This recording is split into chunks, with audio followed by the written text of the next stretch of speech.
In the world of martial arts, the first rule of transmigration these days is to be alone and without attachments. Nothing more. The tide of the era sweeps over your face. Those with families are no longer suited for transmigration. What matters is having no ties. Chuan, male orphan, an ordinary office worker. Because he was single, he lived a rather carefree life, buying computers when he wanted, playing games as he pleased, eating and drinking at will with a hobby of foot massage. Just then, after finishing his enlightenment session, he went home and lay down to browse short videos. My Sword and Shield, Bibarabu, Gugu Gaga, Baba Boy, Bagayalu. That was the last short video Chuan watched before transmigrating. He thought it was fun and imitated it, then everything went black. When he woke up again, he was a 2-year-old child.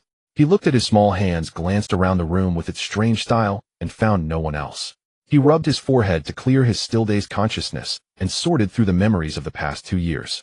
In his heart, he was shocked and resigned. I've transmigrated just like that. The moment I crossed over, my consciousness sank into slumber again. That must have been when I was still taking shape in the womb.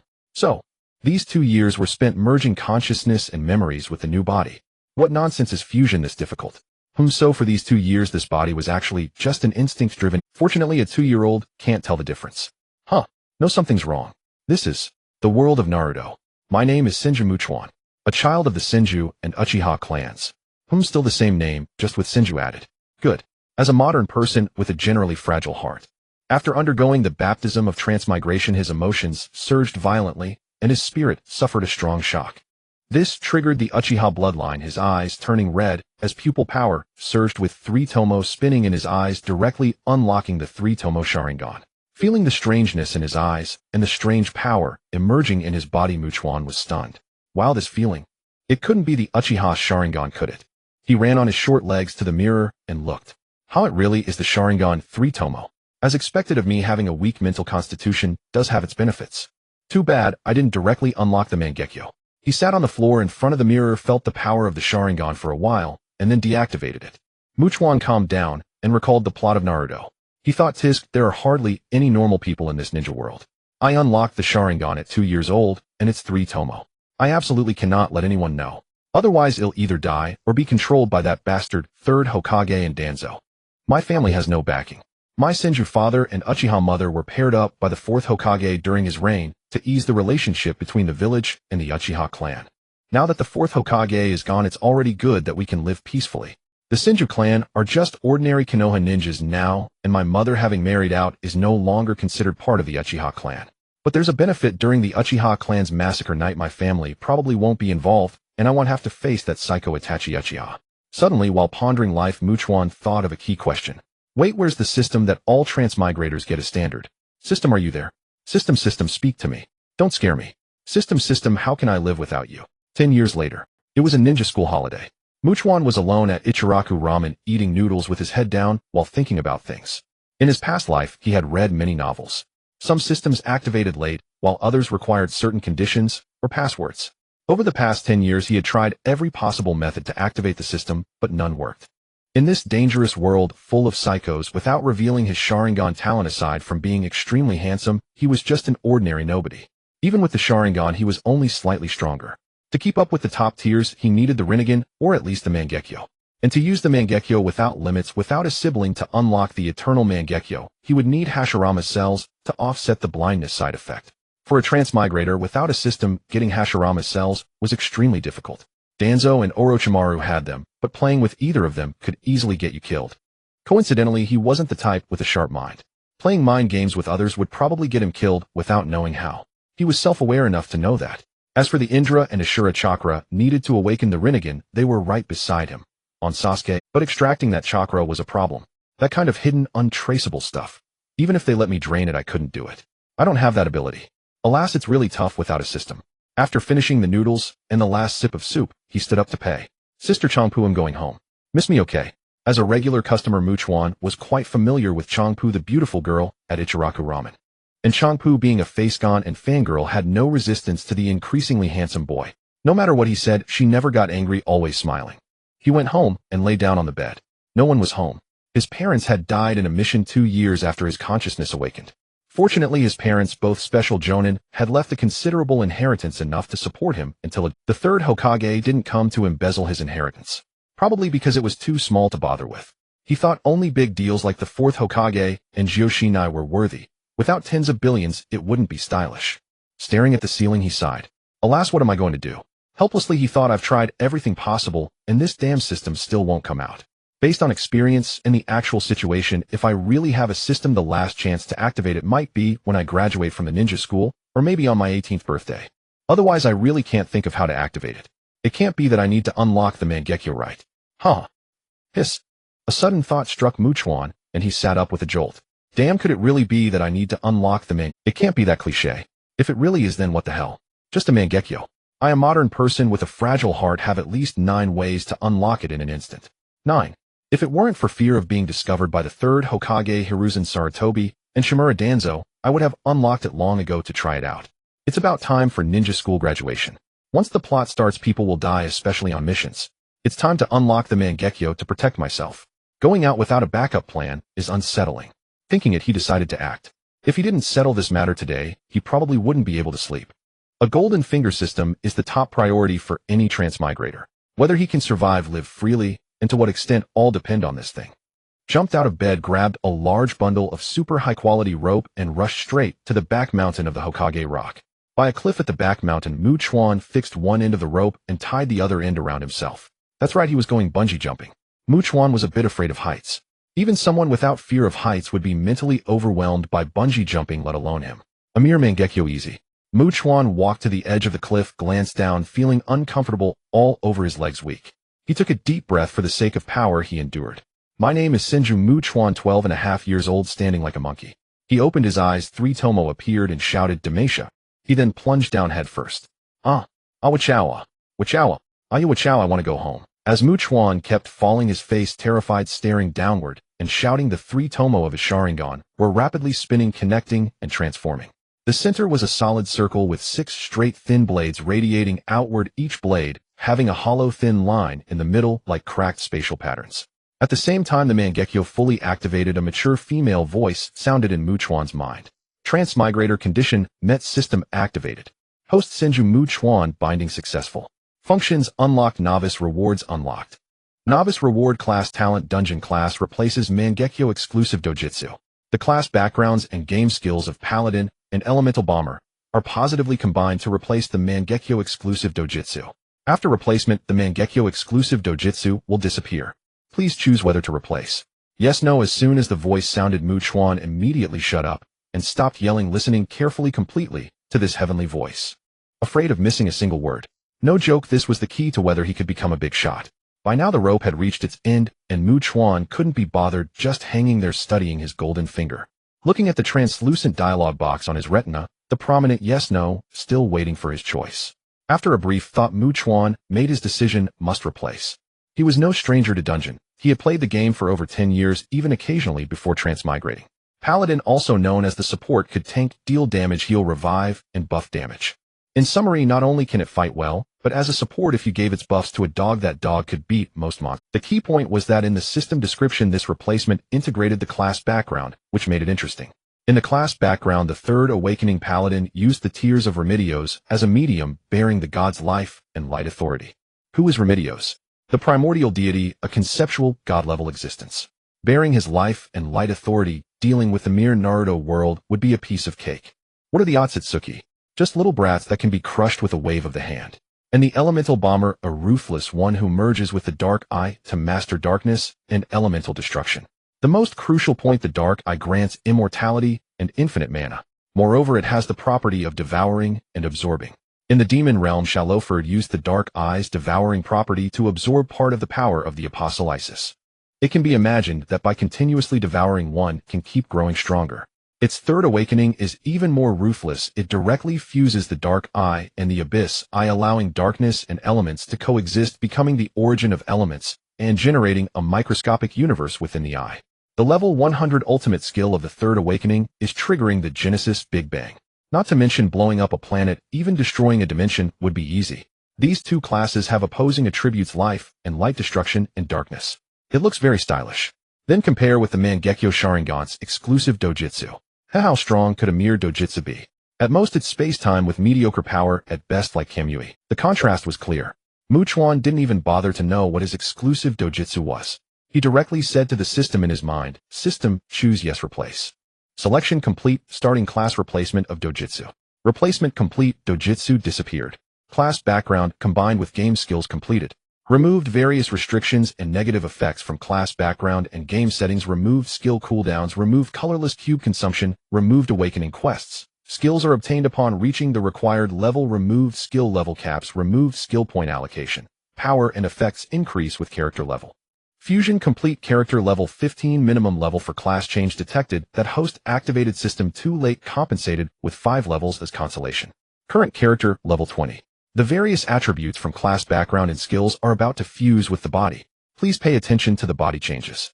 Chuan was startled up. Attribute fusion. He then understood. Oh right, it's the passive skills that increase the 4 attributes: strength, intelligence, vitality, spirit.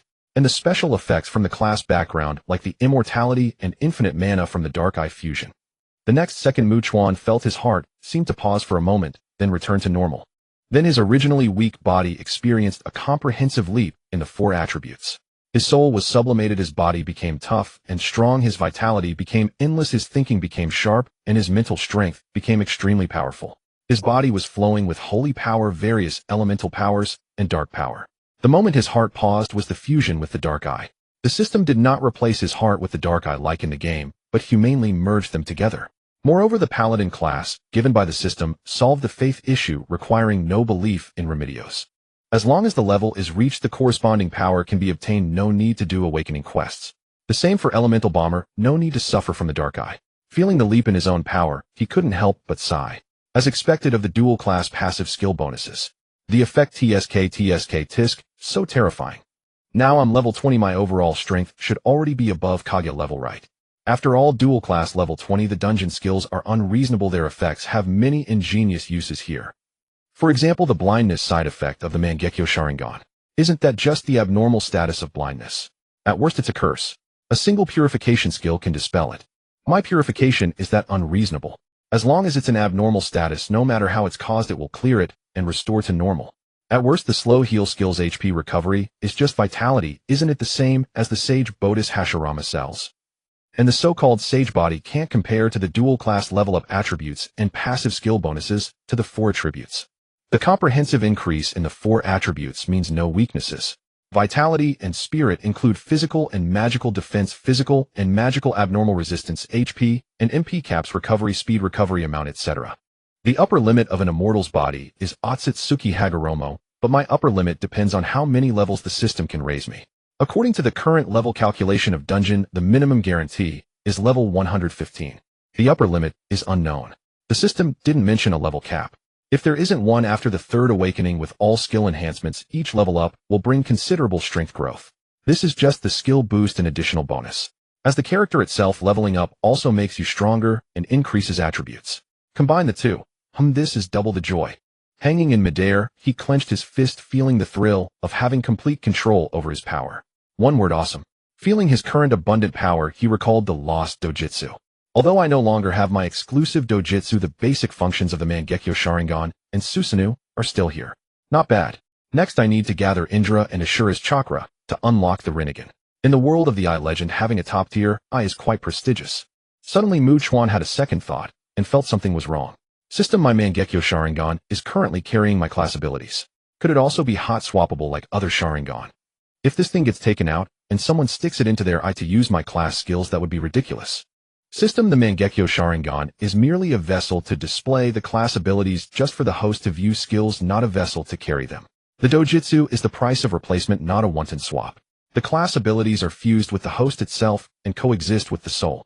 No need to worry about being hot swapped. Simply put, the Mangekyō Sharingan is like a computer monitor, and the abilities are like downloaded games running on the console. As long as the console is fine, you can change the monitor however you like. No matter how you change it, you can't take away the game data from the console. Phew, that's good. Chuan breathed a sigh of relief. Since the eyes were fine, he decided to check his skills to better utilize them. Woyo Yimpai.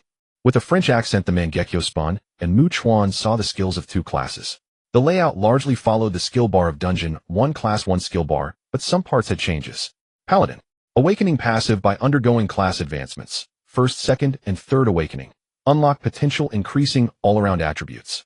Critical hit passive increases attack, critical hit rate, boosting damage. Sky/swing weapon from front to back to launch enemies into the air with super armor effect. Tiger Rush, any moving creature regardless of size, as long as it doesn't have super armor or invincibility, will be forcibly grabbed, then thrown to cause damage. Falling Phoenix, hammer grasp weapon from the air and smash downward to the ground, creating a shockwave with invincibility properties. Slow healing, continuously slow recovery of health. Purify, remove abnormal status. God's Gift passive, increase abnormal status resistance. Guardian's Blessing passive, increases physical strength, spirit, and attack power. When hitting the same target, attribute damage increases, stacking up to 3 times. Courage's Blessing passive, increases attack power and skill attack power. Soul Sacrifice passive, cultivates soul to the extreme, increasing movement speed, casting speed, attack power, and skill attack power. Upon death, allies recover HP and MP. Hammer of the Holy Spirit buff skill, increases attack power, skill attack power, attack cast movement, speed, hit rate, attack range. Attacks carry a holy power shockwave. Light of Revenge buff skill, after application, attacking or being attacked triggers a lightning strike on the enemy. Pure White Blade, a close-range pure white cross-blade attack, condensed from holy power, can stun enemies. Victory Spear, a spear condensed from holy power, after piercing it deals damage, and can also forcefully control enemies. Element Bomber, awakening critical hit. Same as above. Same as above. Magic Cyclone, release a cyclone that can launch enemies into the air. Flame Whirl, a spinning flame shield that can be launched to attack or reduce ranged attacks. Ice Soul Sword, generate an ice sword to attack, can stun and slow enemies. Grappling Hand, grab and throw to the ground, causing impact damage, a strong control grab technique. Ghostly Flame buff skill, generate 2 ghostly flames, increasing physical and magical defense. The 2 flames can also be launched to attack. Teleport, use a certain amount of mana to instantly move to any location. Undying Body passive, revive upon death. Dark Eye passive, infinite mana. Elemental Fusion passive, increase attribute resistance and attribute attack power. Attribute change and Magic Ball, rapid fire, useless. Basic attack, Magic Ball, attribute change, and rapid fire. Elemental Cannon, condense a high-energy elemental blast to launch and bombard enemies. Elemental Power passive, use elemental power to increase the attack and size of elemental cannon. Ice Crystal drop, generate multiple icicles to attack enemies. After digesting the skill information, there were some changes. While considering the real situation, some changes are reasonable. But regardless, I am indeed invincible in this small patch of Konoha. 10 years. Do you know how I survived these 10 years? Carefully, as if treading on thin ice, I survived as an average small fry, afraid that if I showed my head, some lunatic would kill me. But now I don't have to hide anymore. I can do whatever the hell I want. He let out a breath of stale air and laughed wildly. Ha ha ha ha. Ha ha ha ha. Ha ha ha. But now I don't have to hide anymore. I can do whatever the hell I want. He let out a breath of stale air and laughed wildly. Ha ha ha ha. Ha ha ha ha. Ha ha ha. Twitched. I am the boss, I am the sky. After shouting, it took a while to calm down. With a teleport, he returned to the top of the cliff.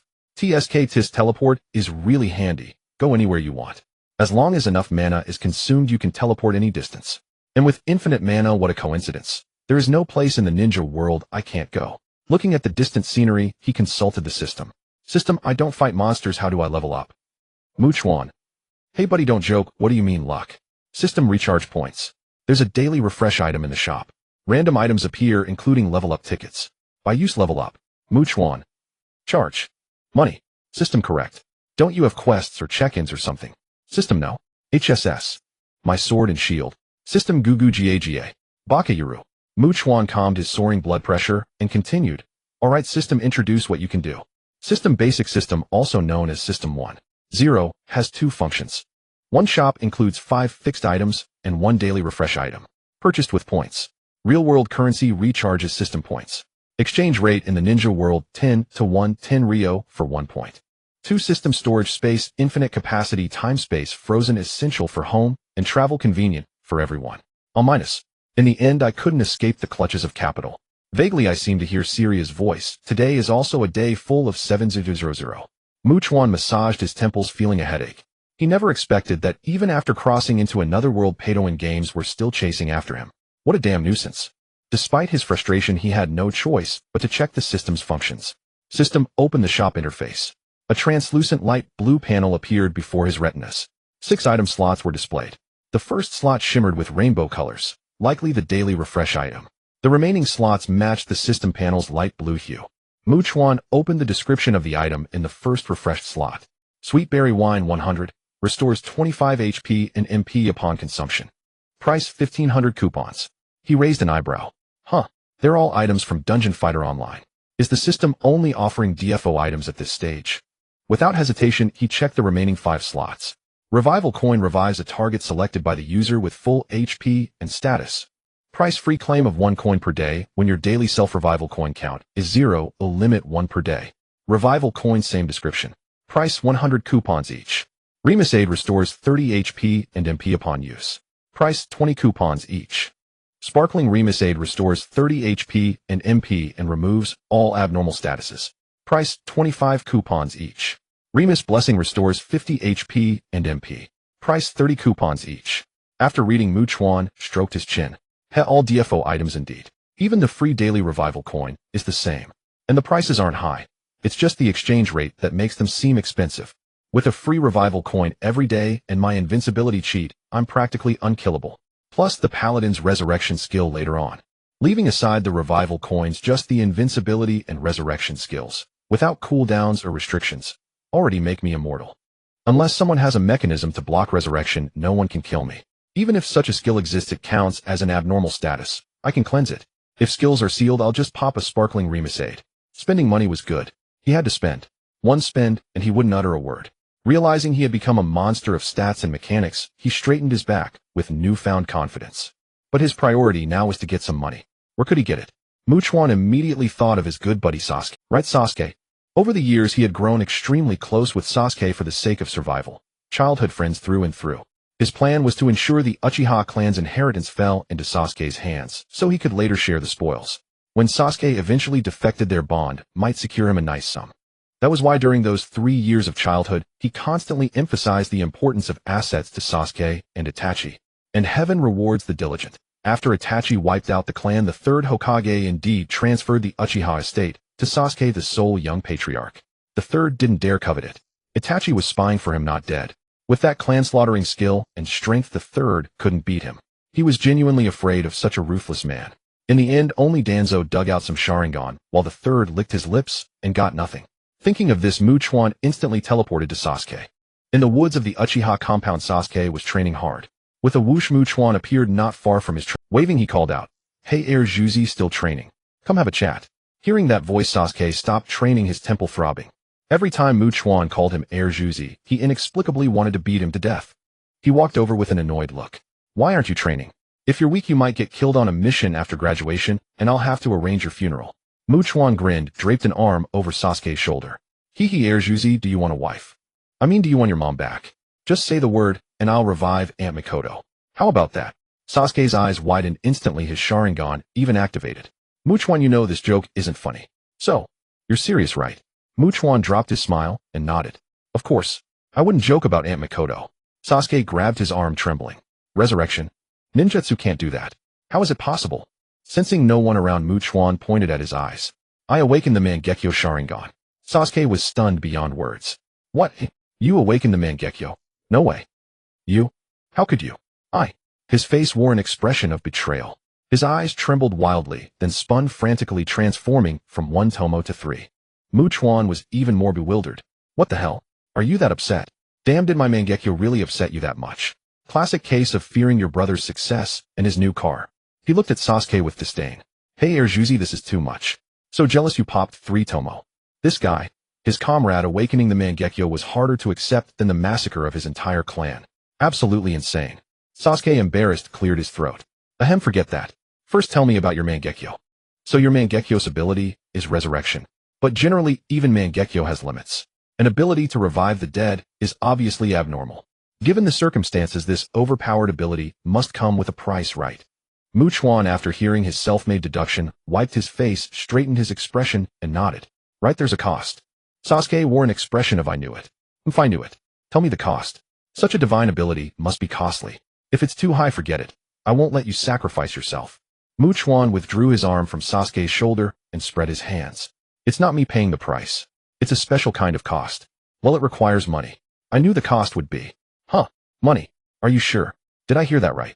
Sasuke thought he missed. Chuan shrugged. "Yeah, money. Buy a life with cash. Impressive, huh?" Sasuke leaned back in disbelief. "How much for 1 resurrection?" Chuan saw the perfect chance to fleece him. "I'll take a 10,000-fold profit." A revival coin costing 100 coupons i.e. 1,000 Rio. I'll charge him 20 million Rio. That's a fair price, right? The main thing is that no one should know how cheap it really is. Suppressing his guilt over the scam, he put on a solemn face and silently held up 2 fingers. Sasuke saw the 2 fingers and sighed in relief. 20 billion Rio. Acceptable. Reviving the dead, that price is reasonable. Chuan was stunned by his quoted price. 666. There's a bigger fish. Good heavens, Sasuke really doesn't treat money as money. I felt a pang of conscience as I shamelessly pocketed 1999900 Rio from you, and I thought that was already shameless enough. But you quote me 2 billion. Tisk, how can I accept this without embarrassment? Well, Chuan was about to explain.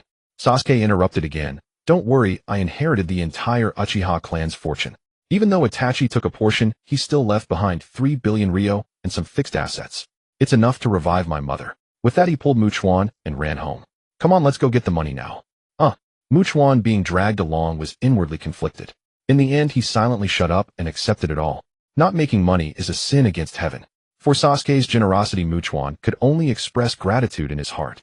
No need for words. Brotherhood is in the heart. The two arrived at the secret chamber within the Uchiha clan compound. Sasuke took out a storage scroll and unrolled it, revealing a pile of 1,000 Rio banknotes on the ground before them. He made a gesture of invitation. Alright, go ahead and activate your ability to extract the 2 billion. It's all up to you now. Chuan snapped back to reality and nodded. Okay, I'll start then. To avoid any trouble, he activated his Mangekyō Sharingan, placed his hand on the money, and said to the system in his mind, System recharge 2 billion Rio. System recharge initiated. Conversion complete. 200 million credits credited to your account. Please check. He opened the system panel and claimed today's free resurrection coin. After claiming it appeared in the system storage space. Its form was a golden round coin with intricate relief patterns in the center, looking very high-end. He took it out, looked at it in his hand. It was the first time he had seen a physical game item, and it felt quite novel. Feeling it was nothing special, he tossed it to Sasuke and deactivated his Mangekyō. The second pillar, still dazed from the Mangekyō, caught the tossed coin, looked at it curiously, and said, What's this? Never mind, it doesn't matter. Just start the resurrection first. Chuan smiled and pointed at the coin in his hand. That coin is called a resurrection coin. Hold it, think of the person you want to revive, and silently confirm the revival. Then that person will be resurrected with full health. Convenient, right? Top quality, fair price, no deception. Everyone who's used it says it's great. Hearing this, Sasuke quickly looked at the resurrection coin in his hand. Your ability to revive people with money produces a physical item. Then can't you just stockpile several spares if you have money? Chuan shrugged nonchalantly. You can say that, but who has that much money? He didn't want anyone to know that the resurrection coin was cheap, so he directly quoted an exorbitant price to discourage people, otherwise constant visits would drive him mad. Once Mikoto was revived, the fact that he could resurrect people would inevitably become known to more and more people. It couldn't be concealed. Of course he hadn't intended to hide it anyway. He was unmatched in Konoha. Who did he fear? Why should he avoid anyone's edge? If you're so tough, come at me. See if I don't beat the crap out of you. That's what you call confidence. Besides, with no one causing trouble, days were too boring. This was a way to find some entertainment. Sasuke thought for a moment and nodded. True, unless it's the daimyo and nobles of the various countries. For now, let's set this aside. He'll revive my mother first. With that, he thought of Uchiha Mikoto and silently confirmed the revival in his mind. In the next instant, the resurrection coin in his hand vanished, and a translucent white pillar of light appeared before him. Inside the pillar, the faint silhouette of Uchiha Mikoto gradually solidified from transparency. Finally, the light pillar dissipated, and Uchiha Mikoto opened her eyes, looking bewildered. Those who often get revived probably know that the first resurrection always leaves you a bit dazed. Mikoto was exactly like that. Who am I? Where am I? What am I doing? The next moment her consciousness returned, and her intellect took command. Looking at the youth before her, she said, Are you Sasuke? Your mom's Sasuke, aren't you? You've grown so much. No, I should have been killed by Itachi. So now I'm revived from death. Mom. Sasuke trembled as he threw himself into Mikoto's arms. Mikoto instinctively embraced him, gently stroking his head to soothe him. Chuan clicked his tongue in amazement. Tisk, hot tears and a trembling heart. What a picture of maternal care and filial piety. After a long while, Mikoto looked up and saw Chuan standing nearby. Hesitantly, she said, Are you? Chuan nodded and smiled. It's remarkable that Annie Mikoto still recognizes me. After all, 6 years have passed, and I'm already a young man now. Mikoto had an affectionate Annie smile. I've watched you grow up since you were little. You've been at my house since you were 3. Many people thought you and Sasuke were both my sons. Chuan smiled. I just love your cooking, Auntie. Well, first of all, congratulations on your resurrection. From now on, Sasuke has a home again. He'll take my leave now. You and Sasuke must have a lot to say. He was about to turn and leave, but stopped and turned back. Oh, by the way, Sasuke, there's no need to hide Mikoto's resurrection. Just report it normally. I'll be fine. Sasuke hastily refused. No, that will get you into trouble. Don't underestimate the ambitions of the higher-up. Chuan smiled and pointed at his eyes. Don't worry, I'm not bragging. I've become incredibly strong. At the very least, everyone in Konoha combined can't take me down. Seeing his confident expression, Sasuke asked suspiciously, is it because of your other dojutsu? Is your other eye technique very powerful in combat? Chuan nodded and bluffed. Right, one of my dojutsus is called Divine Trade, which lets me exchange money for things. The other is Transcendent Divine Proxy, a powerful ability that channels the power of a deity. Let me tell you, I'm terrifyingly strong now. Not only do I master all elemental attacks, but I can also use dark and holy powers to attack and heal. I've even used healing to offset the Mangekyō side effects, and I can amplify my attacks. You know about the Mangekyō Sharingan Susanoo, right? My Susanoo is a 100 maternal energy construct. Its every move can annihilate heaven and earth, I tell you. After saying that, he gave a smug raise of his eyebrows. Over the past few years, Sasuke, under Michiuan's encouragement, had read a large number of clan secret scrolls, so he now knew a lot. Sasuke was utterly astonished by such a bug-like ability that allowed counteracting side effects at the Mangekyō stage. Your Mangekyō dojutsu can actually step on your left foot with your right foot to ascend to heaven. How is this possible? How can such an outrageous ability exist? Are you even human? How can a person be this insane? Go you go. I need some peace and quiet. Looking at the greatly agitated second pillar, Chuan helplessly shrugged, said goodbye to Auntie Mikoto, and turned to leave. He now possessed the power of sacred light and dark eyes, making detection and extraction a piece of cake. Next, he planned to find Naruto and see if he could extract some of Asura's chakra and maybe also extract some Nine-Tails chakra while he was at it, just to try and assemble the Six Paths power. Then after Sasuke calmed down, he would extract some Indra's chakra as well. First, he would combine both sides to awaken a Rinnegan for fun. The key point was that the Rinnegan was a prerequisite for the Six Paths power. Without the Rinnegan, one couldn't summon the demonic statue of the Outer Path. Without that statue absorbing tailed beast chakra to revive the Ten Tails was impossible. Without the Ten Tails, the Six Paths power couldn't be achieved. Truly a chain of steps. Experiencing the Six Paths power was really troublesome. Upon closer reflection, he realized his own inherent conditions were quite favorable. He possessed the robust physique of the Senju and the formidable mental prowess and ocular abilities of the Uchiha. With such a solid foundation, amplifying his abilities through skills would yield even greater results. There were not many things in the ninja world that could directly enhance one's power. They were limited to a few. These included the special usage of Asura and Indra's chakra, the nine-tailed beast Hashirama's sage, sells the Sharingan, the Rinnegan, the Byakugan, and the Tenseigan of the moon. To summarize, all of these stemmed from the divine tree, the divine tree's fruit, and the Otsutsuki clan. In essence, everything was a product of the Otsutsuki, including chakra, and the ninjutsu developed from it, all falling within the Otsutsuki's domain. The only native forces worth mentioning were the so-called sage mode of a few animals. Yet few among the locals could master it, which was truly disappointing. The Otsutsuki's artifacts were accessible through various means and could be utilized immediately, providing instant enhancement. However, this so-called sage mode was somewhat troublesome. It required learning, and its effects were uncertain, leaving one unsure if it would benefit their professional skills. Mulling over these random thoughts, he reached the edge of the forest. Looking around, he found himself in a remote, deserted area perfect for practicing his abilities and skills. By the time he returned home in the evening, the extensive afternoon practice had given him a preliminary grasp of his powers. True mastery lies in developing instinctive reactions without excessive deliberation. Otherwise, in a duel between experts, even a momentary pause could be fatal. Thus, he would continue to practice until he achieved perfection.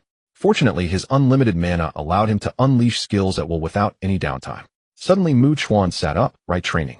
The multiple shadow clone technique is practically a cheat code for practice and learning. I must find a way to learn this technique. It's an essential skill for slacking off, not to be missed. As for the mental backlash from dispersing too many clones, he scoffed. As a bearer of the sacred power, did he fear mental attacks? As the owner of the dark eye, what mental impact could harm him?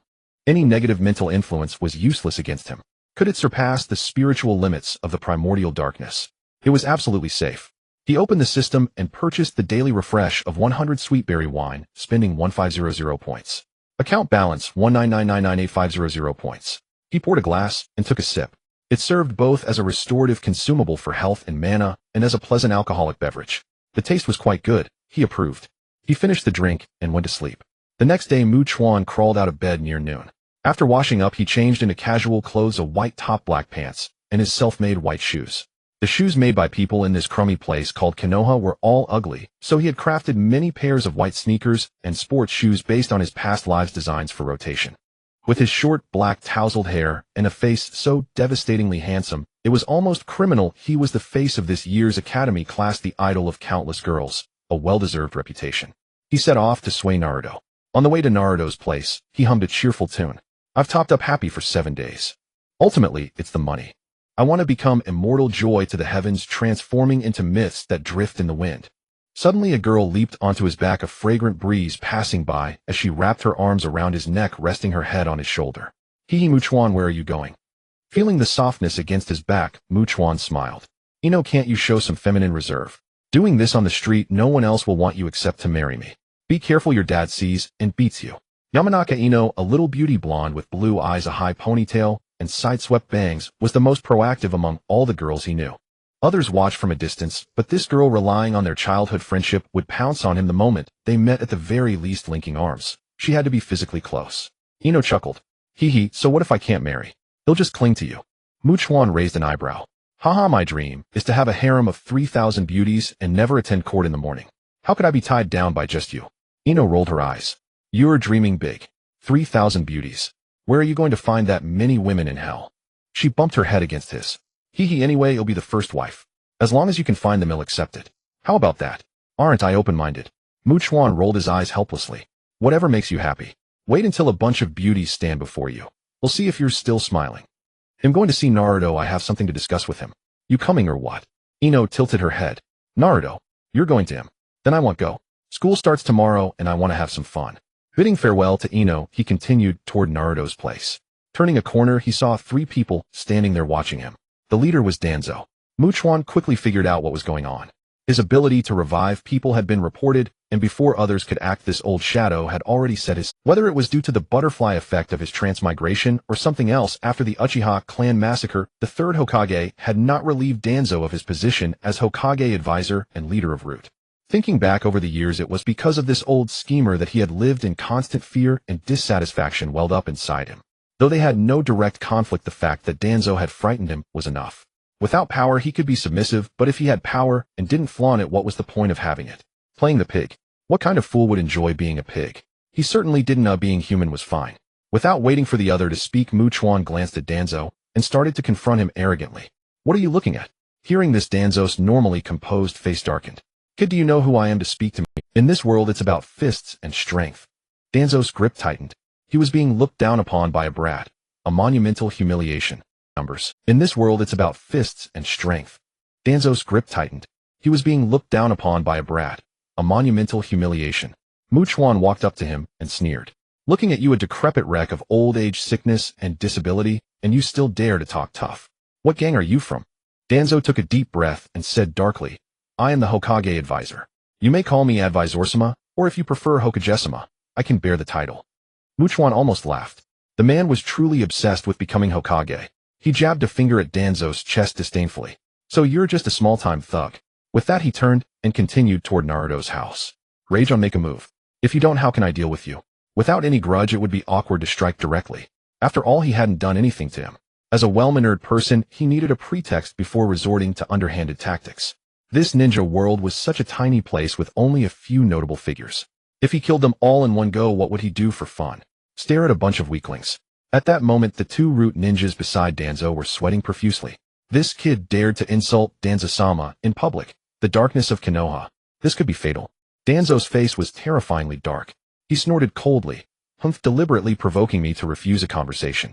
Since you can't be used, then disappear. It's a pity to waste such a good ability. It's daytime now with the 3rd Hokage and the Umbu watching, so it's hard to act. Tonight, take a team and kill him. Chop him into mincemeat for Aburame Torrens bugs. The 2 root members responded in unison, yes sir. Chuan walked while sensing Danzo and his 2 companions. Seeing that they didn't even dare to make a move, he shrugged with contempt. A bunch of cowards. What's there to be afraid of? They don't even dare to come and fight.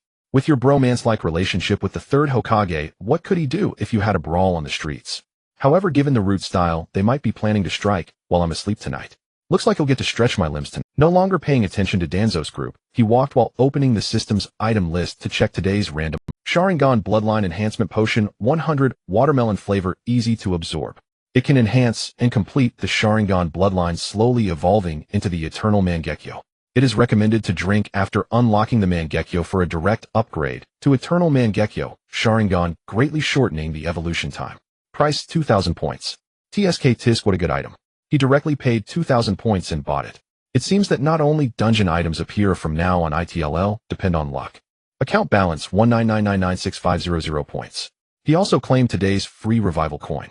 How satisfying. Arriving at Naruto's doorstep, he instantly sensed multiple gazes fixed on him. Likely the surround. Although the Nine-Tails Jinchuriki didn't have dedicated surveillance personnel, the ANBU scattered across Konoha all had to keep an eye on him. It could be said that the entire village was full of people monitoring Naruto. Ignoring them, he raised his hand and knocked. Bang, bang, bang. Soon the door opened, and Naruto looked bewildered. Huh, Chuan, why are you looking for me? Chuan pointed into the house. Can't you invite me in for a seat? Naruto then realized he was still blocking the doorway. All right, come in, ha. Entering the house, the two sat at a small table. Naruto didn't have anything to offer as refreshment. Sorry, I don't have any drinks or tea prepared at home. Chuan waved dismissively. It's fine, none of that matters. Naruto scratched his head. Well, on the last day of the weekend holiday, you didn't go out to play with them. Why did you come look? Oh, well, I'm not saying I don't want you to come, it's just people usually don't interact with me much. Chuan glanced around the room. It was average, adequate in necessities, but not exactly well off, even worse off than himself, an orphan of two special jonin. It wasn't because the third Hokage didn't give him money, or rather Naruto would squander it, and there was little he could buy normally. The ordinary people of Konoha had transferred all the tragedy and hatred of the Nine-Tails Knight onto Naruto. And the Konoha commoners were notoriously equitable. They bullied anyone they wanted equally, regardless of status, rank, or power. In this regard, their courage was beyond words. Initially, it was probably Danzo's insidious propaganda. However, as a tailed beast, Jinchuriki Naruto was actually doing well, except for Fu of the Seven Tails from Takigakure, who happened to have a good village leader. Oh, and Killer Bee of the Eight Tails was also fine, but he faced similar ostracism initially. Now compare that with Jinchuriki from other villages. TSK Tisk, Naruto's life was something they could only dream of. Watching Naruto, who was slightly flustered because someone was willing to visit him, Chuan sighed in admiration. The Konoha commoners sure knew how to break someone in. That was what they called reputation. He shifted to a more comfortable sitting position, bending his right leg and resting his right arm on it. Smiling, he said, the people who reject you have their reasons. Just because there are many of them doesn't mean everyone is that way. Others are others, and I am me. By the way, what are you doing alone at home? Aren't you usually out pulling pranks? Why not go and paint the fourth Hokage's face? Naruto thought he made sense. Not everyone rejected him, and there was no need to assume everyone bored. It's because the exams are coming up. I'm at home practicing the 3 basic techniques, preparing to graduate. They'll definitely pass Databeo. Chuan shook his head. Well, to be honest, practicing is useless. Your inability to master the 3 basic techniques has nothing to do with your diligence. Naruto was baffled. Huh, what do you mean? Chuan pointed at his stomach and explained, actually your talent is pretty good. You should be able to learn ordinary ninjutsu quickly, but you can't because you have a troublemaker in your belly. The reason you can't learn jutsu is that you've been raising a big treasure inside. This guy is disrupting your chakra. Until you resolve this issue, you won't be able to control your chakra properly. Naruto looked incredulous. Pointing at himself, he shouted, what? There's something inside me, eh? Then he remembered everyone calling him a demon fox and froze. So, I really am the demon fox. It wasn't just nonsense. Chuan waved his hand and laughed. Cut it out. You're just a container. The demon fox has nothing to do with you. The Yondaime Hokage sealed one of the 9-tailed beasts, the 9-tailed demon fox, inside you, and only half of it the young 9 tails. The downside is that the seal might break and cause a rampage, letting the 9 tails destroy Konoha. Also, its leaking chakra can disrupt you. The upside is that if you can master the 9 tails chakra, you'll get a cheat code, leapfrogging to become a powerhouse beyond Kage level. Hell, that is, if you can subdue the 9 tails. Naruto looked as if the world didn't make sense. So, that's how it is. Did you come to me because of the 9 tails? Chuan shook his head. Not entirely. You can keep that thing to play with yourself. I came to make a deal with you. It'll help you deal with the 9 tails, enabling you to use its chakra and unlock the 9 tails chakra mode. From then on, you'll be awesome, cool, and totally badass, reaching the peak of life. All you need to do in return is let me extract a bit of your special chakra. So, deal or no? Hearing this, Naruto was undoubtedly tempted. It would free him from the inability to learn ninjutsu and give him a transformation mode surpassing Kage level. From then on, he could shed the label of dead last and make a name for himself. It seemed like a sure-win deal, but he still had a few doubts. Well, I don't understand. You and I are both academy students who haven't even become Genin right. Normally, you haven't shown any impressive feats. Why do you know so much? Why do you dare say you can help me subdue the Nine Tails? The Yondaime Hokage could only seal it, but you say you can subdue it. That sounds pretty unreliable, Databeo. Chuan curled his lip. Why do you care about that? I awaken a divine power, okay? Just tell me whether you're in or not. If not, I'll go back to sleep, and you can play Tugo 4 with your big Nine Tails treasure. Hearing that, Naruto immediately lost his composure and tossed aside all hesitation. He quickly agreed. I'm in. As they say, fortune favors the bold. I think your idea is quite reliable. Let's start right now, Databeo. Meanwhile, the ANBU observing from the shadows lost their cool. This bastard. He was here to stir up trouble. And it seemed like big trouble. He was going after the Nine Tails. What if it got released? That would be a disaster. One ANBU quickly said to his teammate, "Hey, report this to the Hokagesama immediately." Yes. The ninja vanished instantly, using the body flicker technique to rush to report. The remaining ANBU continued their surveillance. The third Hokage's orders to the ANBU were to observe and not intervene. Without further orders, they wouldn't act rashly, as they didn't want to cause trouble for themselves. Since the other party agreed to the transaction, Chuan wasted no time. He stepped forward to Naruto, reached out, and pressed his finger against Naruto's forehead. Typically, anything with consciousness should be stored within the mind. Azuris chakra, being energy imbued with consciousness, should indeed reside in the brain. After all, it needed to suppress Naruto's thoughts, eliminate dark ideas, and create logical chaos. It couldn't be anywhere else. The only reason Naruto remained himself was that Azuris chakra lacked independent thought, merely following a program.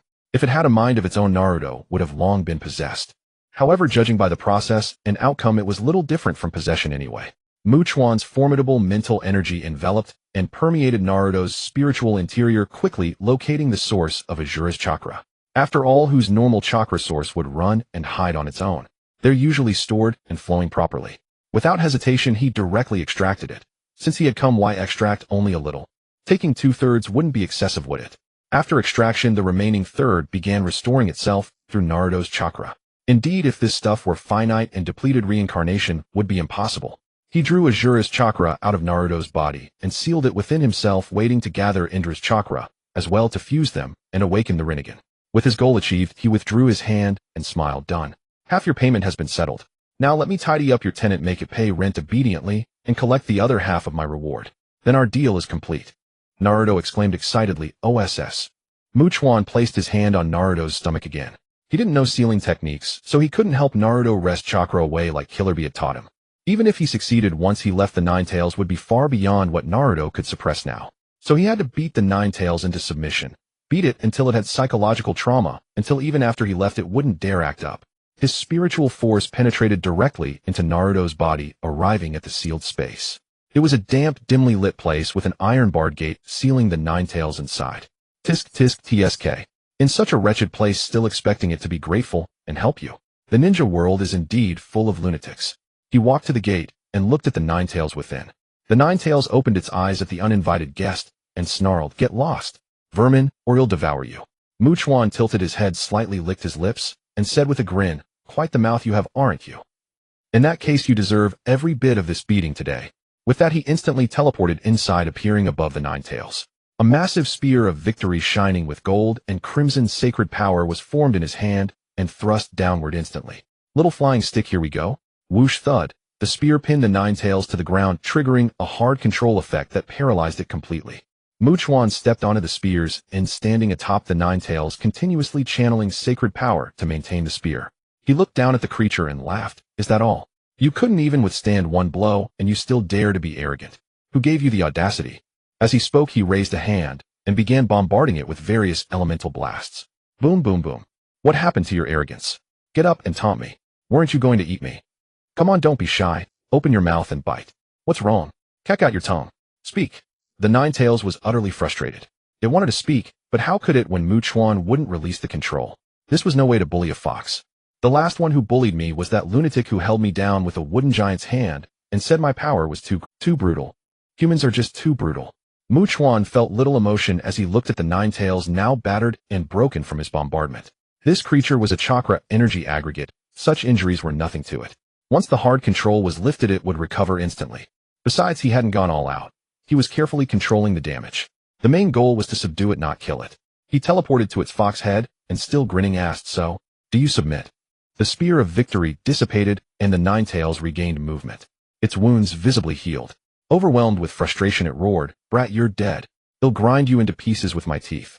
With the roar, it erupted in chakra, gathering a tailed beast bomb in front of its mouth, intending to vent its fury by blasting him. Chuan shook his head. Truly thickhead. Just beaten, yet it learned nothing, still thinking it could act up. No brains, just like Naruto. He raised a hand and hurled another spear of victory straight into its mouth. The gold-crimson sacred spear pierced through the unformed tailed beast bomb, continued into the Ninetales' mouth, and emerged from its rear, dragging it with control inertia to pin it against the wall again. Poor Ninetales. Under the hard control, it couldn't even cry out in pain, its eyes bulging with bloodshot. Chuan raised his hand before its mouth, forming a fire elemental blast aimed at its throat. The instant the spear of victory vanished, he fired it directly into the Ninetales' mouth, down its throat, and into its belly. Before the Ninetales could even howl, the fire elemental blast entered its mouth, slid down its throat, and interrupted the howl entirely. With a boom, the fire elemental blast exploded inside its stomach. The accumulated pain made the Ninetales roll on the ground, howling with its pierced rear and tail thrashing. The flesh inside its stomach had been carbonized by the high-temperature blast, with smoke still pouring from its mouth and rear. It howled and coughed simultaneously. Tisk tisk tsk. Such a scene defied description. It was a tragic sight that would break the hearts of any listener and bring tears to any witness. After rolling for a while, it finally stopped. Chuan approached, and still smiling asked, "So, do you submit?" The Ninetales, its wounds mostly healed, rose heavily, panting, and roared with bloodshot eyes, "Die. They'll kill you. I will definitely kill you." Chuan shook his head regretfully. "Tisk tisk tsk, such a hard bone. Let's see how many beatings you can take." With that, he initiated a tiger strike, grabbing the Ninetales with a hard control and slamming it into the wall. Then he followed up with a magic cyclone to lift it into the air and planted another spear of victory into the ground, tip pointing upward. He stepped back a few paces, watching as the Ninetales impaled itself on the spear in a downward sit, the tip emerging from its mouth, skewered like a kebab. The hard control triggered again, leaving it unable to even cry out. A combo of control skills left it no chance to fight back. The intent was to break its Tao heart through sheer humiliation. The Ninetales' eyes were bloodshot, on the verge of splitting. This was the greatest humiliation of its entire existence. Never had it been so degraded. The mental blow far outweighed the physical one. Before it could recover, Chuan moved again. He shaped 2 roasting racks out of ice and created a fire on the ground between them using fire elements. Then he grabbed the end of the victory spear, lifted the skewered Ninetales from the ground, and placed it on the racks to roast. Suddenly he stood up and with a crackling sound formed an ice sword in his hand, the Ice Soul Sword skill. This weapon inflicted cold damage upon contact, sealing wounds as it cut, slicing flesh without spilling blood, terribly effective. Then he looked at the Ninetales with a malevolent gaze, tilting his head. "You're a male fox, right? A boar tastes awful if not castrated, and I figure the same goes for a fox. Today I'll neuter you to enhance the flavor." Ninetales was utterly terrified upon hearing this, his bloodshot eyes nearly bulging out of their sockets. It wasn't fear, not that he didn't have such a thing, but even if he did, it would grow back in no time after being cut off. So it wasn't the severity of the matter, but the immense psychological blow. It was an insult to his fox dignity.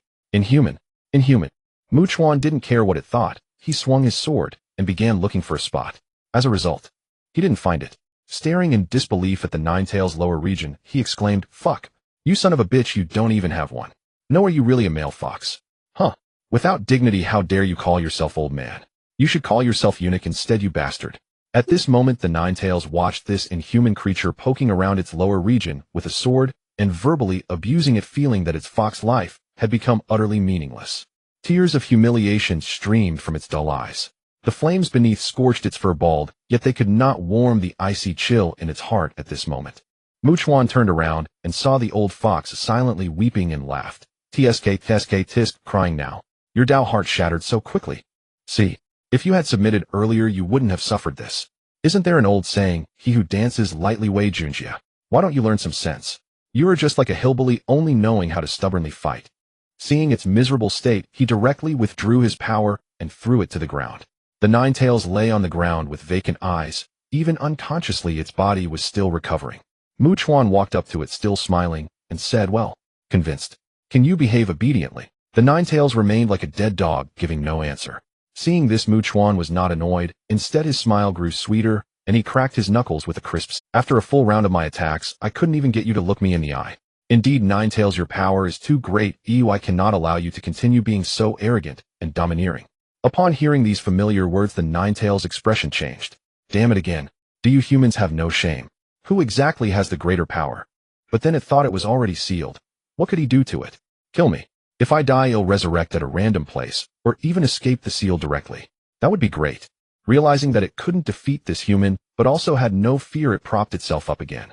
Though my anger is useless, you can't do anything to me either. Immediately it put on a contemptuous expression and looked at him with disdain, saying, so what? What can you do? If you've got the balls, kill me. Come on, kill me.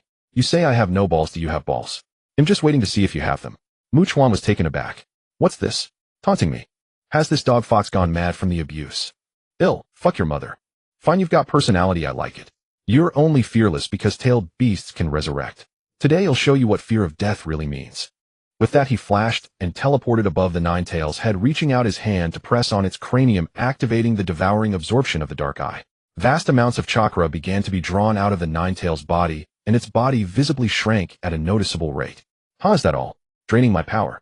Are you trying to drain me to death? Not a bad idea. Go ahead, drain me to death. It's just this body of chakra, I'll give it to you. Likewise, we'll meet again later. Thanks for sending me out of the seal, ha ha ha. Chuan also laughed, but it was a mocking laugh. How you ballless fox, you're really wishful. Use that little brain of yours to think. If I wanted to deal with you, would I let you go out and resurrect? Don't be ridiculous. I'm using the dark devourer, devouring the very essence of your existence. You still want to resurrect? Dream on. When you are completely devoured, that is when you will vanish from this world. The Ninetales was greatly. It quickly sensed its own condition, and along with the loss of chakra, there was something else inexplicably draining away. Could that be the key to my resurrection? The essence? Can tailed beasts really die? Chuan's smile grew more sinister. How about it? Did you feel it? Your so-called immortality is just relying on the Tentale's divine tree. What's so special about that? You tailed beasts are just a part of the Tentale's chakra essence. Ordinary people can only destroy your superficial power without harming the essence. But my devouring is not just about chakra, it directly devours that portion of the Tentale's essence. Others can't do it because of a gap in power level. But me, with my dark origin level, devouring a tiny fragment of Tentale's chakra essence like you is nothing. Devouring you is a piece of cake. Now the Ninetales no longer had its composure. A wave of fear of death surged in its heart. Watching its own body shrink continuously, a death warning came from the depths of its instinct. It would die, really die, no joke, a disappearance where it would never exist again. Unwilling. I don't want to die, although I haven't had a few good days since birth, being either controlled or beaten and sealed. That's still better than death. I haven't yet seen the old man's prophecy. I can't die like this. No, I can't die. Spare me. I'm convinced. I'll obey. You can make me do anything. I can't die yet.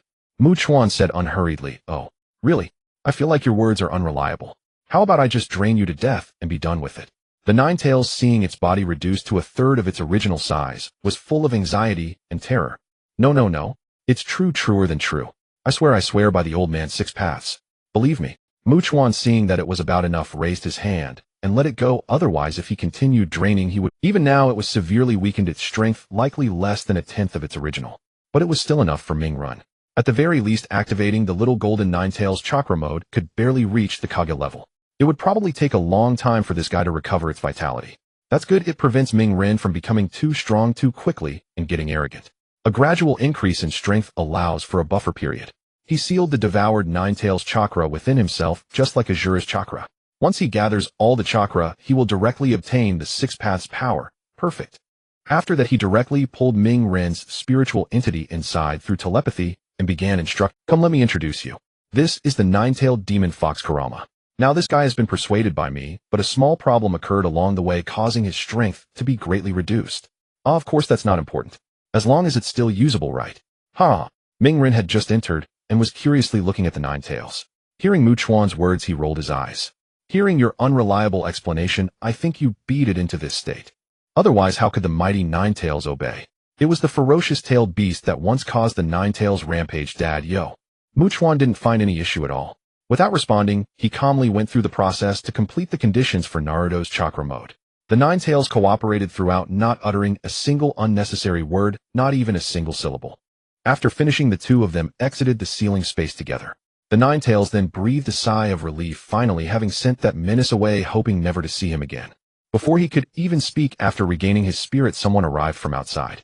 With a bang, the door was forced open, and the third Hokage, Sarutobi Hiruzen, burst in with two Umbu, while a large crowd had gathered outside. Seeing that the two were unharmed and nothing had happened, he finally relaxed. Senju Chuan, what are you doing here? I received a report that you intended to harm Naruto. Is that true? Naruto quickly stepped forward and said, Grandpa. Third Muchuan didn't. The third Hokage waved his hand and said, Naruto, let Grandpa handle this. You don't know his current ability. He has the Mangekyō Sharingan, an eye that can control tailed beasts. It's very dangerous.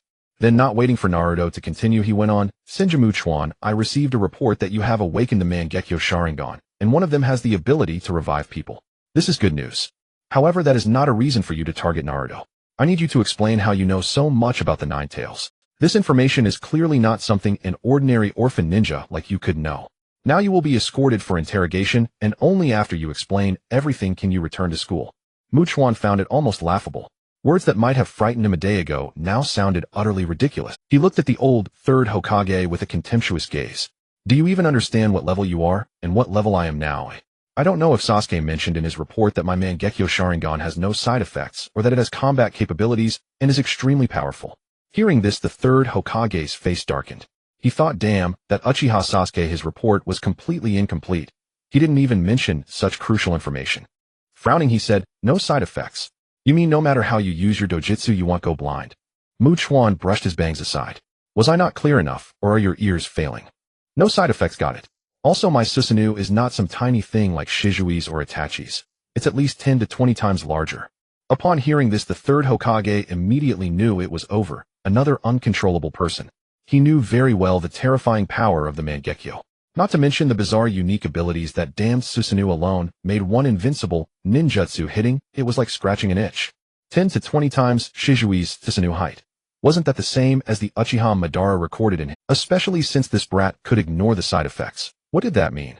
It was like a human bulldozer, unstoppable wherever he went. Fortunately, he was of the Senju clan, not the Uchiha, and was still a descendant of the Hokage lineage. At this point, he could only try to morally bind him with the greater good and talk about the will of fire.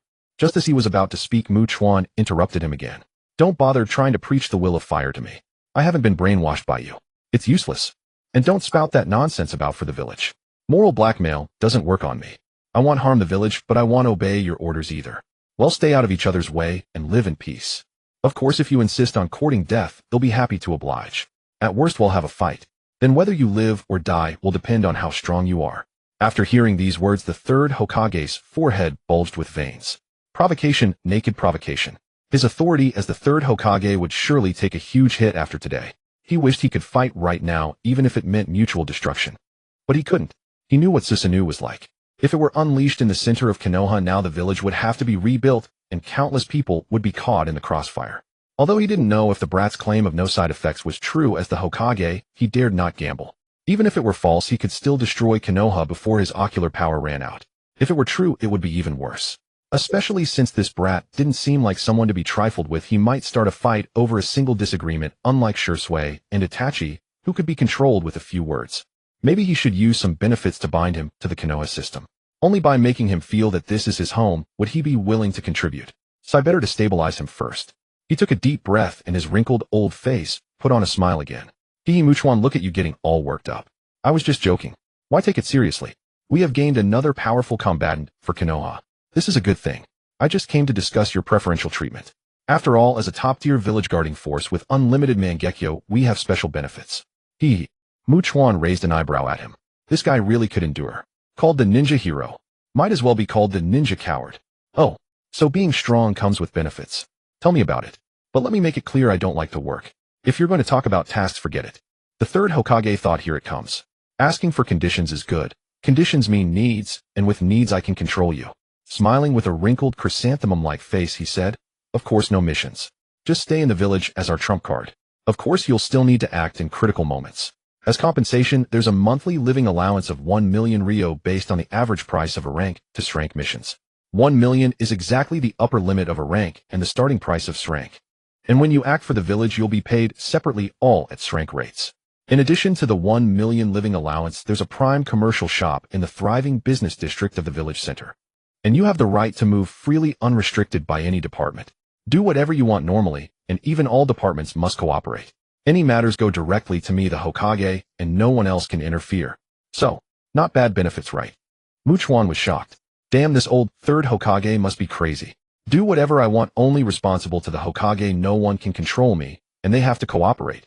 This is practically the uncrowned king of Konoha. Something abnormal, must be suspicious. Could this old man be scheming against me? But what could he scheme? I never intended to do anything to Konoha. I just want to bide my time, and become the strongest step by step. As a transmigrator, I have no grudges against the people here. Besides, I didn't transmigrate into Naruto. I'm living well, and no one bullies me. Why would I go dark? Isn't it better for everyone to let me enjoy myself happily? Isn't it nice to show off occasionally? Meaningless killing is pointless. I'm not like those transmigrators in some novels who act as if everyone in the world has wronged them, wanting everyone dead, hating everyone for no reason. It's utterly absurd. To be fair, the ninja world is full of lunatics, but you should only hate someone if they've done something heinous to you, or if they've provoked you. Killing this one, and that one for no reason. I want to kill you all, I want to destroy Konoha. Are you sure you didn't hurt your brain during transmigration? Forget it, I won't dwell on what I can't understand. After all, I'm not afraid of scheming. Against absolute power, any scheme is just a joke. Just take the benefits when they come. Live each day, well, grow stronger, then dominate the ninja world, marry a beautiful and rich woman, and reach the peak of life. Simple and flawless. With this thought, he smiled and said, "Oh my, how could I possibly accept this? You're too kind, old man, haha." The third Hokage, seeing that the conditions were accepted, beamed even more broadly. It's only right. It's all for the prosperity of Konoha. A Mangekyō with no side effects is a top-tier combat power, stronger than a tailed beast without the risk of a rampage. Worth every bit. After shaking hands and exchanging pleasantries, Chuan took his leave. Both sides felt they had gotten the better end of the deal, a win-win situation. The moment Chuan stepped out of Naruto's house, the smile vanished from the third Hokage's face. Damn it, I'm the Hokage, the leader of the village, and I had to compromise with a brat with a smile. This is absolutely beyond my limits. But then he thought of Konoha now possessing a top-tier combatant with an infinite Susanoo, and felt a surge of relief. It's all thanks to my soft approach that I managed to stabilize him. The sense of accomplishment is overwhelming. Just as he was about to turn back and say something to Naruto, Chuan suddenly returned. Under the third Hokage's puzzled gaze, he walked up to him with his Mangekyō activated and asked, "Do you have any money on you?" The third Hokage was bewildered. "Yes, I do." Chuan extended his hand. "Then take it out." "What are you looking at?" "Never seen a handsome guy with red-eye disease." Mechanically, the third Hokage pulled 300,000 Sandrio bills from his pocket and handed them to Chuan. "Here, 300,000. Is this considered robbery?" Chuan pocketed the money. "Yes, it is. At your age, you're still trying to change your expression. Next time, be more professional." That smile earlier looked like a withered chrysanthemum, a failure. With that, he turned and left. The trio of onlookers, Naruto and the two Umbu members, stood there dumbfounded, wondering what kind of earth-shattering gossip they had just witnessed. The third Hokage had been extorted. After a few seconds of stunned silence, the third Hokage composed himself, confirming that Chuan had truly left before turning back to talk to Naruto. First, he had to dismiss the Umbu. He warned them sternly, well. "I hope you all know where you stand regarding today's events." The two Umbu immediately knelt on one knee. "We were hit by a genjutsu as soon as we arrived, so we didn't see or hear anything. We proved useless. Please punish us, Lord Hokage." The third Hokage felt somewhat relieved. This was the proper way to be a Hokage. That damn brat earlier was just an anomaly. All right, let it slide this time. Go on, all of you, return. With two "yes, sir," the Umbu and their surrounding comrades vanished instantly. As Chuan walked down, he noticed Danzo lurking and spying, feeling exasperated. Of course, this guy is also here to watch the excitement. Well, it made sense. The Ninetales was involved. It would be strange if he didn't come to check on potential rampage. "You old bastard, what the hell are you looking at?" Danzo was too lazy to argue with Chuan and turned away, mainly because he couldn't win a verbal fight. "Just wait until tonight. I'll have someone kill you." If Chuan knew what Danzo was thinking, he might have laughed. He would probably wonder if Danzo would still send someone to kill him if he knew what had transpired between him and the third Hokage inside. Then again, this was the kind of divine being who would stab a Susanoo with a kunai. It was unlikely he feared the Susanoo at all. Seeing that Danzo didn't respond, Chuan said nothing more. He decided to have a bowl of Ichiraku ramen and then go home. On the way, he spotted Guy leading Lee Niji and Tintin, probably returning from a mission. Seeing the adorable Tintin, Chuan waved and called out, "Hey Tintin, finished your mission?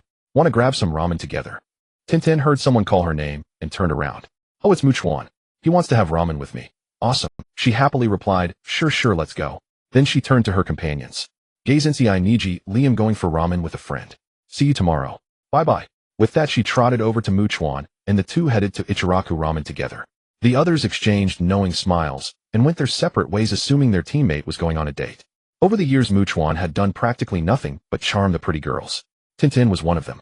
With her twin bun's lively personality, adorableness, and, crucially, considerable family wealth, she was a prime target. Joking aside, her family was the ninja world's arms dealer. Of course they had money. Later she became a walking arsenal, her space-time ninjutsu containing everything. Back then he thought if he couldn't make it on his own he could latch onto a little rich girl, a fine backup plan. So Tintin was definitely not a miss.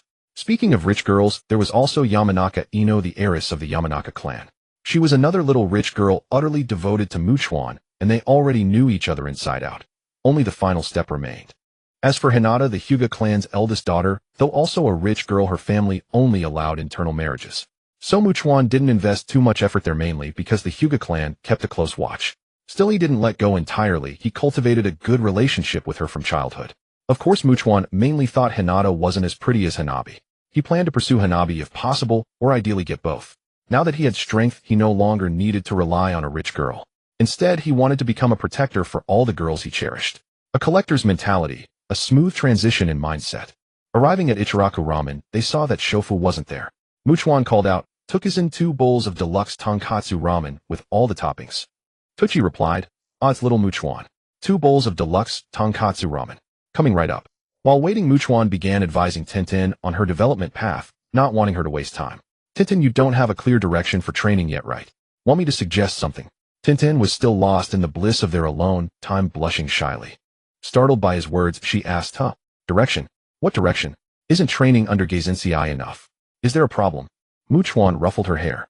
"It's not that simple. Everyone has their own strengths. Not everyone is suited for taijutsu. Your talent lies in space-time, ninjutsu, space-time sealing, and summoning. Compatible techniques should be the Flying Thunder God of space-time ninjutsu, and the mutual multiplying explosive tags that combine explosive and summoning techniques. Then practice space-time sealing and summoning. Focus on activation speed and effective range aiming to instantly seal ninjutsu attacks and anything else from a distance. And to complement the mutual multiplying explosive tags, your space-time summoning must be able to release stored items exactly where you want them.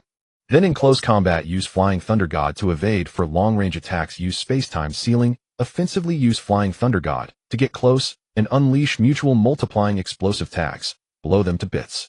From a distance, summon the tags with space-time and keep blowing them up." Tintin listened wide-eyed, then blinked innocently. "But I can't learn Flying Thunder God or mutual multiplying explosive tags." Chuan slapped his forehead, having gotten carried away while speaking, forgetting that not everyone could learn those 2 ninjutsu. The forbidden techniques developed by the second Hokage Tobarama were stored in the Scroll of Seals, which was in the hands of the 3rd Hokage, that old man. But it didn't matter, since that thing wasn't hidden on someone's person, it was kept at the 3rd Hokage's home. Naruto had stolen it from there. All he had to do was teleport over, take it, and learn it. With such swift teleportation, who could possibly identify him? He could conveniently learn the multiple shadow clone technique as well. How delightful. Once this lord had learned it, it wouldn't be about fearing your discovery. In fact, I'd even dare to openly tell you that I borrowed it, then toss it back to you. That's how bold I am. Not asking the 3rd Hokage for it was because I knew he wouldn't agree. Doing it myself was for convenience. Would you dare to strike me? If you're tough, let's have a go. Who's afraid of whom?" With this thought, his expression turned confident. He thumped his chest loudly and promised Tiantian, "Don't worry, I'll get those 2 techniques for you. For now, you practice the time-space seal and summoning. Those are the basics. Master the basics to better unleash your strength, otherwise I'm afraid you won't be able to learn those 2 techniques." Tiantian believed whatever Chuan said. As long as he spoke, it was right, and even if wrong, it was still right. She nodded obediently and replied, Starting tomorrow, I'll focus on training the time-space seal and summoning, with physical training as secondary." Her small hand made a cheering gesture. "Set a small goal first, be able to seal the opponent's long-range attacks." Chuan was gratified and rubbed her little head again, making Tiantian blush and dare not look up. Tucci brought over 2 bowls of ramen. "Here, premium tonkatsu ramen, enjoy." After eating, he sent Tiantian home, and Chuan also went back to rest. Lying in bed, he thought that Danzo might send people to kill him tonight, so he should conserve his energy for the evening assassination attempt. He took out a bottle of the Sharingan Bloodline Enhancement Potion, a small red vial. He opened it and downed it in one gulp. Sure enough, it tasted like watermelon soda. The pattern of the Mangekyō Sharingan began to change, its eye power surging as it started to evolve.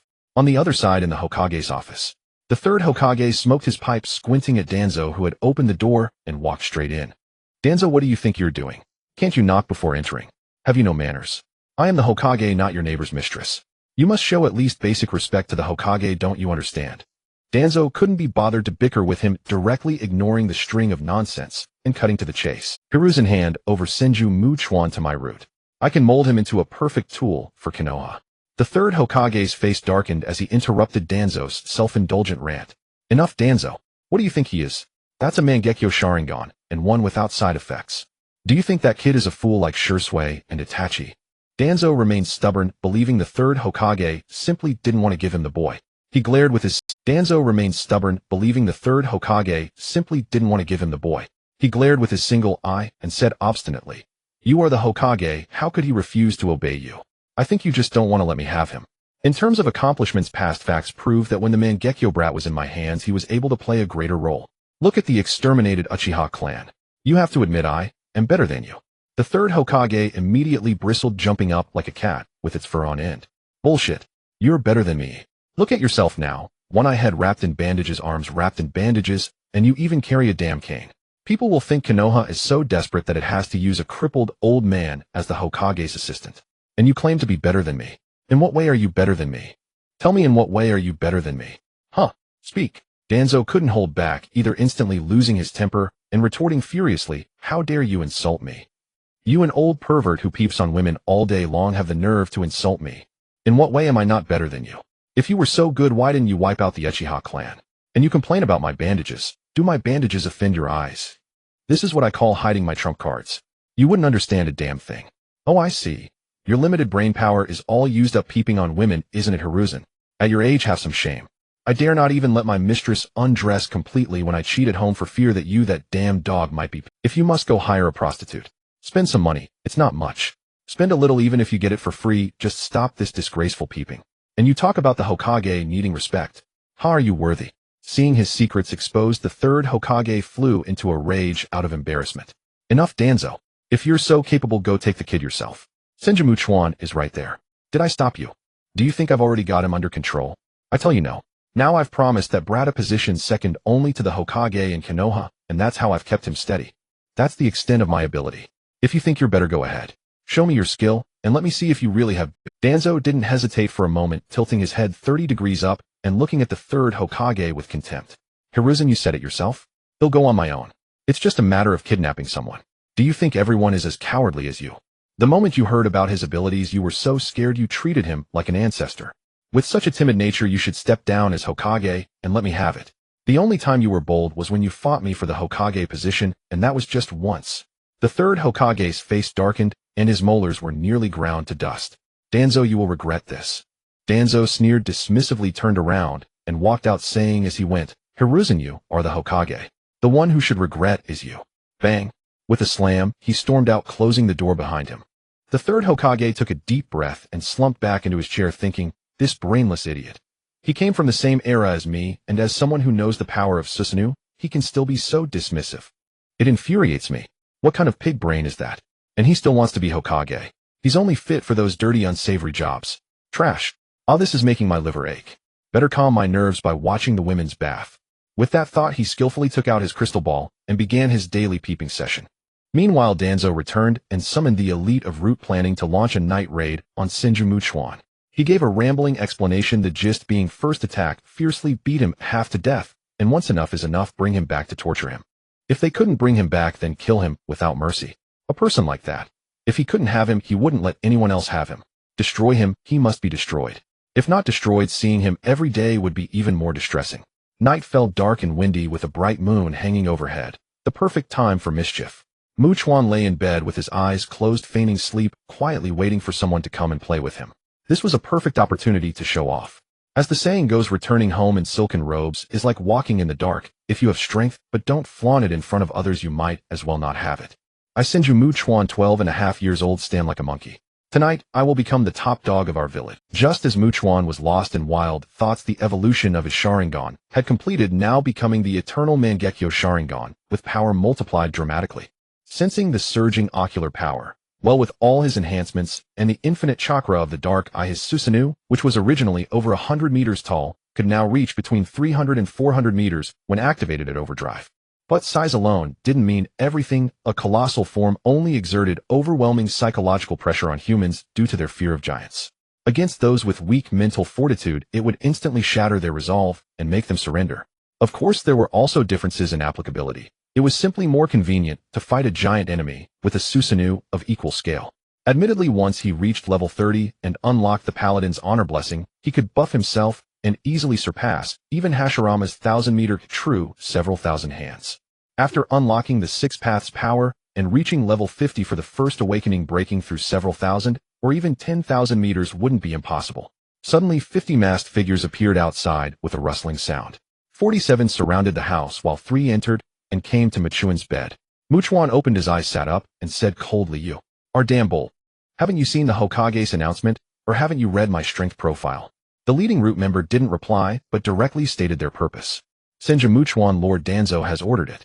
Today you have 2 choices: 1, get beaten, and be taken to root; 2, die."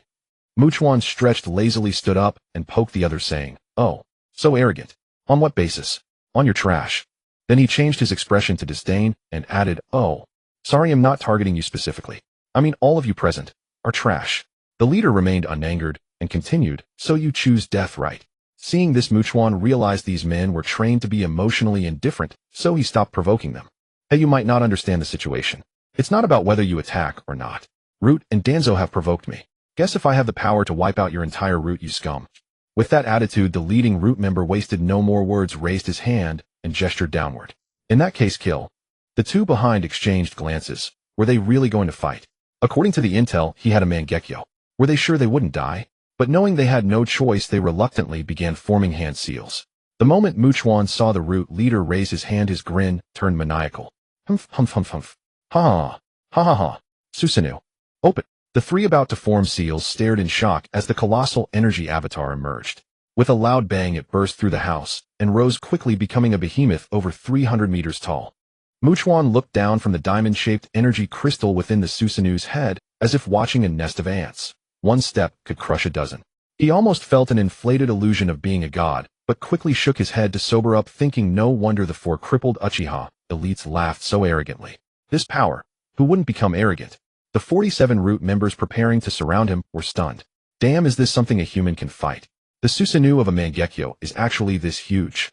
How can we fight this? We're dead. That dog Danzo. We're young and ignorant, never knew about Susanoo or its power, but you knew and still sent us to die. Are you even human? Fuck. Aside from Root, the 3rd Hokage and a group of Umbu were also watching from afar. The 3rd Hokage had originally wanted to see Danzo fail, but now he was shocked himself. This brat hadn't been lying. This Susanoo was far larger than Shizui's, and even larger than the records of Madara Uchihas. If he didn't stop it, Konoha would be reduced to ruins today. That dog Danzo, always causing trouble, but never achieving anything. Fuck. As for Danzo himself, he was also watching, completely unaware of the severity. In his mind, Susanoo. What was there to fear? Just stab it with a kunai, and it'll break. Why are you all scared like dogs? Go ahead and try. If you don't stab it, how do you know it won't break? Fuck.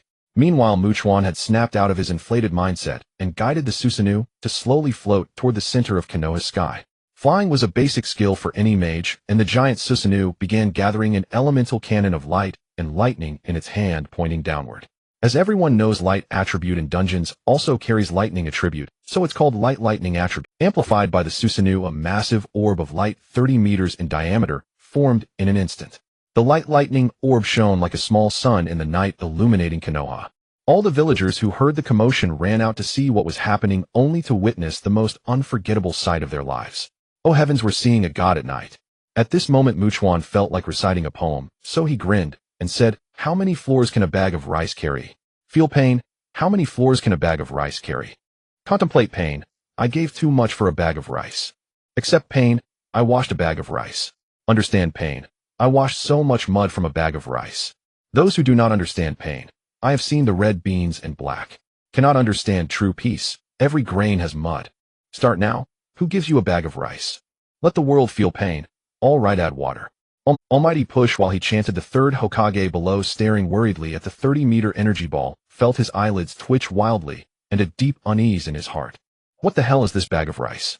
This is clearly the prelude to some explosive ultimate move.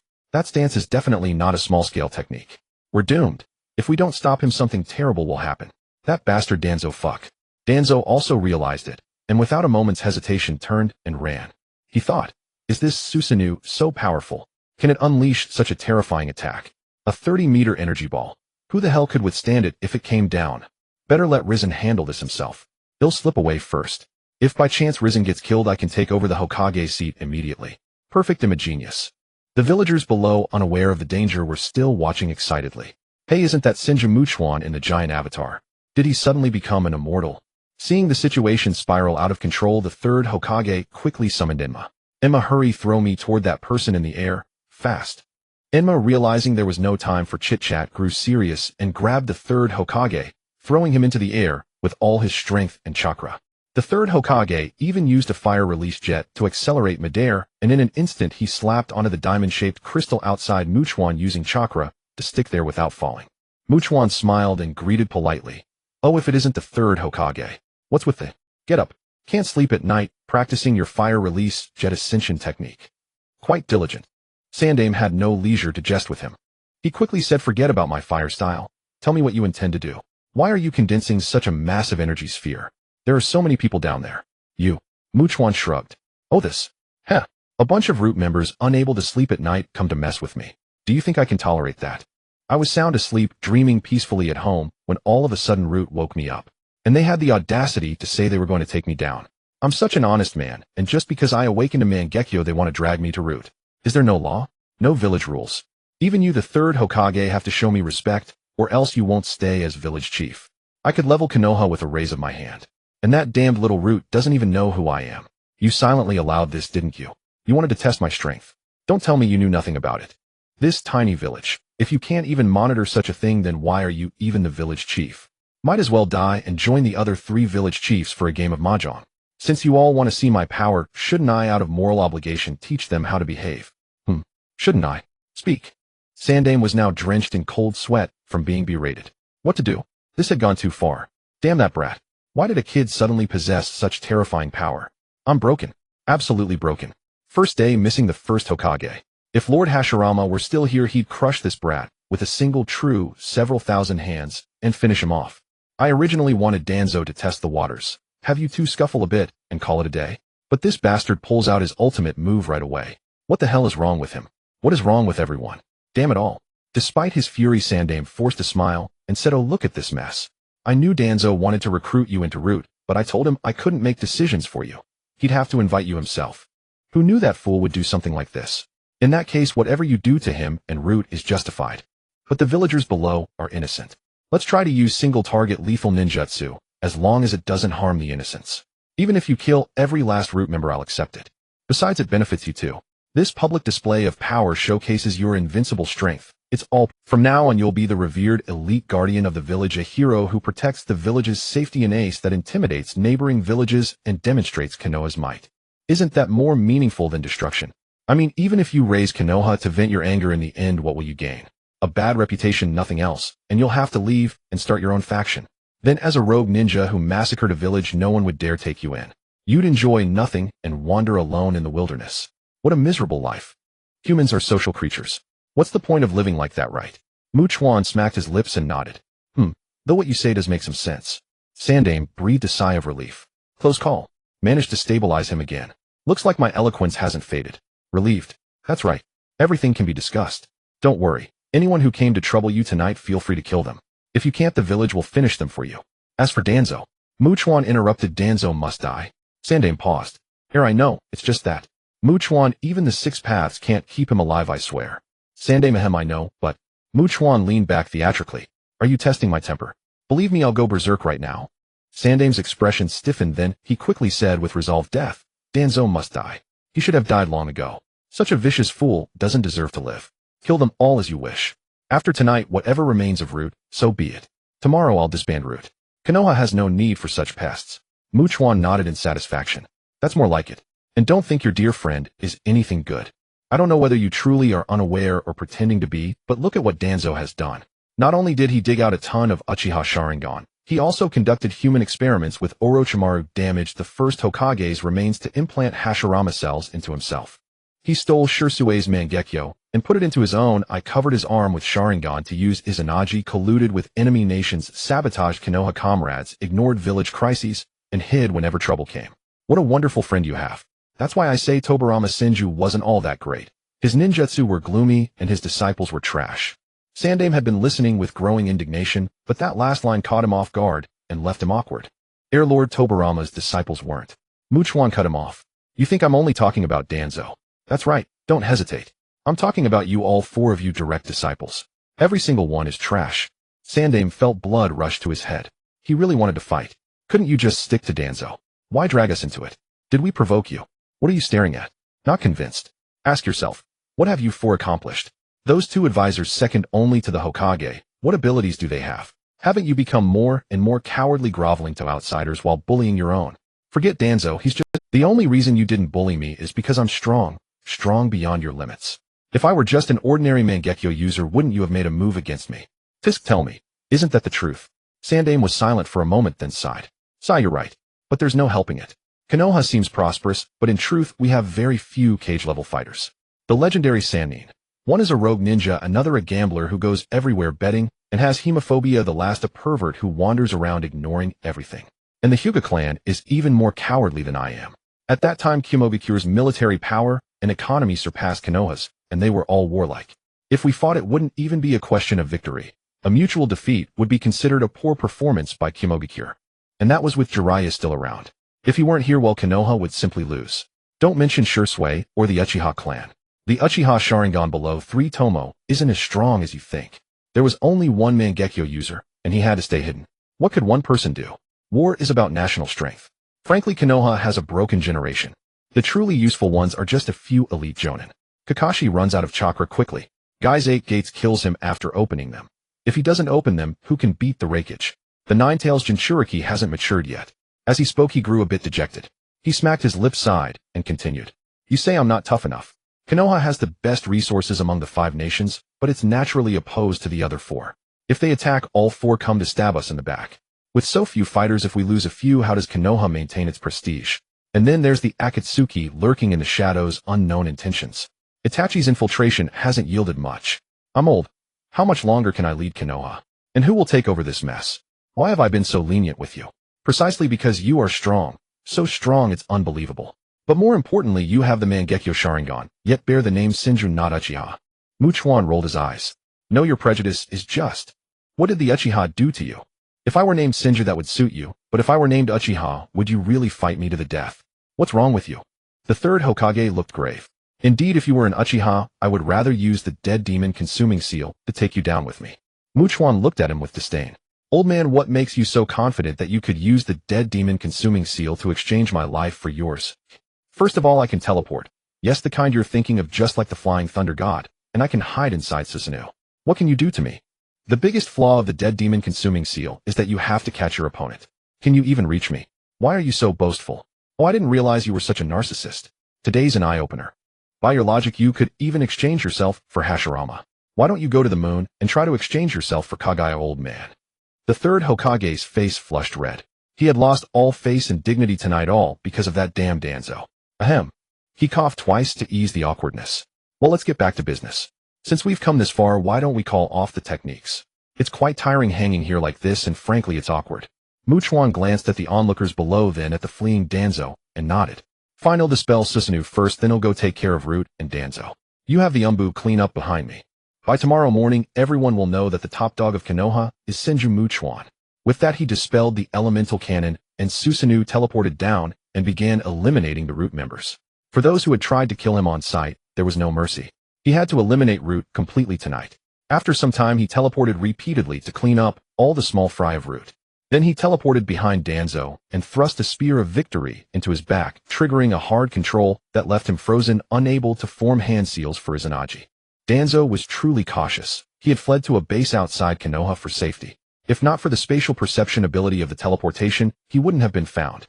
Indeed, teleportation comes with the bonus of spatial perception, otherwise you might end up in some random place, and you couldn't pick a target without it. It's like Kimui, a space you can enter and exit but it allows spatial penetration, movement detection, destruction, and enhancement. That's the nature of space. Understand one, understand all. So since I can teleport, I can apply all sorts of spatial movement abilities. Tisk tisk, you little punk, you He reached out and slapped Danzo on the head. You dog, you ran away without your men. How selfish can you? He slapped him again. Don't you have Koto Amatsukami? Don't you have Izanagi? Damn it, try to move now. Too bad you're not an Uchiha. They can use Izanagi without hand seals, but you're too weak. You have to form seals. Sucks to be you. Let me enlighten you. In the face of my hard control, everything is futile. Do you even know what hard control is, you bore? Only if your power level is above mine, and you have a corresponding immunity mechanism, can you break it. That means you need both a higher power level and an immunity mechanism. To break my level of hard control, you'd need energy stronger than chakra. He slapped him again. No, power level is not about strength, but the grade of the essence of power. Sai, explaining this to an idiot like you is probably a waste. Your brain can't comprehend it. Consider it a final lesson before you die. Danzo listened to this nonsense while being unable to move his side, aching with rage. He thought, if you let me go, let me stab you with a kunai, I'll fucking kill you. Chuan didn't care what he thought. He plucked out Danzo's Koto Amatsukami Sharingan, then removed the 10 Sharingan from his arm, storing them in his spatial storage. These were treasures, too precious to destroy. After looting, he raised a hand and incinerated Danzo with a burst of flame, then waved a gust of wind to scatter the ashes. After that, he remembered that Danzo had stored many Sharingan in the root base. He and Obito had collected the entire Uchiha clan's eyes. Can't waste those. Time to collect them. He teleported to the root base, found the Sharingan storage room, and saw dozens of eyes. Obito's wall of eyes must have even more, probably 100 or so. He stored them all, and went home to sleep. On the other side, the third Hokage and the Umbu had a busy night running around to collect bodies and clean up. After working all night with no sleep, just as dawn broke, he issued orders to announce Senju Chuan's official status. The entire village had to know this man was now the combat powerhouse of Konoha, had exposed Danzo's many evil deeds, personally eliminated Root, and removed the biggest cancer from the village. He had earned the position of deputy village head through both strength and political achievements. That's right, Chuan was now the deputy Hokage. The third Hokage, too lazy to make a fuss, simply appointed him as deputy Hokage, equal in rank. Yes, equal. At least. The third Hokage believed they were equal. Definitely not that he was the lesser one. The next day, Chuan timed his arrival, yawning as he entered the classroom. He had been busy too late the night before and hadn't slept much, but he still woke up early out of habit, feeling drowsy. Irika turned and saw Chuan, a look of disbelief on his face. Chuan, why are you still coming to school? Chuan was momentarily puzzled, then understood. Oh, you mean that Iruka-sensei? I haven't graduated yet. I might as well finish the school year and take the exams. It's better than being bored, so it'll just pass the time. Irika wiped his sweat. Oh, well, suit yourself. Chuan nodded and went to his seat at the back. Sasuke, sitting beside him, whispered calmly. Hey, what's your deal? You made such a huge commotion last night, and now you're equal to the Hokage. Does that make sense? Chuan stared straight ahead. It does. With my strength, it's only natural. I didn't become the daimyo just because I didn't want to travel far. Speaking of which, you've awakened the Three-Tomoe Sharingan and should be at Jonin level now. Why are you still coming to school? Also passing the time. Sasuke shrugged helplessly. My mom made me come. She said kids should live like kids and not dwell. Besides, I don't have a clear plan for getting stronger for now. Once I adapt to the Sharingan, it'll stabilize at Jonin level. In the meantime, I can train my physique. Chuan nodded. Yeah, physique is the foundation.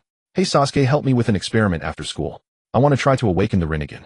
Sure, no P. Sasuke shot up from his seat. What did you say? This remark startled Sasuke, instantly unsettling him. Rinnegan, the legendary sage's eyes.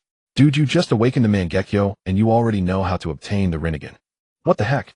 His little heart was greatly startled.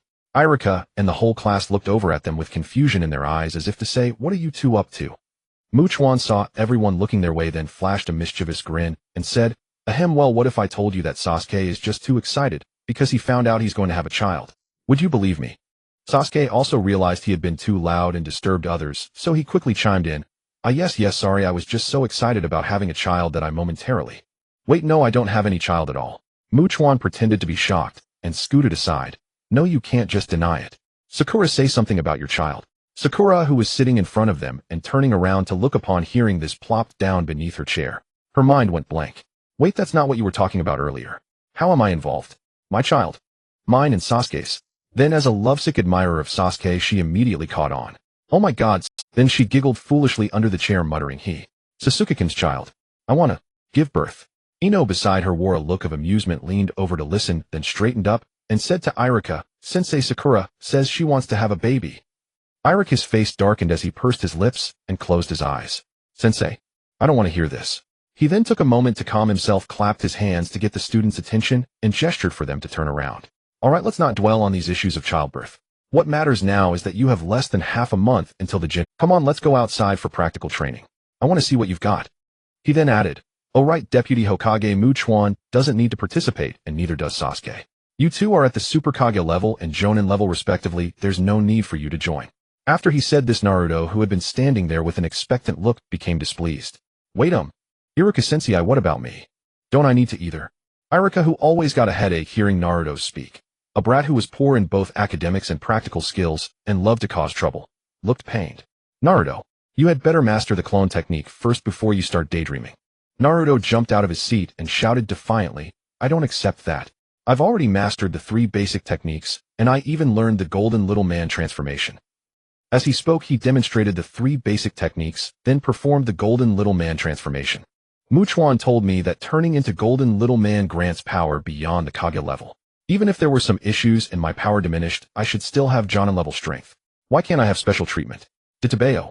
Irika saw that Chuan was involved, so he turned and asked, "Deputy Hokage-sama, what Naruto said?" Chuan looked displeased. "Wait a second, you insist on adding deputy, huh? Isn't a deputy Hokage still the village chief? From now on address me as village chief, without the deputy." Irika was momentarily speechless. Chuan then said calmly, "Naruto isn't wrong. I personally suppressed the Nine Tails for him. Now as long as he activates the Nine Tails chakra mode, what he calls the Golden Little Man, he has at least a weak cage-level strength." He then recalled that the 3rd Hokage had spoken to Naruto the other day. Why hadn't any notification been issued? He turned to Naruto and asked, "Didn't you tell the 3rd about your situation?" Naruto scratched his head sheepishly. "At that time I wasn't sure if I could use the mode you mentioned, so I didn't tell the 3rd Hokage yet. I just said that you came to help me deal with the unruly Nine Tails." Turns out it was super easy, and I learned the 3 basic techniques in just a few tries. "I'm a genius, database." Chuan nodded and said to Irika, "You see, the situation is as it is. If he participates, it would just be bullying the others."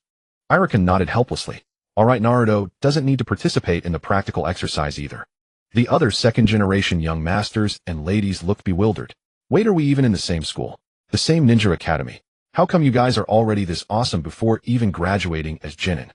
One awakened the Mangekyō and became a deputy Hokage at Super Kage level. One opened the Three-Tomoe Sharingan and reached Jonin level. One borrowed the power of the Nine Tails to attain Kage level. Comparing this, it makes us look so dumb. Aren't we the heirs of clan secret techniques, supposed to be the elites? Why is the gap so huge? It's even bigger than the gap between humans and dogs. The group of 2nd-generation kids went outside for the practical class. Chuan and Sasuke, having nothing else to do, decided to head back to the Uchiha clan compound to research the Rinnegan. Naruto went to the forest to develop ninjutsu based on the Golden Little Man mode, aiming to become stronger and achieve greater glory. As the two walked, Chuan checked today's random shop items. Level boost ticket 2. After use increases one's level by 1. Price 4,000 points. A must-have. Chuan felt a surge of excitement. My luck is off the charts today. To get the level boost ticket so quickly, and 2 at that. Beautiful. He quickly paid and bought them, spending 4,000 points. Account balance 199992500. TSK tisk. Looking at such ample funds, he felt truly at ease. Can't spend it all. Without much hesitation, he directly used both level boost tickets he had bought. All his physical attributes were enhanced once again, so exhilarating that he almost cried out, but he managed to maintain his composure. System character level increased by 2. All stats improved. Skill levels increased by 2. Current character, level 22. Chuan opened his skill panel and saw that 3 more levels would bring him to level 25, which would unlock several new skills. Come on, my luck. It must be said that power obtained through the system was both stable and free from fluctuations, unlike those who trained on their own. Their strength was truly unstable, requiring time to solidify. If not stabilized properly, it could easily cause problems.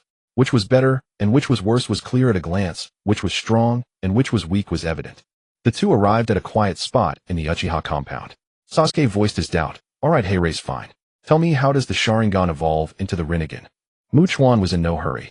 He clicked his tongue and began to explain. This origin goes back to the Otsutsuki clan. It's an old ninja world gossip about the love and hatred of the Sage of Six Paths family. It's too troublesome to tell, so I'll just give you the method. Anyway, Sasuke, you're not really interested in hearing stories, right? Studying ways to get stronger suits you better. Hearing this, Sasuke felt an itch in his heart. Who says I don't like gossip? Listening to gossip is everyone's nature, okay? Ahem, well, I suppose I can hear the reason behind it. I do have some patience. Chuan tilted his head with a puzzled expression. Huh? You want to hear gossip? Since when do you have such a hobby? He thought not that you're not a cold-faced guy, and though your brain isn't the sharpest, I've never seen you listen to anyone's. Zhuozhu said awkwardly, cough. If not, I don't talk nonsense. What I mean is if you want to talk, I have time to listen. If not, then just tell me the method. We can discuss the gossip about the 6 paths immortal later when we have time. I just want to understand the principle, nothing else. Really? Chuan smiled. Alright, if you say no, then no. I believe you.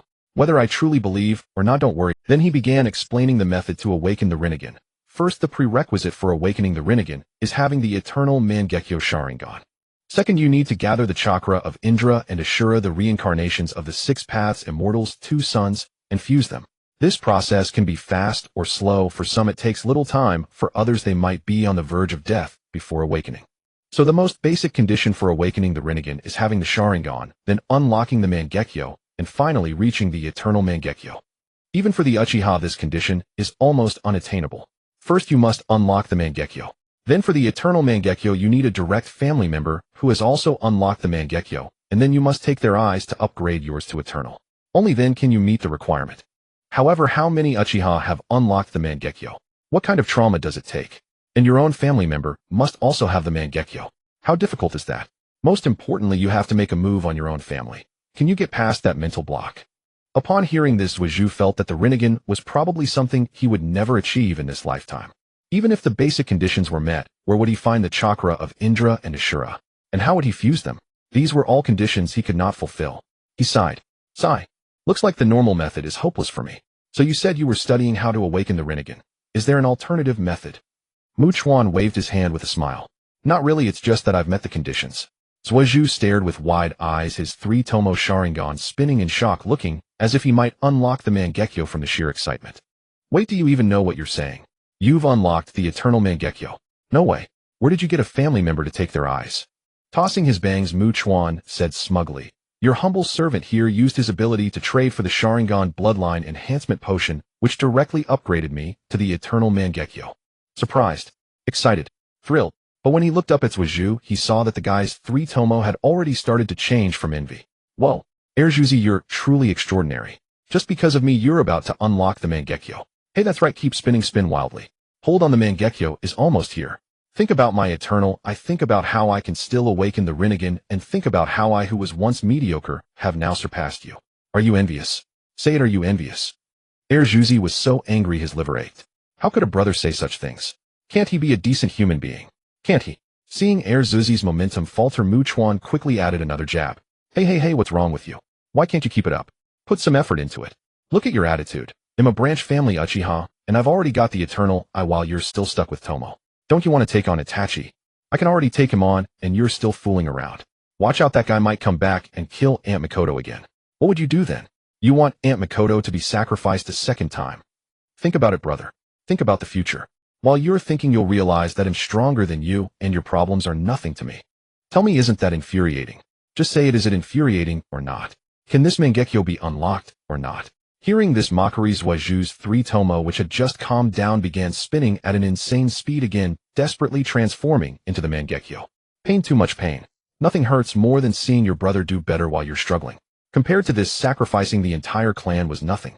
Zhuozhu's 2 big red eyes bulged as if they were about to pop out. Soon, under the frantic spinning, the Tomo connected and began to change shape, eventually forming a 6-pointed star pattern. Huff, huff. Panting heavily, he felt the surging chakra and ocular power, his expression filled with shock and joy. Zhuozhu covered his eyes with a hand. So this is the power of the Mangekyō. So strong. Amaterasu. Kagetsuchi. These are my ocular abilities. A black flame with the ability to control it at will. Doesn't seem very powerful. So saying, he glared at a tree to test it. Amaterasu. Instantly, black flames erupted on the tree, reducing it to ashes in just over a second. The terrifyingly high temperature made the burning extremely fast. Chuan was stunned. Wasn't Amaterasu supposed to burn everything? How come it was so fast? This was different from the anime, brother. Shouldn't it take a lot of effort just to burn a piece of clothing? Seeing the effect, Zhuozhu was pleased. The power was decent, and the ocular ability required no hand seals. Just a glare, and the target was hit. Not bad. Hey Chuan, look at this. It's pretty practical, right? With Kagetsuchi, I can change its form. It's a special attack type ocular ability. Quite impressive. Chuan touched his nose. Well, it's okay. Stronger opponents can block the black flames with chakra. It's useful in mid to late stages, but not very effective in the endgame. Overall, Susanoo is more useful. Oh, and with yours it's a good combo. You can attach it to Susanoo in different forms for attacks. That's pretty powerful. Suiju nodded, then looked up with another thought. By the way, can you still trade that potion you used to upgrade to the eternal Mangekyō? How much? Seeing another business opportunity, Chuan perked up. You mean the Sharingan Bloodline Enhancement Potion? It's originally meant for slow evolution to the Eternal Eye by gradually enhancing and completing the Sharingan Bloodline. But if you've already unlocked the Mangekyō, it can indeed quickly upgrade to the Eternal Eye. As for trading, it's possible, but ITLL cost this much. He again held up 2 fingers as he always did. Just as he was about to quote the price, Erjuzi quickly thought it over, and based on its actual value guessed a number. Oh, 200 million. Reasonable. It can drastically boost power and has an outstanding effect. For the Uchiha clan, it's practically a divine object. If the Uchiha of old had known about this, they wouldn't have minded paying 20 billion, let alone 200 million. Chuan raised an eyebrow. Good Erjuzi, you really know how to bargain. But he couldn't keep ripping off the same person, especially a brother had grown up with. He'd give a fair price, just take a small commission. 10,000 times, just 10,000 times, no more than that. Chuan thought that 100 bottles of that stuff only cost 200 points, which meant each bottle was only 20 points, equivalent to just 200 tael of silver. Converting 200 million taels, that's a million times difference. It's really unwise. Such things should only be done to a brother once you can't keep playing this game with him. Although this item is indeed worth that price, selling it lower would bring trouble, but giving a fair price and not letting him disclose it is fine. Then Chuan waved his hand and said, no need, 2 million taels is fine for this thing. But you must never tell anyone the price. To outsiders, this thing is definitely not this price. Even though the Uchiha clan is gone and no one wants it, you still can't say. The second pillar put on an air of being loyal and tight-lipped, patting his chest. Don't worry, I know the stakes. Do I look like a blabbermouth? Last time with Mom's resurrection, if you hadn't told me to speak, I would have taken the blame myself. Chuan waved his hand. All right, I know you're reliable. Let's talk about the transaction later. Let's focus on the Rinnegan for now. You see, now we have the eternal Mangekyō. Coincidentally, I also know who the reincarnations of Indra and Ashura's chakra are. And even more coincidentally, I have the ability to extract their chakra. Isn't that quite a coincidence? Sasuke raised an eyebrow. That is quite a coincidence. Chuan smiled and continued. Guess who these 2 reincarnations are? They're right in Konoha. Sasuke rolled his eyes. Just say it already, don't make me guess. What if I guess it's me? How about that? TSK tisk tisk. Chuan clapped in praise. Impressive. As expected of the second pillar, you've got some brains. Not much, but you guessed right. Sasuke looked incredulous. It's really me. You're not kidding. I'm someone else's chakra reincarnation. Chuan spread his hands. Yes, to be precise, you are the vessel for Indra's chakra reincarnation. And the vessel for Ashura's chakra reincarnation is Naruto. Indra's chakra can only reincarnate in the Uchiha clan, who possess the Sharingan. Ashura's can only reincarnate in clans with strong physical traits, like the Senju and Uzumaki, because they correspond to the Sage of 6 Paths, eyes of the Sage and body of the Sage. Your Uchiha Naruto is Uzumaki, that's how it is. By the way, the previous generation's reincarnations were Hashirama Senju and Madara Uchiha. Only those 2 generations, that's it. Sasuke took a long while to process, but he was easygoing and soon shrugged it off. He shook his head and said, all right, so what are you going to do? How do you obtain that so-called Indra's chakra? I can't sense it at all. It's up to you. He also wanted to see the Rinnegan awaken. It was a moment to witness a miracle, the legendary power of the sage. He was eager to witness it. He would awaken it himself one day, so it was good to get a preview. Chuan didn't waste time and directly placed his hand on the second pillar's forehead. Don't move, don't resist, empty your mind, leave it to me. Saying so, he did the same thing he had done with Naruto, quickly locating Indra's chakra, grabbing and extracting a portion. When he lowered his hand, Sasuke touched his forehead and checked his condition. Everything felt normal, no sense of loss. That's it. I didn't feel anything. Are you sure it didn't fail? Chuan laughed. Don't worry, it's definitely fine. Indra's chakra is just a hidden symbiotic energy. Since its existence has no substantial effect on you, you wouldn't feel it whether it's there or not. As for Ashura's chakra, I already asked Naruto for it earlier. Now I'll try to fuse them. Saying this, he closed his eyes and began to mobilize the 2 chakras within him, merging them and converging with his eyes. To speed up the process, he directly used the life-nourishing power of the sacred force and the devouring power of the dark source to forcibly accelerate the fusion. The essence of awakening the Rinnegan is the fusion of Indra's and Ashura's yin and yang chakra. His dual occupation attributes could essentially be seen as yin and yang attributes, light and darkness no difference. So the acceleration was extremely fast, in minutes it was done. In his perception, he felt that the Rinnegan had been successfully awakened. The awakening of the Rinnegan not only brought a leap in chakra level, but also granted several abilities the 6 paths of the Rinnegan and the outer path, as well as the summoning of the demonic statue of the outer path. Moreover, he awakened a unique Rinnegan technique. However, when Chuan learned the details of this technique, he was so stunned that he couldn't hold back and opened his eyes, shouting out loud, "Holy crap!" The technique was causal manipulation, literally meaning the ability to control cause and effect, though its upper limit depends on one's own strength. What does that mean? It means the concept itself. Everything in the world can be manipulated because everything has cause and effect. There are many ways to use it. The most common is reversing cause and effect to ensure attacks always hit. You are hit. That's the effect. I attack. That's the cause. Reversing cause and effect means that seemingly I attack and you get hit, but in reality you got hit first and then I attacked. That is, once I have the thought of attacking you, you have already been hit. The actual attack action afterward is irrelevant. Even if I strike at empty air, you still get hit. And it cannot be avoided, defended against, or resisted. No method works. Even if you use time-space jumps, it's useless unless you instantly flee to another universe.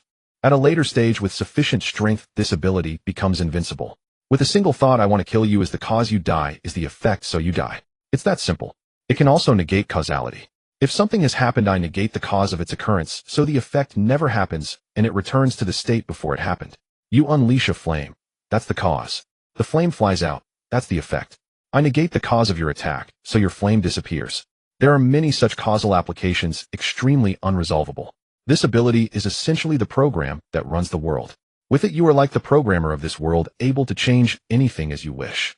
While Chuan was stunned, the second pillar was curiously observing his Rinnegan. It doesn't look that great either. Purple eyes with rings. Ugly, really ugly. And this is supposed to be the sage's eyes? No style at all, not even half as good looking as my Sharingan. By then Chuan had gotten over his shock. After some thought, he realized it wasn't that amazing after all. Using it didn't turn out as wonderful as imagined. Using it lightly was unnecessary since he was already strong. Using it heavily consumed too much. With his current strength, he simply couldn't afford to wield that power. What if he had a momentary lapse and exhausted himself to the point of no return? That would be terrible. This was the very rule of the world, and it might drain him so much that he couldn't even revive. Coming back to reality, he saw the second pillar complaining that the Rinnegan lacked style and was ugly. Don't be so picky. You'd better not awaken it if you dislike it. Let me tell you, not only does it massively boost your chakra and grant all nature transformations, but it also instantly gives you more than a dozen abilities plus a unique dojutsu technique. Hearing about the massive boost in power, Sasuke smacked his lips and changed his tune. But then again, purple does have a certain charm. Chuan cast a scornful glance at him. "I'm your Sasuke, as if I didn't know you. So what if it's ugly? As long as it boosts strength, who cares about appearance? Just tell me, can it kill Itachi? If yes, even if he turns into a ghost head, accept it." But on second thought, those purple Rinnegan rings didn't really look that appealing. Oh right, they can be merged just like Kagaya's 9-Tomoe Sharingan. Red would be far more aesthetic, and in practical use, there'd be no need to constantly switch between eyes. Others might fail, but he could absolutely achieve the fusion and even customize it however he wished. What could be simpler? Speaking of aesthetics, among all these eyes, the Tenseigan was undoubtedly the most beautiful. It looked almost like a normal eye, only with a pale blue iris and some white diffusion around the pupil. Quite pleasing to the eye. As for how to awaken the Tenseigan, how that was too simple. Any descendant of the Otsutsuki bloodline needed only to pluck a pair of flawless Byakugan and implant them. Voila, done. So simple, so absurdly straightforward, but that's how it was designed. You had to admit it.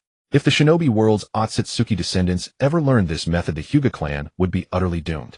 There were plenty with Otsutsuki blood, the Senju Uchiha Kagaya Uzumaki, especially those lunatics from the Kagaya clan, true mindless battle-crazed terrorists. Once they found out, the Hyuga clan would be raided like a dungeon. All it took was obtaining a pair of Byakugan and implanting them to instantly awaken the Tenseigan and ascend to the pinnacle of the shinobi world. In fact, for any transmigrator from an Otsutsuki blood branch, the fastest way to gain power was to snatch a pair of Byakugan without the caged bird seal and awaken the Tenseigan, a shortcut to supremacy. What about purity? Nonsense. All Byakugan are identical in function. Purity applies to bloodline, not eyeballs. You tell me yours is purer. Are you kidding me? The branch family's issues were entirely due to the caged bird seal, not any innate defect. Even the Hyuga clan themselves never spoke of purity. It was just that moon-dwelling Otsutsuki Tonari, wanting to marry their daughter, claimed her purity was high. one for his bride, one for his eye. Shameless. Speaking of purity, who's purer than you, the direct descendant of Himura on the moon? Why didn't you use your own eyes?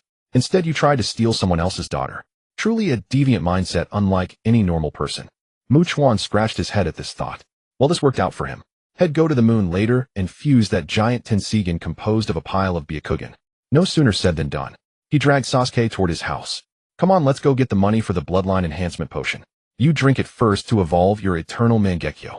After that, I'm heading out to get myself a pair of good-looking eyes. I don't even think about it. There's only one, and it's mine. Sasuke said nothing but kept rolling his eyes. Who cared about pretty eyes? He wanted power. Could good looks fill his stomach? Could they kill Uchiha Itachi? So childish for a grown man.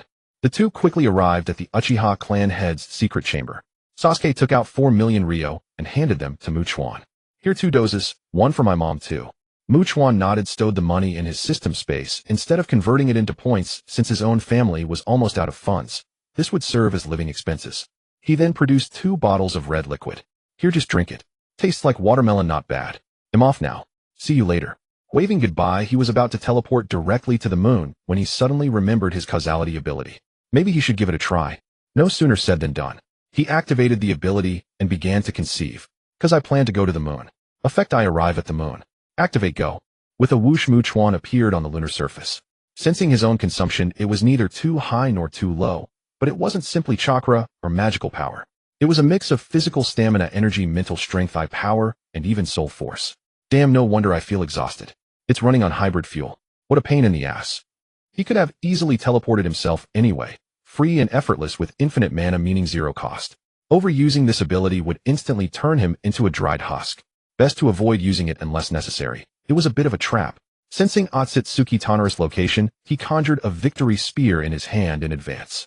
Then he teleported behind him and stabbed him in the kidney with a soft thwack, activating a strong control effect that immobilized him and prevented him from speaking. Clapping his hands, he walked in front of Tonari. TSK. Among all the shameless people, you're certainly one of the thicker-skinned. A poor brainwashed fool. Still daydreaming about Hinata's body and Hanabi's eyes. Nice idea, but don't bother thinking about it anymore. Oh right, there's no anymore for you. Heh. Otsutsuki Tonari was stunned. What's going on? How could there be someone on the moon? Even though he was blind, how had none of his puppets detected him? And how did he enter the artificial sun without triggering the barrier? Damn it, why couldn't he move or speak? What kind of jutsu was this? Chuan, done with his words, ignored him and looked around the palace and the outside. A fine place, a true paradise. Unique geographical location on the moon inside a sphere with a complete ecosystem. There was even a teleportation device connecting Earth and the moon. A perfect home. Young man, such fortune is beyond your grasp. He'll gladly take it off your hands. Having made up his mind, he turned back to Otsutsuki Tonari with a smile. Your Otsutsuki bloodline is quite pure. It'd be a shame to waste it if you die like this. To avoid waste, he'll happily accept it. All in the spirit of frugality. I know you're moved. Don't thank me. Saying so, he reached out his sinister hand and placed it on Tonari's body. Dark origin, devour. Tonari, in utter frustration, was consumed by the devouring force, his bloodline powers stripped away until he died desiccated. Chuan further filtered the devoured Otsutsuki bloodline power, converting it into pure energy before fusing it with himself. After all, the essence of everything in the world is energy. Bloodline power can also be reconverted. The principle was the same. The divine tree could convert planetary energy into fruit, the fruit into power and abilities, and finally back into energy and chakra, which could then become matter, elemental attacks, or even biological forms. This process was merely a cycle of transformation. Thus, anything composed of energy could be reshaped into another energy form. The difficulty lay in mental attachment and control. As long as the essence remained, the function would not change. After absorbing Chuan's side, with increasing familiarity, his dual-class light and dark abilities became more proficient and his application grew more natural. With Tonari dealt with, the next goal was that gigantic Tenseigan, a true treasure. Among the pile of Byakugan used to synthesize it, there had to be Otsutsuki Himura's eyes. Chuan believed this was inevitable, and perhaps the very core of the great reincarnation eye was indeed the Byakugan of Himura Otsutsuki. Too lazy to think further, he decided to go verify it directly. Sensing its location, he teleported instantly to the underground core where the great reincarnation eye was housed. It was a massive protective structure and also a central control device. The entire moon's internal and external operations were controlled through this place, with the great reincarnation eye serving as both the energy supply center and the CPU. Now that Mu Chuan possessed the Otsutsuki bloodline, he could approach this enormous eye without being repelled. He raised his hand and pressed it against the eye, channeling his spiritual energy to sense within. Soon he detected a purer and more powerful energy inside, which should be the Byakugan transformed from Himura Otsutsuki's eyes. Mu Chuan suddenly opened his eyes using his spiritual energy to separate this strongest energy along with nearly half of the total energy. A separate reincarnation eye was thus extracted, resulting in two great reincarnation eyes, each smaller than the original. He had to leave one behind to control and stabilize the moon, as he intended to use this place as a home and couldn't let it collapse. He controlled the separated reincarnation eye to float before his own eyes. Taking a deep breath, he mobilized it into energy that surged into his eyes, merging with his own. At the same time, he channeled the power of the eternal Mangekyō Sharingan and the Rinnegan, using the reincarnation eye as the base for a 3-in-1 fusion. Soon the external reincarnation eye was completely absorbed into his eyes. At that moment, Mu Chuan's eyes displayed a swirling vortex of multiple colors. After a moment, the vortex gradually faded and stabilized. The whites of the eyes appeared, and the colors converged toward the center, forming a light blue iris. The outer ring of the iris, normally black, now showed a faint yellow halo. Then the pupil emerged, surrounded by fine radial white patterns, but these patterns followed the design of the eternal Mangekyō. After the fusion was complete, Mu Chuan blinked. That's it. I don't feel anything special. He teleported to the palace mirror and leaned in to look. Not bad, it looks almost like normal eyes. The difference from the original reincarnation eye is that the black ring of the iris has become a faint yellow halo, and the white radial patterns around the pupil have turned into white Mangekyō radial patterns. Those are all features that are hardly noticeable unless you look closely, and blue eyes are common everywhere, so they're not. It's just that suddenly changing from black eyes to blue might make people curious. He stood up and looked around the palace. With the moon matters settled, it was time to return. But this place couldn't be left abandoned. Now through the great reincarnation eye, Mu Chuan had taken control of the entire moon and the puppets within it. He simply ordered the puppets to continue their original duties as usual. Those on patrol to patrol, those on cleaning to clean. These puppets were incredible, fully automatic, super intelligent, and capable of thinking and speaking. Energy was supplied by the great reincarnation eye, which not only possessed immense energy itself, but could also absorb solar energy for its use, so there was no need to worry about energy supply. They didn't need to eat, drink, or sleep, making them the perfect replacement for manual labor. Entrusting the moon's interior maintenance to these puppets was incredibly reliable. He looked down at the moon's core where Kaguya Otsutsuki resided. It was better not to disturb her recklessly for now, as he wasn't sure he could defeat her. What if she was just playing games with her children? What if the seal was purely self-imposed isolation? Given her configuration, even he couldn't imagine how she could lose. And sealing her with her own abilities. A weakened version sealing a high-end version. Was that a plot anyone? A Desert Eagle pistol exchanging fire with a Barrett sniper rifle, bullets colliding midair, and the sniper round losing to the pistol round. Who could believe that? Anyway, he didn't believe it. Whoever believed could believe. He'd play it safe and wait until level 50 for the first awakening. By then he would be absolutely invincible with no opponent to match him. He looked away, teleported back to his home in one move, and lay down on the bed. Half an hour passed, and the room was dead silent. TSK. A bit boring, huh? Maybe I should do something. But what? Oh, right, now that I have the reincarnation, I need to find someone to show off to. And who better to show off to than the Hyuga clan? Had the expression on the Hyuga clan leader's face would be quite something. He jumped off the bed, strolled out the door, and headed toward the Hyuga compound.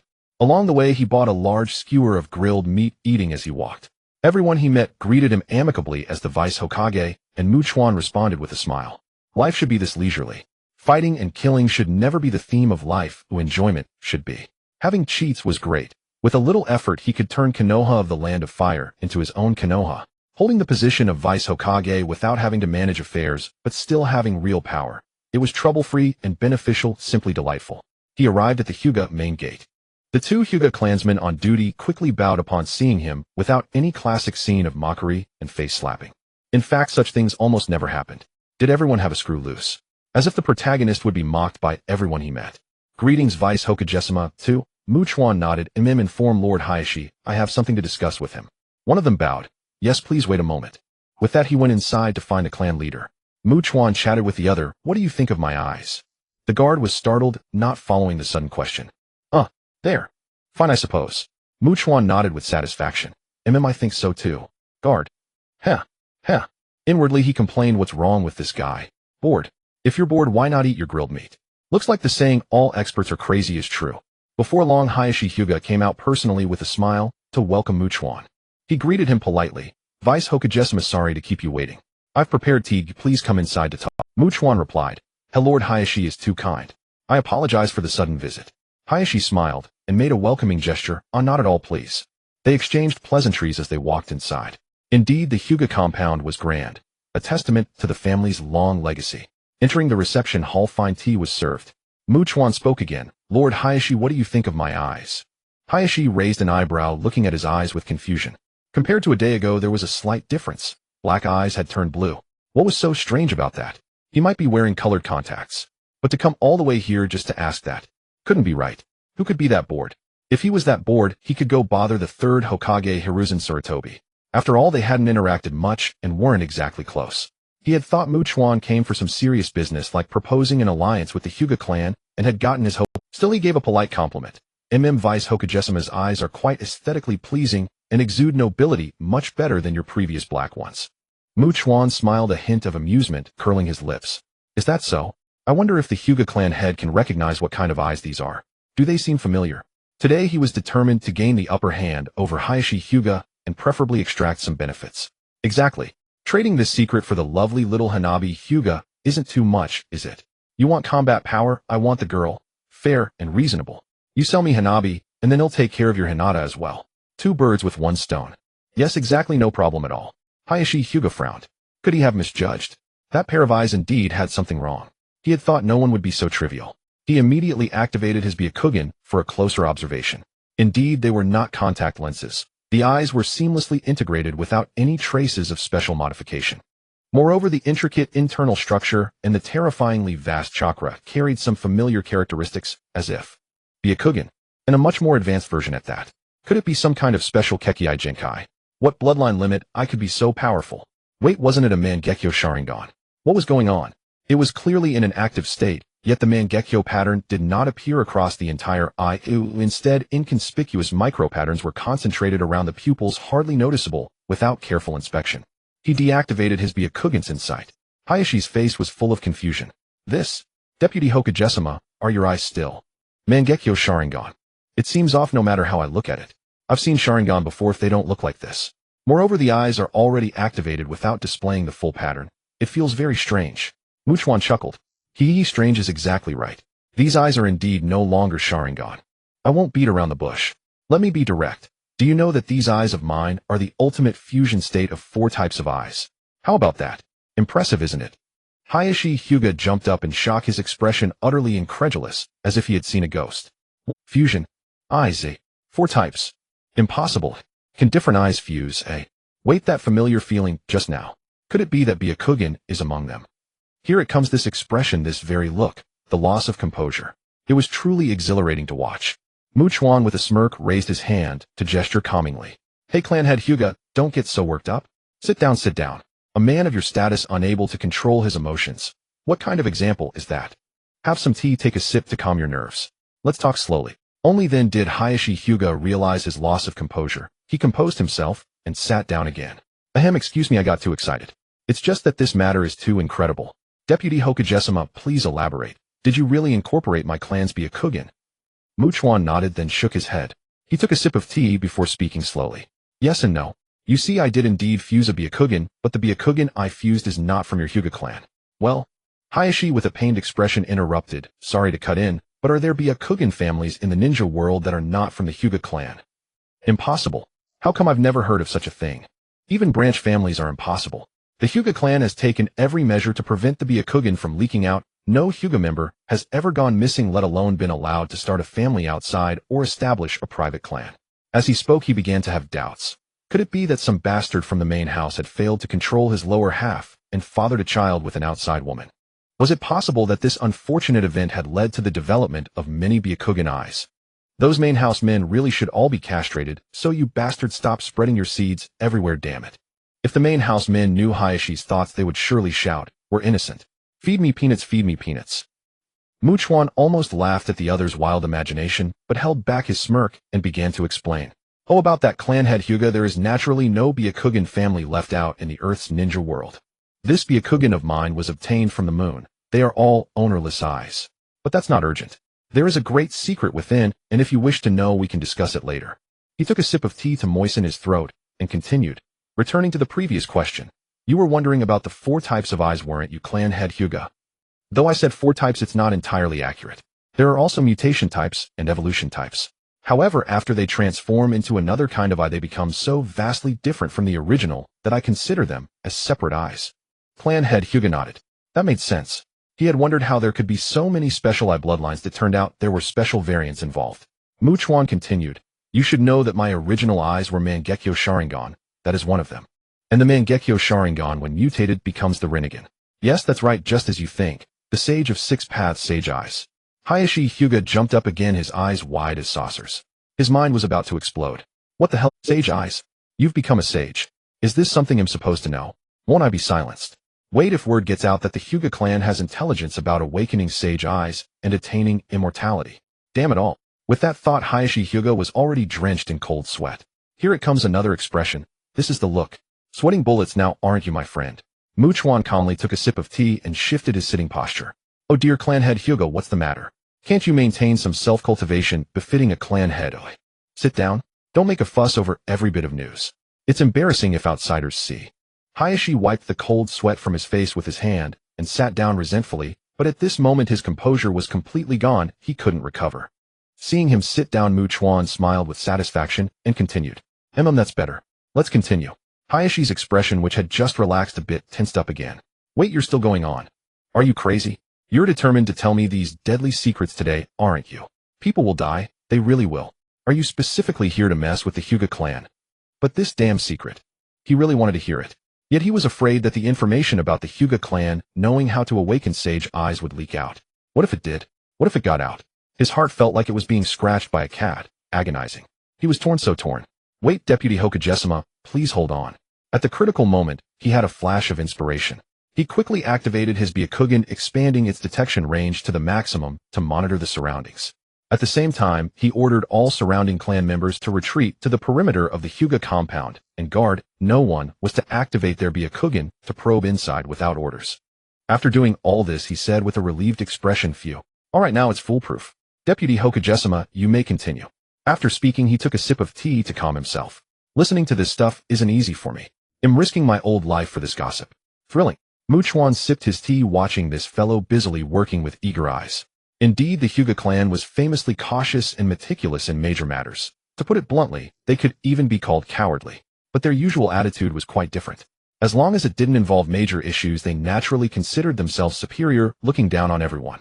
In the past, the Uchiha Sharingan could suppress the Byakugan's arrogance. Now that the Uchiha clan was gone, they had swelled up, declaring themselves the strongest family in Konoha bar none. However, Chuan didn't care about that. He continued chatting with a smile to clan leader Hyuga. So even the Hyuga clan leader doesn't know the secret of the Sharingan.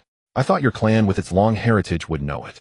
After all, you are descendants of Otsutsuki Hamura, the younger brother of the 6 Paths Sage. This shouldn't be. It seems your ancestors didn't tell you much about the Otsutsuki secrets. The Hyuga clan leader broke into a cold sweat. Were the neglected stepchildren all right? Just get to the point. Watching his anxious yet restrained expression shift constantly, Chuan spoke with even more relish. That's the thrill of sharing secrets. The listener's excitement fuels the speaker's fervor. Let me tell you the secret of the Rinnegan. The method is actually quite simple, but the conditions are hard to meet. First, you need the Sharingan. That's undeniable. Then unlock the Mangekyō. After that, a family member must also unlock the Mangekyō. Then you take their eyes to unlock the eternal Mangekyō. The Hyuga clan leader was stunned. Damn, what kind of twisted upgrade method is this for the Sharingan? So, Chuan continued, at this point half is done. The next step is crucial. Gather the reincarnated chakra of the 6 Paths Sage's 2 sons, Indra and Azura. In essence, it's the 2 power inheritances of the 6 Paths Sage. 1 Yin attribute the sage's eye, 1 Yang attribute the sage's body. The previous generation of these chakra reincarnations were Uchiha Madara and Senju Hashirama, and this generation is Uchiha Sasuke and Uzumaki Naruto. Fuse these 2 chakras into yourself, then just wait. After a certain time, if it awakens, it awakens. Of course, the subject must be an Uchiha who has unlocked the Sharingan. Even if someone else transplants a Sharingan and meets the conditions, it's useless. The fusion would kill them instantly. That's the Otsutsuki bloodline mechanism. Hyuga Hayashi blinked his large white eyes. It was indeed quite simple. Simple only for the knowing the method was utterly useless to others. The Otsutsuki ancestors' bloodline mechanism locked everyone else out. How infuriating. Why can the Sharingan evolve into a sage's eye? I'm so jealous. Our Byakugan is also an Otsutsuki bloodline. Why is it inferior? It can evolve and mutate, while the Byakugan. This is unfair. He smacked his lips in envy and said, this is truly incredible. The Uchiha are indeed blessed by heaven. Unlike us, also possessing an I bloodline limit from the Otsutsuki, the Byakugan has only this one form since its awakening. So there are two eyes, the Sharingan and the Rinnegan plus the Byakugan makes three. What is the fourth kind? It must be a very powerful bloodline eye, otherwise you wouldn't be interested. Am I right? He then picked up his teacup and drank. Chuan curled his lips into a smile. It's quite strong. This eye is called the Tenseigan, the evolution of the Byakugan, and it's on par with the Rinnegan. The Hyuga clan leader sprayed tea everywhere, dropping his cup without realizing it, then jumped up, his face a mix of shock and excitement. What a... The evolution of the Byakugan, and on par with the Rinnegan. He was stunned, utterly stunned. The Byakugan can evolve. And the key question, shouldn't I, the clan leader of the Byakugan family, know this? Yet an outsider knows. What a joke. This makes us look incompetent. Don't we have face to save? Chuan's lips curled up as he looked at Hyuga Hayashi. Look, here it comes again. This reaction, this expression, this state. Tisk tisk tsk. It felt like the satisfaction of growing your own melon, quick ripening it, and taking a refreshing bite. He pressed his hand down again. Clan leader Hyuga, sit down. What's gotten into you? This is the third time. As a clan leader, you should hide your emotions in your heart, not show them on your face. If you can't even achieve this basic self-cultivation, how can you accomplish great things? Hyuga Hayashi suppressed his excitement, trembling as he sat down, looking at the other with eager anticipation. Deputy Hokage. No, Hokage-sama, is there really a method to evolve the Byakugan? Could you? Chuan waved his hand to interrupt him. Hey, clan leader Hyuga, don't rush. Everything comes with a price. Other intelligence offers no real benefit, so telling you is just for listening. But the method to evolve the Byakugan is intelligence that can make your Hyuga clan reach the top of the ninja world. I can't just tell you for free, right? You'll have to give me something in exchange. That would be a transaction, wouldn't it? So we need to discuss the price first. He then rubbed his fingers together, giving a knowing look and raising an eyebrow. Hyuga Hayashi also came to his senses, nodding in agreement. Right, that's only fair. We can't let the Hokage suffer a loss. Then let's discuss the price. Hey, race, my sincerity, my Hyuga clan will offer anything we have. Whatever the Hokage takes a fancy to, just say the word. My bottom line is no bottom line. Even if it means mustering the entire clan's strength, I'll do it. He said this looking at Chuan with burning eyes, afraid he might refuse. Chuan licked his lower lip, thinking to himself, wow, this Hyuga Hayashi sure knows how to throw his weight around. But then again, as a clan leader, he has vision. In this ninja world, as long as you grasp power, you grasp everything. A mere family fortune. Once the Byakugan truly evolves into an eye that rivals the sage's eye, you'll have everything, money, power, status, all in abundance, far surpassing the present. Clan leader Hyuga, bold move. Fine, I want beat around the bush. I want money, a lot of money, and Hanabi. Hyuga Hayashi breathed a sigh of relief upon hearing the demand for money. Money. Who in Konoha is richer than the Hyuga clan? Even in the land of fire, who is richer than the Hyuga clan? But his joy lasted only a second before he heard a surprising name, Hanabi. Hanabi. Isn't that my daughter? That bastard is after my daughter. How dare you, dog? Ill. Wait, this might not be a bad idea. After all, this dog now possesses the Byakugan. No, he has the evolved Tenseigan, and his strength is undeniable, off the charts. He has strength, good looks, the position of Deputy Hokage, and as for money, the Hyuga clan isn't short of that. It's too rough even for wiping your ass. So, there's no downside. If you think about it, is Hanabi even worthy of him? A smile returned to Hayashi Hyuga's face. Ahem. Money is no problem. It's just that I didn't hear clearly. Did you say Hanabi? Chuan nodded in confirmation. You heard right. It's Hanabi. Hayashi leaned forward slightly. Are you sure? This Hanabi, the one from Hyuga Hanabi. Chuan, that's correct, that Hanabi. Hayashi, my second daughter. Chuan, yes. Hayashi, what? Chuan, exactly for. Well, not for, obviously, to be my woman, what else? Hayashi raised an eyebrow. Now, Chuan shook his head. Of course not. She can stay in the Hyuga clan until she's 18. I'll visit her when I have time. Hayashi nodded. All right, no problem. Then let's talk about the money. How much do you want? Any specific number? Chuan shrugged. No. You decide. I'll see how much this evolution method is worth in the eyes of the Hyuga clan head. He took a sip of tea, inwardly complaining, what number could I say? I don't know how much money the Hyuga clan has. If I ask too much and you can't afford it, it'll just lead to arguments. Better to toss the ball back to you. Hayashi closed his eyes and thought for a moment, then opened them seriously. How about 100 billion? This is the liquid capital I can currently muster on a moment's notice. All the cash I can mobilize instantly, as the Hyuga clan head. Any more would require clan meetings, asset transfers, and other troublesome procedures. Chuan spat out his tea. What the hell? 100 billion. And that's just the clan head's personal funds. Damn, the Hyuga clan is this wealthy. Wait, clan head Hyuga, is your clan really this rich? Throwing around hundreds of billions like it's nothing. Hayashi raised an eyebrow. This was his moment to show off. Finally, it was his turn. Ho ho ha. He cleared his throat and straightened his back. Lord Hokage must know that the Hyuga clan is a noble family with a 1,000-year legacy. We were already a great clan before Konoha was founded. Back then, after the Uchiha and Senju, it was the We are not merely aristocrats in Konoha, we are also great nobles in the land of fire. The Hyuga clan's business ventures are extensive, not just within this little Konoha, but across the land of fire and even neighboring countries, especially in real estate and mining. Never mind the land of fire. Even here in Konoha, nearly half the land belongs to the Hyuga. And thanks to the penetrating insight of the Byakugan, we have a stake in virtually every mine. You could say that wherever there are mines, the Hyuga clan calls the shots. So get it. Forget the centuries of accumulation. Even just counting the decades since Konoha's founding, we can easily come up with that 100 billion. The reason we can't produce more right now is that all the capital is out there invested and in circulation. Pulling it back would disrupt operations and cause serious damage. Chuan's eyebrows twitched. Damn, he actually got shown up. Caught off guard. Seeing Hayashi ready to continue bragging, he quickly raised a hand to stop him. Alright, I know the Hyuga clan is rich. Let's settle this happily. 100 billion it is. Pay up. Let's move fast. I suddenly remembered I have a pot of soup simmering on the stove. Hayashi smacked his lips, looking unsatisfied. Finally getting a chance to show off in front of someone, and now it's cut short. What a pity. Very well. He stood up and bowed slightly. Please wait a moment. He'll go to the vault to retrieve the storage scrolls. He'll be right back. With that, he turned and left, his movements a bit hurried, showing his eagerness. Before long, he returned carrying 2 storage scrolls. He handed the 2 scrolls to Chuan with a smile. Would you like to check? Each scroll contains 50 billion. Chuan transferred the scrolls into his system storage space, and the count immediately came back exactly 100 billion, not a coin short. A satisfied smile spread across his face. No need. How could I not trust the Hyuga clan head? Here, let me explain the path to evolving the Byakugan. It's actually quite simple. There are only 2 conditions. First, you must be a descendant of the Otsutsuki bloodline, intact and undamaged, not one weakened by seals or anything. In other words, any of the special clans in the ninja world that possess Otsutsuki bloodline abilities. Second, you need to transplant a pair of completely intact Byakugan.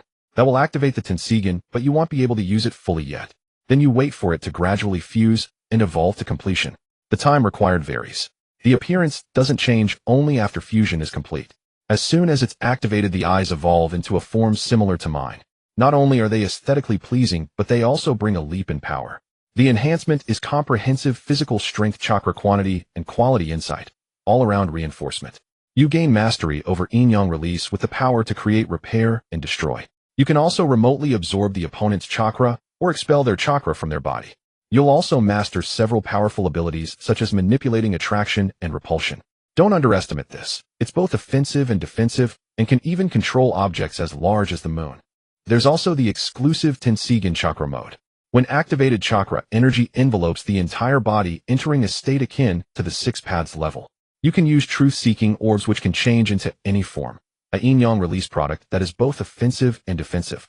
Ordinary ninjutsu cannot destroy it, so it can block all common techniques. It also comes with 2 innate techniques.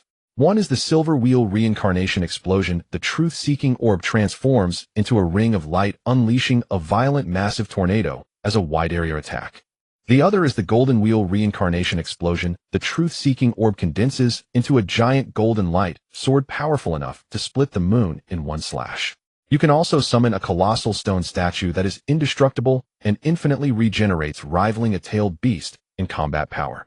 Oh, and there's also mind control. The ability to forcibly manipulate others and read memories. So, isn't it amazing? Good, isn't it? Hayashi Hyuga listened in a daze. After the other finished, he blinked, coming back to his senses. Well, isn't that a bit much? How can evolving the Byakugan make you seem invincible? Are you sure you're not exaggerating? Chuan rolled his eyes and poured himself another cup of tea. Exaggerating? You think I'm blowing smoke? Why would I do that? First, you need to understand a fact. The Byakugan is the innate talent of the Otsutsuki clan, like a natural divine ability. The Sharingan, on the other hand, was granted by the fruit of the god tree. So is it strange that the Otsutsuki's innate divine ability becomes stronger after evolution? A life-bound divine ability, Do you think it evolves just for fun? Any more questions? Hayashi's mind flashed with a key concern. He asked cautiously, no. Wait, isn't there something wrong with this evolution? From what you've said, it seems like the main body doesn't really have to be the Hyuga clan. The only thing that matters to us is the main branch's Byakugan. In other words, our main branch Byakugan are just consumables. The main body could be any descendant of the Otsutsuki bloodline. Hayashi Hyuga's face twisted in disbelief. This was utterly absurd. The Byakugan had evolved, but it was uncertain upon whom it had evolved. This is complete nonsense. The Byakugan of our Hyuga clan has become nothing more than evolution material for others.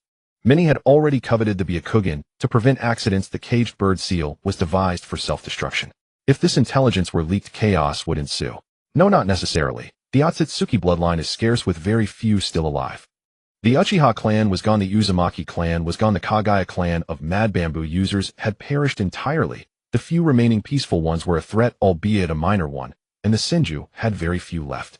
It's manageable, not a major issue. Just be careful not to leak the intelligence. Chuan shrugged helplessly.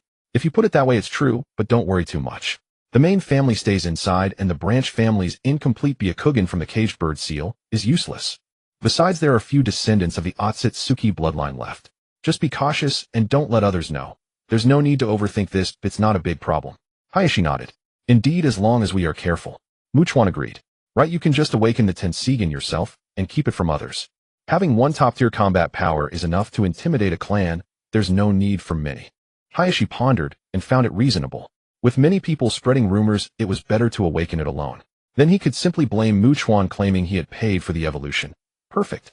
Seeing Hayashi lost in thought, Chuan rose to take his leave. All right, think it over and decide whose eyes to transplant. Your branch probably doesn't store eyes. Instead, you keep devising ways to destroy them upon death. Unlike the moon branch, which stores all for synthesis. If you had stored the Byakugan early for replacement, when someone died, you would have discovered the evolution method long ago. Oh, but that's not right. The main family rarely goes out, so their eyes never need replacement, and branch members' eyes are useless even if swapped. Sigh, it's all fate. Since the transaction is complete, I'll take my leave now. Hayashi Hyuga escorted him to the gate. Walking on the road, Chuan suddenly thought of Obito, the #1 living beast in the ninja world. He was also the biggest troublemaker, doing everything inhumanely. Truly bizarre. Speaking of which, the Uchiha clan truly produced exceptional individuals. Shisui, the greatest coward in the Hokage's history. Obito, the greatest living beast. Itachi, the second greatest living beast. Sasuke, the second pillar. Madara, the dancer. Izuna, the watermelon. In summary, all of Obito's actions stemmed from Rin no era. That said, First Love's power is immense, but she didn't even like him. How awkward. He was a simp and a deranged one at that. If I resurrected Rin and did that to her, what would Obito do?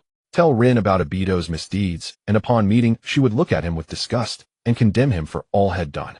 So just thinking about it feels exhilarating. I think it's a good idea. If I'm going to resurrect Rin, I should let Kakashi know first to avoid him making a fuss. He turned and headed straight for Kakashi's house, but after a few steps he found it too slow and teleported directly. Whoosh. At Kakashi's house, Chuan appeared before him. But then, hiss. Holy crap. The sight of Kakashi nearly shattered Chuan's titanium alloy dog eyes. Kakashi was lying on the bed seemingly undressed, but that wasn't the important part. Beside him lay Mangekyō, also seemingly unclothed. The two were sleeping soundly under the covers. Kakashi sensed a gaze upon him, and quickly woke, sitting up and glaring in the direction of the gaze. Then he saw Chuan, eyes wide with utter disbelief. Chuan, upon being noticed, swallowed nervously in embarrassment. Sorry. You too. I intruded, farewell. Turning his face to find the door, he began to leave. Seeing it was Vice Hokage Chuan, Kakashi relaxed, thinking it was some sneaky spy. Then he wondered what's that expression? So strange. Then he remembered Kai beside him and looked down at their state. His reputation was about to be ruined. He quickly raised his hand. Wait, don't go. It's not what you think. I can explain. But Chuan ignored him, opened the door, stepped out, and slammed it shut, all in one fluid motion. Kakashi dashed to the door at his fastest speed, flung it open with a crash, his eyes bloodshot with desperation. Panting heavily, his expression fierce, eyes fixed on Chuan. Huff. I can explain, really. Come in. The fierce look was as if he feared Chuan would run away. Before Chuan could speak, Mangekyō's voice came from inside. Hey Kakashi, what are you up to? We've been at it all day with such intense exercise. Aren't you tired? Why aren't you sleeping? Hearing this, Chuan stepped back twice, as if avoiding something filthy, and his gaze toward Kakashi changed, as if to say, see the facts. What do you have to say for yourself? At this moment Kakashi's expression grew even more ferocious, red light flickering in his eyes as he turned and shouted, "Might Guy, do you believe I'll kill you? I really will kill you." Sensing Chuan about to leave, he quickly turned back. "No, you can't go. I can really explain. I really can. You must hear my explanation. I beg you, hear me out. The Hitaki clan's reputation cannot be ruined, especially not over a misunderstanding like this." Chuan was still reluctant to enter. The scene he had witnessed was too explosive. The image of best buddies sharing a bed was too jarring for his nerves. At that moment Might Guy appeared behind Kakashi. "Oh, it's Vice Hokage-sama. Sorry, Kakashi and I were just too tired, so we went to bed early." Kakashi slapped his face. "Might Guy, you idiot, shut up. He'll really kill you." Guy scratched his head confused. What's wrong with Kakashi? Has he gone crazy? Kakashi could no longer care about propriety and began explaining hastily. "It's really not what you think. Today Guy dragged me into a series of matches and we trained together at high intensity. We're close, so he just slept over at my place. That's all. I was wearing pants, really. So was he. Guy doesn't know how to speak. He just meant what I said. Truly, there's nothing else. Believe me. Believe me." After hearing this explanation, Chuan still cast a skeptical gaze between the two of them, scanning back and forth. After a moment, he let out a breath. Fine, I'll believe you for now." Kakashi also felt a huge relief, almost collapsing to the floor, having managed to preserve his reputation and narrowly avoid losing his chances with future girls. What a close call. Kai was still completely baffled, but seeing Kakashi looking relieved, as if he had overcome some difficulty, he figured it was a good thing anyway. He gave a thumbs up, revealing his bright white teeth with a laugh. "I don't know what you two are talking about, but it seems pretty youthful. I'll reward myself with 500 push-ups later. This is youth." Chuan shook his head. Who would have thought that this middle-aged man shouting about youth was actually a formidable figure who could rival the Six Paths level? Remembering his purpose, he said to Kakashi, "By the way, I came to talk to you about something. Shall we talk inside or just at the door?" Kakashi quickly stepped aside. "Please come in, have a seat, and wait a moment. Kai and I will go get changed." Before long, the two opposite Chuan had tidied up and brought tea sitting properly. Kakashi poured tea for all three and asked, "Deputy Hokage, is there something you need me to do?" Chuan got straight to the point. "You know I can resurrect people, right?" Kakashi nodded. "Yes, the third Hokage has already disclosed some of your information, saying you have no intention of hiding it." Chuan took a sip of tea and continued. "Well, then you should still remember Rinnegan, a member of your three." Kakashi's expression shifted slightly. "Yes, but..." Chuan waved his hand. "I know she died by your hand, right? Even though it wasn't your fault." Kakashi lowered his head, a pained look on his face. "Yes." Chuan looked at him and said softly, "I'm going to resurrect Rinnegan." Kakashi's head snapped up, eyes wide. "What? Why? This doesn't benefit you at all, and it costs 2 billion. Can you tell me the reason?" Chuan spread his hands. "Nothing special. She's quite pretty, isn't she?" Kakashi let out a bitter laugh. "Hey, are you kidding me? You've taken a liking to Rin. Do you even hear what you're saying? If anyone else said that, I might believe it, but you.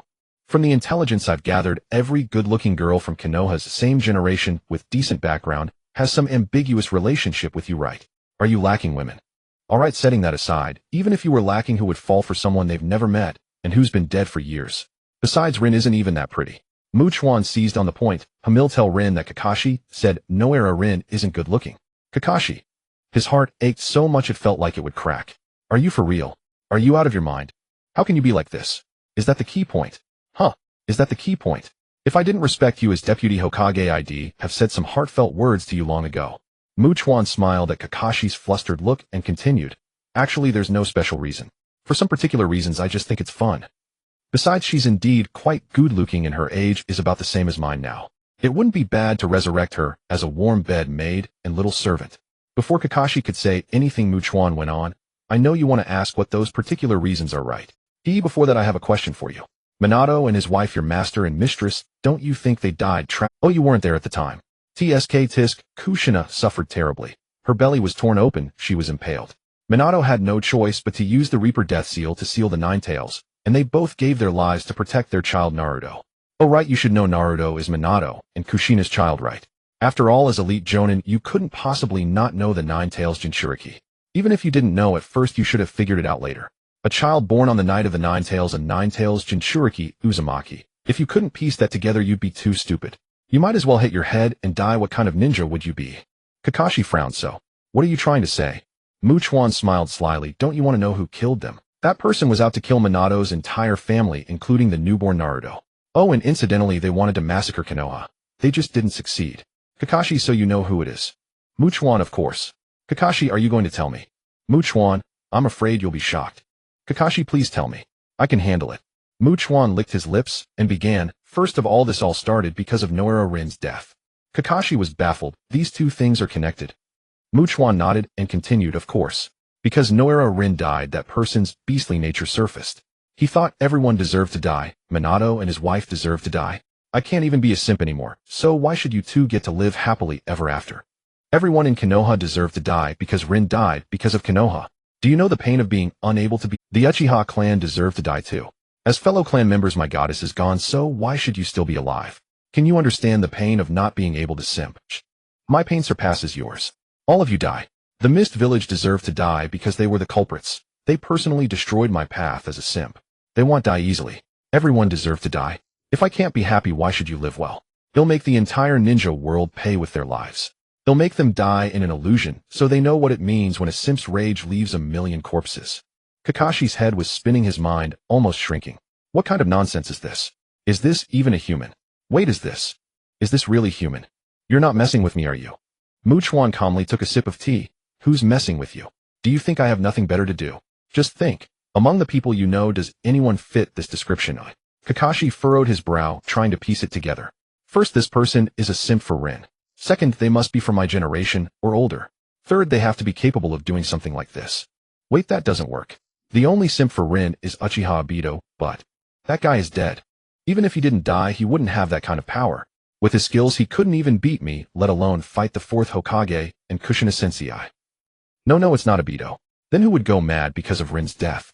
This is too chaotic. Chuan enjoyed watching Kakashi's bewildered expression. Though the mask was in the way his reincarnation, I could see through it. Can't guess. Think about it. How did your Sharingan evolve into a Mangekyō? Have you ever heard of a Sharingan being removed and implanted into someone else's eye and still evolving? That thing can only evolve with its original owner.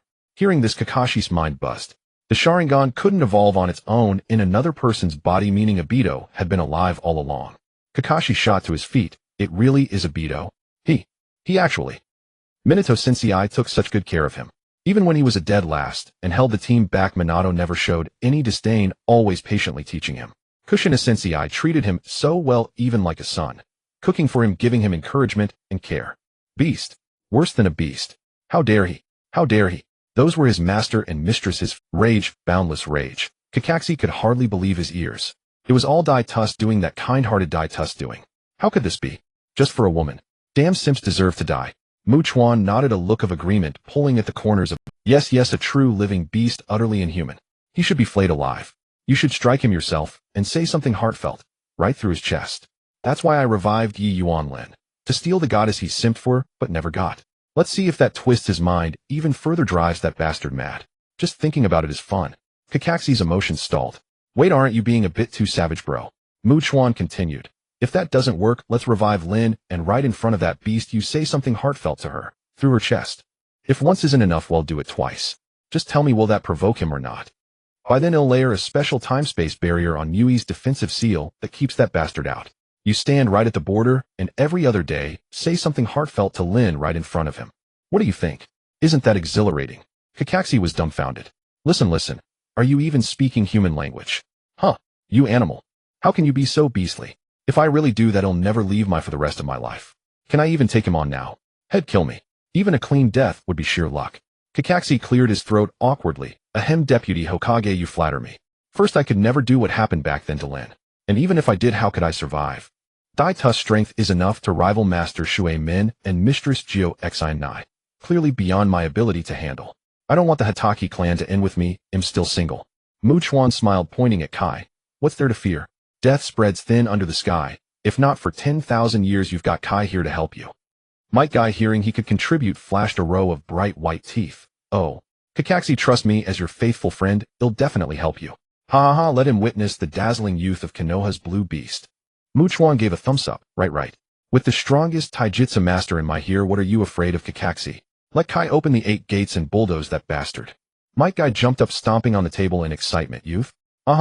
Exactly. Let me Mui's blue beast open to death. Deputy Hokage, what gate did you just say? Chuan took a sip of tea. The death gate. Kai put his foot down and sat back obediently. Ahem. It's not yet time for the red beast to appear. Kakashi was also curious. Has Daitu really reached a level where Kai must open the Death Gate to defeat him? How has his power grown so fast? Chuan shook his head. It's not that he's at the level of Kai's Death Gate, but he has merged with Hashirama's cells, granting him an immortal body far superior physique with style and unrestricted use of Mangekyō techniques. Mechanically, you can't touch him. His Mangekyō is a dimension that grants space-time abilities. He can evade all attacks. Honestly, Kai at 7th gate speed can barely hit him. Only the space-time distortion from the 8th gate, the Death Gate, can counter Daitu's intangibility. Kakashi Uri is essentially the same space-time nature as his, so in theory, you could disrupt him. But you're too weak. You drain yourself after a couple uses. Besides, he has the Sharingan forbidden technique Izanagi 10 minutes of infinite revival and a massive stockpile of spare Sharingan. No contest. Really no contest. The two listened stunned. They exchanged glances, shock evident in each other's eyes. Someone actually had such a cheating ability and could use it limitlessly. Especially Kai, who wore a look of intellectual confusion. Huh. I opened the Death Gate, then space-time distortion. What? I don't know. Taijutsu doesn't even do that. Seeing Kakashi back down, Chuan didn't push him. Since the warning had been delivered, that was enough. Just to prepare him mentally, so he wouldn't be shocked if he saw Lin. Next, he needed to greet the old 3rd generation, because Yi Yuan Lin's revival would bring back the 3 tails within her. According to resurrection coin mechanics, she'd return at full health at the moment of death. She wouldn't be missing anything after revival.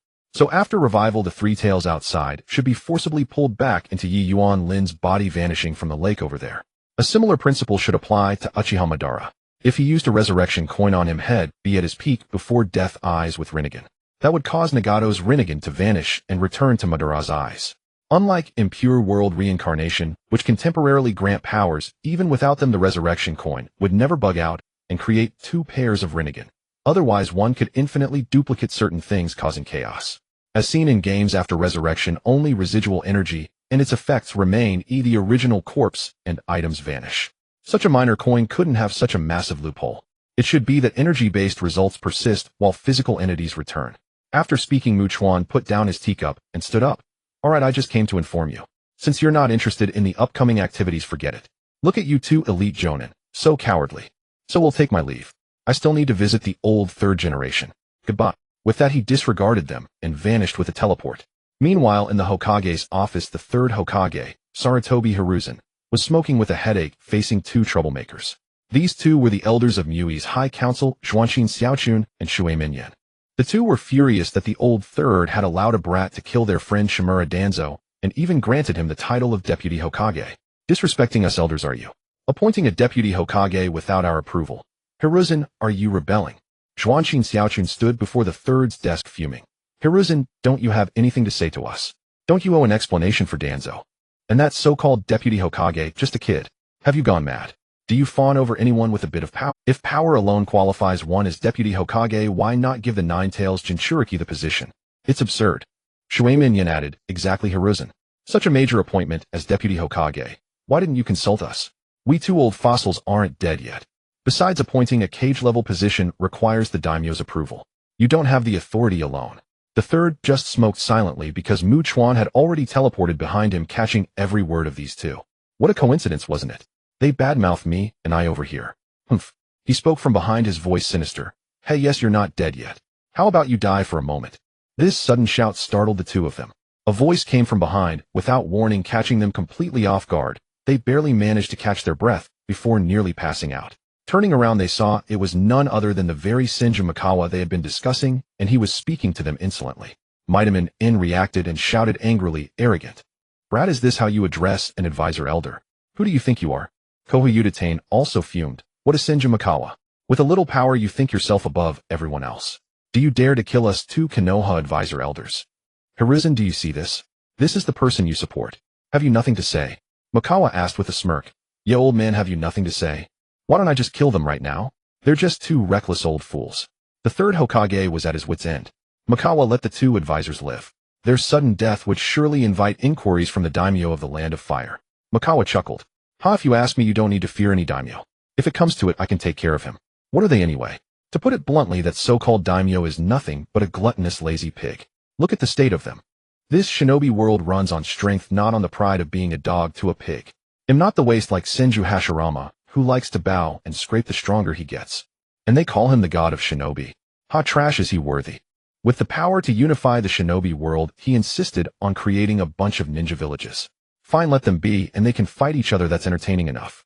But the problem is you begged for it like a coward. One shinobi world with so many villages and nations. Isn't this a betrayal of Pangu? No. Kagaya. That's not right either. The Otsutsuki god. I'm still not. Ah yes, human peace. Isn't this a betrayal of human peace? The third Hokage's eyes nearly popped out. What the? This is some unifying. Spitting. Treasonous words. Mikawa, don't talk nonsense. The daimyo is the supreme leader of our ninja village, our superior, who provides financial support. Don't harbor such slanderous thoughts in the future. Moreover, Lord Hashirama is your ancestor. How can you slander him? Go back and cultivate your mind. Don't let power cloud your reason. Unfortunately, the two beside him did not think so. Kohor Udatane said, Hey Hiruzen, you heard that. We can't pretend we didn't hear such insane remarks. We will report this to the daimyo. You can wait for someone from the daimyo's office to deal with it. Munin, let's go. With that, the two turned to leave. I want to leave. Offend the abbot and still try to leave. Kneel. Mikawa looked at them, his eyes glinting slightly as he controlled repulsive force to press down on them. With two loud thuds, immense repulsive force crushed them from above, forcing them to their knees, hands on the ground, unable to lift their heads. Mitaman gasped, Senju Mikawa, what are you trying to do? Hiruzen, you let him kill Danzo, and now he wants to kill us too. The third Hokage quickly stood up and reached out. Mikawa, wait, don't act, don't kill them. Mikawa laughed lightly, teleported behind them, and two colorful orbs appeared in his hands. He pressed one into each of their bodies, then withdrew the repulsive force. The third Hokage was shocked. Don't. What is that? Did you actually kill them? Mikawa shrugged. No, I just gave them a nice little present. Mind control, know it. From now on, these two are my puppets. They'll do whatever I say. The third Hokage finally breathed a sigh of relief and sat back down. Phew. As long as they're alive, that's good. These were among his few remaining friends. He couldn't bear to have them die because of his own reasons, or he would be overwhelmed with guilt. As long as they were alive, there was hope. Mikawa would lift the control once he deemed them useless. Mikawa ordered Kohor Udatane and Mitaman in to go home and lie low. The two silently rose and left. I say, old man, why are you so afraid of the daimyo? They're just a bunch of powerless ants ATMs. If it comes to it, I can hit him with a genjutsu or mind control and make him obedient. Problem solved. The third Hokage rubbed his aching head and sighed. Sayu, you'd better restrain yourself a bit. Recently I've been getting headaches. Those bastards from Awakens keep stirring trouble at our borders. The clashes never stop. Just now another request for reinforcements came in. And Kumogakure is also stirring up trouble. There's no helping it. They are our openly hostile village. Fight. No benefit. Besides, Sunagakure is no better. If we start a war, they'll join in against us. If we don't, they keep harassing. Such a headache. Having said that, he continued smoking with a worried face. Mikawa recalled that there was a girl named Kuratsuchi in Awagakure. Wasn't she the leg shadow? Maybe he should bring her over. And also the Raikage secretary Mabui from Kumogakure, and that blonde girl Samui, who's no less endowed than Tsunade. Ahem, I Mikawa have a thing for secretaries. Work for them when there's business. And when there's none. And incidentally, I can gather the chakra of all the tailed beasts to unlock the power of the 6 paths. With that thought, he slammed the table and shouted indignantly, Awagakure harasses us and Kumogakure wants to join in. Then let's fight. His shout startled the smoking third Hokage. What's gotten into you? Why are you so agitated all of a sudden? It's just a few skirmishes, and you make it sound like we're about to declare war. He flicked his ash and said earnestly, we can't go all out. We must preserve our strength. We are not yet strong enough to take on the 3 great nations simultaneously. Mikawa leaned on the desk. Times have changed. Look at my eyes. Do you see any difference? The third Hokage leaned in to examine closely. It's just a different color. Pretty okay. Nothing to be proud of. Mikawa rolled his eyes helplessly. Bullshit change of color. This is no longer a Sharingan. Can't you tell? Have your eyes gotten that dim? Not to put too fine a point on it, maybe I should give you a pair of Sharingan. Your eyesight is terrible. The third Hokage felt embarrassed at being talked down. Good grief, being looked down upon in knowledge by a younger generation. How humiliating. But those clearly looked like ordinary eyes with a different color. What's so special? For all I know, you might be wearing colored contacts to fool me. Is that so? Then great, swap them for me when you have time. Ha ha ha ha. Mikawa sat on the desk and pointed at his eyes. Alright, we'll talk later. Look at this is. He paused, stumped. Right, what kind of eyes were these? He hadn't named them after the fusion. Speaking of which, Kagaya's eyes, which fused the Sharingan and Rinnegan, were called the Rinne Sharingan. Specifically the 9-Tomoe Rinne Sharingan. As for his, which incorporated the Byakugan and Tenseigan, what should it be called? Hers was the Rinne Sharingan. Could his be called the Rinne Tensei Sharingan? That could work. Just add characters. Alright, settled. Then he continued, this is the Rinnegan Tensei Sharingan, got it. It fuses 4 types of eyes: Sharingan, Rinnegan, Byakugan, and Tenseigan. In short, it's absolutely badass. The third Hokage sighed, put down his pipe, and said with a peculiar expression, what are you babbling about?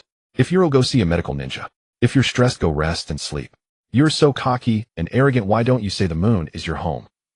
Chuan leaned back dramatically. What the hell? How did you know the moon is my home now? The third Hokage also leaned back. Oh really? Congratulations on your new home. Should I bring a housewarming gift? Chuan said, damn it, the moon really is my home. The third Hokage replied, yeah sure, it's your home, your home. Chuan, am speechless, no one believes the truth. The third Hokage said, let me tell you a secret, the sun is actually my home. We're neighbors, how coincident. Chuan's eye twitched. I'm done bantering with you. Just know that my eyes are an ultimate evolution. Am now at the 6 paths level, far stronger than Hashirama, got it. If you need a comparison, it's on par with the 6 paths sage. The old third Hokage still thought he was mentally ill and boasting. Pouting, the third Hokage played along. That's impressive, but am no slouch either. Am known as the strongest Hokage and professor of ninjutsu in the ninja world, also invincible. Chuan's forehead bulged with veins. Are you kidding me? Am being serious, you old fool. If you keep messing around, I'll take you down. Am losing it, I've completely lost it. Is this old geezer out of his mind today? Can we have a normal conversation? The third Hokage coughed dryly. Ahem, I hope you'll take me from the front, not from behind. Am still fond of women. This statement sent chills down Chuan's spine. You monkey. He'll kill you. As he spoke, he conjured a massive spear of victory, intending to stab the old man to death and spare himself from his disgusting remarks. The third Hokage saw that the other was truly enraged and about to attack. He froze. Wait, weren't we chatting just fine? What's wrong with you, young man? Could it be that you really are mentally unstable? He quickly waved his hands. Hey, what's going on? Put that thing down. Why are you getting so upset all of a sudden? Alright, I believe you, okay? Calm down, please stay calm. Chuan took a deep breath, steadied his emotions, and retracted the light spear. Stop your nonsense. I'm telling you, I'm truly invincible in the ninja world. As long as Kagaya Otsutsuki doesn't come out of the moon, I fear no one. Not even the 6 path sage, that lunatic who conspired with outsiders against his own mother. So taking down those 2 pathetic villages is no sweat, understand? The third Hokage smacked his lips. I think I get it. So how do you plan to take them down? Hidden or from the back? Chuan held his forehead. How about from the inside? Look, the granddaughter of Tsuchika Jinoki is quite attractive, right? The third Hokage raised an eyebrow. You wouldn't. Chuan continued, Raikage as Secretary Mabui is also beautiful and capable, isn't she? He then raised his eyebrows at the old third Hokage. The third Hokage finally caught on. So this bastard had taken a fancy to the village beauties of other villages and intended to snatch them away by force. And here I thought he was doing it for the village, shouting those slogans so passionately just now. Bullshit, he's just a lecher. What a jerk. Even I, a Hokage, just sneak a peek with my crystal ball. But you dog, you want to outright steal them. Huh. I saw Tobi Hiruzen, am ashamed to be associated with you. He curled his lip in contempt. No, I don't know, haven't seen them. Don't tarnish Konoha's reputation. Border skirmishes are trivial. I've decided not to escalate things. You stay put. Chuan also curled his lip. TCH, you say no, and he'll listen. He'll go myself. I can teleport. So there. Anoki's granddaughter is mine. Not even Kagaya can keep her from me. I've said it. Faced with such a pervert, the third Hokage was at his wit's end. He directly changed the subject. Let's not talk about this. You came to see me for something, right? Tell me your real purpose. Chuan then remembered why he came. He slapped his thigh. Alright, I have something to discuss. I'm going to revive Noera Rin. The third Hokage was taken aback. Noera Rin. Who? The next moment he suddenly remembered. She was Minato's disciple who ended up being killed by the Hidden Mist Village's scheme. Oh, I remember now. She's Minato's student. So why do you suddenly want to revive someone unrelated to you? What? Where did you get 20 billion? Or did someone give you 20 billion to revive her? Kakashi. Impossible. Even with his family inheritance, he doesn't have that much. Chuan shook his head and began to explain. It goes like this. Blah blah. Goo goo ga. The third Hokage listened like it was a story, quite enjoying it. As he listened, he poured tea for both of them, sipping and listening with delight. After giving him a thorough explanation, Chuan took a sip of tea to moisten his throat. So that's the story. So do you understand? The third Hokage put down the sunflower seeds he had somehow produced and said wryly, so in the end the affairs of the ninja world are just the family matters of the Otsutsuki clan. We're just background tools. Chuan nodded. Pretty much. The third Hokage took off his hat and tossed it to the ground, so Uchiha Madara never died in the first place. And Uchiha Obito didn't die either. The Nine-Tails attack on Konoha and the deaths of Minato and his wife were all caused by that ingrate Obito. Chuan nodded, that's right. The third Hokage ran his hand through his hair and cursed angrily. I knew it. None of the Uchiha clan are normal. No wonder Tobirama Sensei always said the Uchiha are innately evil. Isn't that the truth? Huh, isn't it? Tell me, can they ever do anything decent? The moment they're provoked, they go to extremes, their minds twist into madness, and on top of that they possess immense power. They're like a bunch of ticking time bombs. They deserve to be wiped out. It should have been done sooner. If they had been eliminated early, a monster like Uchiha Obito would never have appeared. I deeply mourn for Minato and his wife. They raised an ingrate who destroyed their own family. That damn beast. A beast? Chuan nodded, indeed a true beast. Suddenly the third Hokage slammed the table. Fine. Let's do it as you say. Well, torment that beast mentally. He won't die easily. Then he looked up with a fawning smile. Look at this, since you got a good amount of money from the Hyuga clan head. Though I don't know exactly how much, it must be a lot, or you wouldn't be willing to spend it like this. So about your reward from the village, maybe we could. Chuan's face immediately fell. One thing is one thing. What does my having money have to do with you paying my reward? Not a single cent less, or I'll go steal from your vault. The third Hokage immediately stopped fooling around. Good heavens, the importance of his own treasury versus the village's funds was crystal clear. Ahem, well, forget it then. Go ahead and revive Rinnegan. I'd like to witness the miracle of resurrection myself, haha. Chuan rolled his eyes. This old geezer was always trying to get something for nothing. Must be a common ailment among the elderly. He took out the free resurrection coin for the day, held it in his hand, and silently thought Rinnegan revived. The golden coin dissipated and a translucent white beam of light appeared in the open space ahead. Within it, Rinnegan's ethereal figure gradually solidified from transparency. Then the light pillar faded, and Rinnegan slowly opened her eyes, her face full of confusion. Wasn't I supposed to be dead? Turning her head, she saw a handsome young man. Her heart skipped a beat, and then an old man. Wait, wasn't that the third Hokage? You? Are you the third Hokage? Though still stunned by the miracle of resurrection, the third Hokage managed to keep his composure. He put on a kind expression and replied, yes, child. Congratulations on your return from the dead. What a polite and good child. This was what a normal adolescent should be like. Unlike that brat Chuan who had no manners at all. Chuan spoke with a look of disgust. I say, third Hokage, cut it out. What are you pretending to be a kind old man for? That's my person, and for her resurrection might not be a good thing. I brought her back just for fun. The third Hokage was speechless. Rinnegan was utterly bewildered. Huh? Chuan let out a sinister chuckle. What's with the huh? I revived you for two things. He held up one finger. First, you'll be my personal bed warmer and maid. Everything about you belongs to me. Rinnegan was shocked. What? The third Hokage was also shocked. What? Chuan raised an eyebrow in displeasure. The third Hokage winced up. Chuan nodded with satisfaction. Rinnegan watched them go back and forth with him, and a vein bulged on her forehead. Do you think him not a person? Did I agree to that? Chuan ignored her and held up a second finger. Second, you'll be killed and revived by me from time to time until you cooperate in driving Obito to madness. That's your purpose for existing. Rinnegan sensed something wrong. Obito? Wasn't he dead? What did he mean by cooperate in torturing Obito? What did torturing Obito have to do with killing her? Wait, what are you talking about? Why should I listen to you? Even if you're handsome, that doesn't matter. And besides, isn't Obito dead? Has he been revived too? But why would you want to torture him? And even if you do, how does killing me help? Chuan looked at the third Hokage and said, do you want to explain, or should I? I think you'd be more convincing as the Hokage. The third Hokage nodded in agreement. He beckoned Rinnegan closer and began to tell her what had happened after her death, the things Obito had done, and the reason for her revival. While they talked, Chuan went to the side to drink tea and consider his next moves. He needed to collect tailed beast chakra as soon as possible. The Akatsuki was also collecting them, so he had to get ahead of them. He knew the distribution of the tailed beasts Awakens had too. The 4 tails on Rashi and the 5 tails on Han Kumobikure had too. The 2 tails on Yujito Ni and the 8 tails on Killer B plus his own 9 tails chakra. Now with Rinnegan bearing the 3 tails, that made 6 types of tailed beast chakra. The remaining 3, the 1 tails on Gaara and Sunagakure, the 6 tails on Utakata and Kirigakure, and the 7 tails on Fu and Takigakure. Since he was heading to Awakens and Kumobikure anyway, those 4-tailed beasts would be easy pickings. Good head deal with those 4 first. He still needed some time to level up because his dual-class profession was his foundation. Acquiring Otsutsuki and 6 Paths powers was just icing on the cake. But leveling up was too slow. Relying on luck to get level-up tickets was a waste of time. Who knew how long it would take to reach max level? He leisurely sipped tea and admired the scenery of Konoha outside. By then the third Hokage had finished explaining everything to Rinnegan.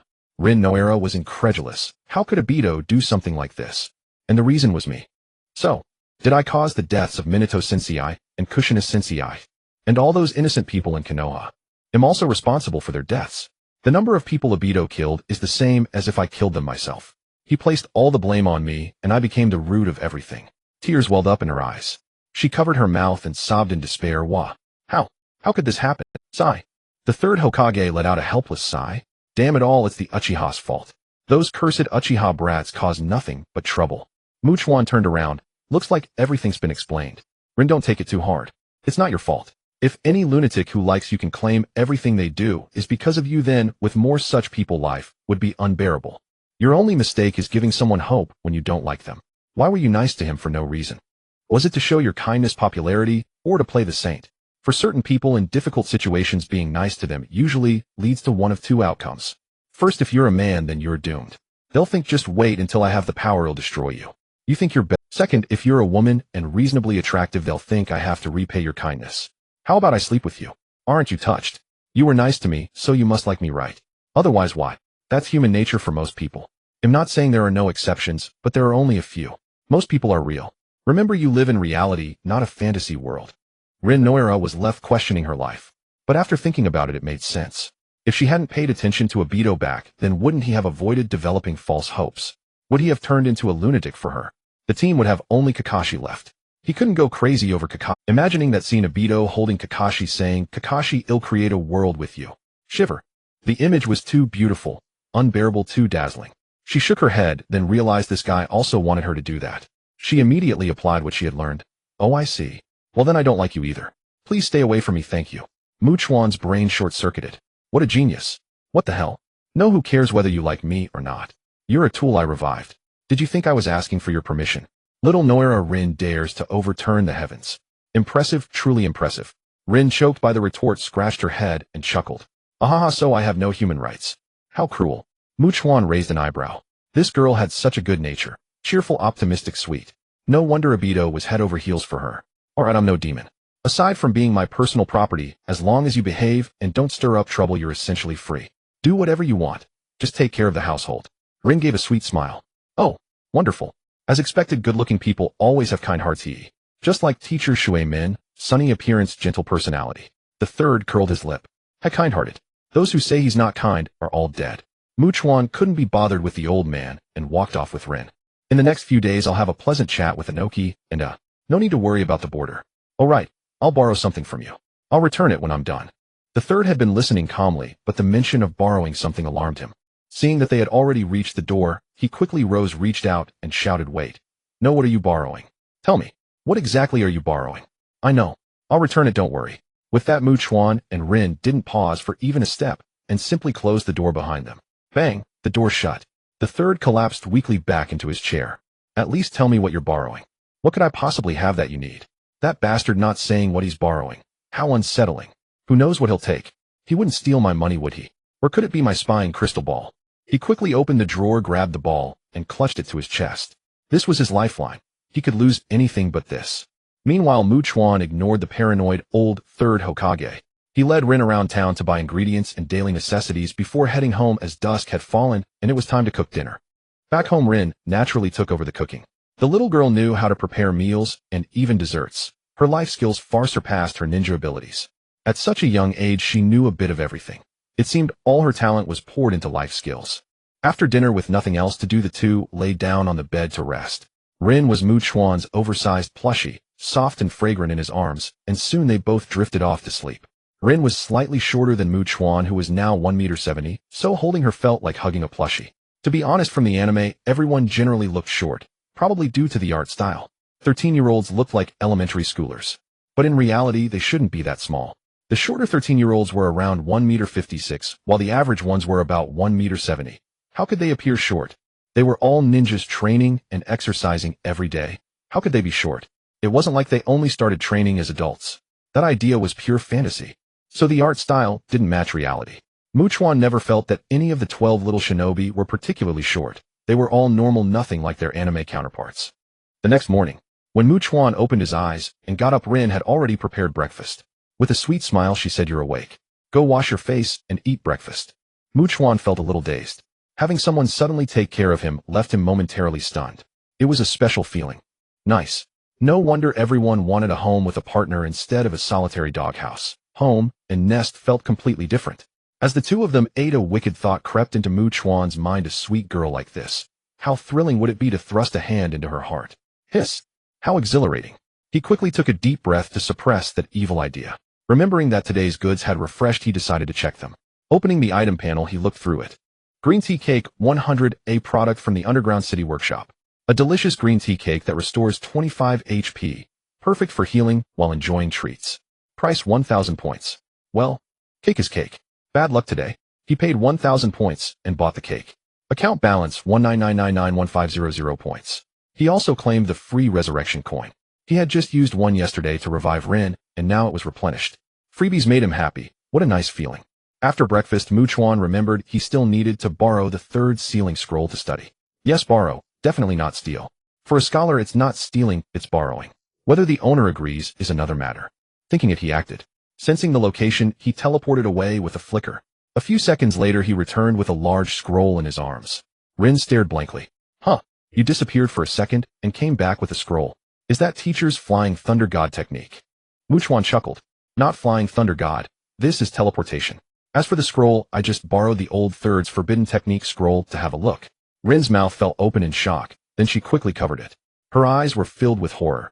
This was an unimaginable audacity. Such an item was the core of the village. Stealing it would be treason punishable by death. Ignoring her shock, Chuan unrolled the scroll and began to peruse it.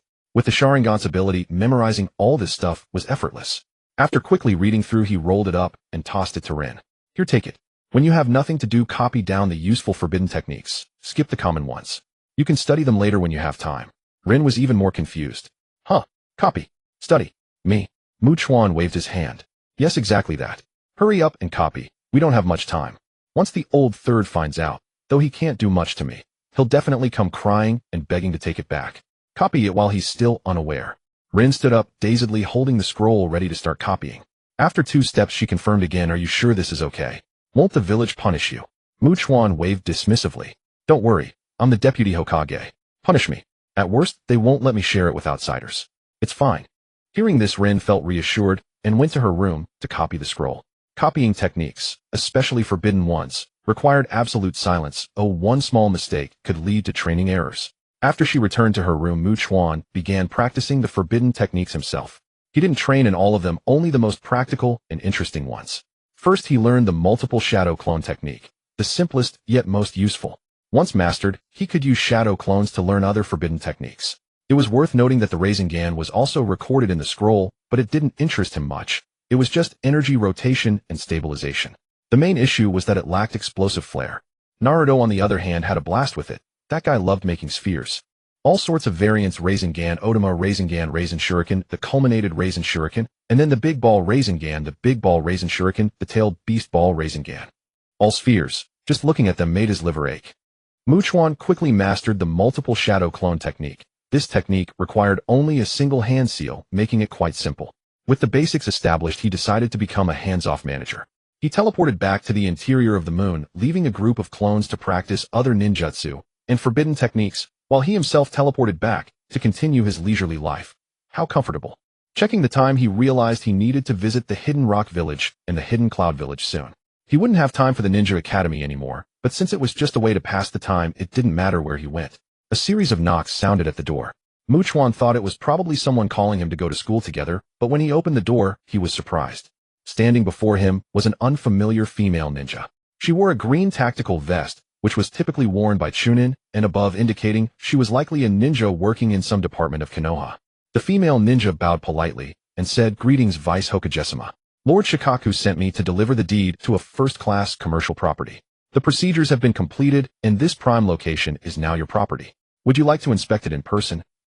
Chuan then remembered that the third Hokage had given him a shop as a benefit, and it had indeed been delivered. He had no use for the shop himself, as he didn't do business, and it would just gather dust.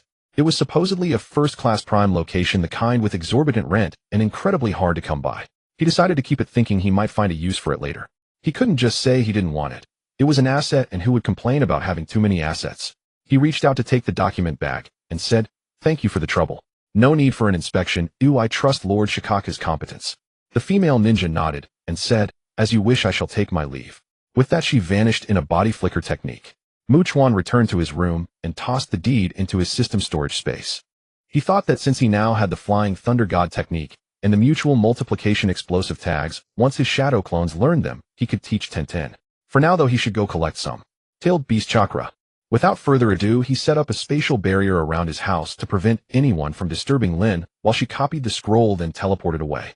In a wilderness area of the land of Earth, Chuan appeared not far from a burly man with a reddish-brown beard. This was Lao Zi, the Jinchuriki of the Four Tails. Hey Big Beard, let's talk about something. Lao Zi stared at the sudden arrival with hostility. Since the man wore no headband or symbol of any village, he couldn't figure out who he was or what he wanted, so he remained on guard. You? What do you want? Chuan looked up at his stomach and said, I want some of the chakra from the Four Tails inside you. It's not a big deal, right?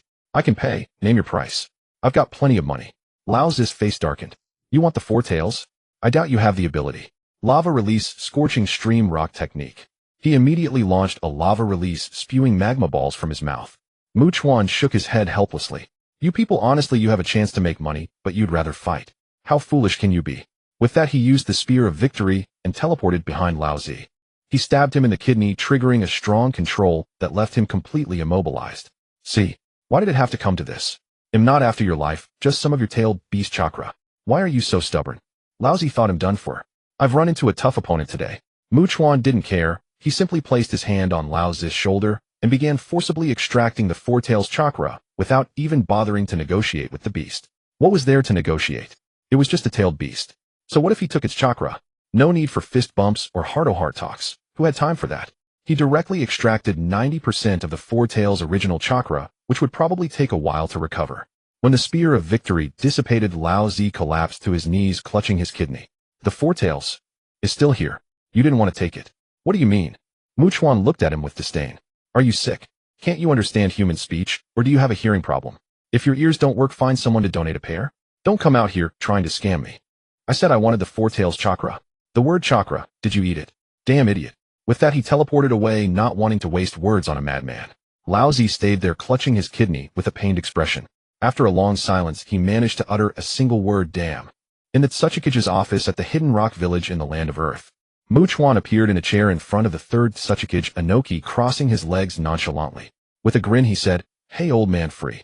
How about a chat? Inoki's eyes narrowed as he stared at the young man who had appeared out of nowhere. Kid, it's basic courtesy to state your name before speaking. I am the third Tsuchikage Inoki. He then waited silently for Chuan to introduce himself. Chuan raised an eyebrow. This guy sure liked to put on airs. But he didn't say anything, just smiled and introduced himself. I am Chuan of the Senju clan, the third Vice Hokage of Konoha. Inoki frowned. Vice Hokage? Since when did the hidden villages have such a position? And the third? That's odd. When did Konoha ever have this position? And who were the first two? I've never heard of them. Chuan leaned back with a look of pure contempt. Tell me, old man, are you suffering from severe dementia? Konoha has always had the position of Vice Hokage, but the method of legitimizing it is a bit special. That is, you have to make the Hokage acknowledge you as an equal. The method doesn't matter, but it usually involves overwhelming force. The first Vice Hokage was Uchiha Madara, the second was Senju Tobarama, who was also the second Hokage, and the third Vice Hokage is me. And I have an official announcement. Get it, hillbilly? Inoki's face twisted as if he was constipated. So this is what he called Vice Hokage. It was basically a separate king that even the Hokage couldn't control. What nonsense was this? Fine. So Vice Hokage of Konoha, what are you doing in my Hidden Rock Village? Judging by your method of arrival, it's the Flying Thunder God technique, a space-time ninjutsu. When did you mark this place? Chuan stood up, hands in his pockets, and walked arrogantly to Inoki's desk. Looking down at the old man, he said, Were those rats at our border arranged by you? Inoki feigned innocence. How, what rats? I don't know anything about them. I can't control everyone in the Land of Earth. Perhaps they were righteous warriors who took a dislike to Konoha, coming here without evidence to question me. Are you Konoha people looking for a fight? He sneered inwardly. So what if I don't admit it? Let's see what you can do.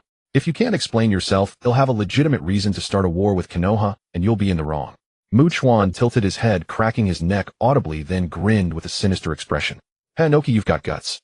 It seems Uchiha Madara didn't traumatize you back then, he just turned you into a fool. Today I'll remind you what Susanoo is and what. The power of a god. On hearing this, without even pondering how the young man knew about the events of yesteryear, Inoki felt a shiver of unease, his eyelids twitching with a premonition of disaster. As Chuan finished speaking, his eyes began to glow faintly, his power stirring into action. A colossal black golden chakra avatar burst through the Tsuchikage building, rising into the sky. A Susanoo fused with the essence of dual professions, manifesting in a blend of black and gold. It swelled to about 1,000 meters before stopping. Chuan deemed this sufficient to intimidate them, deeming further growth unnecessary. Ever since fusing multiple eyes, his Susanoo was no longer a mere 100 meters, but could expand into a colossal entity spanning several thousand meters. The houses beneath his feet were utterly crushed. The already dilapidated stone village now lay in worse ruin. The moment the Susanoo expanded, Inoki used an amplified voice to order everyone to flee. In that instant, he knew what the bad premonition was. This wretched man had come to the stone village to assert dominance, and in such a devastating manner. Hovering in midair, staring at the 1,000-meter colossus before him, Inoki's heart quailed. Though he wondered how a Senju could wield the Uchiha Susanoo, that was no longer important. He mustered his courage and shouted, "Senju Chuan, I am not one to be trifled with. Do you think I cannot break Madara's paltry Susanoo after all these years? His era is long past. It's just a larger mass of energy, nothing to be cocky about." So saying, he flew into the air, clapped his hands together, and prepared to disintegrate the Susanoo with dust release. Chuan watched his movements with a faint smile, manipulating the truth-seeking orb within the Susanoo to form a coat over it, guarding against Inoki's dust release. That vile jutsu could reduce anything to atoms, insidious to the extreme. But it was useless against him. The truth-seeking orb could nullify any chakra-based ninjutsu. Even if it failed, he could absorb the dust release with the Pretapath ability or drain Inoki's chakra, using the Tenseigan's remote absorption, turning him into a mere weakling. So that technique only scared ordinary ninjas. It was useless against the truly powerful. After coating the Susanoo with the truth-seeking orb, Chuan taunted, "Old man, not that I look down on you, but go ahead, hit me with all your might. Use your signature move, put everything you've got into it. Uchiha Madara didn't even bother with you back then, and you were already trembling in fear. Now after all these years, you actually dare to look down on him. If you say you weren't scared out of your wits, I wouldn't believe it. Since you can't face reality, I'll show you the truth today." Then he shouted, "Come on. Bet the land of Earth on trying to kill me. Winner takes all. Whoever chickens out is the coward." Kakari koi. Inoki couldn't stomach such provocation. Damn this insolent brat. He flew directly to the space opposite Chuan's head, outputting maximum chakra. Enraged, he yelled, "Kid, take this." Dust released detachment of the primitive world technique. A flash of white light erupted, and the head of Chuan's Susanoo was enveloped in a translucent white cube 100 meters across. The white light flickered continuously within the cube for a long while before ceasing. And then, nothing happened. What else could happen? Under the truth-seeking orb code, ordinary ninjutsu could do nothing. When the white light faded and the cube vanished, Inoki panted heavily, staring at Chuan and the Susanoo completely unscathed. He nearly spat a mouthful of old blood. What just happened? My dust release. That was the biggest one I've ever unleashed. How could it have no effect at all? This must be a joke. That was an atomic decomposition technique, a three-element fusion, a Kekii Toda. How could it be resisted? Is he even human? Chuan rubbed his eyes and taunted with a displeased look, "Hey old man, if you're gonna fight properly. Why are you flashing a flashbang in my eyes? That's not very sporting. Enough already. Stop playing around with childish tricks. Start the real attack. I've got dinner waiting at home." Inoki panted heavily, swaying unsteadily, almost plummeting from the sky in fury. "What flashbang? That was my ultra full power attack, you bastard." "Huff. Senju Chuan, you're strong. That was my strongest technique. I am no match for you. I concede." Chuan raised an eyebrow, intending to humiliate him further. "What? That was your strongest attack? You're at Tsuchikage, and all you've got is a flashbang. Are you kidding me, old man? With that level of skill, you became a Kage. Good heavens, how much did you pay the second Tsuchikage to pass the title to you? With such pathetic ability, how dare you cause trouble for my Konoha? Who gave you the courage? My brother Earth." Inoki couldn't bear the humiliation. His breath caught, and he tumbled headfirst from the sky, landing with a splat. If he hadn't used the super lightweight rock technique at the last moment to slow his fall, he would have died. Chuan was startled to see the old man fall from the air. "Hey, what are you doing? I didn't touch you. Don't try to fake a fall. Just because you're old doesn't mean you can pull that. As at such a kid, you should have some dignity. Get up and talk. Don't make me look down on you. Don't think faking a fall will get you off the hook. I took your attack. Now it's your turn to take one of mine. This is a fair, unknown fight. You can't just attack me without receiving anything. Get up and take it, or I'll show you how the moon was formed." Inoki, furious beyond control, finally spat a mouthful of blood. "You, Konoha bully. I won't take your attack. I want to hear how the moon was formed. Go ahead, tell me, I'm listening." Chuan couldn't help but laugh. "Ha ha. Oh, Inoki, you've got some nerve. You chose a technique and thought it was a lecture. That takes guts. These words made Inoki's heart sink with another bad premonition. Chuan scoffed and shook his head ready to open their eyes. Chibaku Tensei. He tossed a black supergravity orb into the sky ahead. It wasn't that he needed the black orb to use the technique. He could have done it without one, but the orb made it look more interesting. Moreover, he was using only a small planetary devastation. If he used the large one or the Six Paths version, the land of Earth would simply vanish. Inoki and the stone village ninjas below stared in confusion as a small black orb flew forward. After flying some distance, it stopped. Suddenly, a violent gravitational force erupted. The ground below trembled fiercely and the earth and mountains shattered into rocks that flew toward the black orb.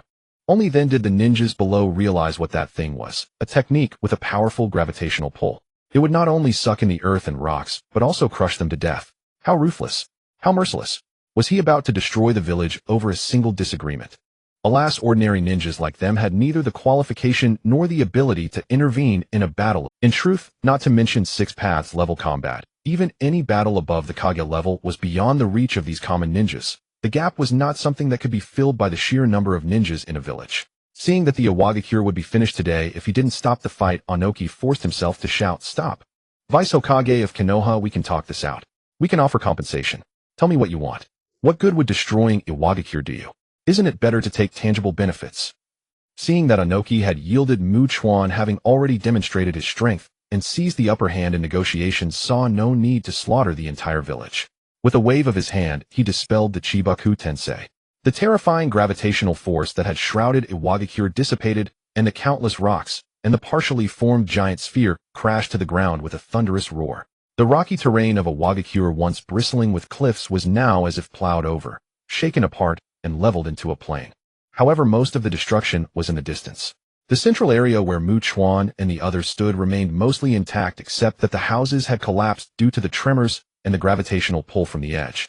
Dispelling the 1,000-meter Susanoo, Chuan landed and immediately began scolding Inoki. "See what you've done? It was just a matter of compensation, and now look. Are you happy with this mess? Let me tell you, it's not just about border harassment compensation anymore.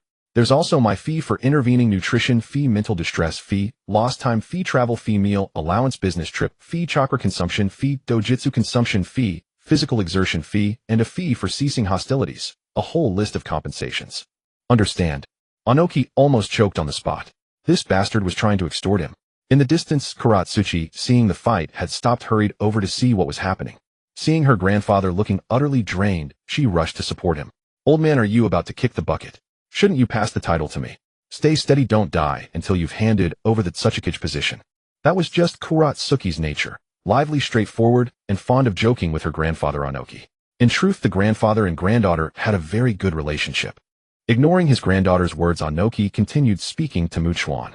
"Vice Hokage of Konoha, awakens has lost today. I admit it.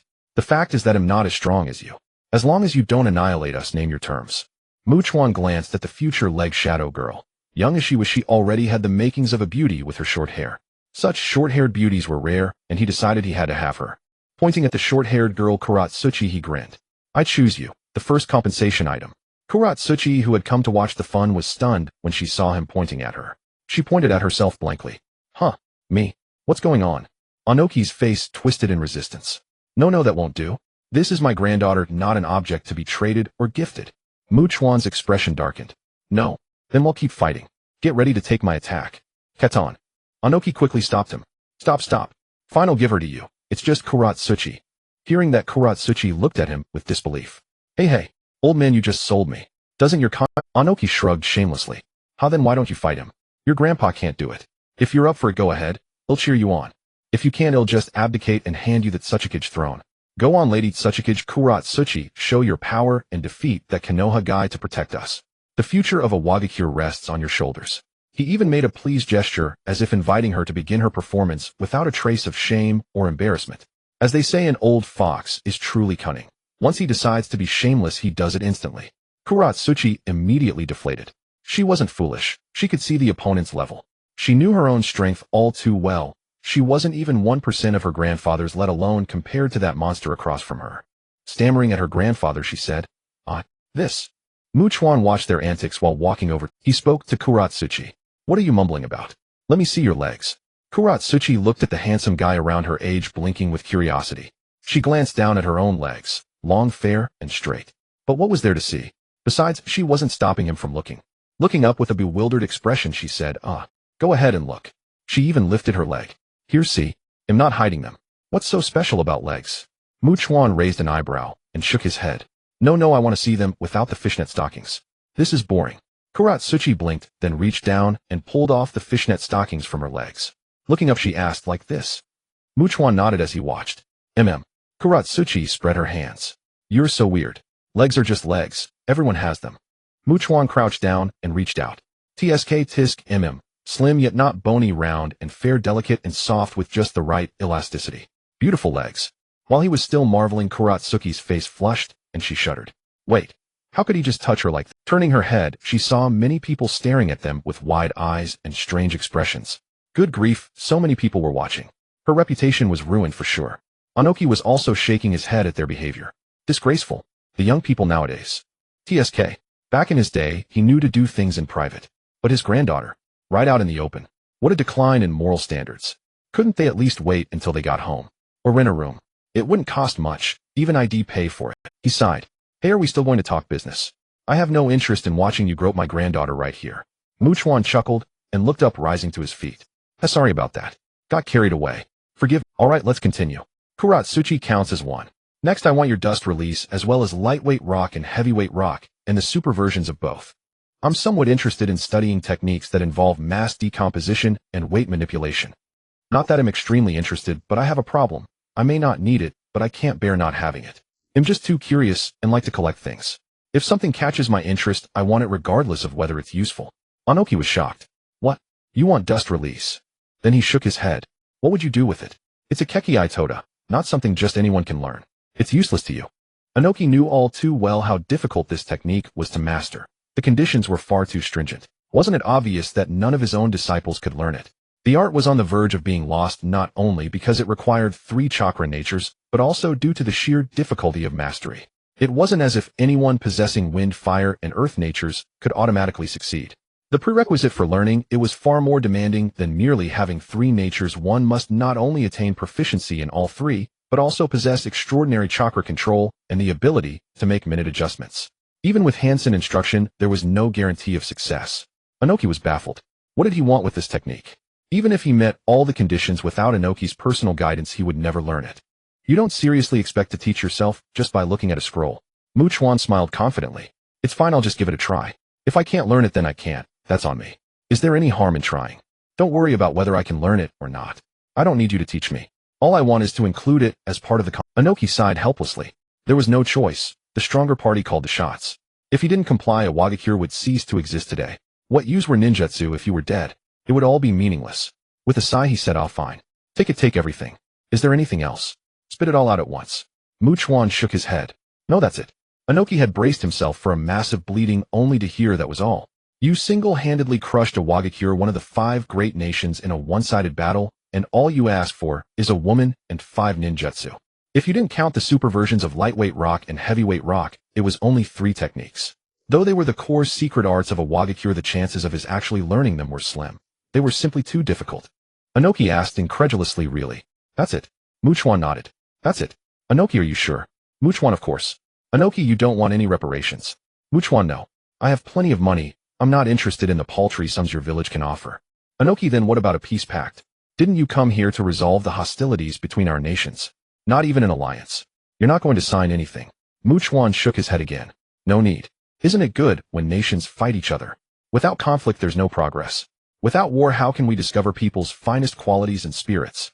Once an era of peace arrives, humanity enters a livestock-rearing mode. Technology and weapons replace personal strength controlled by the elite. Individual prowess becomes a crime. Everyone abandons martial power and works for others, gradually becoming degraded and apathetic. All the noble qualities vanish, and people only know working, earning money, eating, drinking, and sleeping. Slowly they all turn into pathetic weaklings. That is the price of peace. When the Otsutsuki clan arrives, they'll slaughter us like pigs. The entire planet will be nothing but squealing livestock begging for mercy. As he spoke, Chuan thought of the era in Naruto, what Naruto called a time of peace. It wasn't even fully peaceful yet, and martial power was already degenerating. In just over a decade, the power level of the shinobi world had plummeted to child's play. Ninjutsu and individual strength had become nearly useless, all outdated, as everyone turned to developing technology, working, and earning money. Good grief. The thought alone made his blood boil. He hadn't come here to witness the dawn of a cattle-like era. Did this mean he had to relive a world where everyone was a workhorse? To hell with that.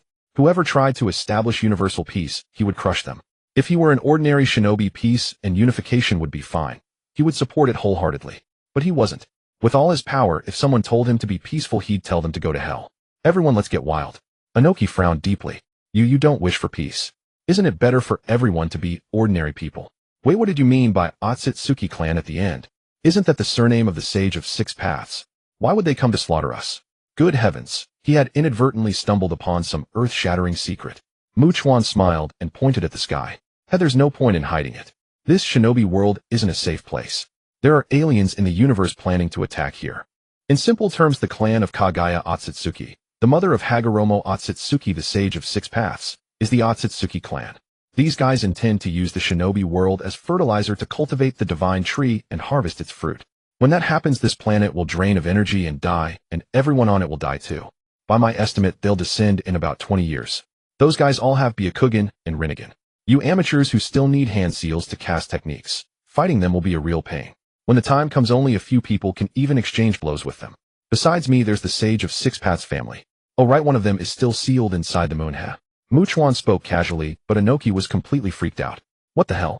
So this world wasn't just about the petty squabbles of nations. There were Senju Chuan and aliens too. While the old man was still processing the information, Chuan remembered something. He had come looking for the five. So he spoke up. Speaking of which, there's one more thing. Have your Five Tails Jinchuriki come here. I need some of the Five Tails chakra. Inoki's mind was still reeling from the previous information. He asked numbly, Five Tails chakra. What do you need that for? You want to become a Jinchuriki too? Chuan replied offhandedly, I have some research that requires mixing tailed beast chakra. Inoki couldn't be bothered to ask more. His mind was still occupied with the Otsutsuki alien business. He simply ordered Kuratsuchi to summon Han. He himself handed over the scrolls for dust release detachment of the primitive world earth release super lightweight rock and super heavyweight rock to Chuan. Before long, Kuratsuchi let in Han, who was clad in full armor. After Inoki explained the situation, Han willingly allowed Chuan to extract the Five Tails chakra. When that was done, Chuan thought about Kuratsuchi's arrangement and said to Inoki, I won't take Kuratsuchi with me for now. Let her stay in Awakens. Then he turned to Kuratsuchi. As my woman, let me give you a mark first. With that, he pulled her clothes, lowered his head, and pressed his lips to hers. A bewildered Kuratsuchi lost her first kiss in an instant. Only after they were both satisfied did they part. With that, business in Awakens was concluded. Chuan waved his hand, teleported away from the village, leaving a mess behind. Back in Konoha, just as he appeared in his home, he saw Lin opening the door.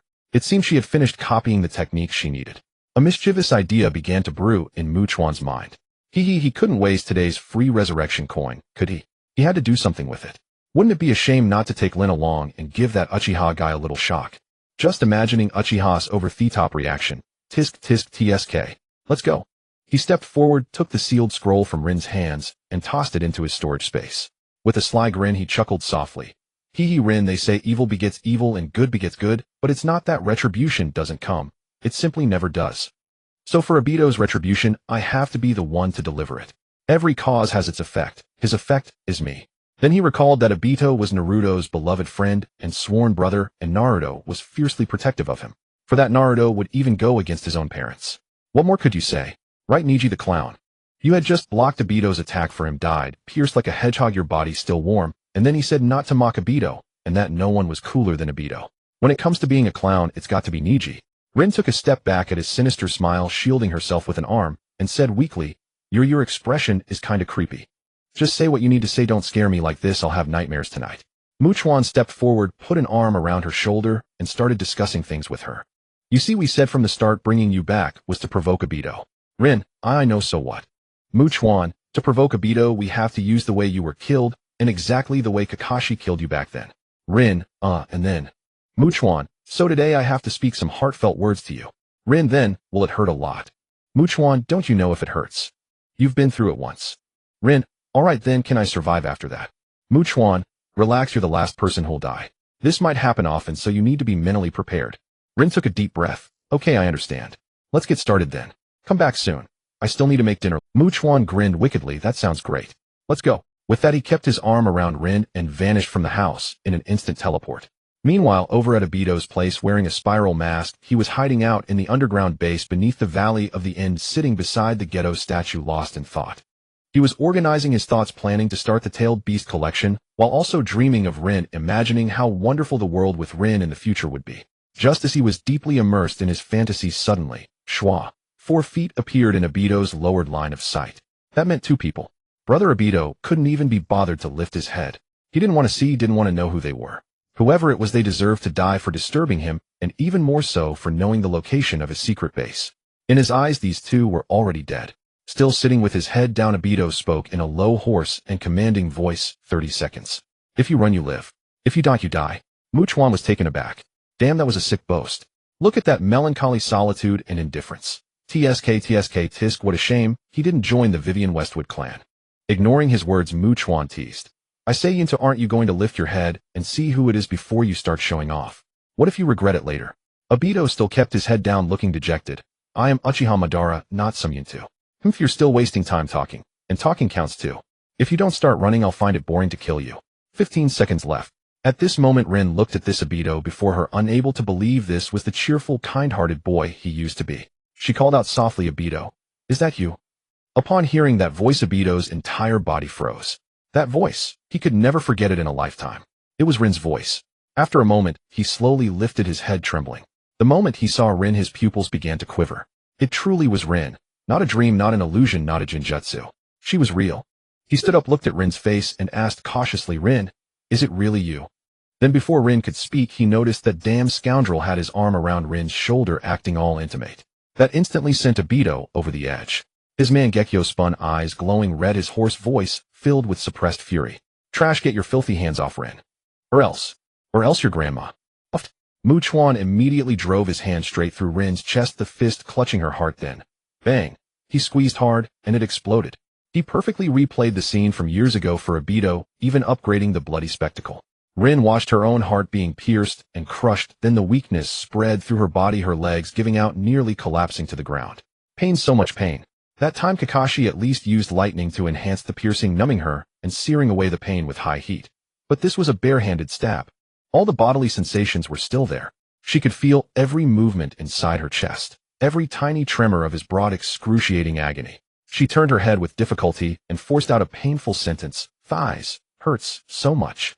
Then she dropped dead on the spot, leaving Chuan looking a bit awkward. He thought to himself, was it really that painful? Meanwhile, Obito, witnessing Rin die so tragically before him again, completely short-circuited. His mind went blank, his spirit like a taut string. Snap, it broke. His bloodshot eyes stared without blinking, even his breathing stopped. He remained motionless like that for a long time, until his body's automatic functions forced him to breathe again. He gasped in a huge lungful of air, his breathing becoming heavier and heavier. Huff, huff. Rin, no huff, this isn't real. It's all fake, everything is fake. How could it be? Rin. No. He let out a furious roar, and his wild chakra exploded outward. Wood release burst from his body, growing madly as he prepared to unleash a massive wave of rage. I'll kill you. Die. Chuan shrugged. Tisk, look at you getting all worked up. I know you're anxious, but don't be yet. Wait till I'm gone, then freak out.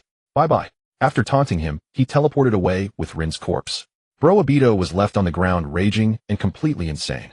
You filthy bastard. I'll make you die a horrible death. Just you wait. White Zetsu. Get out there and find him. Mobilize every white Zetsu that can move. Search the entire shinobi world for that scum. White Zetsu asked calmly, but aren't you supposed to start hunting the tailed beasts and execute the Moon's Eye plan? Before he could finish, Obito screamed, to hell with the Moon's Eye. Right now I just want that filthy bastard dead. I'll torture him to death. Then Black Zetsu also came out to persuade, calm down. That was just some method to replicate the old Rin. Trust me, that's not the real Rin. What's important now is to carry out the plan and create a perfect world. Such a small fry shouldn't be a stumbling block on your path to success. Once the Moon's Eye is complete, everyone will have a bright future. Think of that world with Rin. Black Zetsu thought he had deceived him well, but sadly Obito at this moment had completely lost his reason. Obito, whose eyes glowed red, turned his head and stared at Black Zetsu. I said, go find it. If you talk nonsense again, don't blame me for killing you. Killing intent. Naked killing intent. Black Zetsu could feel that if he dared to waste another word, Obito would truly kill him. Whether he could actually kill him was another matter, but the key point was that this guy was a crucial pawn. If anything went wrong, all these years of effort would be wasted again. It was already too late to change people, and there was no suitable candidate. The critical issue was that Madara was currently dead, and if this guy also had an accident, there would be no idea what to do. Forget it, it was just about finding someone. He would endure it this time. Fine, we'll go find it. Calm down. Trust me, it won't take long to find that guy. On Mu Chuan's side, he brought the dead Lin home, and directly used a resurrection coin to revive her. There was no need to take out the resurrection coin and use it. As long as he had it, and was conscious, even if his physical body was completely gone with only a remnant of his soul left, he could still use it, with a single thought instantly returning to full health. The same applied to other items.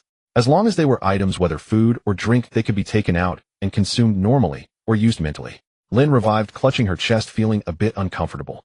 Although it wasn't her first time being resurrected, it still felt very strange. With a grievance on her face, she began, "So why did it hurt?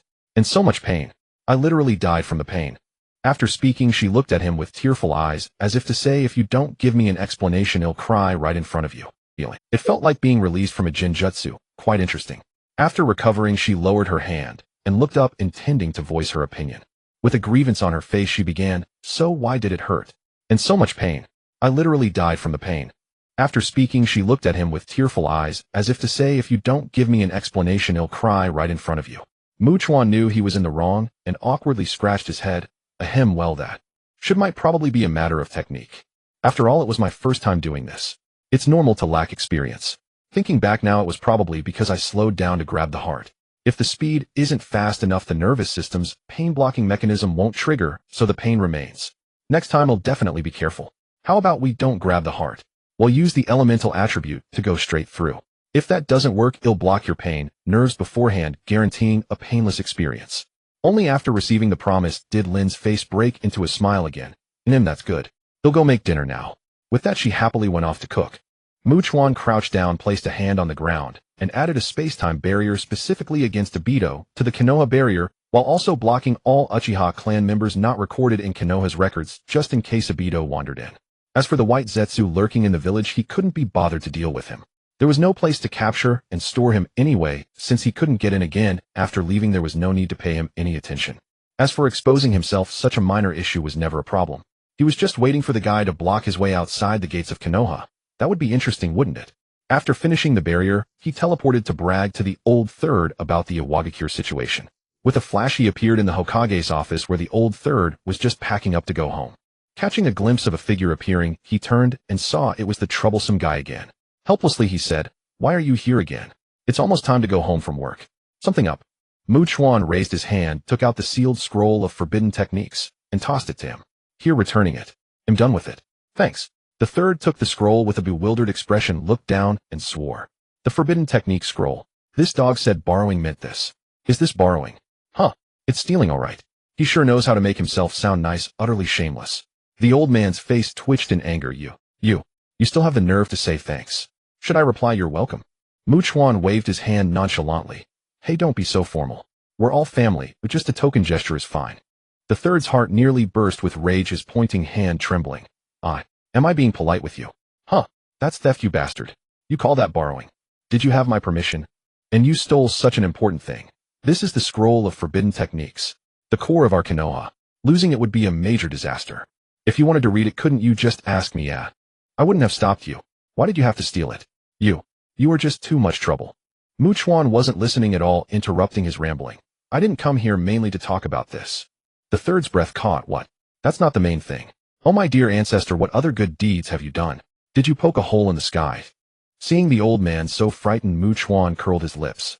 "What a weak mental fortitude. Needs training. Relax, nothing major. I just took a stroll around awakens today." The third, hearing this, thought it really wasn't a big deal and relaxed a bit, smiling. "Oh, and have a look at awakens is good for comparison. They have nothing but broken rocky mountains. Isn't our Konoha's geography so much better? Ha!" As he spoke, he turned to pick up the unfinished tea for a calming sip. Mu Chuan added, "Indeed, but now most of it is flat land, though not that flat." "Oh, really? Could it be that old man Inoki remembered to do some environmental renovation?" he said as he raised the teacup and took a sip. "No, I flattened it." A mouthful of tea sprayed out. "What did you say? You flattened it? How? What exactly did you do in awakens?" Seeing the old man couldn't even drink tea properly, Mu Chuan stepped back 2 paces with a disgusted look. "I just had a friendly spar with Inoki. He was too weak. I nearly wiped out a awakens with one move. If he hadn't surrendered so quickly, it wouldn't have been just their mountain tops flattened. Not to mention anything else we probably won't see a awakens causing trouble for a long time. I figure after this battle, all the hidden villages will soon know my name. The third wiped his mouth and asked, "Wait, you're that fierce? Did you ask for any compensation after winning? I tell you, you should have demanded at least 1 or 2 billion in reparations." Chuan smiled. "Too small, your vision is too small." The third stared wide-eyed. "Could it be 50 billion? Chuan grinned. "Didn't ask for a single cent." The third was shocked. "What? 100? Wait, what? Not a single cent?" Chuan nodded calmly. "Correct, old man, correct." The third plopped onto his chair furious. "Then you must have asked for some benefits. You can't have gotten nothing. If you dare say correct again, I'll die right here." Chuan finally swayed his head and said, "No. How could I not ask for benefits? I asked for a few ninjutsu. Oh, and I also asked for Inoki's granddaughter Kuratsuchi. She's now my personal property." Only when he heard about the benefits did the third Hokage finally snap out of it. As long as there were jutsu, it was fine. As for Inoki's granddaughter Kuratsuchi, there was no need to mention her. This lecherous dog would eventually waste himself to death. With a forced smile, he said, "Oh, jutsu, huh? How many did you ask for? Are they ones we don't have?" Chuan replied proudly, "Ask.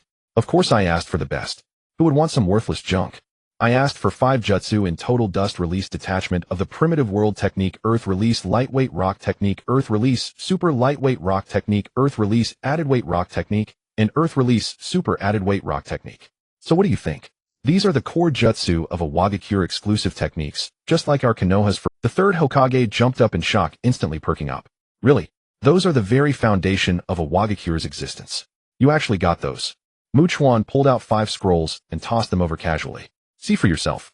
The third caught them and began inspecting each one, opening the scrolls and examining them carefully. "No problem. These are genuine jutsu records. They don't seem tampered with." After checking each one, he rolled them back up and tossed them back. "Chuan, after you've learned them, if it's convenient, could you leave a copy for the village? We won't take it for free. We'll pay." This was a request, not a demand. The old man knew the kid wasn't stingy, or as long as he asked nicely, it would probably work. Sure enough, Chuan stowed the scrolls and waved his hand dismissively. "Fine, no need to talk about money. Since I've seen your forbidden arts, adding a few new ones for you is a fair exchange." In Chuan's eyes, these were just ordinary jutsu, nothing valuable. Besides, how many people could actually learn them? They were extremely difficult to master. The third Hokage looked at him with deep gratification. See, this was the will of fire. Where the leaves of Konoha flutter, the fire burns ever brighter. It proved that his judgment was right.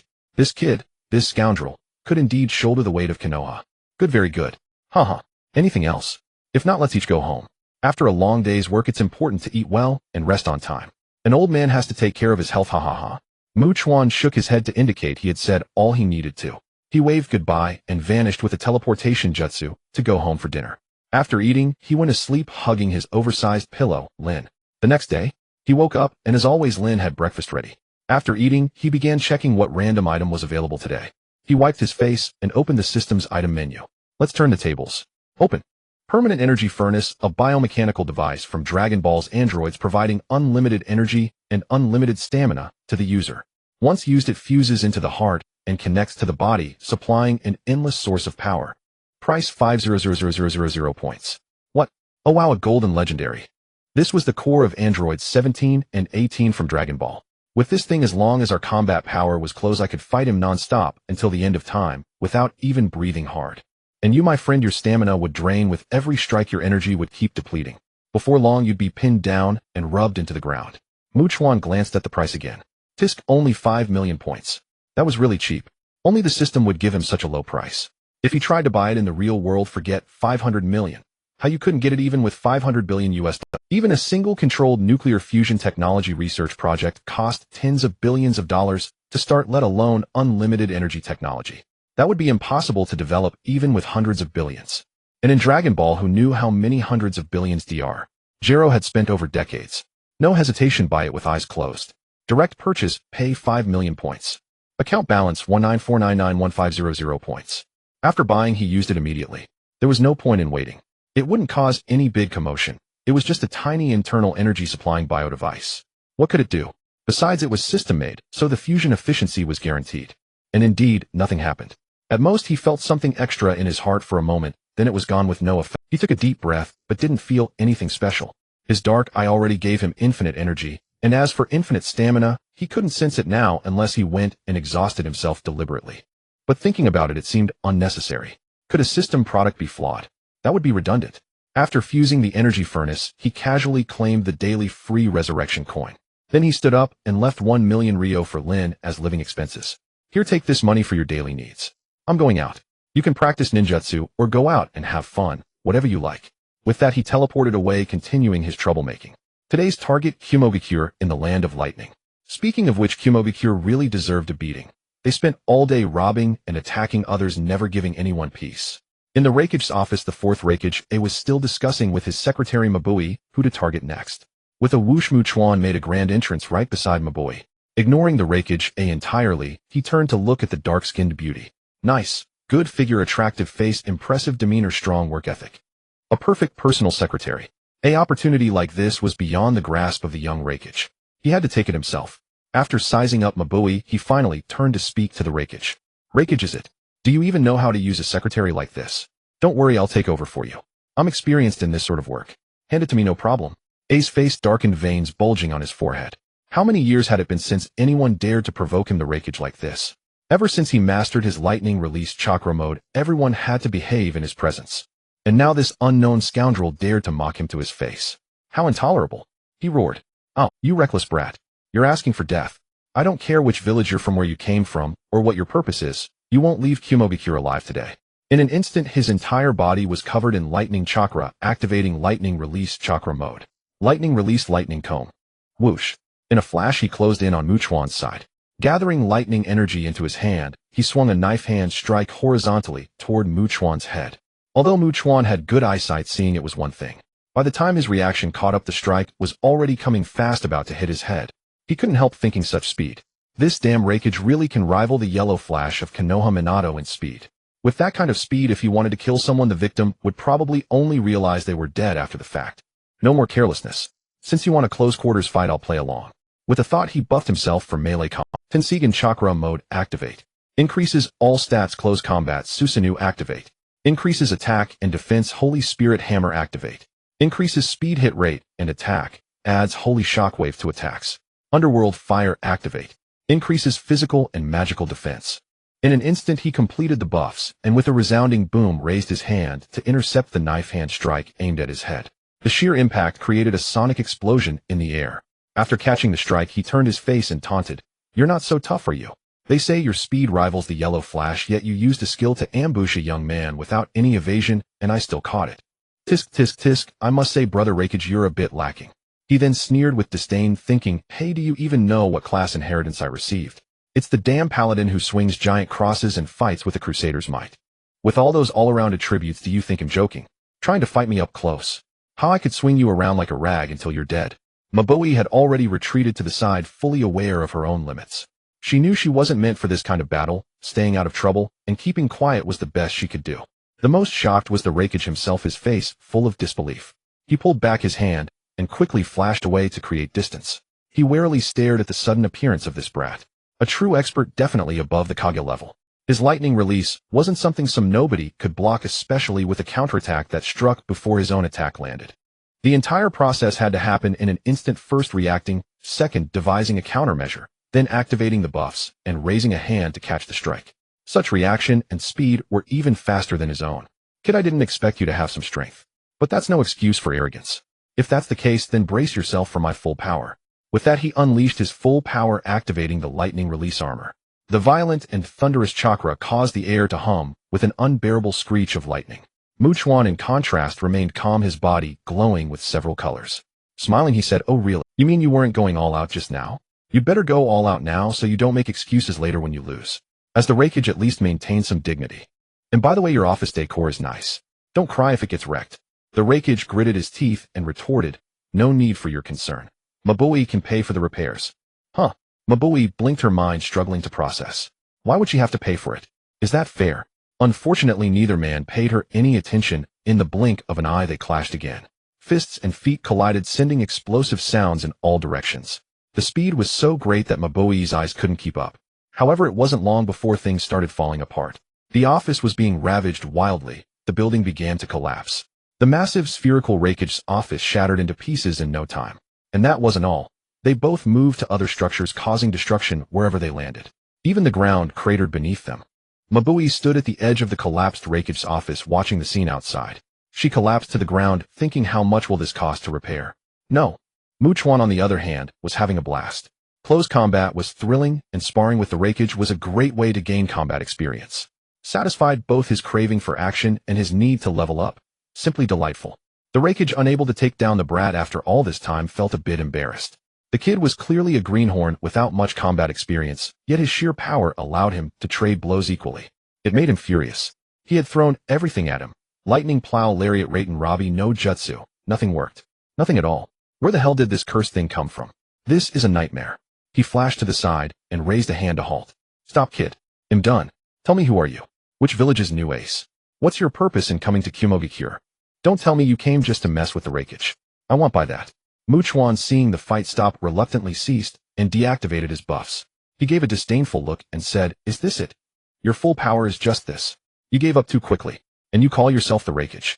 How disappointing." Veins bulging on the Raikage Ace's forehead, he was barely holding back from a life-or-death struggle. Who the hell is this bastard? He'll curse your ancestors for 8 generations. Enough. Can we talk properly? Don't push the limits of disrespect toward the Raikage. Don't think I want fight to the death. Now will you tell me your purpose? Chuan chuckled. Hey, you've got a temper. Fine, I'll lay out my intentions. But, before that we need to establish who's in charge. I'm surprised your intelligence agency hasn't sent you the information about me and Awakens from last night. The Raikage frowned. Huh, you mean?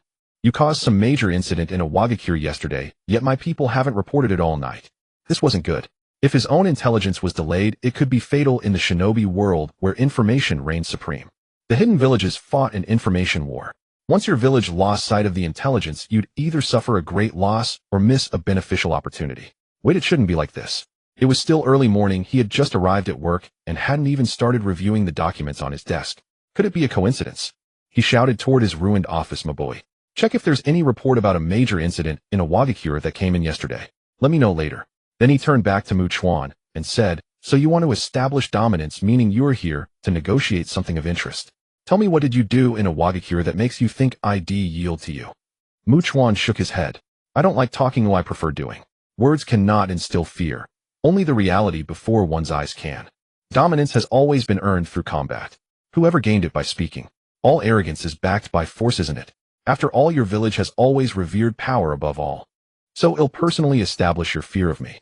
With that, he began to summon his Susanoo to give Mangekyō a. But just as he finished speaking, Mabui came flashing over, shouting, no, please don't. Lord Chuan, please stop. Mangekyō can negotiate with you properly. She appeared before him and bowed. Lord Chuan, you don't need to demonstrate your power. We are willing to cooperate with you in discussions. The Raikage AI frowned deeply, wondering why his secretary was so flustered.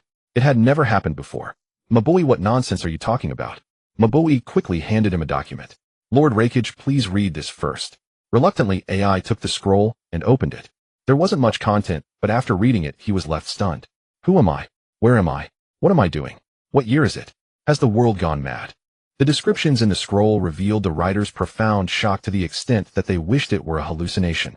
A Susanoo towering 1,000 meters high, that Tsuchikage Inoki had exerted his full strength, yet failed to inflict even a scratch upon it.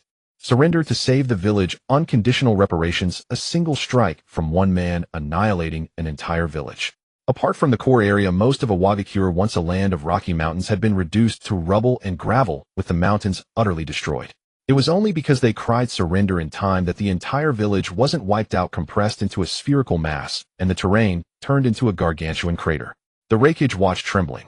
What the hell is this, even human? What the hell? Senju Chuan, is this terrifying? And he's merely a deputy Hokage of Konoha. Is Konoha trying to defy the heavens? Such a monstrous being isn't even the Hokage. Does Hiruzen Sarutobi have that much face? If this were in our village, I would have abdicated long ago. Forget deputy village chief. I'd directly nominate him as the daimyo. No, I stop at daimyo. He should just unify the entire ninja world and rename it the Mangekyō planet. That's the proper use of a powerhouse. The Raikage's limited brain suddenly pondered a question. Had he been speaking a bit too loudly just now? He cleared his throat, put on a twisted fawning expression, scratched his head, and chuckled. Ahi, how about we skip the power demonstration? Rebuilding is already quite laborious. Come, let's find a place to sit and talk. Mabui rolled her eyes at her Raikage's behavior. Where was his dignity, his temper? Head just knelt down on the spot. Did that do justice to his status? Chuan found it even more unbearable.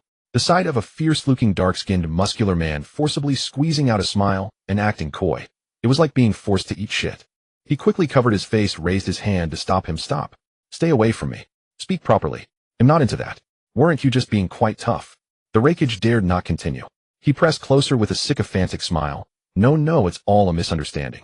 This is the correct way for the Raikage to converse. It's called approachability.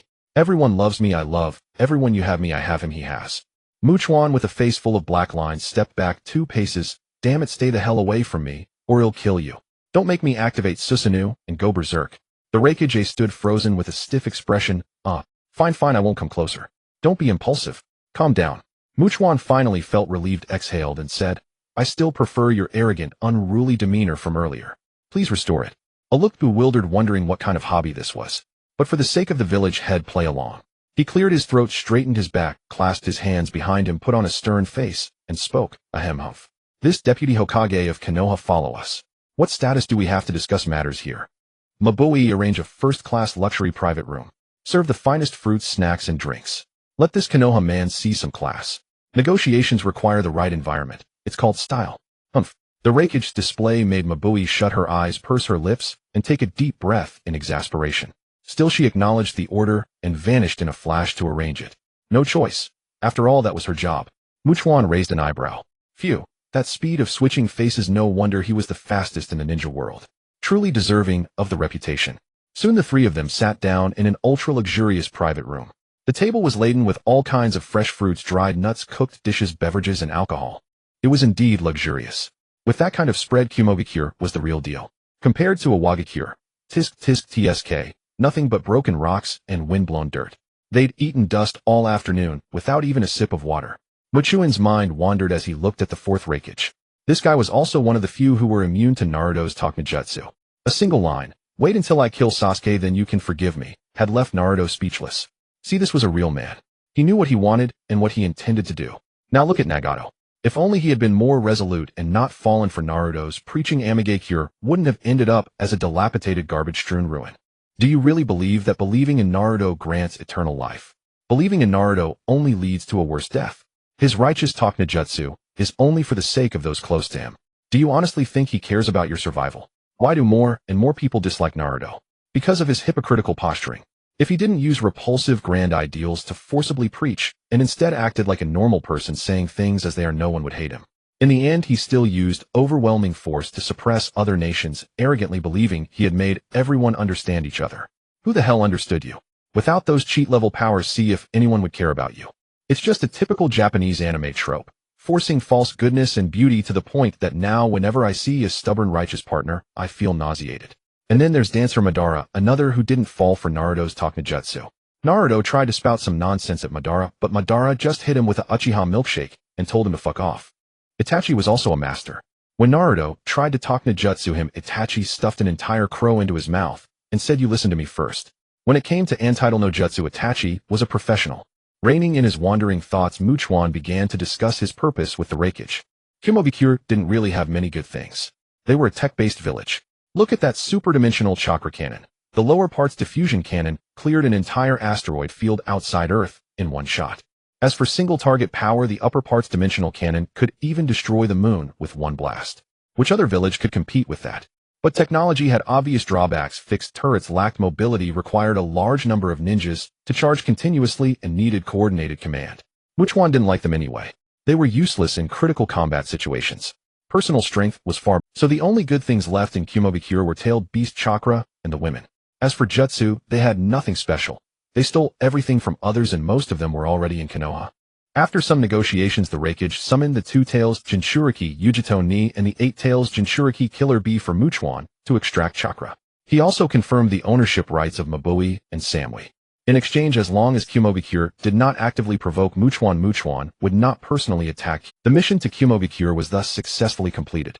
The Raikage dragged Chuan into a hearty feast. Although it seemed difficult to deal with once you were strong enough to earn his recognition, he became quite easy to get along with. Notably, the 2 women were not taken away. Like Kuratsuchi from Awagakure, they were kept in their own village, because Chuan felt that having women together was too troublesome. It was better to keep them separate.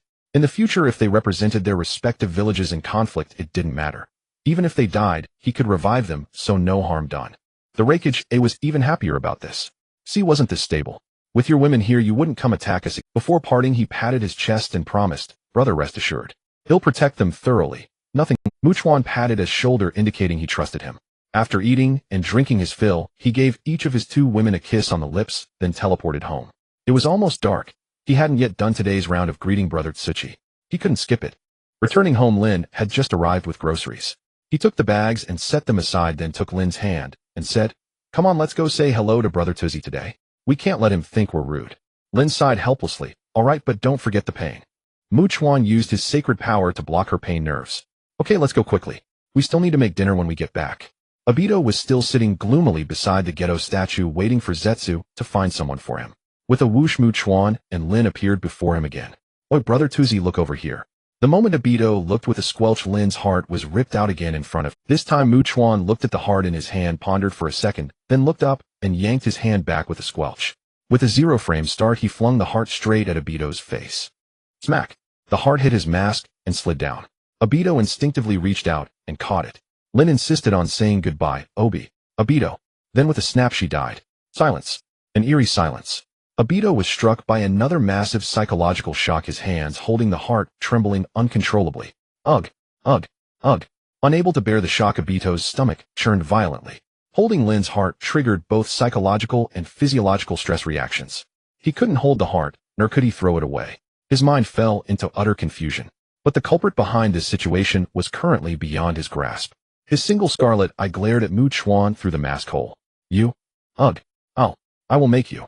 Ugh. Pay 100-fold. Ugh. Chuan laughed, putting his arm around Lin's corpse. You're so great, huh? Keep it up. You get to see a world with Lin every day, and you're still not satisfied.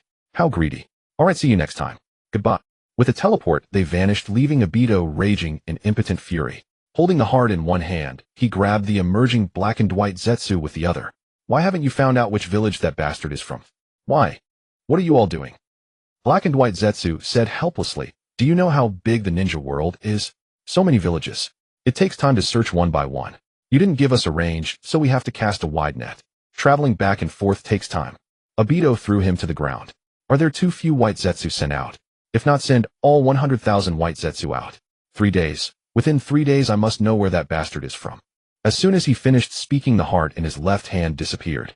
Obito stared at his empty hand, lost in thought. Back at home, Chuan had resurrected Lin the moment they returned, which was why the heart had vanished. As usual, Lin cooked dinner. They ate. Chuan slept holding a large Lin body pillow. The next day, waking up, he ate breakfast while checking today's random items. He opened the system shop. Open. Sacrifice 20 years of brother Tsuchi's lifespan. Open. Level up ticket 3. Used to increase your level by 1. Price 6,000 coupons. Oh, things are looking up. Indeed, sacrificing brother Tsuchi brings boundless power. 3 upgrade tickets, just enough to reach level 25 and unlock a few skills. Another day of getting stronger. Awesome. He directly paid 6,000 coupons to buy the upgrade tickets. Account balance 194985500 coupons.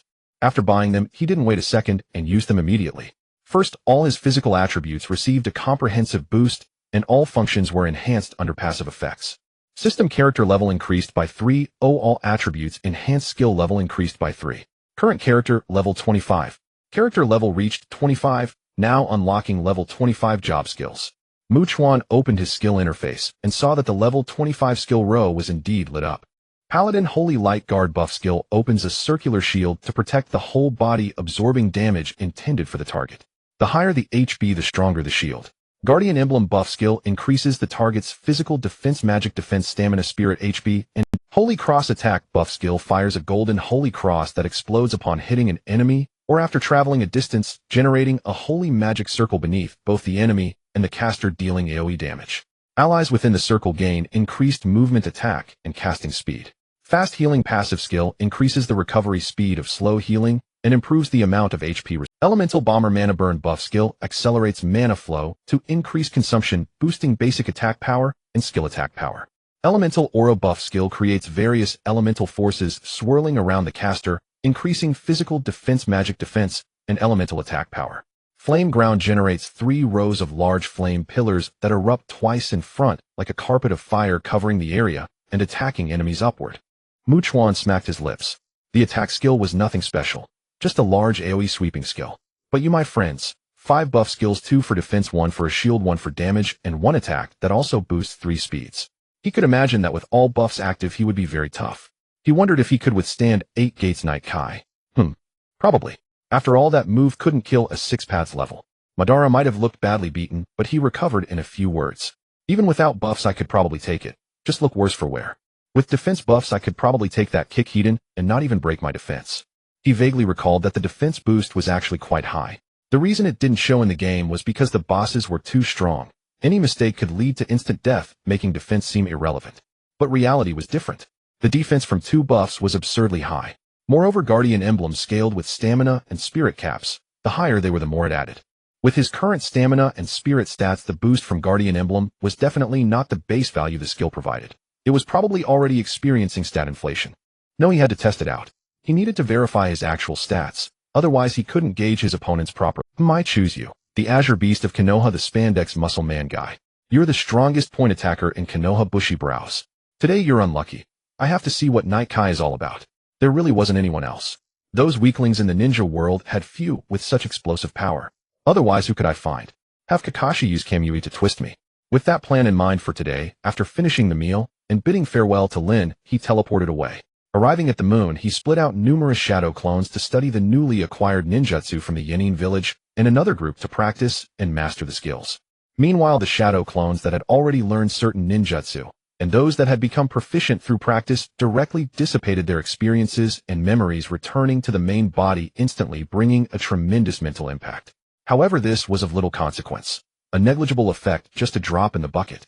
The resulting benefit was that he instantly mastered many ninjutsu along with abundant practical experience. The vast amount of experience and ninjutsu knowledge made Mu Chuan sigh, or if he had to learn slowly by himself, it would take forever. It was far better to cheat. Then he rubbed his chin. Actually, ninjutsu was quite peculiar. It seemed to have an element of, I reckon. For example, the wood-style flower tree world's birth. Hashirama thought that trees could bloom poisonous flowers whose pollen could paralyze enemies and trigger olfactory genjutsu. And so the technique became reality. As for what kind of tree could produce such flowers, don't bother asking. As long as he believed it existed, it did. The creation of ninjutsu is simply, I think this element can achieve something, and once completed the technique can indeed do it completely disregarding basic logic, like a low-quality wish. Not only the effects, but also the release methods. Some people like to spit it from their mouths, while others prefer to release it with their hands. It all depends on personal preference. Back then he thought most water-style ninjutsu were spat from the mouth. But as he watched, he realized that wasn't necessarily the case. One could form hand seals and have it appear out of thin air. For instance, the water formation wall. Initially, the second Hokage Phaegian always released it with his mouth, but later on people started releasing it with their hands. This was true for many ninjutsu. They could have different release methods. That was when the guy realized that using hands or mouth was purely a matter of personal preference. Damn it, in the end, ninjutsu is just making a wish to chakra, and chakra manifests the effect for you. However you release it, it's the same casting, just depends on your habit. Now with a wealth of experience, Mu Chuan felt that this thing could be combined with his own professional elemental power. Thus, not to mention forming hand seals, he wouldn't even need to clap his hands, he could instantly cast techniques. After arranging the shadow clones and organizing the gains, he planned to go find a Kai for some fun. Sensing, locating, teleporting, he vanished directly from the spot. As for Meito Kai today, he had no missions and was training with his 3 disciples in the forest of the training ground within the village. Xiao Li and Ningxi were sparring. Tian was practicing summoning on the side, and Akai was exercising while keeping an eye on them. Mu Chuan with a swish teleported right beside Tian. Tian was practicing space-time summoning with a serious expression, and suddenly a person appeared, startling her. Oh, it's Mu Chuan. Phew, you scared me, she said, patting her chest to calm herself. Mu Chuan smiled and reached out to stroke the head of the cute Tian. The second after Mu Chuan teleported in, Akai dashed over at an extremely fast speed, raising his leg. But when he saw who it was, he quickly retracted his leg. It was the Vice Hokage. He had thought some ninja from another village had come to Mai to assassinate someone. Mu Chuan turned his head to look at Ningxi and Xiao Li, who had stopped sparring and were walking over. He teased, interesting. It's Taiji Wuliang versus Foshan's shadowless kick, huh? I think under normal circumstances Taiji Wuliang would win. Ningxi, what? Xiao Li, huh? Akayam. When did you guys change your technique names? But they sound pretty. Xiao Li looked bewildered. Teacher, Akai, I didn't. Ningxi also said calmly, neither did I. Changing technique names is not something a branch family member like me is qualified to do. I have always used the Gentle Fist 8 trigrams palm series. Though he said that in his heart he still thought the name Taiji Wuliang was not bad, at least it sounded strong. Unfortunately, he currently had no ability to create his own techniques, not even having fully mastered his clan's 8 trigrams palm series. Chuan shrugged and smiled. I just think your technique names don't sound good. Don't mind me. Then he said to Akai, of course your knight, Akai, after opening the 8 gates, doesn't sound very fitting either. It might as well be called Heavenly Crippled Leg. One kick, and you first cripple your own leg, then your whole body collapses and you die. That name is truly apt, isn't it? Akai's mouth twitched. Ha ha ha, is that so? Then maybe you'll just change the name to Heavenly Crippled Leg. Since it can only be used once anyway, it doesn't matter what it's called, ha ha ha. Chuan wore a mischievous grin as he looked Akai up and down, then spoke his purpose. Akai, how about you fight? Akai raised his thick eyebrows. Huh? Fight? Why? What reason do I have to fight the Vice Hokage? No. Chuan cracked his knuckles. Just a spar. I also want to see what level the current strongest in my is at. Akai laughed loudly. Ha ha ha, the strongest in my. I dare not claim that Vice Hokage-sama. Don't just say that. Chuan persisted. Not claim. In my, if you say you're second, who dares to claim first? Of course I'm here today to witness your skills. After this fight, everyone will know how strong you are. Akai sighed helplessly. Must we fight? Chuan nodded yes. Akai exhaled. Phew. Alright, let the Vice Hokage witness the posture of the Mui's blue beast dancing with youth. Ha ha. Chuan grinned. And you have to open the 8 gates. Akai stiffened. Ha ha. No, Vice Hokage-sama, you know that if I open the 8 gates I'll die? It's just a fight, no need to risk my life, right? Chuan smiled. How could I let you die? You're just consuming life energy, right? He'll give you a life restoration buff, ensuring you stay at full health. Akai scratched his head. This. Is it reliable? That's burning life force. The my red beast can't retire just for a single fight. Chuan shook his head. True, an ordinary person wouldn't believe in such life-restoring ability. Don't resist, he'll show you. Akai nodded in agreement. Chuan stepped forward, cast a quick heal buff on Akai, then raised his hand and pierced through his heart with a puff sound. Akai spat out a mouthful of blood, looking utterly bewildered. What the hell? Is this how you demonstrate? Teacher, Akai. The 3 young disciples beside him were terrified. Before Akai could say a word, he felt a surge of immense life energy within his body, repairing the bodily damage. Holy crap. The heart actually regenerated. Is the Vice Hokage's ability this powerful? What's the difference between this and being immortal? Vice Hokage-sama, so. With this buff, am I immortal? Chuan shook his head. You're overthinking. The premise of this life restoration is that your life isn't instantly zeroed out. It's actually similar to 6 paths level recovery. What does instantly zeroed out mean? It means your consciousness vanishes instantly. The most straightforward ways are a headshot decapitation with rapid annihilation or being turned into mist in an instant. Other states don't count as life zeroed out, like losing an arm or leg or having half your body gone. They can all be restored. The key is that your consciousness hasn't disappeared. Kai stood there, mouth agape, speechless for a long time. After a moment he reacted. Isn't this essentially a form of immortality? On the battlefield few people would think of directly going for a headshot. Besides, it's difficult to land a headshot. The opponent isn't stupid enough to let you hit their head. The 3 little ones nodded in agreement. Chuan shook his head and said, you're being too optimistic. It's not as hard to kill as you think. Decapitation is quite easy. Many people practice decapitation techniques. For example, the Raikage brothers from Kumogakure, the lightning release lariat, is a decapitation move. And your reverse lotus isn't that a head-smashing technique. These are all instant kills. If you're dead, how can... Hearing this, Kai calmed down. He thought about it and realized that instant death wasn't that difficult. As long as you don't focus on the body and aim for the head, it's feasible. Chuan, seeing that the demonstration was over, said, alright, let's start. What are we waiting for? Since you've experienced the recovery effect firsthand, now can you open the 8 gates and show me? To be precise, it's not a spar. I want you to go all out and try to kill me. I want to test my own defense and see what level it's at after applying certain buffs. With no worries, Kai agreed. Alright, no problem. This also gives me a chance to try out my ultimate move a few more times and get familiar with it. Let's go to the open space behind the Hokage rock. It's safe from destruction. Rinnegan Tenin, you should come watch too. The battle of elite ninjas will broaden your horizons. With that, they headed to the back mountain. The 3 little ones excitedly followed. The dead gate of the 8 gates formation was something one might never see in a lifetime. They felt incredibly lucky. Chuan took the opportunity to teleport to inform the 3rd Hokage, so that he wouldn't think Konoha was being invaded if he heard the commotion and bring a bunch of Anbu to watch. But the 3rd Hokage got excited instead. While opening the 8 gates for a fight. I have to see this.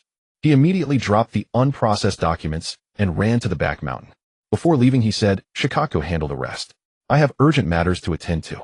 Shikaku watched the two of them run off, then looked at the two huge piles of unprocessed documents. He muttered, I have a curse word that I don't know if I should say. The open space behind Hokage Rock. Before coming, the third Hokage instructed the Umbu not to interfere with the commotion at the back mountain, so as not to disturb the show. The three little ones and the old third Hokage stood in the distance, eagerly waiting. Chuan gave Kai a quick healing buff, then stood there waiting to be kicked. Kai, seeing that the buffs were applied, assumed a serious stance. 8 gates formation. First gate open. Second gate open. Third gate open. Fourth gate. Fifth gate open. Sixth gate open. Seventh gate open. Finally, he clenched his right fist, placed his thumb on his heart, and shouted in a low voice. 8 gates formation. 8th gate dead. Gate open. The next moment, the already massive blue chakra steam began to transform into red chakra blood steam. The chakra volume surged, and a violent pressure wave blasted away all the surrounding sand and stones. The ground beneath his feet cracked inch by inch under the pressure, creating an overwhelming sense of oppression. Kai's body, his skin turned crimson from the rampaging blood-red chakra veins bulged like writhing dragons, and his eyes became pure white, without pupils, utterly terrifying. He moved his body and clenched his fists, experiencing an illusion of boundless power, an exaggerated feeling that one punch could kill anyone. At the same time, he felt the consumed life force being quickly replenished, damage repaired as soon as it occurred. This exhilarating sensation of dancing on the edge of death was simply miraculous. The third Hokage, watching from afar, was stunned. He thought, damn, my guy is this fierce. This chakra, how many cage-level fighters like me could he take on? Which bastard looked down on taijutsu? They really misled people. Chuan, seeing that Kai was ready, shouted to him, come on, let me first test how much I can take without any abilities. Forget the evening elephant, it's useless. Go straight for the big move and kick me with all your might. Kai nodded, then with a serious expression assumed the stance of Knight Kai. He stepped forward with one foot, placed the other behind, and supported himself with his hands on the ground. Chakra instantly condensed, forming a dark red dragon head. Then Kai instantly charged forward, carrying the dragon-shaped chakra with devastating force. The momentum was quite intimidating. As he closed in, he suddenly shouted, Knight.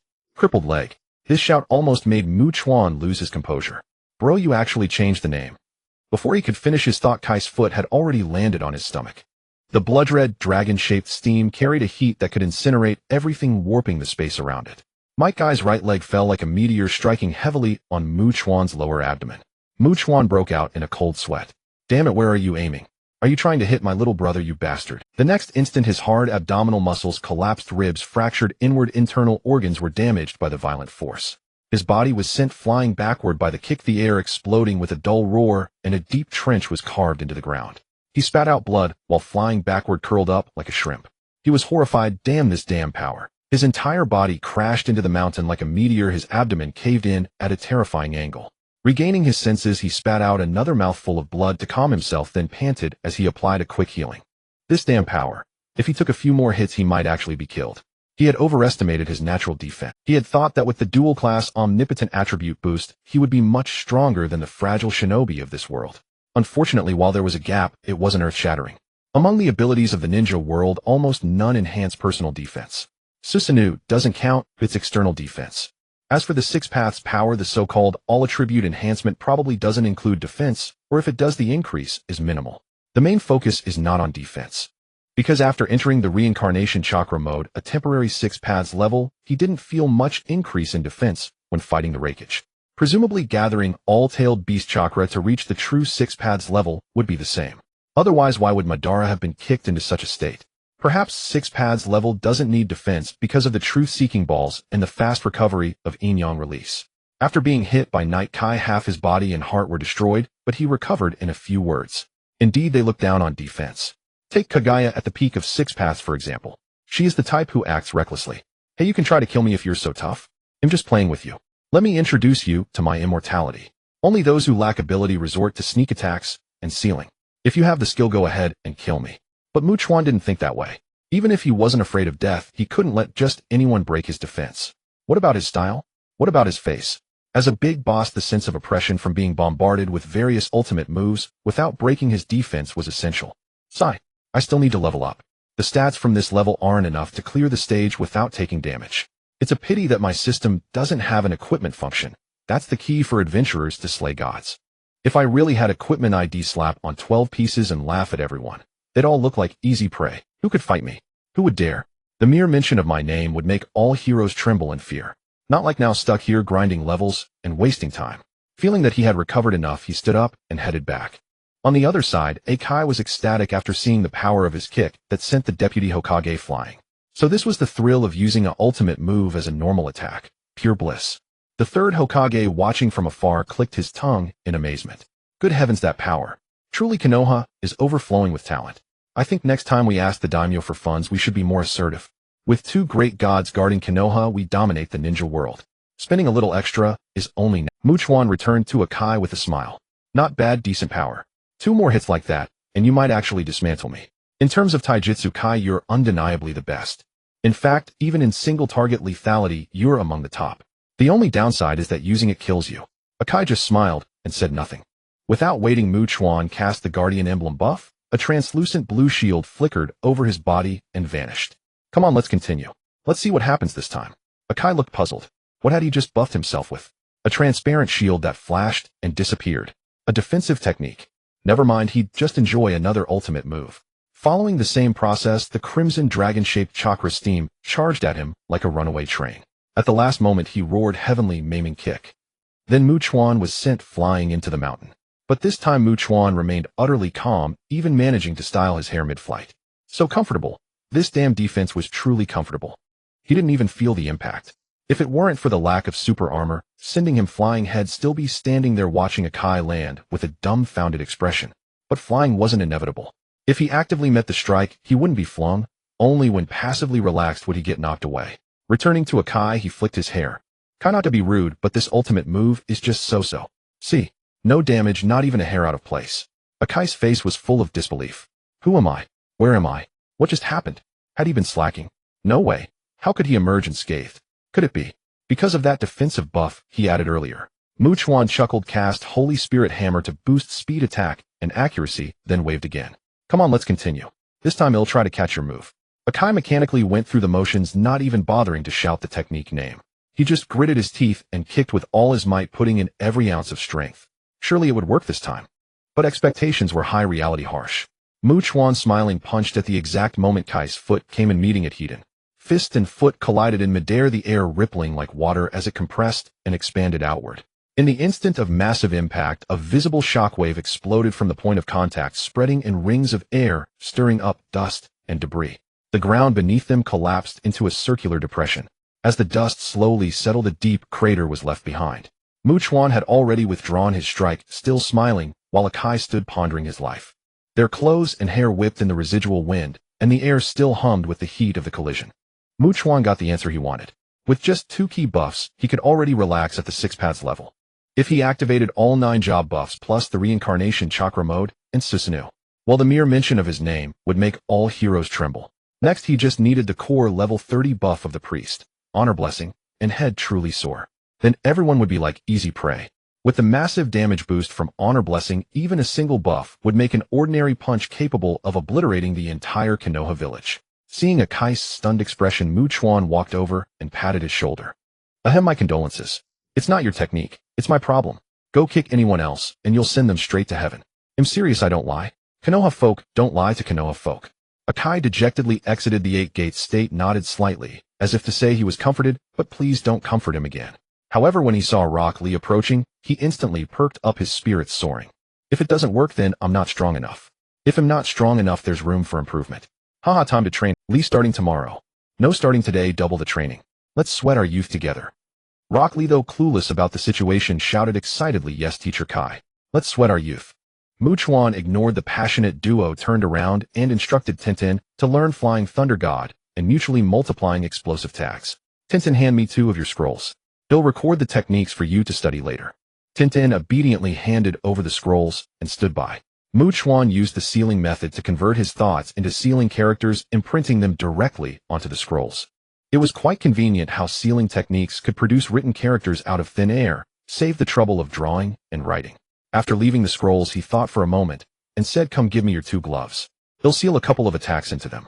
Use them in danger. Tenten removed her gloves and handed them over. Chuan took them and used Spear of Victory, sealing the technique into the gloves. Specifically, a long-lasting spear of holy light gathered with abundant divine power. After doing it twice, he returned the gloves to Tenten. This light spear isn't just for throwing and dealing damage. It has a special property, a strong control effect. Anyone pierced by it will be immobilized, unable to move or cast any ninjutsu abilities. You might not know exactly what it does, so let me show you. He manifested another spear and looked around for a demonstration target. His eyes landed on the third Hokage, who was spaced out nearby. The third Hokage had been wondering how this guy could casually teach forbidden techniques. It was completely against the rules. Suddenly his keen sixth sense felt a chill down his spine, as if someone was staring at him. He snapped back to reality and met Chuan's sinister gaze. His heart skipped a beat. What the hell was this guy? Chuan grinned without a word, and with a sudden flick of his wrist he impaled the third generation straight through. The force of inertia pinned him to a tree, triggering a stun effect that left him completely immobile. He pointed at the third generation and laughed. See, that's the effect. As long as the light spear isn't removed, or its energy dissipates, the target cannot move or do anything. During this time you can do whatever you want to him. Even slice him piece by piece, and he won't make a sound. Look, even someone as strong as the third generation is stuck there for display. Tianshan's eyes sparkled with admiration. Wow, Chuan, you're amazing. In her worldview, everything Chuan did was right, including pinning the third generation to a tree. But the remaining three, Kai, Rock Lee, and Niji, didn't share that thought. Damn, this guy just uses the third generation as a test subject without a second thought. If you're going to do this, at least wait until we leave. This embarrassing black history of the third generation being pinned to a tree, is this something we should witness? Will the third Hokage secretly kill us to silence us? Is it too late to close our eyes now? What should we do? We're waiting online, and it's urgent. The three of them didn't know whether to look or not. They glanced at Chuan, then at the third generation, and finally moved to a distance, huddled together, counting ants on the ground. You big shots go ahead and play, but don't involve us. If you ask, we just value our lives. The most devastated was the third generation, stuck on the tree like a display sample. Though he couldn't move, his mind was cursing wildly. Damn that Chuan, is he even human? You dog, what are you acting like a dog for? You bastard ill. You're standing there talking about your mother. No wonder you're an orphan ill. Baka. Yar. While the third generation cursed inwardly, Chuan finished his explanation. Just as he was about to raise his hand and dispel the victory spear, he suddenly remembered something. His victory spear dealt damage. This was probably the first time he had stabbed someone and needed to remove it while keeping them alive. If he took the light spear away now, would the third generation be severely injured? Sorry about that. Let me have a moment of silence for the old man. I didn't mean to, I just forgot. He first cast a quick healing spell on the old man, then dispelled the light spear. As soon as the light spear vanished, the third generation found he could move and immediately opened his mouth to vent his anger. Chuan. Before he could curse, he spat blood instead, instantly derailing his tirade. But right after spitting blood, the quick healing spell mended the old man's injuries completely. Caught in this back and forth, the third generation angrily pointed at Chuan. You. He choked for a long time, but couldn't say anything. Finally, with a snort, he turned and walked away. From going back to handle official business. Before leaving, he glanced at the three counting ants. At least you know your place. As he walked, he comforted himself. Don't get angry, no one will replace you if you're furious. May that bastard have a son without an anus. If Chuan knew, he would probably just shrug indifferently. You're overthinking it. I do want a woman, but I have no intention of having children. That blessing of yours is wasted. Thus the defense experiment was successfully completed. Chuan chatted with them for a while before leaving to continue researching which tailed beast chakra to extract next. Meanwhile, Kai took the three youngsters back to eat something and continue training. Chuan walked alone on the streets of Konoha, strolling idly, while considering which tailed beast Jinchuriki to approach next. He now had the chakra of 5-tailed beasts, the 9 tails, 8 tails, 5 tails, 4 tails, and 2 tails. The 3 tails was with Rin, its current host, constantly cycling between life and death. That meant he already had the chakra of 6-tailed beasts. He was only missing the 7 tails of Fu from Takigakure, the 6 tails of Utakata, a rogue ninja from Kirigakure wandering in the land of water, and the 1 tail of Gaara from Sunigakure. Well, let's start with the major nations, especially the hostile country, the wind country, Sunigakure. You like using wind and sand techniques, don't you? I'll flood your village, and then see how you use sand techniques. Good, it's settled. First, I'll hit Sunigakure, then head to the land of water, and stop by Kirigakure, and finally go to Takigakure. It was already past lunchtime, edging into the afternoon. Since it was a bit late, he decided to put it off until tomorrow. As he walked, someone suddenly called out to him. Isn't this little brother Chuan? You're so busy as the Vice Hokage that you haven't come to see your sister for days. Tell me, where have you been gallivanting off to? Chuan raised an eyebrow. He didn't need to look to know it was Yugao Kurenai. He had been flirting with this beautiful woman for a long time. Though there was an age gap, his persistence had paid off, and now they were in an ambiguous relationship. Turning around with a smile, he said, "Sister Red, with that sour tone you make me sound like a heartbreaker. Since you miss me so much, how about a date? I can drop everything, and we can take care of business first. How about it? Are you coming?" Yugao Kurenai walked over, reached out to pinch his cheek, and gave it a satisfying squeeze. "You little rascal, always thinking about such things. Why haven't you made a move on any of your little girlfriends? You're just a smooth-talking brat." She released his cheek and draped an arm over his shoulder, pulling him along. "Enough nonsense. Accompany your sister for some grilled meat. You're paying. You'll eat until you're broke, and then you won't have any money left to seduce young girls." Chuan smirked. All right, eat all you want, Sister Red. The best thing would be if word gets around that you're an incredibly heavy eater. Then no one will dare pursue you because they can't afford to feed you, and you'll have no choice but to warm my bed. Haha." As he spoke, he pressed his arm against her side. Tisk, Sister Red, your proportions are still so generous. Excellent elasticity. I'm going to be a lucky man. Yugao Kurenai turned her head, looked at him with a smile, and said, "You little pervert. Come on, let's go." With that, she pulled him along, quickening their pace toward the grilled meat restaurant. As for Asuma Sarutobi, he had spent many years as a guard for the daimyo before returning to Konoha. By the time he got back, Kurenai had already been swept off her feet by Chuan. So arriving late, there was no room left in her heart for him. After they finished their meal and stepped out of the restaurant, they ran into Ino and her friends on their way home. Yugao Kurenai pursed her lips and teased, "Oh, your little girlfriend caught you cheating. What now? She's not going to beat me up, is she?" Chuan rolled his eyes. "You'd better hope for the best. If you want to be beaten up so badly, let's go to my place, and I'll give you a proper thrashing. I promise you'll remember it fondly." As they spoke, Ino ran over and leaped onto Chuan, wrapping her arms around his neck. "You've been absent from the Ninja Academy for 3 days. Tell me honestly, what have you been busy with? Don't you miss me?" She glanced at Yugao Kurenai and added, "Don't tell me this is what you've been busy with. But the quality is acceptable. I approve." Chuan wore a mischievous grin. "Oh, so my emperor's consort, are you suggesting that you want Jonin Yugao Kurenai to call you big sister?" As Chuan finished speaking, Shiri Hong met his gaze, raising an eyebrow with the same mischievous smile. Shiri Hong greets Sister Ino. Ino blushed, deeply, feeling utterly defeated. Shiri Hong, the elite Jonin renowned for illusion techniques and secret arts. How could she face her after such an embarrassing first encounter? Jumping down from Chuan's arms, her face red with embarrassment, she stammered, "Sorry, I was just joking. He'll go home now. Really sorry." With that, she punched Chuan's shoulder and fled. This wretched place couldn't hold her a second longer. Shiri Hong smiled slyly. "You're always teasing young girls, you rascal." Chuan shrugged. "You didn't let her off either, calling her sister with that tone. Guess we're birds of a feather. A pair of devils in a desolate land, as they say. What do you think? Quite a fitting description, isn't it?" He lifted his chin proudly, implying how well-matched they were. Shiri Hong covered her face. "Stop spouting nonsense. I'm a serene, understanding big sister. Don't ruin my reputation." They continued their leisurely stroll, chatting until dusk parted them with smiles. When Chuan returned home, Lin had already prepared and eaten dinner. He was late, and after waiting in vain, she had to dine alone. After dinner, and a brief rest, it was time for the daily rendezvous with Brother Two. Taking Lin's hand, he vanished in an instant. Meanwhile, White Zetsu reported Chuan's whereabouts to Obito. The look in Obito's eyes behind his mask turned murderous. "A leaf shinobi, huh? Bastard. He'll go to Konoha myself and have a chat with you about life." Just as Obito was imagining 1,000 torturous methods, Chuan reappeared with Lin waving cheerfully. "Good evening, too. Ready for today's thrill?" Obito stared at him through the mask, his voice hoarse. "Senju Chuan, Konoha's Vice Hokage." Chuan paused, then clapped approvingly. "Not bad, too. With 100,000 White Zetsu under your command, you tracked me down just for my face. Impressive. Given the mess I made in Awagakure and Kumogakure plus your intelligence network, if you still couldn't find me, you truly deserve the title of dead last loser." He turned to Lin. "Don't you agree, Lin? You know Obito's specialty. Always late, never good at anything." Lin frowned. "Enough, Obito." She cut him off. "I don't like you. I never did. Stop flattering yourself and using my name to commit atrocities. I can't bear that guilt. Not for teacher's family, not for innocent leaf shinobi, not for the countless lives you've ruined across the ninja world. You have a sickness. Go get treated. Don't drag me into it. I can't shoulder the weight of those deaths.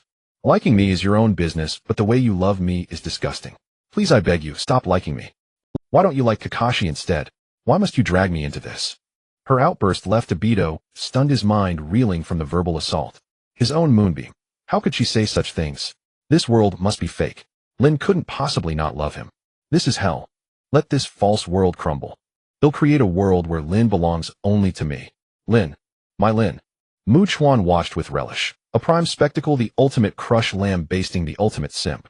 The viewing experience rivaled chugging an ice-cold cola after a sweaty workout in 40-degree heat. That first gulp, though it might damage your body, or even kill you, the sheer pleasure was irresistible. As they say, one would gladly die for a moment of bliss. Maybe. While Chuan enjoyed the drama, Lin was distraught. What was wrong with Obito? Was that really a human brain? What twisted logic? A world where Lin belongs only to him. A lunatic obsessed with possessing me. It's terrifying, disgusting. She grabbed Chuan's arm, whispering fearfully, Chuan has Obito completely lost it. What do we do? He seems beyond reason. No matter how you kill him, it won't stir his feelings anymore. He's so traumatized he's lost faith in the world, even in himself. Chuan observed Obito's deranged state and nodded in agreement. Yeah, his mental state has upgraded to version 2.0. In his twisted perception, even the Lin standing here might be fake, because any Lin who doesn't love him, tsk. This is the ultimate fantasy of a simp devoid of logic, believing that his efforts automatically earn the lattice love. He grinned mischievously. But we can still shock him, just from a different angle. Since he's shifted to believing Lin belongs to him, let him witness that she belongs to someone else. Simple, isn't it? What's that saying? Ah yes, cuckolding the husband right before his eyes. Lin's eyes widened with dread. What are you planning? You're not thinking of live streaming. Chuan glanced at Obito, who was still muttering to himself, and pulled Lin into his arms. Hey, brother two, look here. Obito snapped out of his daze and looked up. Chuan raised an eyebrow, then leaned in for a passionate friend. The sight dealt a massive blow to Obito's twisted psyche, yanking him back to reality. His mind went blank as he watched their lingering embrace. Chuan pulled back, licking his lips with a smile. Brother two, gotta say, your goddess is amazing. If you want more, feel free to visit Konoha anytime. Oh wait, you can't get in. We have an anti-Obito space-time barrier. Sorry, you'll have to watch from outside.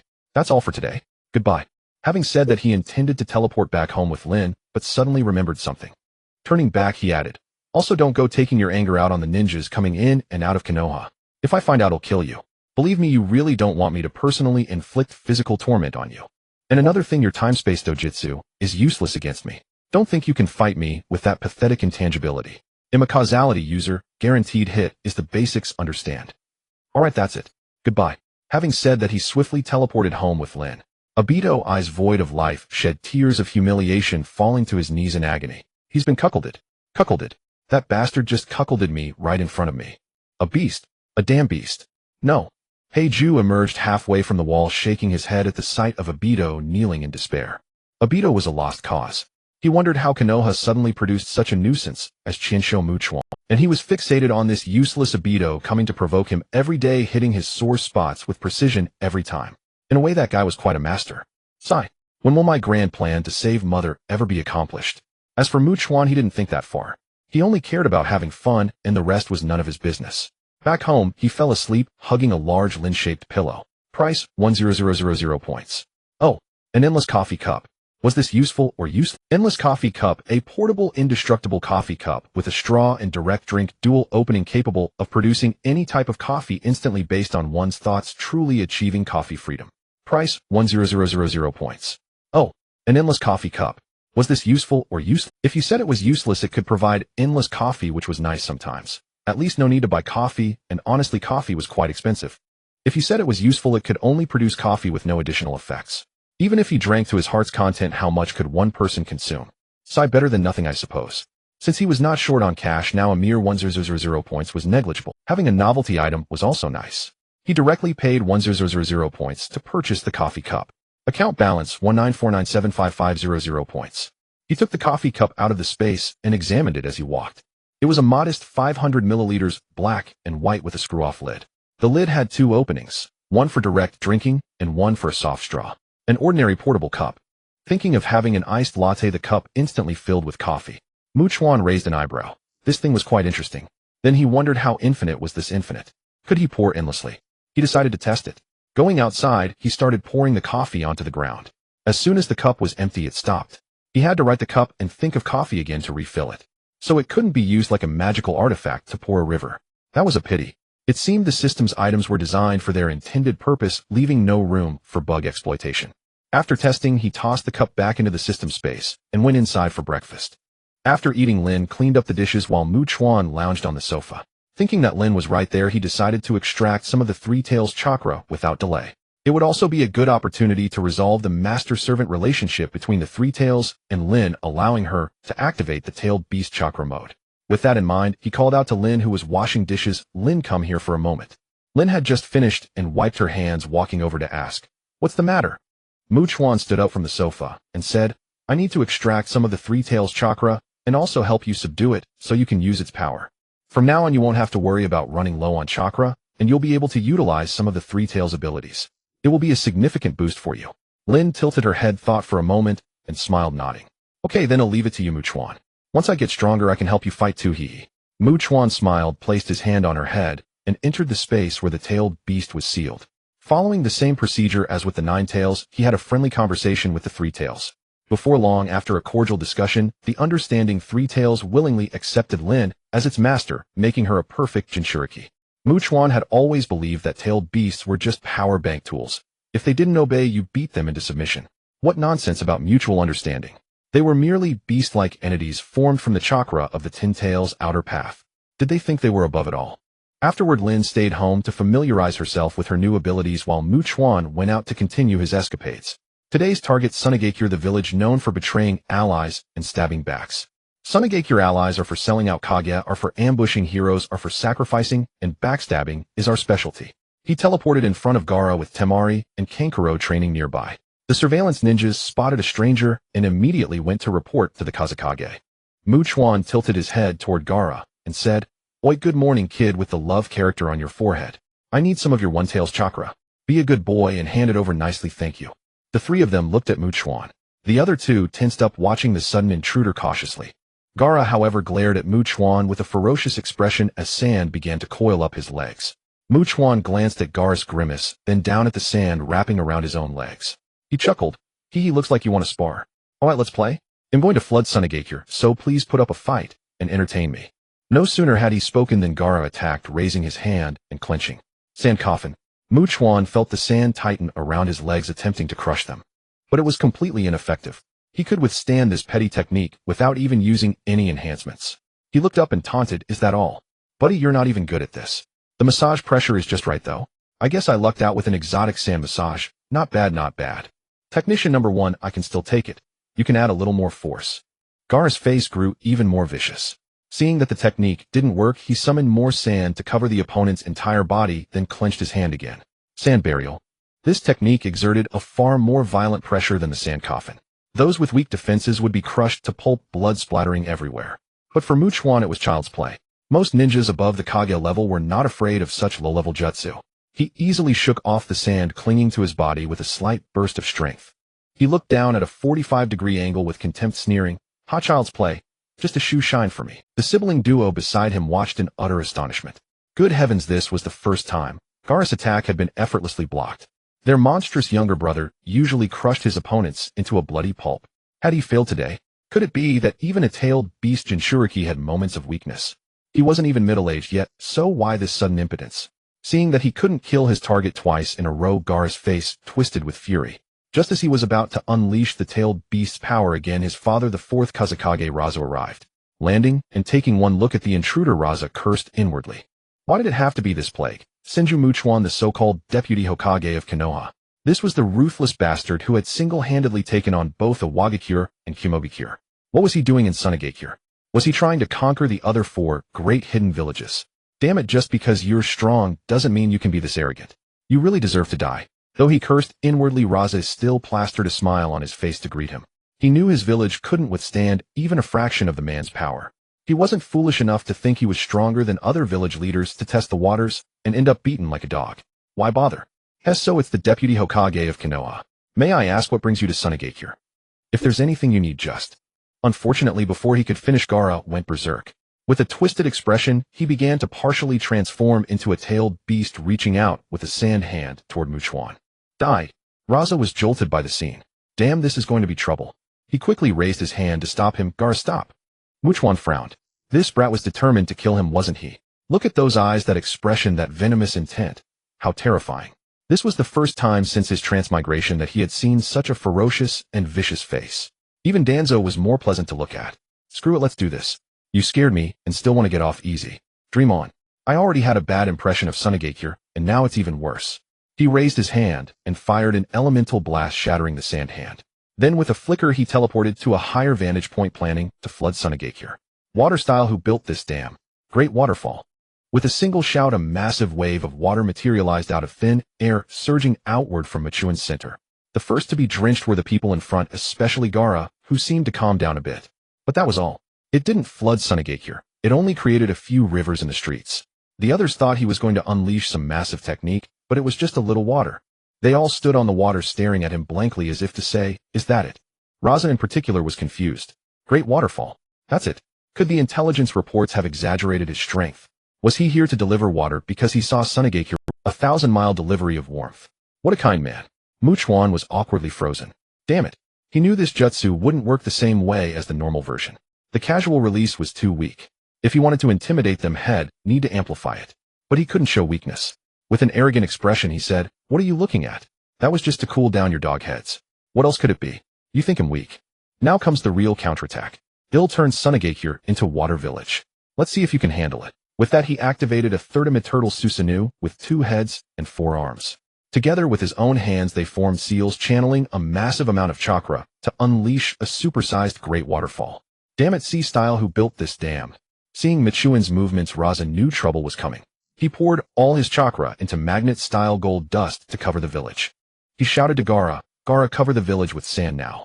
Gaara realized he had likely caused disaster. He frantically urged the tailed beast's power manipulating sand to shield the village from the flood. As the words left his mouth, an enormous wave far larger than the entire village and 100 meters high materialized behind Chuan. It surged like the heavenly river crashing down wave after wave, engulfing even Chuan himself. Chuan was helplessly tossed around by his own technique. Though it caused him no harm, the immense water pressure and drag were overwhelming. He truly understood the meaning of boundless ocean. When the water-calmed Sunagakure had become a vast sea, many ninjas were ferrying civilians to the surface. The village below had been protected by the 2 sand users, so it wasn't washed away. If it had been any other village, the casualties would have been catastrophic. It seemed those sand users had some skill, though not much. Chuan returned to his original position, standing on the water. Raza, Gaara and his siblings were also there. Temari supporting Gaara, Kankuro supporting Raza, both exhausted from overexertion. So sand users, how does it feel? Gaara's eyes were bloodshot, itching to tear him apart. Raza, fearing another attack, quickly said, please tell us what you want. Our villages are allies. There's no need for violence. We can discuss everything.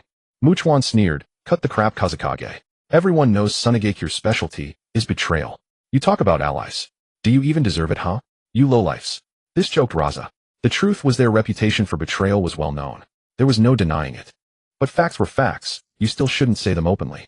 Don't we have any face to save? Raza's face flushed red and black, and after a long pause he finally spat out, you. Chuan, seeing he had nothing worthwhile to say, continued. As for why I'm here, I said it from the start.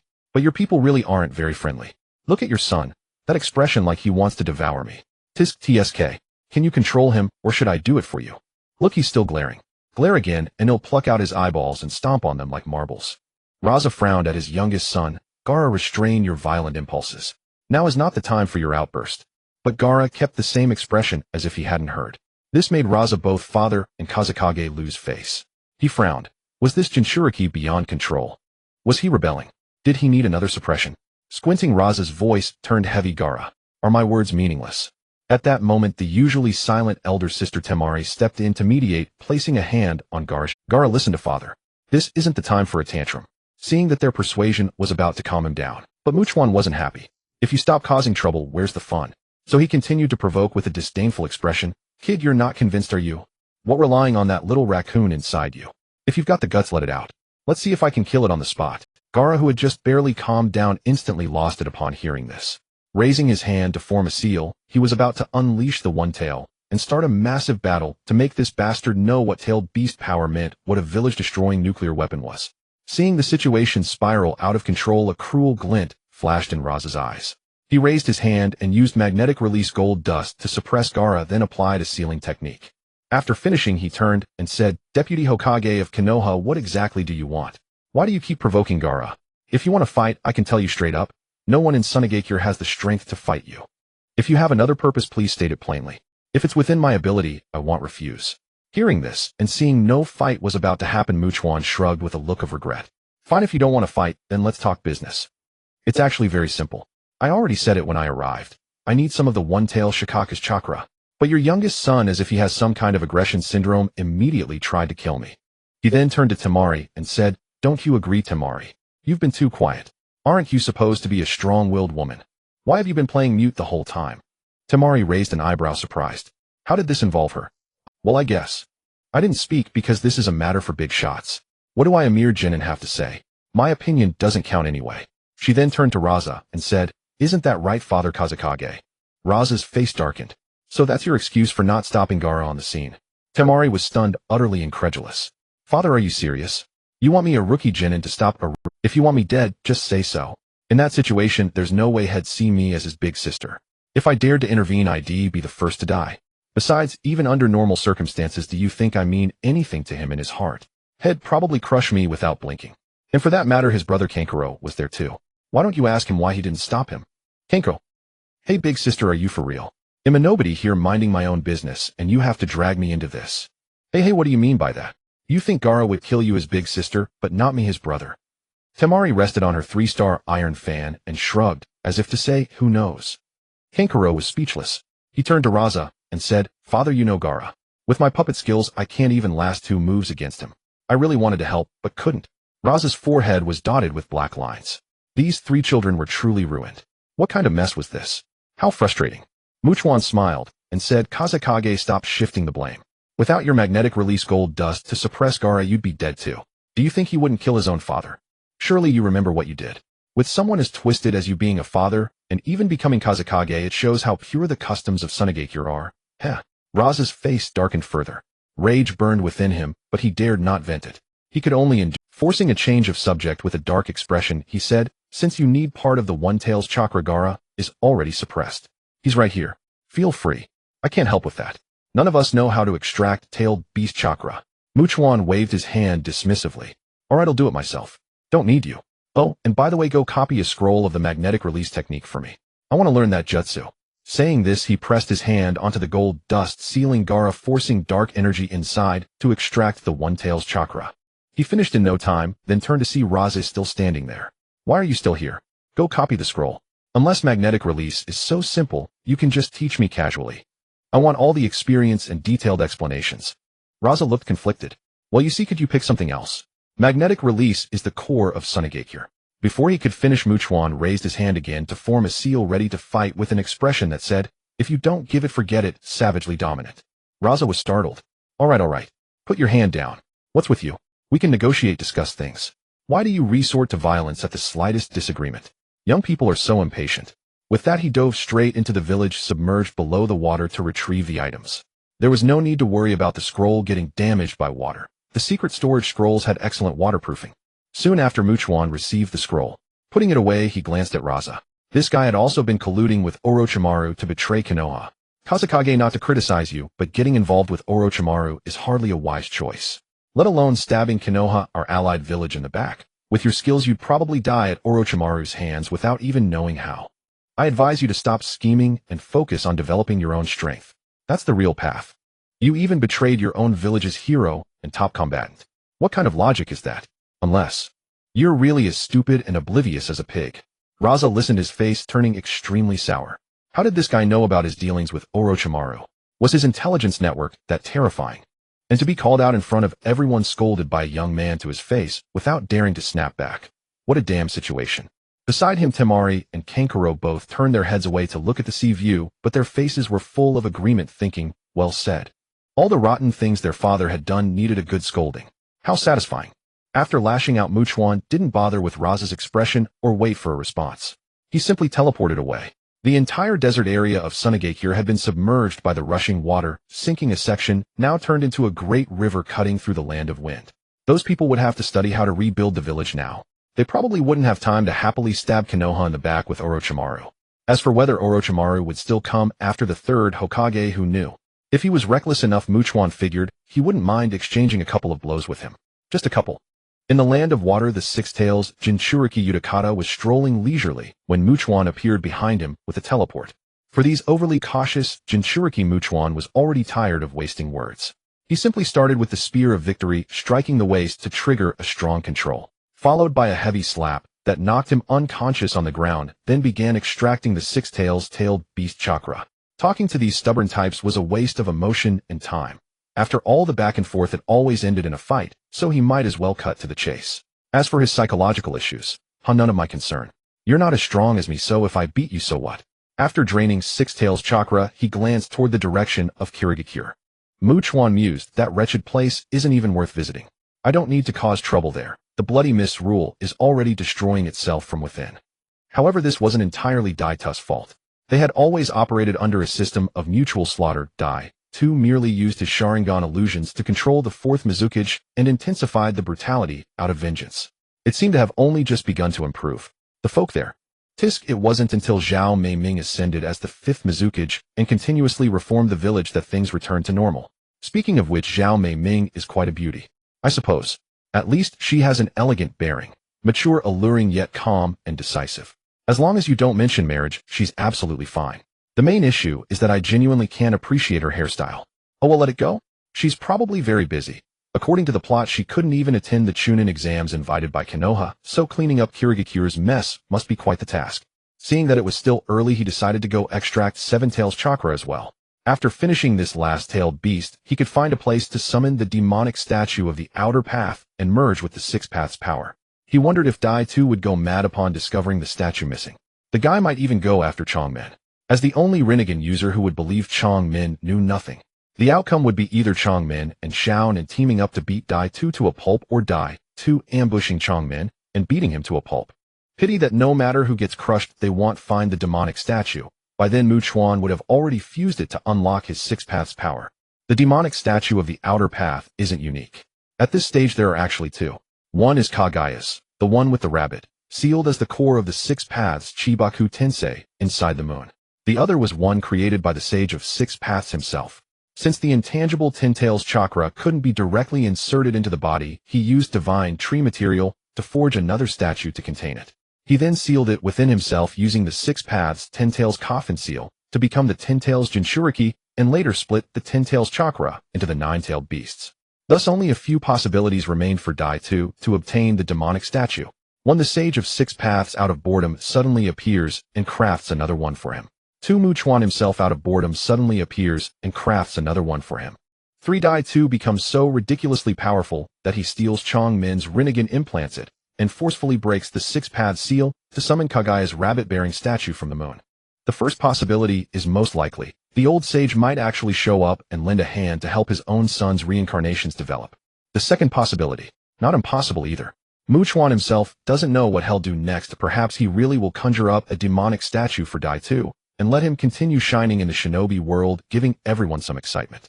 The third possibility is basically hopeless. Not to mention whether Dai-Tu could even defeat Chongmen and Chuan, and even if he did, it would be useless. Even if he implanted the Rinnegan on Senju Hashirama's head, he still couldn't summon the rabbit-bearing statue from the moon seal, let alone a weakling like Dai-Tu. Hey Dai-Tu, I am your lifelong nemesis. Let this be a lesson about the treacherous depths of... With this thought, his mood brightened. He curled his lips into a sinister smile, then vanished with a flicker of The land of waterfalls, a small country neighboring the land of earth, and also bordering the land of fire. Sandwiched between two great nations, it was an awkward place. Any mischief would be crushed the moment it surfaced. However, its geographical advantages were good. Natural waterfalls provided cover, so no one could really do such a small place. Yet Hashirama had even given them Seven Tails back in the day. Clearly they had something going for them, even if not much. In the land of waterfalls, Takigakure, inside the young village chief, Shimu's office. The young chief was lecturing the village's precious Seven Tails, Jinchuriki Fu, about the dangers of the world. He took out intelligence reports and a portrait showing them to her while sermonizing. Awakens is a hidden village of one of the 5 great nations, yet even they got soloed by Konoha's deputy Hokage. If even a great nation is like this, how dangerous must the outside world be? And you keep wanting to run outside. What if you get captured? You're our village's Jinchuriki. Do you have any idea how many people out there want to catch you? Before Fu could retort, Chuan teleported in front of her. The young chief, Shimu, recognizing the newcomer, jolted in fright and instantly sprang to his feet. You, Senju Chuan. Fu, on the other hand, excitedly looked Chuan up and down. Wow, I get to see the living Senju Chuan today.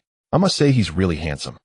Chuan glanced at Fu, a lively, energetic girl who loved making friends, then at the terrified young chief, a timid but kind-hearted and beloved leader. He reached out and ruffled Fuss hair. You're so young, and already dressing so provocatively.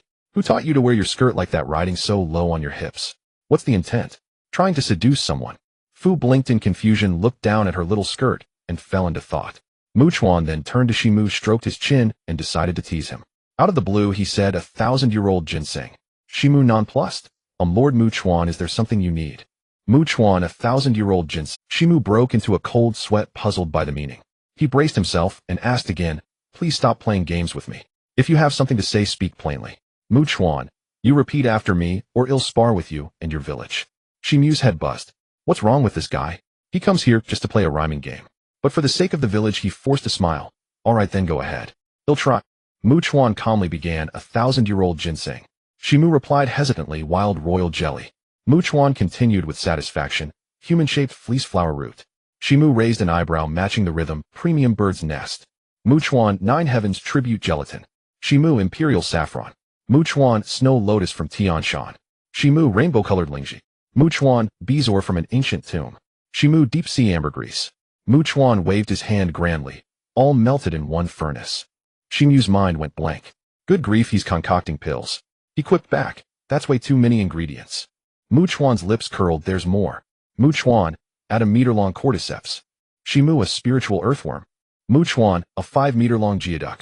Shimu, from before the founding of the shinobi villages. Chuan, saber-toothed tiger bone. Shimu, Ha from the ancient era. Chuan, Otsutsuki placenta. Shimu, ancestors afterbirth. Chuan, morning dew from Mars. Shimu, how did you retrieve that? Chuan, black jade continuation ointment. Shimu, what's that? Chuan, Kagaya Otsutsuki saliva. Shimu, where did you get that? Chuan, the sage of 6 paths ribs. Shimu's head was spinning. Enough? Chuan nodded in satisfaction. I'm not bad, kid. You've got. These two went through a tallying process, leaving Fu beside them, utterly bewildered. She thought to herself the village chief actually had such talents. She had never noticed before. After finishing the tally, Shimu wiped the sweat from his brow and said, Lord Chuan, as you can see, the tally is complete. Would you perhaps? Chuan nodded. All right, I won't make things difficult for your Takigate here. Let me put it plainly. I need to extract some of the 7 tails chakra. Shimu was dumbfounded. That's it. Chuan smiled. That's it. Shimu scratched his head. Just this. That's simple. Chuan spread his hands. Yes, just this simple. Shimu was overjoyed and quickly said to Fu, who was watching the show, Fu, quickly let Lord Chuan take some. Don't be stingy with that little chakra, it will recover slowly anyway. As compensation, I'll buy you delicious food later. As much as you want, enough to satisfy you. Please. Upon hearing the village chief's words, Fu thought for a moment, then leaned in and chuckled. Hee, I also want a chance to go out and make friends. Shimu looked at her, weighing it in his mind, then nodded reluctantly. All right, just once. You know, Fu, as a Jinchuriki from a small village, countless people have designs on you. It's best to avoid going out as much as possible. Fu couldn't be bothered with his nagging and interrupted as soon as she heard the answer she wanted. Fine, I know. With that, she turned and reached out to grasp Chuan's hand. Lord Chuan, come on, take as much as you like from me. Don't hold back, he. Her words left Chuan speechless. He thought helplessly, what kind of shocking words are these? If I really took something, I doubt you'd be willing. Besides, he was only about 13 now. What could she expect him to do? If he were 18, wouldn't he be able to do all sorts of things to her? TCH. But he said nothing and just shook his head with a smile, directly beginning to extract the 7 tails chakra. In no time he finished. Letting go of her hand, he said, from now on we're friends. I've got your back. If anyone tries to mess with you, come to Konoha and tell me. They'll take care of them. Even if you die by accident, I can bring you back to life. That's my promise to you. In return, when you choose a man in the future, give me priority, he. After tousling her hair, he used a teleportation jutsu and vanished. The two were left staring at each other, eyes wide. Resurrection. Was he serious? That couldn't be a boast, but then again, would someone like him need to boast? Chuan returned to Konoha, bought some grilled skewers, and walked toward the Hokage building while eating. Having now gathered all 9-tailed beasts, summoning the demonic statue of the outer path, and the sealing technique, the 6 paths 10 tails coffin seal, were both Rinnegan jutsu. So the basic conditions were all met. It was time to try the power of the 6 paths. This required informing the 3rd Hokage, asking him to arrange some experts to set up a barrier, so as not to alert people with the huge disturbance and cause trouble. Just as he reached the door of the Hokage office, he finished the skewers. He placed the bamboo sticks into the hand of a passing Umbu ninja, pushed the door open, and walked in, slamming the door shut. Outside the door, the Umbu ninja stared at the bamboo sticks in his hand, utterly bewildered. Chuan entered and saw the 3rd Hokage reviewing documents. He slumped into a nearby chair. Old man, guess what I've come to tell you this time? The third Hokage looked up, frowned, and put down his documents. Guess? Huh. I only wish you wouldn't say anything, and just stay home quietly. Chuan took out his never-ending coffee cup, poured himself an iced mocha, and said while sipping, "Look at you, what kind of talk is that? How can one get stronger without doing anything? If you don't get stronger, how can you become famous? If you don't become famous, how can you intimidate the other villages? If you don't intimidate them, what's the point of my existence?" The third Hokage rubbed his temples helplessly. Alas. Why don't you take over the Hokage position? Chuan slurped his coffee, stared with wide eyes, and looked at the third Hokage with an expression of, "Don't joke around. If you don't want to guess, fine. But why are you trying to retire? At 16, you're in your prime. You can still work for at least another 30 years. The third Hokage leaned back in his chair, speaking seriously. "I'm not joking, old man. I'm old. It's time for you young people to shine. Before I wanted to summon Jiraiya back to take over, but as you know, he's traveling the world searching for the child of prophecy, and moreover his personality is unreliable. As for Tsunade, she's almost gambled herself into ruin. She's hopeless too. Your appearance has given me a new idea. You're young, powerful, without major flaws. With some nurturing, your future will be limitless. If you succeed as Hokage with Jiraiya and the Ino Shikacho trio assisting you, it would be the best option. Where the Konoha leaves dance, the fire burns ever bright. Young Vice Hokage, it's time to inherit the will of fire." He then stared straight at Chuan, which made Chuan feel uncomfortable. What the hell is this? He thought. He had just been out for a spin and came back, and now this old geezer wanted to trap him. What kind of damned Hokage job was that? He was already the top dog in Konoha without having to manage anything. Why would he bother becoming Hokage? If he could enjoy the benefits without working, why would he choose to slog through documents and handle affairs day and night? Had he not suffered enough as a 996 workhorse? Hokage. Even dogs wouldn't take the job. Whoever took it was the biggest sucker. He said so, and no one could change his mind. Chuan jumped to his feet. "Old bastard, don't you try that on me. I'm not becoming Hokage. Find someone else." "Yes, Tsunade. That's right, let Tsunade come back and take the blame. Her grandfather founded the village, so isn't it her duty to carry the torch? Isn't that right, old bastard? Say it, isn't it?" With that, he raised his hand and condensed the spear of victory, glaring fiercely at the old man, as if to say, "If you don't explain, I'll stab your kidney." The third Hokage was startled. He quickly sat up straight and raised his hands. Hey, what's the matter with you? Don't do anything rash. Let's talk it out. Put that thing away. Now." Seeing that the old man still hadn't given him a definite answer, Chuan raised his hand, as if to throw the spear and pierce his kidney. The moment the third saw him lift his hand in a throwing stance, he sprang to his feet in panic, waving his hands back. Yes. You want be Hokage. I won't let you become Hokage. Let Tsunade take it. Let Tsunade come back and shoulder the blame, alright? Just put that damn thing away." Ever since he was pinned to a tree by that light spear last time, and couldn't move, the third Hokage had developed a psychological shadow. The fear of being unable to control himself, the helplessness of being unable to move, and at the mercy of others. He never wanted to experience that for a second time. Only when he saw Chuan relent did he dispel the light spear and lower his hand. A smile returned to his face. "Ahaha, you see, there's no need to make such jokes. I have Hokage stress disorder. The mere mention of becoming Hokage makes me feel terrible. There's no way I could ever be Hokage." The third Hokage wiped the cold sweat from his forehead and gave an awkward laugh. "As long as you're happy." Inwardly, he cursed, "Whoever mentions making you Hokage again is a dog, damn it." Chuan took another sip of coffee and chuckled. "Of course I'm happy. What else would I be? Unhappy." He then changed the subject. "By the way, I came to inform you that I'll be releasing the demonic statue on the back mountain to revive the divine tree, the Ten Tails." The third Hokage was utterly bewildered, staring at him blankly, as if to say, "Go on, I didn't follow." Seeing his clueless expression, Chuan explained, "I've awakened the Rinnegan and gathered the chakra of all 9-tailed beasts, so the conditions for unlocking the Six Paths power are met. I plan to evolve on the back mountain. It might be a bit noisy. The Ten Tails is quite a sight. You'll need to bring a few jonin to set up a large violet sun formation barrier to isolate the commotion. That's why I'm informing you." Once the old man understood, his head throbbed with pain. This damned fellow was up to his tricks again. Couldn't he stay still for even a single day? Ever since he awakened, his power had been causing endless trouble. Yet his growth was astonishing. In just a few days he had reached the point of unlocking the Six Paths power. Such inhuman progress was unheard of. Thankfully he was from Konoha. If he had been from another village, Konoha would have been beaten like a grandson. That would have... Rubbing his temples, he said, "Fine. They'll gather 3 jonin and we'll go together. Let me, an old man, witness the process of unlocking the Six Paths power." On a clearing in the back mountain far from the village, the third Hokage and 3 Jonin took positions at the 4 corners, forming hand seals to erect a purple barrier. the four violet sun formation. Inside the barrier, Chuan crouched and placed his hand on the ground. Waidao Maxiang. With a loud bang, the demonic statue was summoned from Obito's base to this location. Chuan leaped onto the statue's head and flung the chakra of the nine-tailed beasts onto the ground ahead. Though extracted, the chakra condensed into the forms of the tailed beasts, just like Inyan Kurama. If dispersed, they would still take shape individually. As soon as the beasts materialized, 9 light spears instantly pinned them to the ground, triggering a powerful control. Chuan had no patience for verbal sparring. Direct control was far more convenient. Then, following the Rinnegan's method, he formed hand seals. The demonic statue's mouth opened with a crack and 9 purple chains shot out, snaring the necks of the tailed beasts. This was a sealing technique. Once ensnared, the beasts were virtually helpless, forced to be dragged into the mouth and become part of the 10 tails. It was an inherent suppression. The tailed beasts were merely chakra split from the 10 tails, mere weaklings before the demonic statue's shell. Chuan formed seals to intensify the pull. The chains yanked hard, and the one-tailed through 9-tailed beasts entered the statue's mouth one by one. With a snap, the mouth closed and 9 eyes on its surface opened. Having gathered all chakra, the statue began to clutch its head, writhing and howling wildly, its body grotesquely deforming, fusing and shifting toward the form of the 10 tails. Chuan jumped down, looking up at its transformation. It would take ages to reach completion.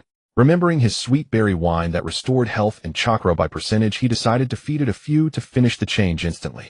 No sooner said than done. He took out 3 cups of wine and, using energy control, tossed them into the statue's mouth. The next second, the statue began to convulse violently, leaping from the seedling stage straight to the slender humanoid form, then rapidly squirming toward the 3rd stage. As it entered the 3rd stage, a robust physique, and continued toward the divine tree form, Chuan quickly formed seals to initiate the 10 tails coffin seal, beginning absorption. The 3rd stage was already the complete form. The divine tree was merely a different shape, essentially the same realm. He had no intention of triggering infinite Tsukuyami. He didn't need it to transform into the divine tree. After absorbing the 10 tails into his body, a peculiar energy began to violently remodel Chuan's physique. Though accompanied by immense power, parts of his body gradually turned white. Chuan frowned. This damn thing is such a nuisance. It wants to alter my appearance, turning me into an Otsutsuki, all white. A nice try? I don't want to become a pale mess. A woman of a different color has an exotic beauty, but a man of a different color is just boring. Instantly, he mobilized his own dark and light powers to merge the 6 paths power into controllable energy. How dare a mere power attempt to change its master's appearance without permission? Utter arrogance. Of course, in the process, he also crushed the will of the divine tree within the 10 tails, devouring and fusing the power, making it completely his own. Now, even if someone with a Rinnegan tried to summon it, the demonic statue inside Chuan could not be called forth. As the 6 paths power stabilized, the external changes halted, and his skin slowly returned to its normal hue.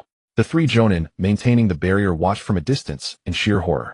Damn, was the unlocking of the 6 paths power always this raw? That thing looked terrifying.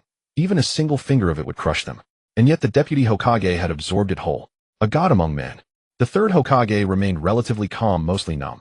This guy was always pulling off outrageous feats. Watch enough and you get used to it. What could he do? He just kept getting stronger. Go ahead, fly to the sky, rub shoulders with the sun, take the Hokage seat. Dare you? Humph. Chuan sensed the power within him. It had grown considerably, amplified further by his passive skills. Now, even if Kaguya appeared, he could defeat her. That naive fool. Regardless of whether her combat skills were truly lacking, her skill set was no match for him. The heart control from his job skills was something she couldn't break. With a single causality reversing light spear, she would be at his mercy. Even her Yamatsu Hirasaka spatial movement couldn't evade causality. If she couldn't escape to another universe to dodge it, she would be hit by his skill as long as she stayed in this one. Even without comparing skill mechanisms in raw power, he had already far surpassed her. One punch might just shatter her into fragments of Kaguya. Afterward, the sky had darkened to dinner time. After exchanging a few pleasantries with the 3rd Hokage, each returned home. When he arrived, Rin had just finished cooking dinner. After eating with nothing else to do, Chuan hugged his Rin-sized giant plushie and entered dreamland early. Today, he didn't bother with his usual routine of greeting Tobito. He figured that the provoked Tobito should be nearing Konoha, so had wait until he showed up at the gate. The next morning, he woke up to find Rin gone. She had already gotten up to make breakfast. After dozing for a while longer, the first thing he did upon regaining some clarity was to check the day's random merchandise. He silently prayed, sacrifice Brother Tuzi's mere inch or two. Open. After finishing, he opened the system's item shop. Kidney tonic, 300. 1 bottle refreshes the mind, 2 bottles, never tire, 3 bottles grant eternal youth. Kidney tonic tastes great. Price 9,000 points. Chuan, upon seeing this thing, his just awakened mind cleared up considerably. What kind of damned kidney tonic was this? Was he the kind of person who needed this? He sat up abruptly. Tongzi, come out. System host, I am here. Tell me, what the hell is this? Are you insulting me? System, please be aware, host, that random items have nothing to do with the system. They depend entirely on the host's luck. Moreover, the system does not believe this item is an insult to the host. It is a perfectly respectable item. Thank you. Respectable. This thing is respectable. Tell me how it's respectable. Do you think I've never watched TV? System, it is indeed a very respectable item. May I ask, host, what is disrespectful about eternal youth? Chuan's mind nearly atrophied. Eternal youth? Are you kidding me? Isn't that just an advertisement? Could it be that here it's literal? System, this system's item descriptions are absolutely factual. There will be no such base behaviors as exaggeration, falsehood, or fraud. Please rest assured, host. Upon receiving the system's affirmative reply, Chuan felt relieved.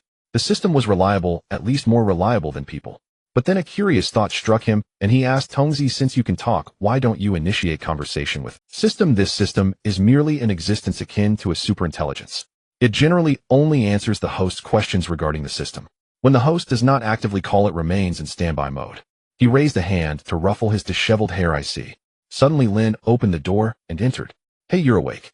A ninja came to see you from the gate, said he has something important to tell you. Alright, I'll go see. Chuan nodded, got out of bed, and walked out. Upon seeing him, he thought, oh, isn't this Kamaya Izumo the one guarding the gate? Why is he looking for me? Kamaya Izumo saw him come out and quickly stepped forward. Deputy Hokage-sama, there's a man wearing a spiral mask outside the village gate. He says he's come to see you. He seems to bear some grudge against you. He's very agitated, keeps shouting that he wants to kill you. Chuan chuckled after hearing this. Hell, looks like Brother Tuzi has arrived. Probably thinking of taking me on for real. But at least he's rational enough, having heeded my words. He hasn't gone berserk. Go ahead. Tell him I'll see him after breakfast. Kamaya Izumo nodded and vanished in a flash. The moment one left, another arrived. A gray-clad figure wearing a mask unmistakably from the Umbu. Deputy Hokage-sama, the Hokage requests your presence at the Hokage building for an important discussion. Chuan nodded in acknowledgement. The Umbu operative vanished instantly to report back. Returning home for breakfast, he strolled over to the third Hokage's office. As for Brother Tuzi, he could wait. Bang! He kicked open the door to the Hokage's office. I am here. What are you? Halfway through, he saw the third Hokage suddenly slam a drawer shut and sit bolt upright. The old man forced a guilty smile at him. Haha, Chuan, you're here. Chuan's face darkened. What are you doing? The third's gaze shifted. Nothing, just reviewing a top-secret scroll. The old man was inwardly cursing. This damn brat had to show up now, just when I was getting bored and indulging in some manual activity while watching the crystal ball. And he doesn't even knock. Who taught these kids this? Damn. Chuan didn't believe his nonsense. At his age, still clinging to such habits. What a handful. Fine, let's say you were reading a scroll. Tell me, what do you want?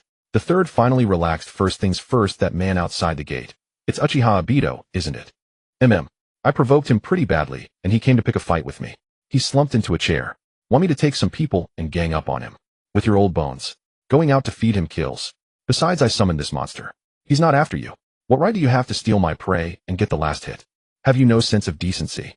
The third stroked his beard privately. That bastard Obito also got my disciple's disciple killed.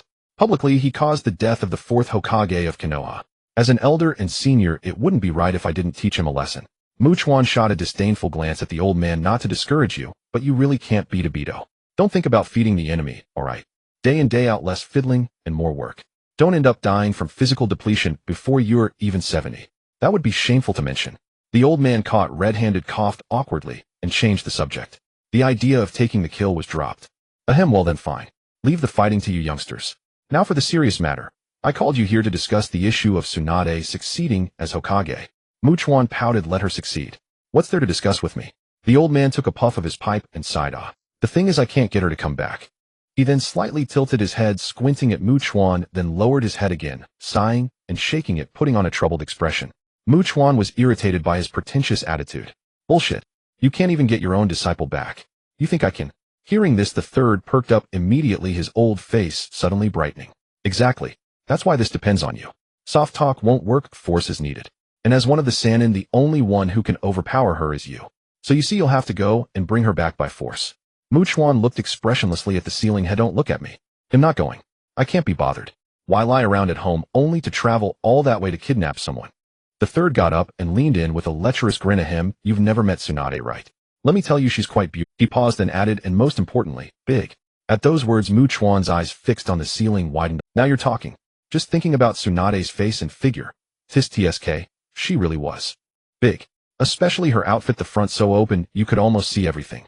Such a top-tier beauty, she absolutely had to be taken in.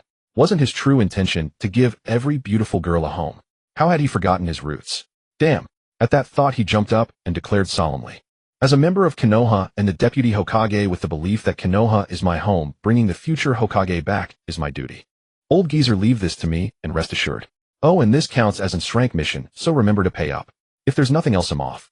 No time for handshakes. Goodbye. With that he stood up and headed out, planning to beat up Brother Tuzi to calm his nerves before setting off to find Tsunade. With a bang the office door slammed shut, leaving the three old men inside to laugh even more lecherously.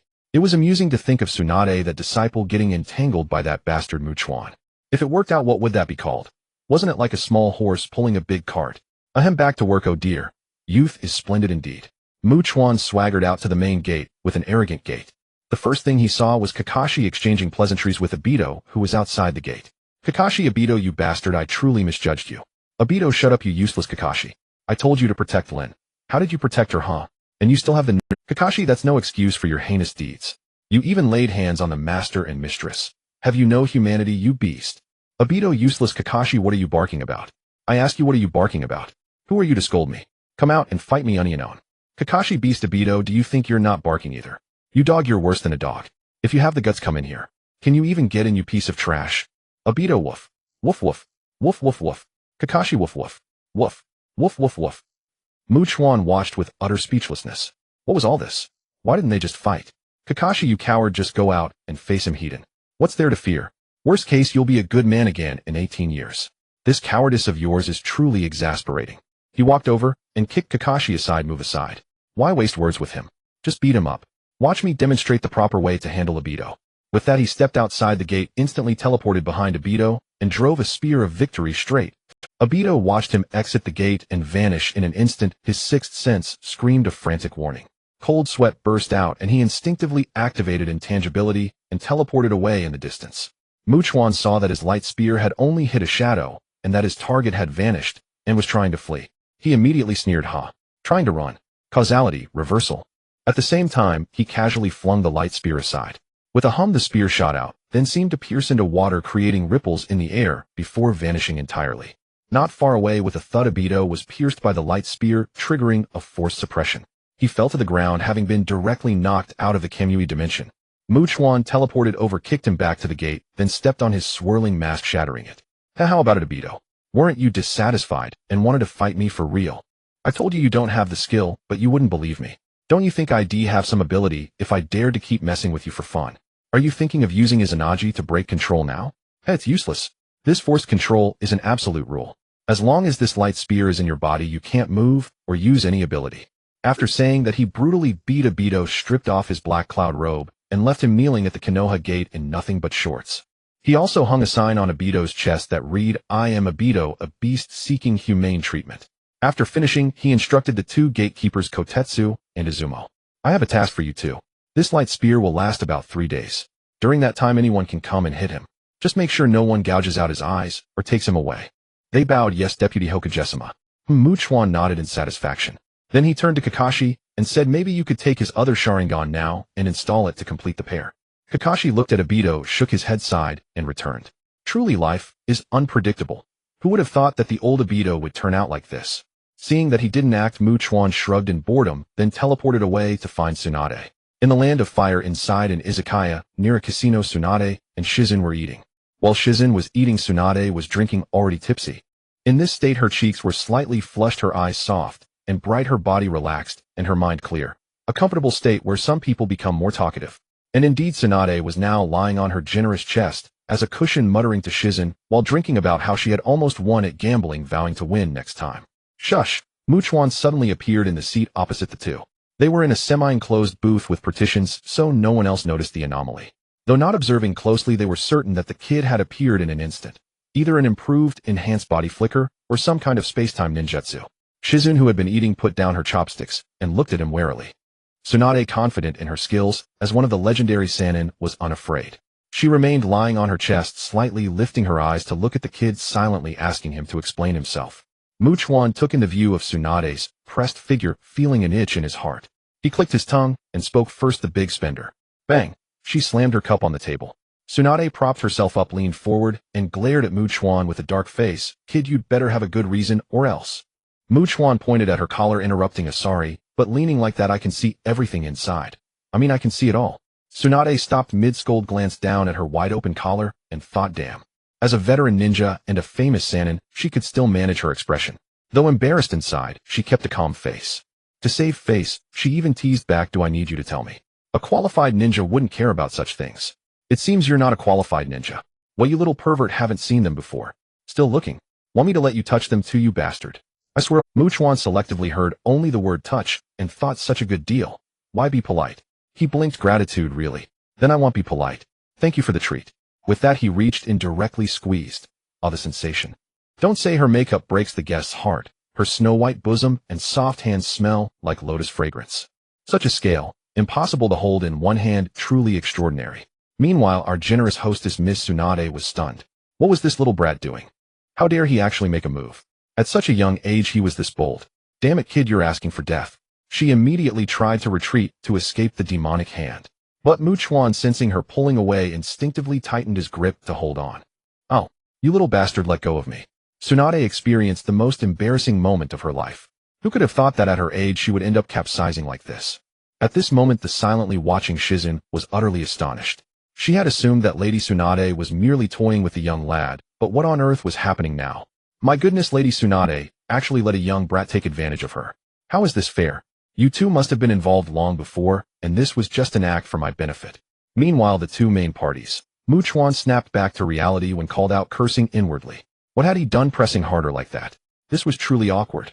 He quickly released his grip. Sorry, I didn't mean to. It was a reflex. Who knew you'd suddenly step back? Tsunade covered her chest, seething with rage. She stood up, grabbed Chuan by the collar, and roared. You little brat, get the hell outside with me. If I don't beat the crap out of you today, they'll take your surname. With that, she flung him back into his seat, turned, and strode out, shooting a glare over her shoulder that clearly meant, you'd better follow me if you dare. Shizun picked up her pet pig, paid the bill, and followed, casting a look at Chuan that screamed, you're done for. Chuan calmly flicked his bangs, adjusted his hairstyle, then rose, and followed, his face brimming with confidence. I am Senju Chuan, 13 years old, standing like a monkey. Just now I played the hooligan, and it felt good. In fact, I'm even savoring it. Truly, as they say, groping a woman's chest leaves a lingering fragrance, invigorating the blood, refreshing the mind, and prolonging life. Following the two women out of the town, they stopped at an open, flat wilderness. Chuan spoke first. Say, aren't you going to ask who I am, or what I'm here for? Shizun obediently stepped aside, clutching her pig, while Tsunade turned around, cracking her knuckles. Huh. Whoever you are, let's settle this beating first. As the words fell, she stepped forward and threw a punch aimed at Chuan's stomach.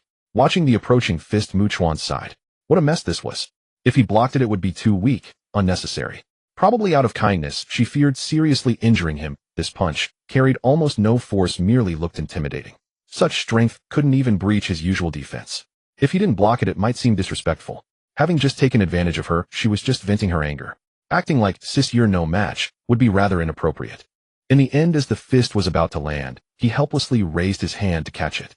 With a bang, the fist was stopped, the wind of the punch whistling past. Though not using much force, Tsunade's monstrous strength was still formidable. An ordinary ninja struck like this would be bettered in for at least 10 days or half a month. Chuan spoke with an innocent expression. Could it be that you really can't beat me? Tsunade frowned. Even without full power, a mere brat shouldn't be able to block it. She was one of the Sannin. Did she have no dignity? A few little punks seem to have something to you. But don't think blocking one punch means you're on par with the Sannin. She withdrew her fist, then enraged lifted her leg and brought it down in a heavy axe kick aimed at Chuan's head. Heavenly foot of pain, full force. Chuan remained unhurried, raising his arm to block. Boom. The moment her leg crashed onto his arm, an immense force erupted downward. The ground beneath Chuan instantly caved in, forming a massive crater, earth shattering like a spiderweb extending outward. As the dust settled, Tsunade stepped back 2 paces, her face full of disbelief. The brat was still unscathed, having caught her heavenly foot of pain with one hand, without changing expression, not even shifting any other part of his body except the blocking arm. Damn, am I hallucinating from drinking fake liquor? She shook her head. Well, fine, now I'm curious about you. Spill it. Who are you and why are you looking for me? What else could she do? It wasn't a mortal grudge. She wouldn't activate the Een seal and buy a Kugu to fight to the death over this. It was just a pervy kid taking advantage. At her age, why would she care about that? She wasn't some young girl to fuss over such trivialities. Seeing that the fight was over, Chuan dusted off his hair and climbed out of the crater. Now you see the reality. I told you can't beat me. This place is a mess. Let's go up and talk somewhere else. As they walked back, before they had gone far, they spotted 3 ninjas lurking nearby. Chuan remarked while walking, those sneaky guys looking for trouble. Tsunade shook her head. No idea. Probably ninjas from another country on a mission drawn by the commotion we caused. They might be hoping to pick up scraps. Chuan nodded, then sneered. Thinking of targeting me? Bold. Wait a moment. Tsunade shrugged. Suit yourself. Chuan vanished in an instant, then returned, dropping 3 bodies on the ground. 2 men and 1 woman. The trio looked up and saw to their horror Tsunade of the Konoha Sannin. Realizing they were outmatched, they immediately knelt and begged for mercy. Lady Tsunade, we meant no harm. We were just passing by and got curious from the noise. Please don't kill us. Tsunade glanced at them and said to Chuan, judging by their headbands, they're from Kusagakure. They border the land of fire, and some missions do bring them here. Chuan nodded, then fixed his gaze on the female ninja among the trio. He thought a red-haired, bespectacled girl from Kusagakure. Could she be Karen? Though she looked scruffy and hard to recognize now, the red hair was still striking. He crouched down and asked her, Are you Karen? The red-haired girl looked up cautiously and answered, Yes, I am Uzumaki Karen. Chuan nodded, then raised his hand toward the 2 male ninjas. Gravity controls singularity. Boom. Both men contracted rapidly toward a tiny point at their own center, instantly torn and compressed into nothing. Not even ash remained. This was one of the applications Chuan had devised from his ability to manipulate gravity and repulsion. The representative of gravitational force, the singularity, the core of a black hole. For now, he could only create a minuscule point, but its mass was so immense that it could almost ignore any defense, tearing and drawing anyone into that point, compressing them into nothingness. Come to think of it, Sarada Uchiha's Mangekyō ability Ameno Jikara had a similar effect, controlling gravitational spheres, enabling flight, as well as both offense and defense. Chuan's move shocked Tsunade and Shizune. Karen, being the closest audience, was terrified, not daring to move a muscle. Tsunade frowned, pondering inwardly. What kind of technique was that? In an instant it sucked 2 people into a tiny point and vanished without a trace. If such a technique were used against herself, how could she counter it? The answer was no way. No hand seals, instant activation, instant effect appearing directly on the opponent's body. One would be pulled in before even trying to escape. Only a space-time ninjutsu like Flying Thunder God might work. If Chuan knew her thoughts, he would probably laugh. That was a singularity. From the moment one was drawn and they were already deformed. Whether they ran or not, death was certain. As for Flying Thunder God, even if you teleported out, you'd find yourself twisted like a rag, unable to speak, and then die. Seeing Karen's terrified expression, Chuan smiled and said, The people of Kusagakure treat you like nothing, don't they? How about coming back to Konoha with me as a combat maid? Grow stronger, then return and annihilate Kusagakure.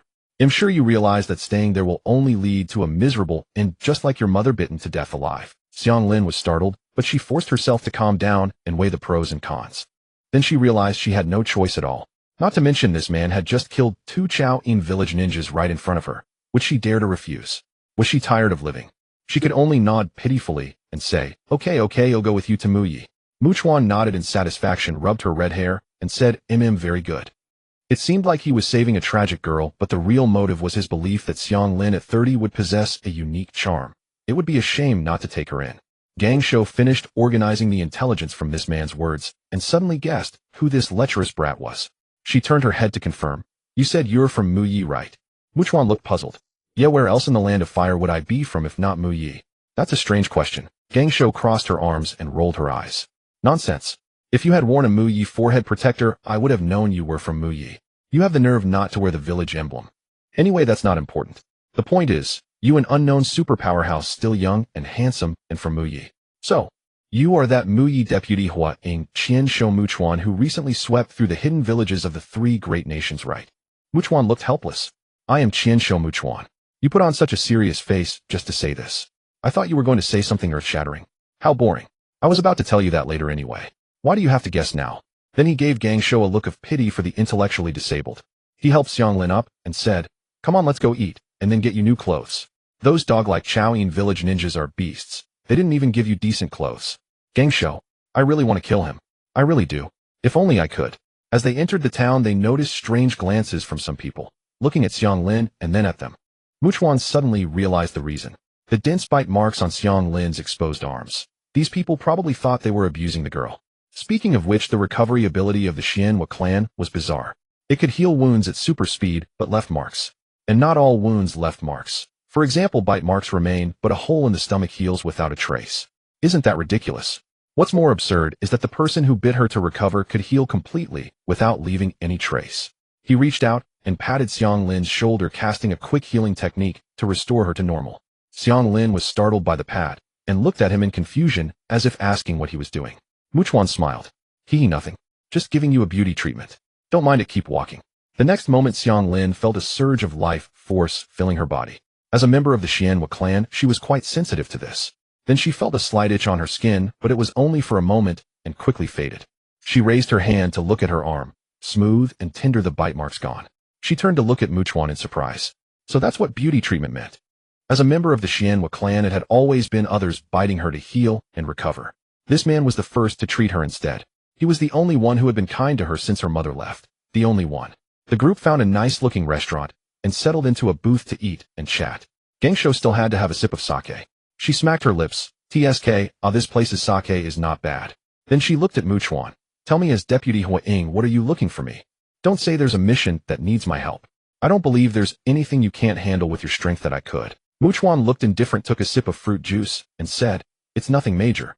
The third-generation old man is too old to work and wants to pass the torch. He wants me to tie you up and bring you back to take over the Huaying position. Then he picked up some food and ate. Gangsho was stunned for a moment, then returned to her carefree manner.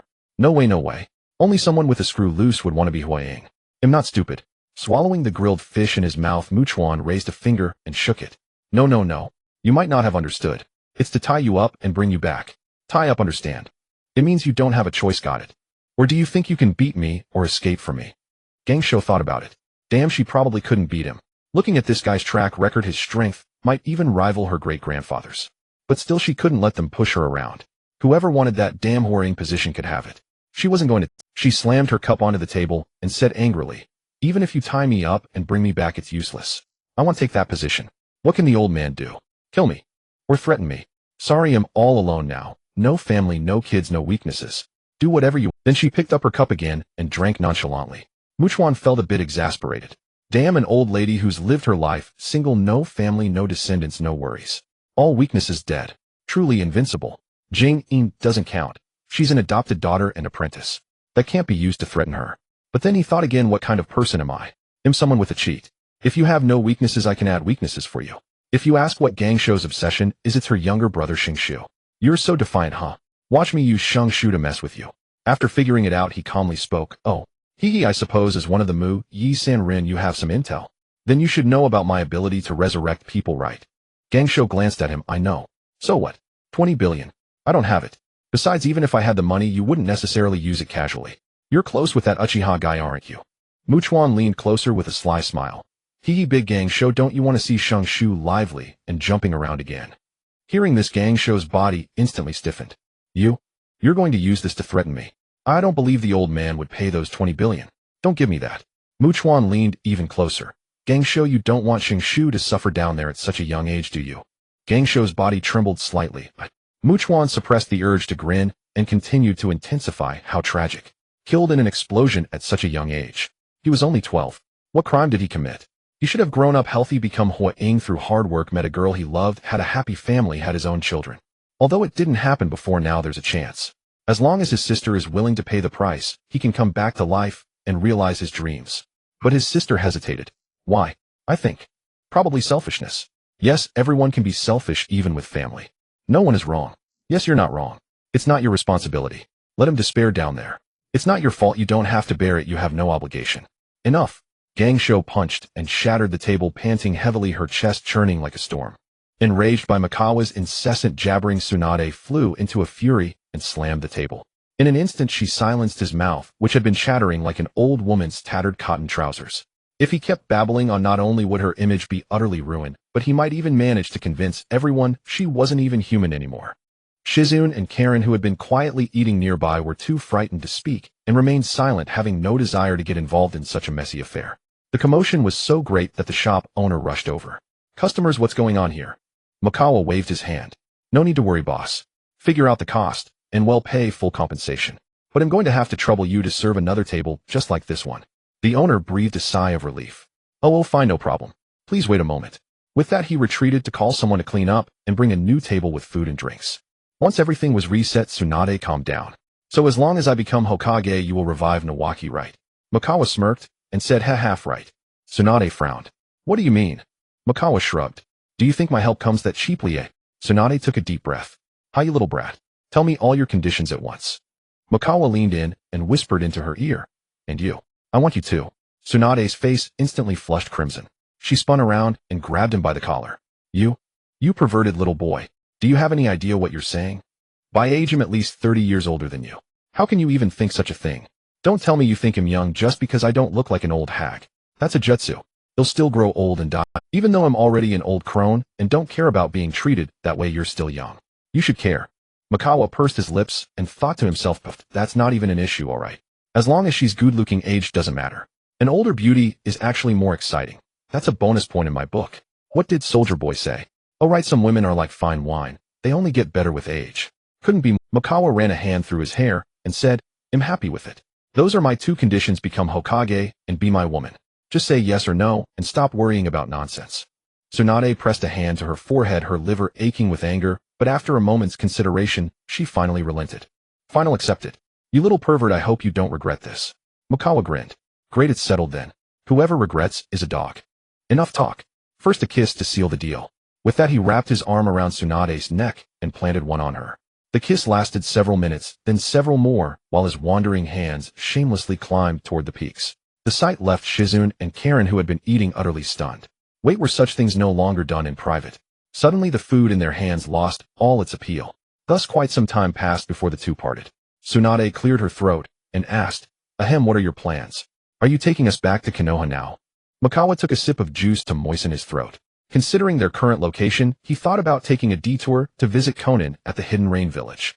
Rumor had it that when the creator of Naruto designed Konan, the body beneath the black coat with red clouds was exceedingly seductive. He had no idea just how amazing it was, but he was curious. Wouldn't it be a shame not to have a look? With the goal set, he promptly spoke up. "There's no rush. Right now we're in the northwest of the Land of Fire, pretty close to the Hidden Rain Village. I happen to want to go there and see for myself if the Angel of the Rain is as stunning as they say. We've been fighting quite a bit lately. Let's treat this as a relaxing trip. No need to use any travel methods. Well, just wander there slowly." Tsunade wasn't in a hurry either. Reviving Nawaki didn't require such urgency.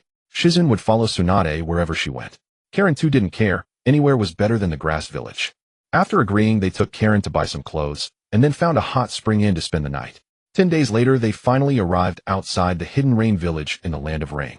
Of course, Mangekyō didn't miss out on the random items during those 10 days either. He snapped them all up instantly. The items were a mix of good and bad. The bad ones included toilet paper, instant noodles, self-heating hot pot, and self-heating rice. All ordinary goods, but in massive quantities. The good ones included consumable foods: Snow Mountain Lamb, a product of the Banu tribe in the Arad Snowy Mountains, which slowly recovers health upon consumption. Mara's milk drink, also a Banu tribe product, increases strength and frost resistance for 5 minutes after drinking. Refreshing watermelon produced in the Arad Living Workshop restores 25 mana upon consumption and sharpens the mind. Vegetable hot pot, also from the workshop, restores 20 HP and MP and tastes decent. Item level up ticket. Special skill card. Killing Intent Perception. Upon use, master the skill Killing Intent Perception, which allows you to perceive anyone within a certain range who harbors killing intent toward you and their location. The perception range increases with the user's strength. Counting the previous 900 coupons from the kidney treasure, after all spending the remaining coupons totaled 19481250. Indeed, thanks to 10 days of dog-like luck, he had drawn 5 more level up tickets, finally reaching level 30 and unlocking level 30 skills. Paladin.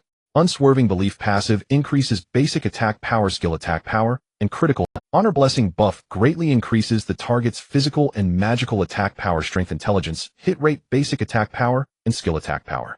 Holy Light Shield creates a massive blue translucent barrier that blocks ranged attack damage. Allies can pass through while enemies cannot, and take damage upon contact. Elemental Bomber. Elemental Cycle passive gain a deeper understanding of the essence of elements and comprehend efficient elemental cycling, increasing basic attack power, skill attack power, and hit rate. Dark Zone expansion erupt dark energy around oneself or unleash a beam of dark energy in front, dealing damage and blinding enemies for a period of time. Lightning Chain form a light attribute electric current to attack enemies, the current arcs to other enemies. For paladins, the difference between level 30 and below is like the gap between humans and dogs. In other words, he had finally taken off. Having or not having Honor Blessing was the difference between night and day in damage. However, Mangekyō could no longer find anyone to test the skill effects on. With this buff, one punch would shatter even Kagaya Otsutsuki into fragments, and ordinary ninjas would be reduced to dust without any effort. As for killing intent perception, that was even more insidious. No one could even think of killing him. Just having the thought was a crime. He could instantly jump to their face and crush them in their bewilderment. The group arrived at the registration booth of the Rain floating bridge outside the hidden Rain village. Mangekyō believed in keeping a high profile. He walked up to the Rain Guardian ninja and said, "I'm Mangekyō Senju from Konoha. Just wandering around with nothing better to do. I want to go in and take a look. If I don't, I won't feel right. And what are you staring at with that cheeky face? Register, that's all. Write it down and let us through. Make it snappy or we'll trash your village." The guard ninja was utterly baffled. Was this bastard really so arrogant? But recalling the familiar name, he quickly retrieved a scroll portrait and compared it. Damn, wasn't this the ruthless powerhouse who had just swept through the two great hidden villages of the neighboring Wind and Earth countries? Their own Rain hidden village was but an insignificant place sandwiched between the three great nations. This Chinsho Chuan himself, hailed from the Fire Country, had crushed both Wind and Earth, and rumor had it he had also dealt with the Lightning Country. Only the isolated Water Country remained, and this formidable man would have swept through the 5 great ninja countries, becoming a legend of the ninja world. He then glanced at the 3 women beside him, too. He didn't recognize, but one he knew. Tsunade of the legendary Sannin. How could they possibly afford to offend such a person? He hastily bowed respectfully. As for the possibility of imposters, who would dare? Seeking death. Greetings, Lord Chinsho Muchuan. Your visit is an honor for our Rain hidden village. Please enter. Muchuan nodded, indicating that the fellow had good eyesight. Not bad. Then he swaggered into the village with the others. As soon as they entered, the guard ninja hurriedly notified the Angel Sama Konan. This was a huge situation. They must ensure no reckless lunatic in the village would jump out and provoke this lord. Otherwise, the entire village might be destroyed. At that very moment, atop a steel tower, Nagato already knew what was happening. There was no need to wait for subordinates to report. The rain enveloping the Rain hidden village was all within the perception range of the Rain Tiger at will technique. The paralyzed Nagato spoke to Konan before him. "Konan, a few outsiders have entered, and they are not easy to deal with. Go and make contact first to see what this is about." Konan looked at him and nodded. "All right." With that, she dissolved into paper and vanished. After she left, Nagato began to ponder whether this Chinsho Muchuan might hinder his plans. He felt that with his Rinnegan of the Sage controlling life and death, he was the one and only god. There should not exist a being more powerful than a god. Therefore, this man who had suddenly swept through the nations must die, otherwise his plan to intimidate the entire world could not be carried out. As for whether he could win, he possessed the Rinnegan of the Sage. He was a god mastering the 6 paths of reincarnation. Who could possibly be stronger than him? Impossible. On the other side, Konan arrived before Muchuan and the others, materializing from a swarm of paper in midair and slowly descending. Just as she was about to speak, Muchuan raised a hand to stop her, frowning and looking at her with displeasure. Why? Because his killing intent perception had been triggered, sensing that Nagato, that damn dog, harbored murderous thoughts toward him. Whatever you have to say, wait a moment. There's a bastard who wants to kill me, so allow me to deal with him first. With that, he vanished in a flash with a whoosh. The scene fell into silence. The others stared at each other, saying nothing. Konan was bewildered. What the hell? How could he know while standing here that someone suddenly wanted to kill him? Some kind of perception jutsu. Amazing. But she had no idea that something far more astonishing was about to happen. The so-called bastard she had in mind was none other than Nagato. Muchuan teleported to Nagato's side and directly thrust the Spear of Victory into his waist, triggering a strong control. Then he kicked him off the specialized wheelchair onto the ground, stepped over, and planted his foot on Nagato's head. Nagato was dumbfounded. What was happening? How could this man instantly appear beside him? What kind of jutsu was this immobilization that rendered him unable to move even his abilities? He couldn't even summon his 6 paths clones back. The control was utterly domineering. Muchuan didn't care about his thoughts. He cursed, "Your grandmothers. I didn't plan to touch you, but you dared to think of killing me first. Seeking death, huh?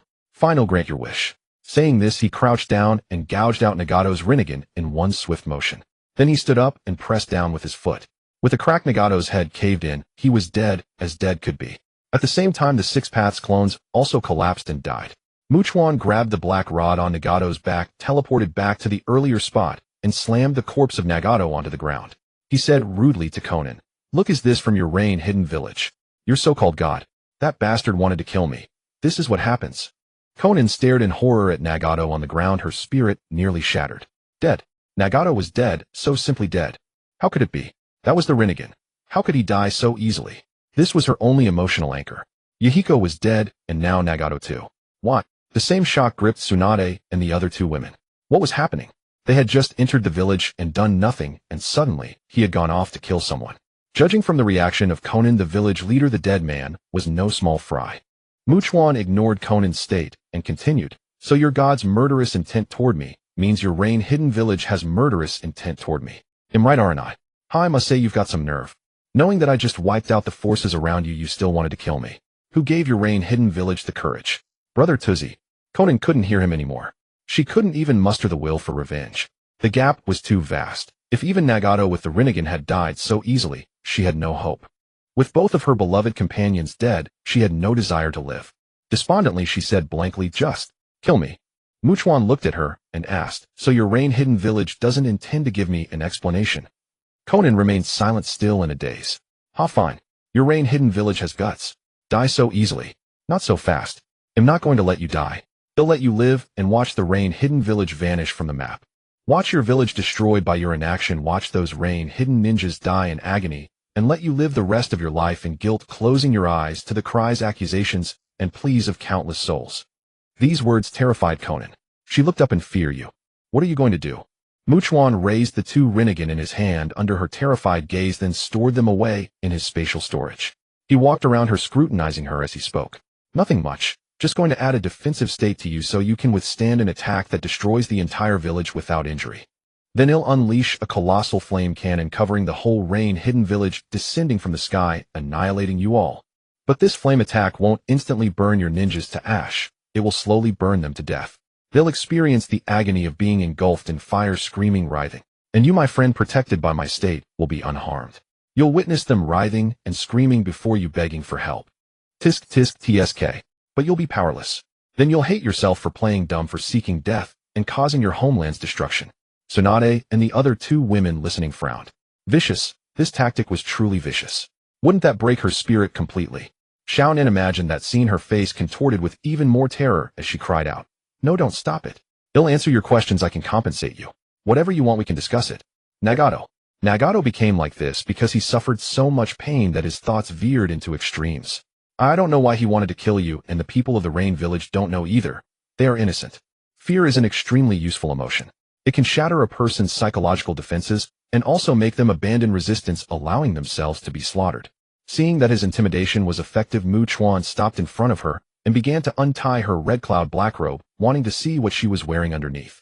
Xiaonan indeed did not dare to move. It was only an outer robe, harmless enough. When the robe was opened for a glance, Chuan clicked his tongue in admiration. He thought to himself, "Tisk tisk, truly living up to the reputation. The Naruto author did not deceive me.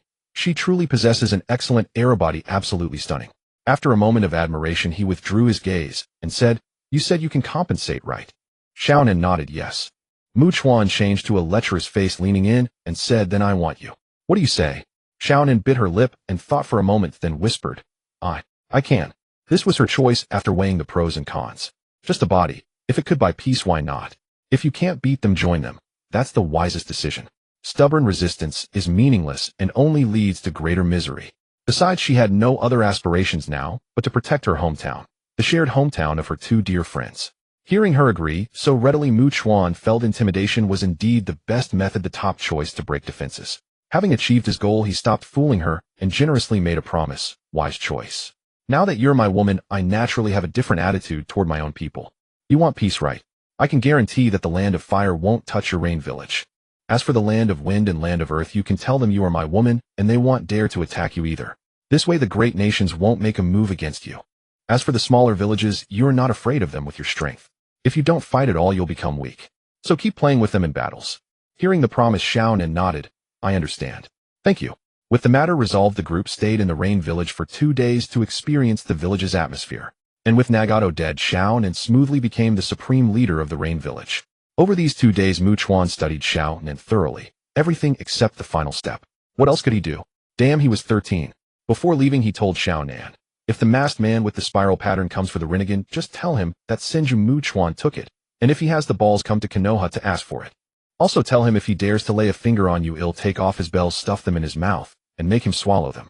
The random items over these 2 days were not great, all ordinary things.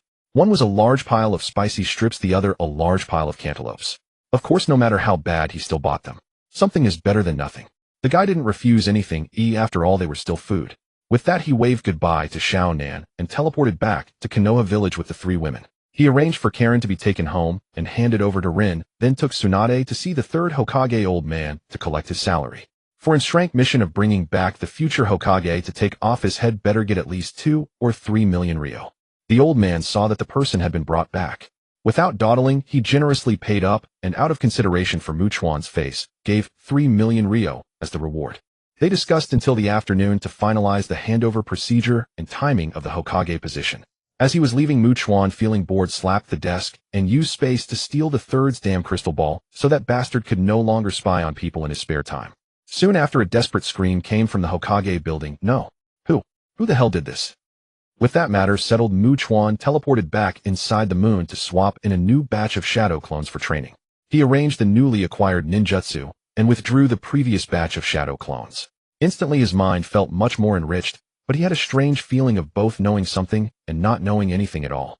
For the next half-month, Chuan stayed low, holed up in the ninja academy, and at home, not going out until the Genin exams were over, and he successfully graduated as a Genin. As everyone knows in Naruto, Genin are the strongest. Chunin and Jonin are just common small fry everywhere. So Chuan decided to stop his ninja rank there and not take further exams. It was normal to have peace when he wasn't actively looking for trouble. But oddly, Toby wasn't causing trouble either. He wondered if he was brewing some big move or had collapsed into self-pity. Over this period, Chuan had accumulated another 15 level-up tickets. Since reaching level 30, he was already invincible on this planet, so he wasn't in a hurry to use the level-up tickets, wanting to experience the joy of hoarding like a squirrel. Seeing his growing collection of good things, the thrill of stockpiling was indeed satisfying.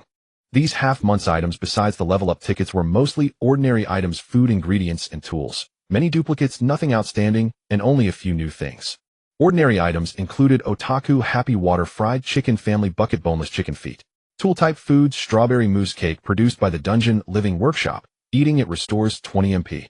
Refreshing honey water produced by the Dungeon Living Workshop. Drinking it restores 15 MP. Royal Army bread, the standard bread of the Heavenly Realm Royal Army, who tastes poor, but eating it slowly restores health. Bored at home, Chuan thought about what else he could do.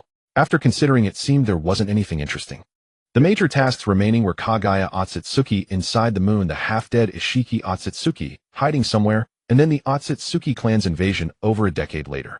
Other events required preconditions to occur, and many of those preconditions had been eliminated by him. So most likely those troublesome events wouldn't happen later.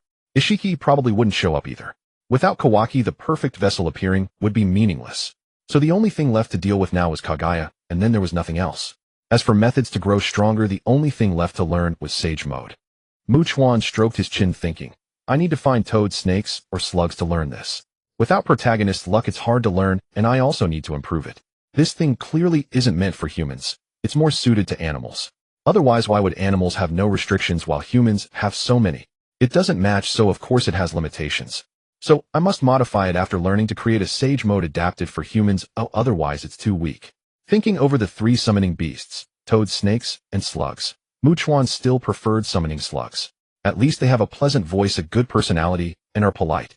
The contract scroll just happened to be on Tsunade, and he was a member of the Senju clan. All conditions were met. After deciding which summoning beast to learn Sage Mode from, Chuan felt that he must first resolve the issue of Kagaya, lest the 6 paths old man cheat and release her unexpectedly. Because Sage Mode practice requires a mind free of distractions, as calm as still water, and cannot be interrupted, it must be done in one go, otherwise it's wasted effort. Especially if one aims for complete mastery rather than just learning, the time required could be very long. Without the protagonist's halo, an ordinary person's learning speed would be like Jiraiya's, who studied for over a decade, but still couldn't grasp it as well as Naruto did in a few days, and he needed 2 toads to assist. Chuan also wanted to improve Sage Mode into a human version. He had to be proficient. It was a necessary step. Any ability that could stack stats must not be missed. Who knows, it might be useful. Learning more never hurts. Since he would be in seclusion for a long time, he had to first solve the most urgent problem, completely release Kaguya, and then personally defeat her to eliminate future trouble. Thinking that since he was going to fight a boss, he should max out his status to show respect. He pulled out the 15 level-up tickets he had idly hoarded and used them all at once. It felt incredibly satisfying, like cracking sunflower seeds for a long time and then stuffing all the kernels into your mouth at once. The instant 15-level boost brought explosive stat increases. Both classes' passive skills were upgraded, enhancing their bonuses, and the stat gains from leveling were further amplified by the upgraded passives. However, levels at this stage were not that interesting. Apart from the stat boost from leveling, levels 35 to 45 had no passive skills, just a few attack skills. As everyone knows, among skills, passive skills that increase stats are the most important, followed by buff skills, hard crowd control, and utility skills. The least important are attack skills. Without cooldowns, even a single attack skill is sufficient, let alone Chuan's array of abilities from his eyes. System character level increased by 15, skill level increased by 15, all stats boosted. Current character level 45. Character level reached 45, unlocking up to level 45 class skills. Chuan opened the skill interface to check the descriptions. Paladin. Holy Convergence unleashes a holy baptism light pillar that shrouds the caster with an attracting effect, then triggers an explosion, dealing massive holy damage in a wide area. Holy Light Orb. Holy Light Crystal Smash generates a holy light orb within a certain range ahead, which moves forward and explodes after a time or on contact, stunning enemies for a period. Fountain of Life attaches a blue and a green sprite to the target, continuously restoring HP. Upon death, the sprites enter the body and resurrect the target. Hammer of Repentance condenses sacred power into a giant long-handled hammer to smash enemies, causing them to enter a state of repentance for a time, becoming allies that assist in attacking enemies. Holy Healing Wind spreads a magic formation that restores HP and MP for allies within and grants a shield barrier. Effects end upon leaving. Judgment of Justice opens a massive sacred magic formation, raining down light blades from the sky, and finally summons an angelic apparition that hurls a light spear, causing a massive holy explosion. Elemental Bombardier. Ice Crystal Bath generates a massive magic formation ahead, summoning numerous ice cones to attack. Those hit are frozen for a period. Swirling Flame Break creates a rapidly spinning fire ring centered on the caster or ahead, which can be detonated to knock back enemies. Thunderlight Barrier generates a massive electric barrier ahead that moves forward at extreme speed, dealing light attribute lightning damage to enemies it passes through, causing paralysis and stiffness. Dark Forbidden Zone creates a dark aura zone ahead which condenses into a massive sphere, pulling in nearby enemies and slowing them. When pulled to the center, enemies enter a hard control state, and the sphere continuously explodes, dealing massive damage. Elemental Bombardment teleports into the air and rapidly hurls magic orbs of various elements at enemies, then generates a large magic orb that crashes to the ground, followed by a ring of small orbs exploding together, dealing massive element damage. After reading the skill descriptions, Chuan felt that aside from the large area ultimates, only the Resurrecting Fountain of Life and the Hammer of Repentance that could forcibly turn enemies into allies were interesting. But it didn't matter, too many skills were unnecessary. A single light spear could defeat all comers in the... As long as I lock you down with hard control, everything else can be left to stats. My left fist deals high damage, my right fist deals high damage. I wonder how many hits you can take. A flurry of combos and you'll be drowned in damage. After leveling up, without a second word, he teleported straight to the moon, prioritizing efficiency. On the moon's surface, Chuan appeared with a swoosh. He raised his hand using the 6 paths yin-yang release and slammed it onto the ground. With a bang, white smoke cleared and Kaguya was pulled out from the seal at the moon's core. This was the benefit of overwhelming stats. The mere 6 paths Chibaku Tensei seal couldn't stop him from forcibly dragging out Kaguya. Just released from the seal, Kaguya was a bit dazed, and this state lasted for a while. Slowly regaining her senses, she looked around, then stared at Chuan with a distant gaze. This humble one has been released from the seal. It was you who freed me, wasn't it? Chuan walked over and carefully observed Kaguya's appearance and skin. He had to admit her pure white skin had a unique charm. Yes, I freed you. Hey, don't misunderstand. I'm not saving you, I'm letting you out early to beat you up for convenience. Kaguya couldn't wrap her head around this. You a little brat beat me. What insane idea. Are all people in Hagoromo's world this crazy? With a bewildered look, she tilted her head slightly. You wish to lay hands on this humble one? Seriously? Chuan nodded with a smile. Of course. I've decided you'll help me guard the home inside the moon. Since I assume you won't agree, you'll have to use force to make you submit. Hey, ready to be disciplined, coward Kaguya. Kaguya frowned, but she didn't want to bother with him. After all, he was the one who freed her. She decided not to argue. A pitch-black spatial rift appeared behind her, the space-time ability Yomi Hirasaka. Without a word, she intended to leave. If I don't fight you, that's the end of it. Can you even catch up to my spatial Chuan was speechless, seeing her about to bolt. What kind of person is this? I'm talking to you, and not only do you not answer, you turn around and try to leave. What kind of logic is that? Can you show some respect to the person involved? You act as if you can't hear me and refuse to communicate. Don't I have any face? Watch me discipline you until you call me daddy. He immediately cast Fountain of Life on her, then followed up with Wang shouting Bancho Tenon to pull her over, planning to make her experience pleasure and pain to the extreme. Kaguya noticed that her opponent had added something inexplicable to her. 2 tiny spirits whose purpose she could not fathom. Before she could figure it out, just as she was about to step into the spatial rift of Yomi no Hirasaka, she was pulled back by gravitational force. This little one actually wields gravity. He does have some skill. It seems a fight today is unavoidable. Mid-flight, she used repulsion to counteract the gravitational pull. With her Rinnegan, she too could harness such power. Upon landing, she immediately activated the Amanamanaka space-time shift, dragging both into the lava dimension, intending to drop him into the molten rock. Yet though she pulled him in, he too could fly. Kaguya's mind went blank, swiftly realizing that if he could control gravity, of course he could fly. How foolish of her, sealed away for so long that her mind had grown dull. She quickly switched to the ice dimension, hoping to freeze him. Chuan, indifferent to her thoughts, raised a hand and hurled a light spear. Instantly, Kaguya opened Yomi no Hirasaka to teleport away. Causality, reverse. The light spear pierced through space with a hum, dragging Kaguya out and pinning her to the frozen ground. The hard control was triggered. Kaguya, finding herself unable to move, was terrified. What kind of power was this? Not only her body, but even her abilities seemed sealed. A sealing technique. How could there be such a powerful one, capable of tracking inescapable and even thwarting space-time shifts from within a spatial rift? If you had told me earlier you had such skill, why fight at all? I'd have surrendered outright. Chuan paid no heed to her inner turmoil and immediately unleashed his ultimate level 45 skill, Elemental Barrage. He teleported into the air, raining countless elemental magic orbs down upon the immobilized Kaguya, followed by a massive alliement orb that crushed her, then a barrage of dozens of smaller orbs simultaneously striking.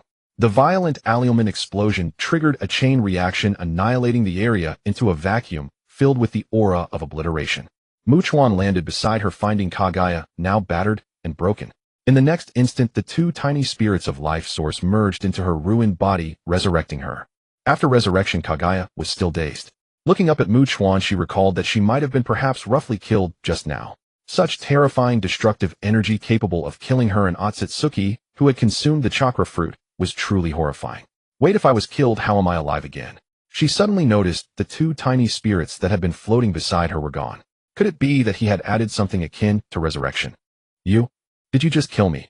Before she could finish, Chuan raised his hand and added the life source state again, causing 2 tiny spirits to reappear floating beside her.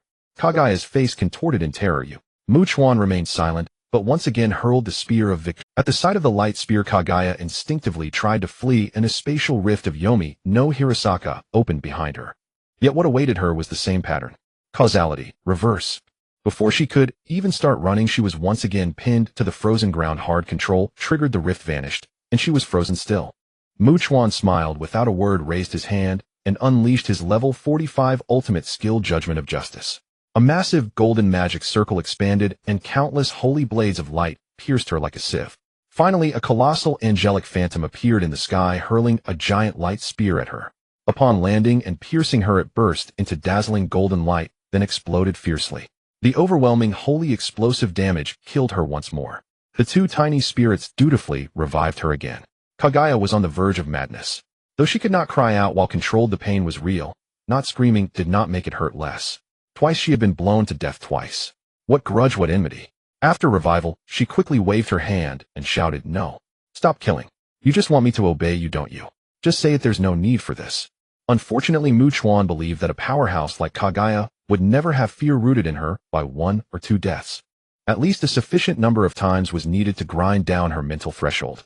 Only enough torment could engrave fear into her spirit, otherwise she would not be obedient enough. Thus, after an hour of Kaguya's ordeal, she was trembling even upon revival. Only then did Chuan spare her and ask, "So I'll ask again, can you faithfully guard my home?" Kagaya, seeing the end finally in sight, quickly replied, "Yes, I can." This madman could finally talk. 2.5 hours. 2 whole hours. Do you know what I've been through? Every time I revived, I was controlled and then killed with all sorts of fancy attacks without any chance to resist or even move. Frustrating. So utterly frustrating. Hearing the satisfactory answer, Chuan observed her mental state. The conditioning effect was good. He sat down on the spot, patted the ground beside him, signaling her to sit next to him. Kagaya obediently moved over, and the two sat together, gazing at the pitch-black universe and the earth before them. "I heard your power was split between your 2 insane children, right? Otherwise you would be stronger, wouldn't you?" Kagaya, recalling her 2 filial sons, felt a pang of sorrow. Sigh. "Yes. The 2 things I regret most in my life are trusting the natives on the planet below and taking the enormous risk of splitting my power to bear 2 children." Chuan looked at her curiously. "They're both dead now. Can you retrieve your power?" Kagaya sensed and shook her head. "No. With the deaths of Hagoromo and Hamura, most of their power dissipated back into the planet. Hagoromo is now a spirit while Hamura is utterly gone. However, I sense a faint trace of his aura within this Chibaku Tensei, but without consciousness. Without those 2 parts of power to grow stronger, I would have to let the divine tree inside me root into the earth once more and nurture a chakra fruit. Eating it would naturally make me stronger." Chuan looked down at the earth and sighed. The energy of a single planet is truly vast, capable of creating so many world-shattering powerhouses. But your Otsutsuki clan's divine tree is also impressive. As a converter of planetary energy into absorbable energy for living beings, it even possesses considerable combat ability. Truly remarkable. Kagaya gazed into the starry void and murmured, "The Otsutsuki clan. They will soon come to settle accounts with me." Chuan found it amusing. She was immensely powerful herself, yet she feared the Otsutsuki who came for her. "I say, you timid rabbit, is it possible that those Otsutsuki coming for you can't actually defeat you?" Kagaya was taken aback. "Huh?" Chuan sighed and shook his head, giving her a look of pity for the mentally challenged. "What are you ahhing for? Isn't it true? Look at your stats and overwhelming abilities. How can you think you can't defeat a few of your own kind? Do you have no sense of your own strength, or are you ignorant of the power distribution among the Otsutsuki clan? And how were you sealed by those 2 brats, Hagoromo and Hamura? It should have been a one-sided victory, yet you managed to turn it into a losing battle. Tell me, how weak are you, huh? If you're so weak, then how did you manage to ambush and cripple Ishiki? What exactly is your deal?" Kagaya, subjected to this soul-searching interrogation, was actually a bit bewildered. Blinking, she explained, "But there are many in the Otsutsuki clan stronger than me. Those who come may not be the strongest, but neither are they necessarily weak. As for why I was sealed, even I don't know. I was clearly stronger than Hagoromo and Hamura, yet I couldn't defeat them. That so-called 6 paths Yin-Yang release Chibaku Tensei seal was not as powerful as my own Yin-Yang release. I should have been able to break it with a little effort, but it just wouldn't give. Our battle lasted months.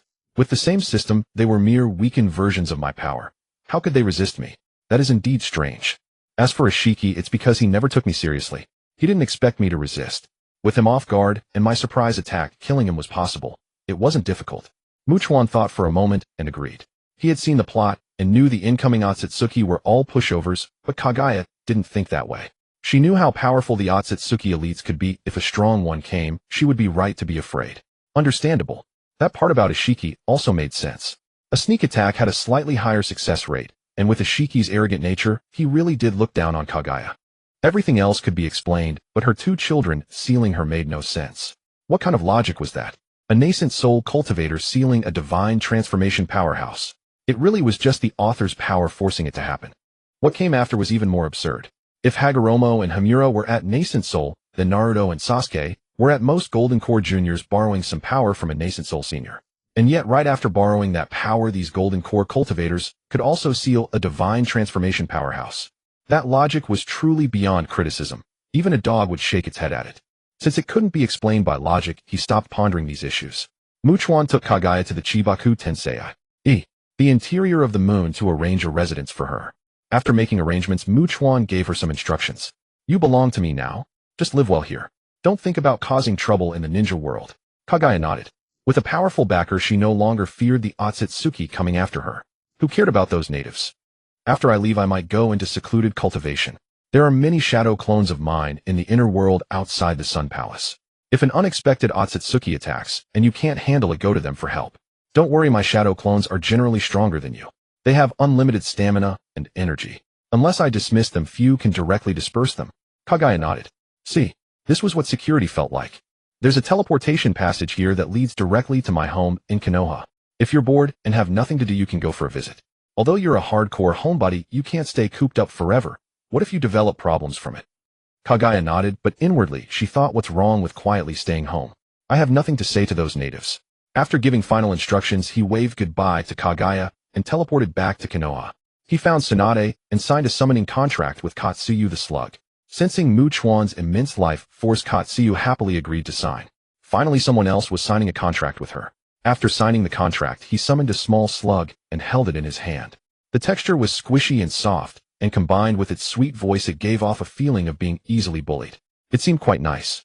After discussing with Katsuyu about learning Sage Mode, he went to greet all his acquaintances lest they suddenly find him missing, and many young ladies would be worried to death. After informing his acquaintances and comforting the girls, leaving some money for Rin and Karen, Mu Chuan suddenly remembered that pitiful black Zetsu. It should have sensed Kaguya's emergence, right? Now that his mother was out, was he still tricking Obito? Forget it, just go take a look and see what his bro Obito was up to lately. Whoosh, he teleported to Obito's base. At that moment, Obito was lying listlessly on the ground where the ghetto statue once stood, lying like a corpse. Judging by that, well, he must have collapsed. Repeated psychological blows plus being beaten to the point of doubting his life in Konoha, and now finding the ghetto statue gone. Without the ghetto statue, he couldn't activate the infinite Tsukuyomi, and he couldn't create a world with Rin where she belonged to him. In the real world, Rin's look of disgust had driven him to collapse. All plans had fallen through, hope was shattered, and after doing so many evil deeds, he ended up like this, a clown. Life was no longer worth living. Mu Chuan shook his head. Pathetic simp, serves him right. Ignoring the nearly lifeless Obito, he called out to the air, Black Zetsu, what are you hiding for? Come out. Your mother told you to be a good person. Black Zetsu slowly emerged from underground. What do you mean by that? Mu Chuan didn't want to beat around the bush and said directly, it'll be straightforward. I've already released Kaguya. You must have sensed it, right? Black Zetsu nodded. Of course. Otherwise I wouldn't be asking you what you meant. If I hadn't sensed mother, I would have assumed whoever said that was talking nonsense. Mu Chuan pointed to the sky. There you go. Kaguya has now settled on the moon. Stop messing around here. Black Zetsu said excitedly then. Can I see mother? Mu Chuan nodded. Sure, no problem. But you still have to come back and guard these 100,000 white Zetsu. After all, this is your mother's entire asset. Black Zetsu quickly nodded. Mu Chuan grabbed him and teleported directly in front of Kaguya. Without caring what they said, he immediately returned to cultivation. Kaguya could naturally send him back. Brother Obito remained lying motionless the whole time. His autism seemed quite severe. Mu Chuan returned and went directly to Shikatsu Forest to learn Sage Mode. 5 years later, in Shikatsu Forest beside the Slug Sage, seated cross-legged, Mu Chuan opened his eyes, which shimmered with a faint white glow. He stood up and stretched his limbs. The sweet voice of the Slug Sage came. Lord Mu Chuan, your improved Sage Mode is a success, isn't it? I can feel that your natural energy is now very stable. There are no restrictions on activation or usage, and your appearance hasn't changed much, just a faint glow in your eyes. It's quite perfect. Mu Chuan also smiled. Yes, the results of these years of training are pretty good. Although my talent isn't outstanding, it's enough. At least I haven't achieved nothing. Meanwhile, he sighed inwardly. 5 years, a full 5 years. Did they know how he had spent these 5 years? During these 5 years, merely mastering the Slug Sage's version of Sage Mode consumed over 3 years. It was indeed an exceedingly arduous art to learn. Simply achieving a state of complete mental emptiness and tranquility required extensive cultivation, which for an ordinary person seemed utterly absurd. Without prior training in mind and spirit, who could possibly remain entirely devoid of thought? After cultivating the mind, the next step was harmonizing one's own energy with natural energy. This elusive process was akin to walking a tightrope, at the outset collapsing at the slightest misstep. If not for his class's passive ability, granting abnormal resistance, allowing him to endure more attempts, progress would have been even slower. Once again, entry is easy, but mastery is profound. Without achieving true mastery of such arts, improvement was inconceivable. Thus the time spent was extensive, yet still far superior to Jiraiya, who had labored for over a decade with little. Having finally mastered it after 3 years of effort, Mu Chuan began refining it, altering and improving all the drawbacks that restricted human users, integrating a Sage Mode more suitable for humanity, and then further optimizing it. After nearly 2 years of persistent endeavor and countless attempts, by channeling natural energy through his meridians and acupoints in a fixed cyclical pattern, he at last forged a Sage Mode uniquely his own. Though called Sage Mode, it leaned more toward absorbing the spiritual energy of heaven and earth for his own use, borrowing the power of nature to merge with the world, and thus should rather be called Heaven Man Mode. Perceiving the power of heaven and earth, strengthening himself, refining his soul, and amplifying the might of his techniques were all basic functions. There were many other subtle utilities essentially striving toward the path of immortal cultivation, though his limited ability prevented him from manifesting a complete cultivation manual. Unlike the endurance anxiety of conventional Sage mode, this improved version fundamentally eliminated that issue. As long as it was activated and he remained within the world, his energy would circulate in unity with the world's energy. If someone had the power to drag him into the void realm, severing that cycle by exiting worldly space, it would still be futile. He didn't rely solely on this mode. Even without it, his raw power sufficed. Turning back, he gently patted the slug and said, "Well, my cultivation is complete. I must return now. Thank you for accompanying me these years." The slug sage replied courteously, "No, you're too kind, Lord Chuan." Chuan smiled, waved his hand, and with a flicker of Shunshin vanished from the Shirgu forest and returned to Konoha. It is worth noting that during these 5 years, Chuan's level had risen to 74, an entire 29 level increase. He had unlocked his first awakening and reached the level cap of that stage, but was now stuck at level 74. This was because the system had upgraded to version 2.0 2.5 years ago, unlocking the Dimensional Rift dungeon feature. After the update, the system informed Chuan that without clearing the first Dimensional Rift dungeon, he would not be able to access his second awakening. In the game, characters could continue leveling without entering the second awakening, but this system had removed awakening restrictions. If the level was reached, awakening was possible. The reverse of this seemingly convenient rule was that without entering the second awakening, he could not break through to level 75. Hence the stalemate at level 74. For more than 2 years afterward, he had not obtained a single level up ticket. Initially, Chuan felt leveling up was meaningless. Even before his first awakening, he was already unrivaled in the world. Whether he leveled up or not made little difference. But upon seeing the name of the Dimensional Rift dungeon, he was dumbfounded. One Piece. Chuan then engaged in a confrontation with the system. The scene unfolded as follows. System: why is the Dimensional Rift about One Piece? Shouldn't it be a dungeon from Dungeon Fighter? System: how could that be? The name Dimensional Rift clearly suggests a portal to another dimension. Why would it be a Dungeon Fighter dungeon? The system is not well read, so please don't deceive it. Are you kidding me? Aren't you a Dungeon Fighter system? How could you not know? System: sophistry. You are suffering from severe hallucinations, host. I suggest you knock your head against the ground 3 times to clear your mind. The system has never claimed to be any specific system. Please refrain from slander and false labeling. Chuan's liver ached with anger. Who was the one engaging in sophistry? That damn Dimensional Rift was unequivocally a Dungeon Fighter dungeon. Calming himself, he asked again, "So what does this mean? Are we starting on myriad worlds? Will future worlds contain beings of overwhelming power? Will I have to keep improving my strength, or else be confined to this tiny Naruto world?" System: in reply to the host, yes. There are countless worlds, each worth witnessing with your own eyes. To settle in one small world is not the way of a true man. A real man stands between heaven and earth. How could he languish beneath others? Strive, host, and ascend to the apex of all realms. Chuan was speechless. What was this Lu-Bu-style rhetoric? If he wanted to hop between worlds, he could just say so. Why elevate it so grandly? Then here's the problem: how is a dungeon world considered cleared? I don't have an equipment system. Besides unlocking the second awakening, what benefits are there? System: the benefit is that when the host enters the dungeon world, a special constitution corresponding to that world will be granted. Only with such a constitution can one learn the world's unique abilities and grow stronger. Clearing is actually simple: just survive for 9 months.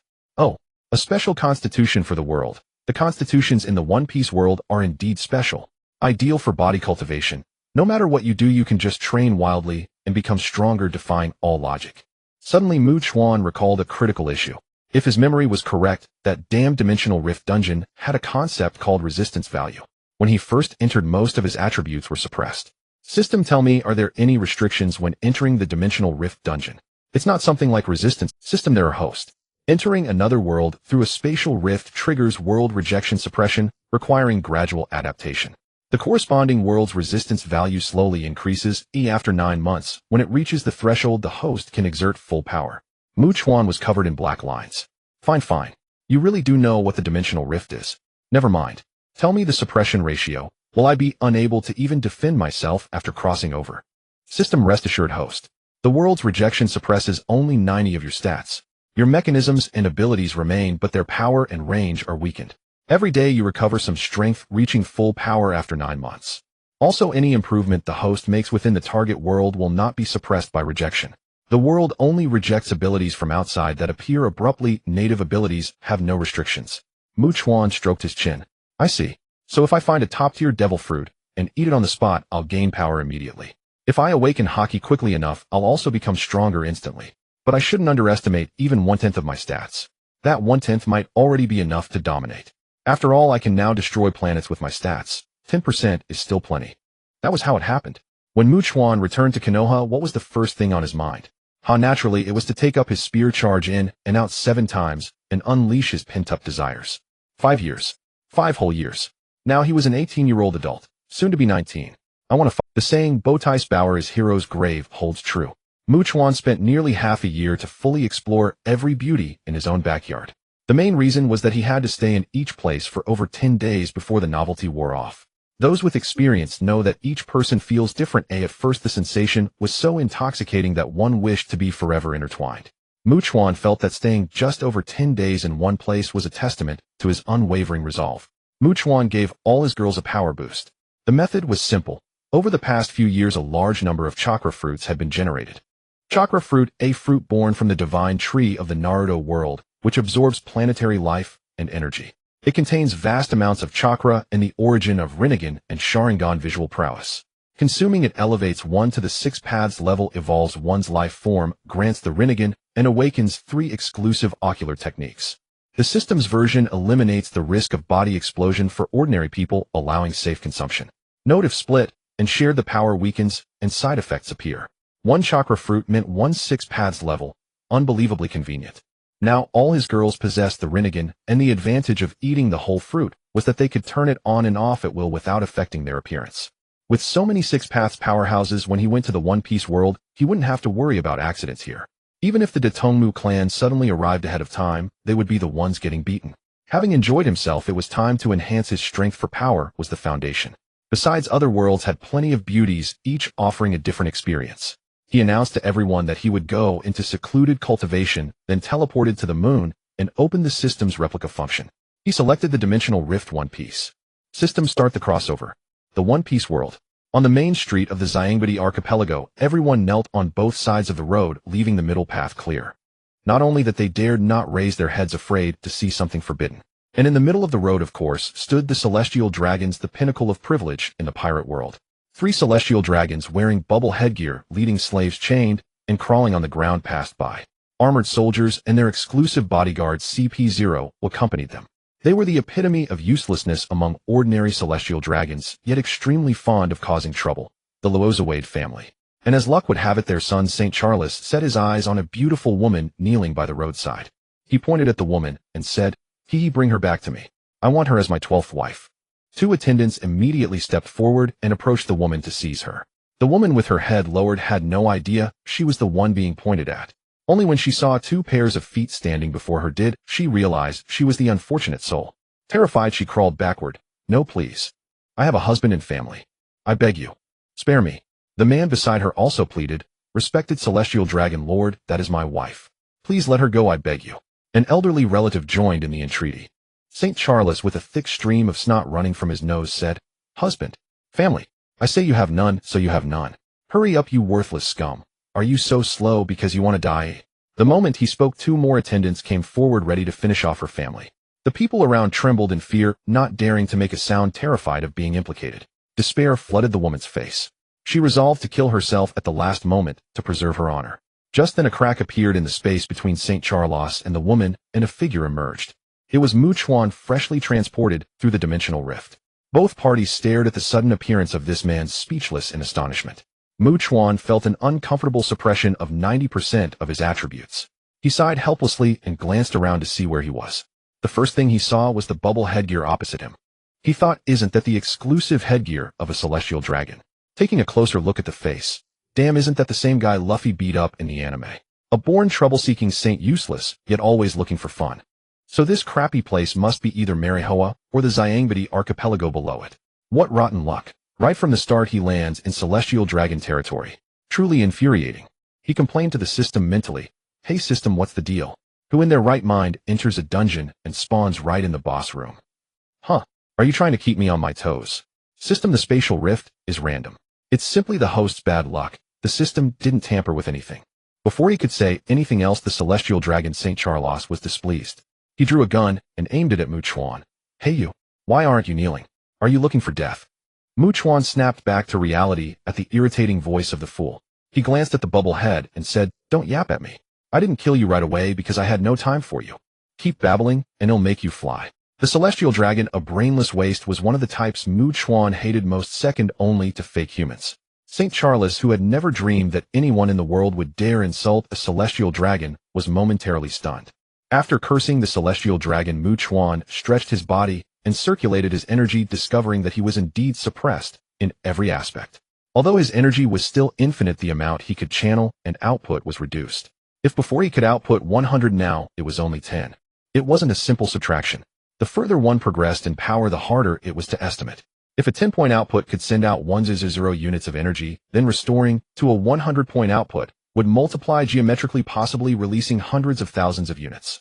The most direct manifestation was that before he could teleport globally or even across planets, now he couldn't, because the energy output per instance was insufficient for a single cross-planet jump. He could only move step by step, segment by segment. As for the special physique of the One Piece world, he didn't feel anything particular yet. This trait only manifested through learning Haki and intense training.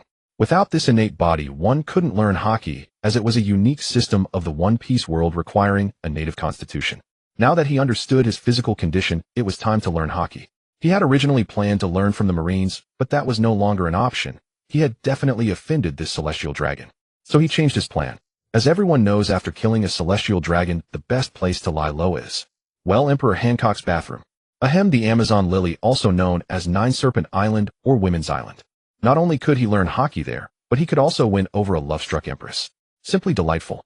After a moment of shock, St. Charles reacted and shouted angrily, "CP0. Kill this insolent fool. No, cripple him and capture him. I want him as my slave." Two CP0 agents instantly used Shave to appear before Chuan and swept their storm legs toward his legs, intending to cripple his mobility immediately. A smirk curled on Chuan's lips. Here it comes. The troublemaker is doing his thing. This is the perfect excuse to move into the Empress bath. Nine Serpent Island. Ignoring the two insignificant beings before him, he teleported instantly before Charlos Saint. Clenching his fist, he delivered an uppercut to the abdomen, a resounding bang echoing through the air.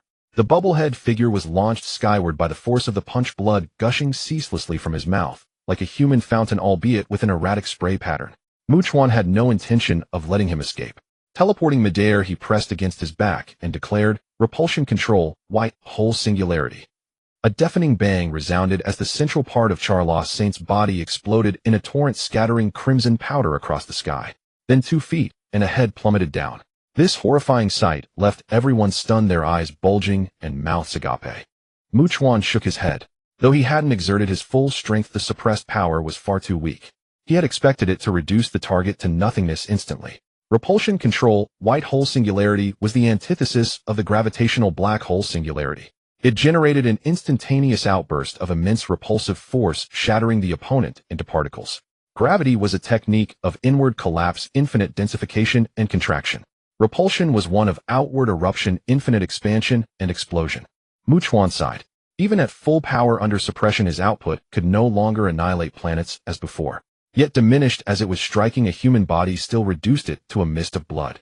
The force mimicking a white hole's eruption was no simple matter to withstand. Returning to the ground, he paid no heed to those whose eyes were practically popping out. Instead, he turned his gaze to the other 2 family members of Charlos, St. Roswald Saint and Shalilia Palace. Killing 1 was a murder, killing 2 was the same, killing 3 was no different. Why leave any trouble behind? He teleported behind them, reaching out with clawed hands that pierced through their bubble shields to grab their heads instantly. With explosive speed, he exerted force in a split second. 2 sickening crunches echoed as 2 skulls were crushed. It was only then that the 4 CP0 agents snapped to attention. Their world had collapsed. Failing to protect the celestial dragons meant certain death for all of them. They charged at Chuan in unison, willing to die together if necessary to avoid the torture that awaited them back at base. Chuan smiled. Engaging him in close combat. What a brilliant idea. Guardian badge. Honor blessing. With defenses and attack power enhanced, anyone who dodged would be a coward.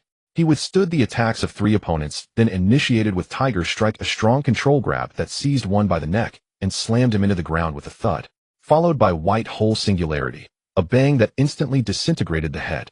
The ground cratered from the repulsive impact. The remaining 3 were terrified out of their wits. Even CP0 couldn't withstand such a demonic technique. They had assumed that Charles Saint's ordinary mortal body was too fragile to withstand the explosive force. But now they realized it was the same for anyone. Exchanging glances, the three said, "Let's flee and notify the Marines to send an admiral. We can't handle this." Chuan teleported beside them, grinning. "How you three still think of escape? Death is inevitable, so why bother? Someone will inform the Marines. As for you, go accompany your celestial dragon masters below." He aimed both hands at two of them. White holes singularity. Two masses of blood mist burst into the air. The third attempted to flee using Soru, but Chuan stretched out a hand, executing a strong control grappling hand.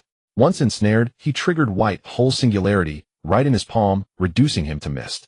Even after all this, the armored soldiers refused to flee and continued their suicidal charge. Chuan showed them no mercy, sending them all to join their celestial dragon masters. The civilians on the streets had long since scattered in terror. When a celestial dragon is slain, the Marines will dispatch an admiral to sanitize the area. Only a fool would remain. Yet one family stayed, the very one that had nearly been kidnapped. The three of them bowed deeply before Chuan. "Thank you, benefactor, for saving our family." Chuan looked at them, scratching his head. What? When did he save their family? But after recalling the earlier scene, he roughly understood. It seemed that Charles Saint had been in the middle of abducting a married woman when Chuan's appearance interrupted his pleasure. Enraged, the celestial dragon tried to attack him, only to be killed instead. That was likely the gist of it. Waving his hand dismissively, he said, "No need, no need. I didn't save you on purpose. It was pure coincidence. Don't hang around here. Run before an admiral's cleansing operation claims the lives you just reclaimed." Despite his words, the three bowed once more before fleeing for their lives. Chuan looked around carefully, confirming that this was Grove, one of Sabati Archipelago. Those celestial dragons had probably come to watch the slave auction.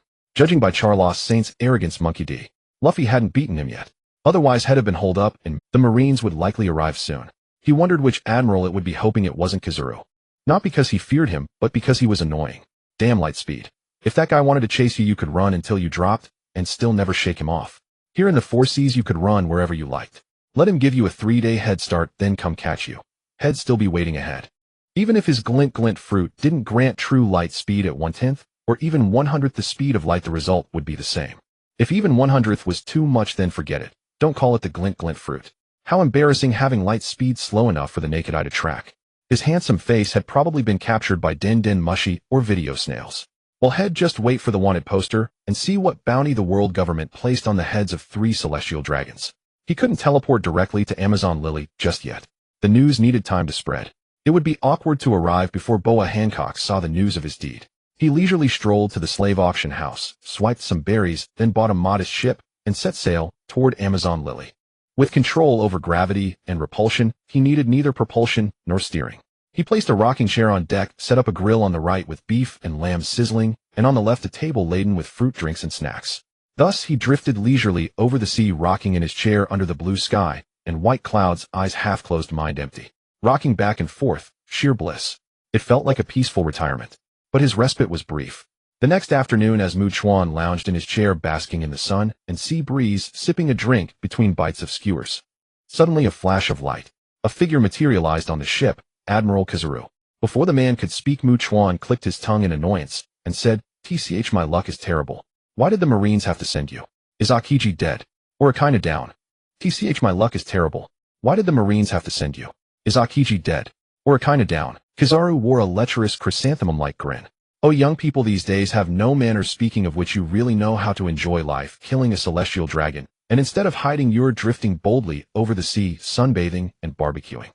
How despicable. This is my dream retirement. You're living the life I've yearned for at such a young age." Though among the 3 admirals Chuan found Kizaru's ability the most troublesome, he was also the easiest to communicate with. Akiji simply couldn't be bothered to talk, going straight for Ice Age, while Akainu didn't even bother to communicate, survive his magma fist first before speaking. Only Kizaru, that slacker, was the most laid back. At work he would exert as little effort as possible, shirk whenever he could, and only go through the motions without ever truly fighting. He would rather slack off to the point of death. To get his full effort you'd probably have to pay extra, and a lot at that. Chuan couldn't be bothered to get up, pointing at the barbecue nearby. "Don't just stand there envying. There's a chair, help yourself to the meat." This invitation left Kizaru silent for a moment. "Kid, you should know why I'm here." Chuan took a bite of barbecue casually. "So annoying. I know exactly what kind of person you are. You were supposed to find me yesterday, why only today? What got lost? Can a Marine Admiral get lost?" You just didn't take arresting me seriously, didn't feel like coming, and probably went off to slack off somewhere else. That's why you dragged your feet until today to find me. Let me guess, you weren't exactly eager to run errands for the celestial dragons, were you? So you always half-ass your missions, am I right? Hearing this, Kizaru took another look at Chuan through his glasses. This kid really understood him. After a moment, Kizaru stepped toward the chair. A young man nowadays not only has formidable strength and dares to kill celestial dragons, but also possesses such a strong Dao heart. How terrifying, truly terrifying. Then he sat down casually and began devouring the barbecue, eating and drinking while talking. Don't think that inviting me to eat will let you escape. Killing celestial dragons, 3 of them. I really can't think of any reason to let you off. Chuan waved his hand. Give it a rest. Still trying to catch me. You think you can beat me? Would I dare kill celestial dragons without some skill? The reason I think it's unlucky to run into you is just because you are hard to shake off. A Marine Admiral in the end is just so-so. Logia devil fruits are nothing compared to mythical zone-level fruits. Not to mention Akiji isn't even as good as a squirrel hammer. Kizaru paused his eating, raised an eyebrow, and glanced at him. I say, young man, just because you've made a bit of a name for yourself doesn't mean you should be so arrogant. If you were truly on par with an admiral, why would you have remained unknown? Don't think that killing a few celestial dragons that no one else dares to touch makes you the best in the world. This world is vast. Having such short-sightedness will bring you trouble. I thought you were terrifying, but now you pull this act. Chuan stood up and stretched his body, then began to layer his buffs with a Thought Guardian Emblem, Elemental Aura, Nether Flame, Sacred Hammer, Mana, Burn, Honor, Blessing, Sage Mode. Activate. Though he had no haki, his improved Sage Mode, a state of cycling the power of heaven and earth. Could it be inferior to haki? Ridiculous. He could hit any Logia user. The so-called sea stone factor in the ocean was also a part of the power of heaven and earth, and with the state active, he could naturally borrow it. In an instant, under the boost of all those buffs, the terrifying pressure emanating from Chuan made the slacking Kizaru jolt awake. He scrambled to his feet. You? Chuan grinned. What's the point of talking? You don't believe me. Try it. With that, he teleported behind Kizaru and swung a kick. Kizaru's observation haki detected the position and panicked. Teleportation. He quickly hardened his body with armament while trying to turn into light to dodge. But a loud thud later, he was kicked out of the ship and sent flying. Feeling the powerful knockback, he dispersed his physical form, used elementalization to shed the inertia, and reformed on the ship. Then he found himself coughing up blood. The impact from that kick had still damaged his internal organs, causing minor internal injuries. Kizaru's expression turned serious. Such formidable strength. If he wasn't mistaken, the kid had no haki. Yet he could hit him, a Logia glint fruit user.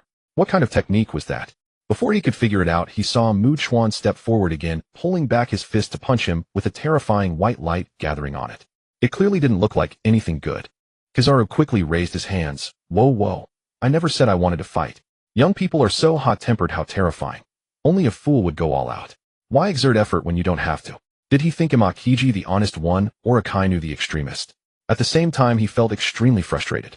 This trip was a disaster, a total loss. He thought he'd just find a brash kid, go through the motions, and bring him in. But now he was in an awkward position, kicked and spitting blood. What a terrible shift. No benefits, no slacking, and head even suffered a work injury. Then it hit him. Work injury. Head, go back and report it to Fleet Admiral Sengoku. Internal injuries and bleeding. At least apply for a month's leave. With that thought, he decided not to wipe the blood off his mouth, saving it to play the victim. Head say the villain was incredibly strong. They fought for 2 days and 2 nights. And he was severely injured before the guy escaped. Perfect, he was a genius. Excited by the idea, he even forced more blood up from his internal injuries, letting it stream from his mouth to make himself look even worse. Was it so easy for an old man to get some benefits?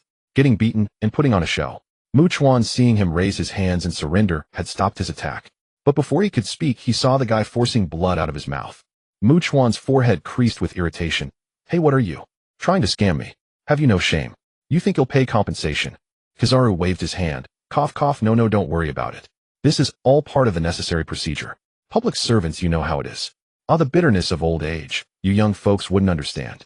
Wait till you reach my age. Chuan twitched at the corner of his mouth. I get it. Eating from the public trough, it's tough for you too. Kizaru chuckled. Hey, you kid. Enough of that. Once I report back, your situation will become much more serious. You'll face an even more vicious pursuit. This time it was just one admiral, but when I report that I couldn't beat you and you escaped the next time, might not just be the 3 Marine admirals. The world government will send a large number of high-level combatants to hunt you down, and a buster call will likely be ordered as well. They'll give you a piece of advice if you still have some conscience. Find a deserted island to settle this. So the Buster call doesn't involve innocent people. Well, take care of yourself. With that he turned to leave. Chuan suddenly thought of something. Kizaru with his fast movement was perfect for the job. He raised his hand to stop him. How about we make a deal? Do one thing for me. Don't worry, you'll pay. Kizaru tilted his head. Huh? Kid, I'm a Marine Admiral. Do you even understand my position? You're not a pirate now, but you just committed a crime and are a wanted criminal. You want to hire the person who's supposed to catch you. Are you crazy? Chuan held up one finger. 10 million berries. Kizaru rolled his eyes. Hey, it's not about... Chuan still held up one finger. 100 million berries. Kizaru swallowed hard. No, don't do this. You're trying to bribe a public official. I won't make that mistake. Chuan grinned with a mischievous smile. The place I'm sending you to has a lot of gold. Enough for a comfortable old age. All of it will be yours. Huang Yuan's scalp tingled, and his heart pounded faster. How much? Approximately how many berries would that gold be worth? Chuan tilted his head, pondered, and replied, that's quite a lot. The portable portion alone must be no less than 2 or 3 billion berries. And there's an immobile piece. A ship built entirely of pure gold. How many berries do you reckon that would be? A sharp intake of breath escaped Huang Yuan. His heart skipped a beat.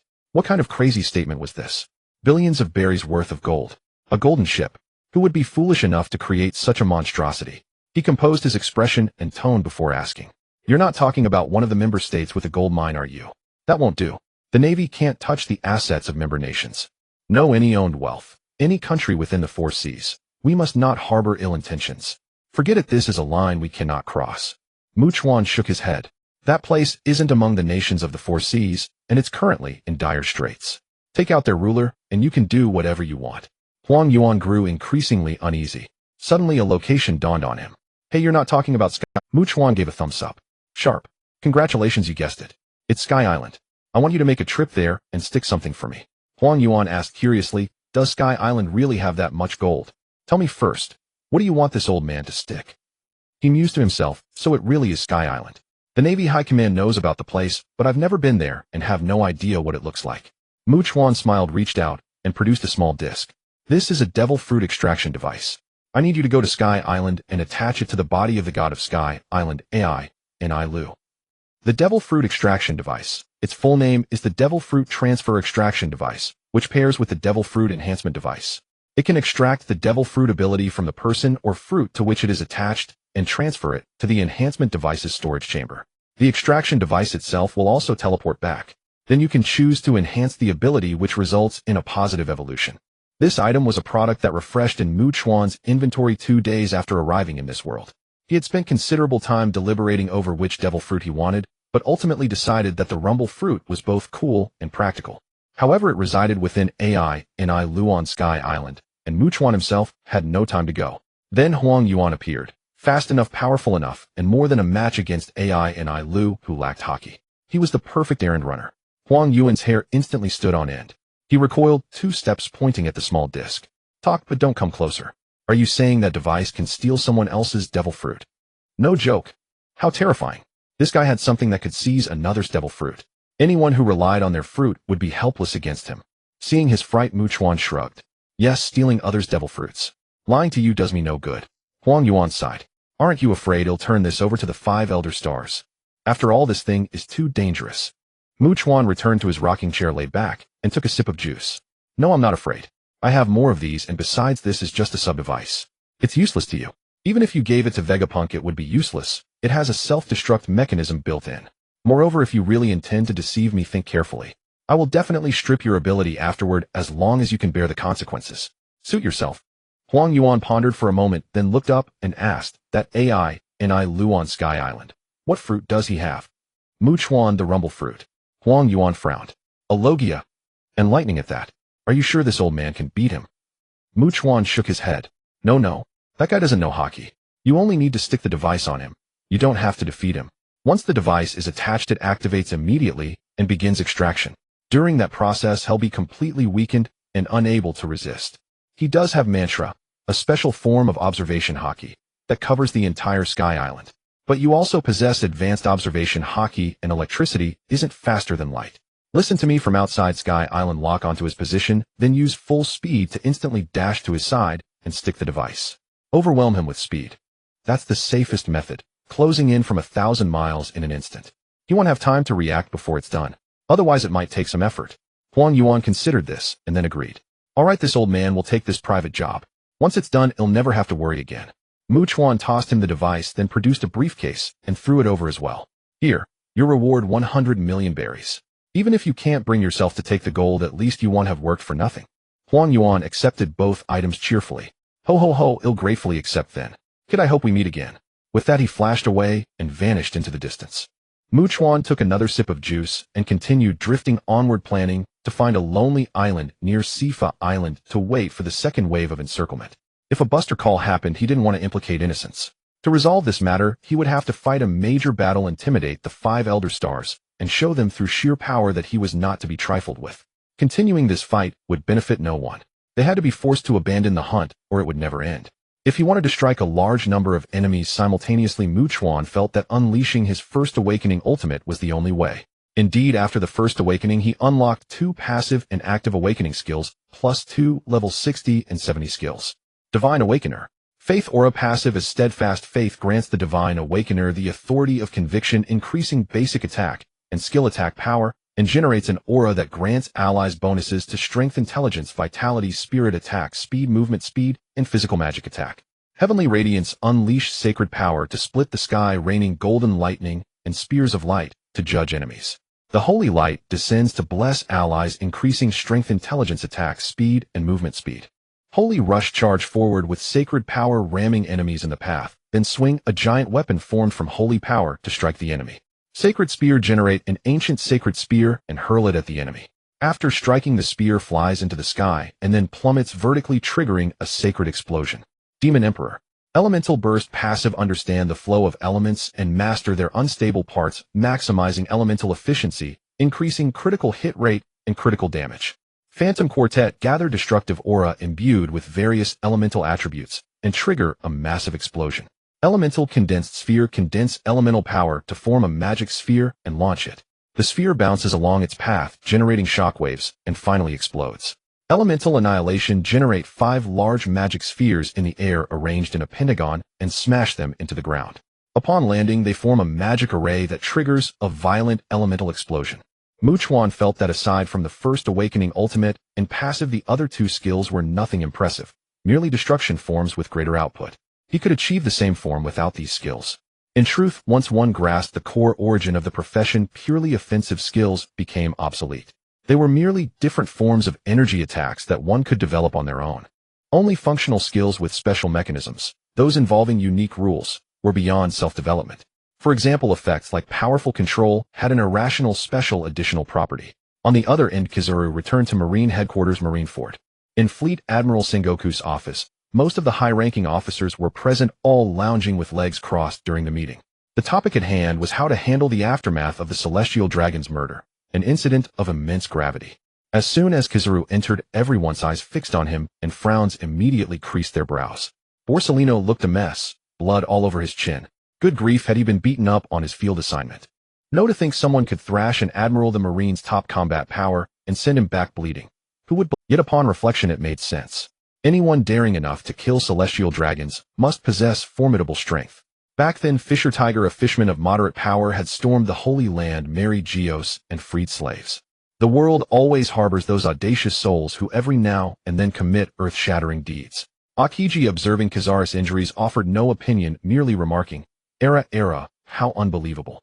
Garp turned his head, let out a few hearty laughs, and resumed, shoving handfuls of rice crackers head swiped from Sengoku into his mouth. Tsuru remained silent. Akainu scowled, but said nothing. Sengoku asked with a frown, Borsellino, is that fellow strong enough to wound an admiral? Did you manage to capture him? Kizaru found a chair and sat down, letting out a sigh as he feigned weakness, cough cough. Yes, I was no match. He can teleport and his attacks are terrifyingly powerful. If I weren't so fast, I'd be dead, not just injured. We battled at sea for 2 days, and in the end, I couldn't defeat him. He got away. Also, his attacks are peculiar. He doesn't use haki, yet he can strike a Logia user like me. They're all piercing attacks that hit the inside, which is why I'm hurt. That penetrating force is even stronger than haki. He coughed again and added, cough cough. Fleet Admiral, this is a work-related injury, right? I'm applying for leave. The internal damage from his attacks is strange. It seems to impede recovery. I want heal anytime soon. I need to recuperate. He put on a half-dead expression deliberately, making his face pale, determined to get paid leave today. This beating couldn't go for nothing. Seeing how badly he was beaten, Sengoku found it hard to refuse. After all, he had sent Kazuru on that mission, and seeing him come back bleeding stirred a sense of guilt. Fine Borsalino, you can take leave for now. Focus on recovering your health. After all, the tasks you oversee don't require constant attention. He then turned serious, addressing the others. Everyone, it seems, were in a troublesome situation. This man not only killed 3 celestial dragons, but also possesses strength surpassing that of an admiral. We failed to capture him. Once I report this to Commander-in-Chief Kong, there will definitely be an intensified crackdown. The 5 elders won't let such a madman off easily. They might even send people to coordinate with the Marines and launch a buster call to hunt down that young man. Tsuru nodded. Indeed. Such an affront to the authority of the world government cannot be settled lightly. Roughly speaking, his level is at the Admiral Yonko tier. The higher-ups will likely order all our admirals to mobilize. Sengoku rubbed his temples. That's probably the case. Since Borsalino is on leave, Kazan and Sakazuki will definitely have to go. Garp, what about you? Will you go? Garp had his mouth stuffed with rice crackers. Caught off guard by the question, he gulped them all down and said, What? Do you want some crackers too? Sorry, Sengoku, I've already finished them all, ha ha ha. Sengoku's blood pressure skyrocketed. He roared, Garp, you damn fool, we're discussing a very serious issue. Get serious.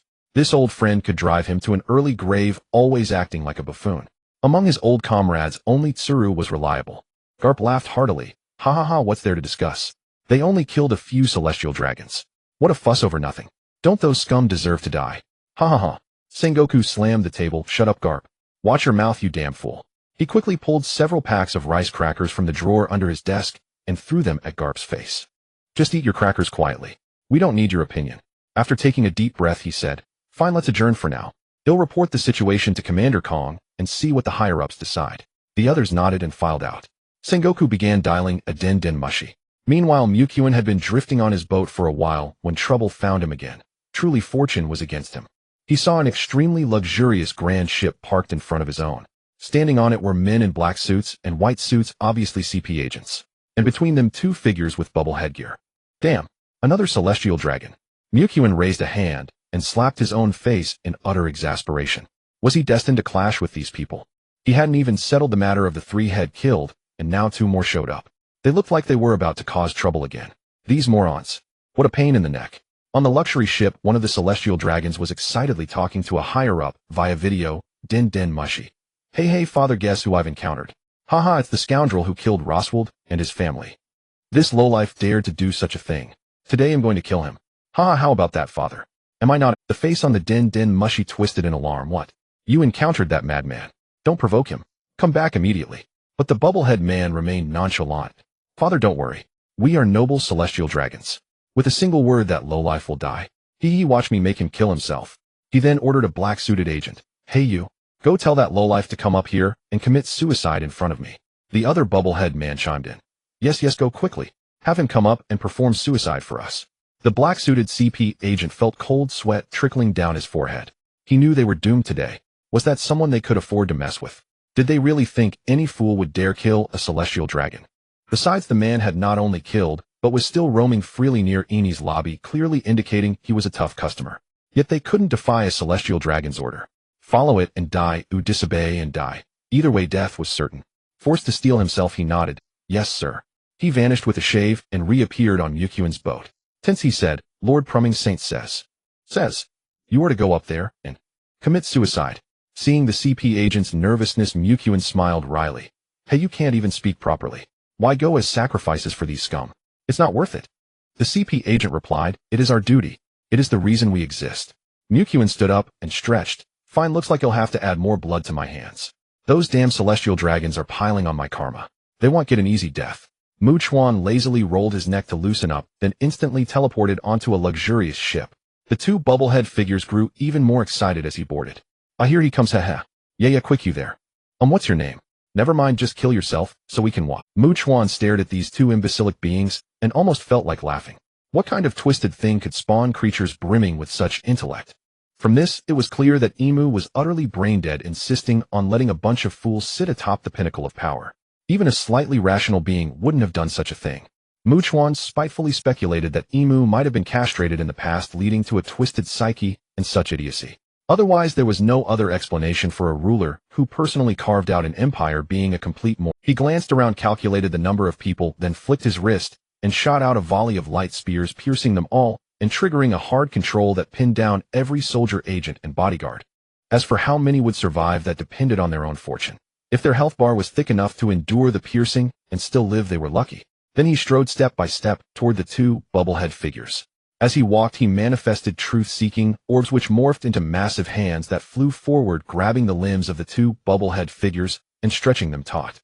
Then he conjured two black rods and hurled them horizontally, piercing the mouths of the two, silencing them. Chuan simply couldn't stand listening to the barking of those dumb dogs. Just as he was about to tear off their limbs alive, a nearby den Mushy roared furiously, "Desist, madman. Celestial dragons are not beings you can slaughter at will. You are making an enemy of the entire world. The Marines, the world government, and the God's Knights will never forgive you." Chuan looked down and saw a den Mushy with its receiver open. "Oh, still broadcasting a video call, are we? Look at you people all shouting madman. I have a name, Chuan. Remember it. This name will become the nightmare of your celestial dragons. They'll kill one of you for fun whenever I feel like it. So enjoy your lives while you can. You never know when it'll come for you." He gestured a throat-slitting motion at the video den Mushy, then hung up with a click. He then resumed what he was doing, willing the truth-seeking orb hands to directly tear off the limbs of the two bubblehead figures. With their mouths pierced and unable to scream, the two stick-like bubblehead figures writhed wildly on the ground, muffled groans escaping. Chuan waited until they had bled enough to lose all strength, then made the truth-seeking orb hands viciously yank out two spinal columns. Everyone pinned in place felt a chill run down their spines. The scene was utterly brutal. Done, Chuan clapped his hands and left, returning to his own ship and continuing to drift toward the underside of Eni's lobby. He thought to himself, killing celestial dragons was truly an exhilarating activity. In the future, whether he was in a bad mood, a good mood, or had a special occasion to celebrate, he would go kill a celestial dragon. At Marine headquarters in the Fleet Admiral's office, Sengoku finished reporting and hung up the den Mushy. Fleet Admiral Kong then reported to the five elders, and shortly after another call came in to one of the five elders, Verthry Saint, from a CP agent under his command. After the report, Verthry Saint hung up and said, "Everyone heard that." The five elders' temples throbbed with rage. That bastard had killed two more celestial dragons. The previous three hadn't even been dealt with yet, and now two more were added. After some discussion, since the enemy possessed strength surpassing an admiral, they decided to first order CP0 and two Marine admirals along with several vice admirals and a large fleet to launch a buster call and encircle Chuan. If that still failed, they would consider deploying the God's Knights. When the order came down, even Sengoku was stunned. This guy was remarkably diligent in killing celestial dragons, delivering performance every single day. He called a meeting of several top brass to brief them on the mission. Garp laughed the loudest. "Ha, this fellow is quite efficient at clearing trash. I like him, ha. Sengoku's head throbbed. "Shut up, Garp. Are you going or not? If not, get out and gnaw on your rice crackers." Garp slapped his chair and said, "I'm going. Why wouldn't I? I want to see if such an oddball can survive." Sengoku waved his hand. "All right, that settles it. Everyone go prepare. We'll set out tomorrow morning once CP0 arrives. Otsuru, bring Gion and Tokicake along. Let them experience a large-scale operation like this." The next day, Chuan woke up near noon. He was on an uninhabited island beneath Eni's lobby, having drifted there yesterday, gone ashore, set up a tent, and rested. Years of random items had stocked his system space with all kinds of stuff. Enough supplies to open a large. After cleaning up, he took out a hot pot and various ingredients for lunch, then spotted a dense cluster of ships approaching from afar on the sea. Eating his hot pot, Chuan shook his head. The five elders sure are eager. They've already sent people after. He scanned the surrounding sea. "Tisk, they've encircled me quite tightly. If I use one big move to destroy all the warships, I wonder if the Marines would feel the pain." When all the ships had closed in to a certain distance, they halted. By then, Chuan had finished his hot pot, and the two sides sized each other up. The leaders stood at the front. Some wore expressions of curiosity, others tension, and a few remained as calm as still water. Chuan found Akiji somewhat amusing. The ice of this Logia user was worlds apart from the ice of that squirrel-wielding Tai Lei. Akiji's ice could be shattered by haki, or even melted with water. But that squirrel's ice couldn't be undone even by a god-level being like Emu. The contrast was stark. Hellogia types were nothing special in front of god-class devil fruits. This world had always been an era of great deities. Pirate kings, emperors, marine admirals. All were worthless before the gods. Why did Emu ignore Roger and the emperors, but step in only when god-class fruits like Nika Nigohard and Tai Lei appeared? Because Emu simply didn't give a damn about those jumping clowns. In Imus' eyes, Roger was nothing more than a travel. The emperors were just a few rowdy thugs. On this ultimate stage of gods and demons, without a god-class fruit you were worthless. That nonsense about Haki transcending all was merely Kaido's wishful thinking. Right after he said that Luffy, empowered by a god-class fruit, used him as a jump rope, Kaido suffered from his own ignorance. If he had ever been fortunate enough to witness Imus' demonic energy, he wouldn't have made such ridiculous claims about Haki transcending all. Without a god-class fruit, Haki was utterly inadequate against demonic energy. Ordinary people's Haki collapsed on contact with Imus' demonic energy. Only the possessors of god-class fruits could contend with it. This was similar to the Six Paths Yin-Yang release in the Naruto world. Ordinary jutsu were completely nullified. Only senjutsu and physical damage outside the restraint system could take effect. It was an upper-lower tier restraint. In this game, Haki was the basic entry requirement, but a god-class fruit was the ticket to the melee of gods and demons. Chuan mused that the combat power system of the One Piece world had collapsed more than once. The first collapse came with the introduction of Haki, which turned a massive amount of earlier story into a joke riddled with logical problems and inconsistencies. Now with the emergence of various god-class fruits, Haki itself became a joke. No matter how strong Haki was, it couldn't match the power of gods, instantly creating a cliff-like power ranking. Without a specific god-class fruit, you couldn't even rank. Beneath the gods, all were ants, and the final battlefield was filled solely with inheritors of divine power. The opposing group remained silent after a few exchanges between the CP0 agents and Marine Lieutenant General Tsuru. Everyone began to move, preparing for a bombardment. Akainu struck first, unleashing his most powerful area effect, Ultimate Move Meteor Volcano, directly upon the island where Chuan was located. He raised both fists, furiously pounding the sky, launching a barrage of colossal magma fists. Upon reaching the designated altitude, they exploded and descended like a meteor shower, transforming the entire area into a sea of molten lava. With the signal, all battleships simultaneously opened fire on the island. A dense swarm of cannonballs rained down like a torrential storm, determined to obliterate both the island and Chuan. Chuan smacked his lips in resignation. These attacks were truly useless against him. But he couldn't just take the beating, could he? You like to attack. Fine, I'll let you attack. Just let me add a few buffs. Light's Revenge. Guardian Emblem. Holy Light Guard.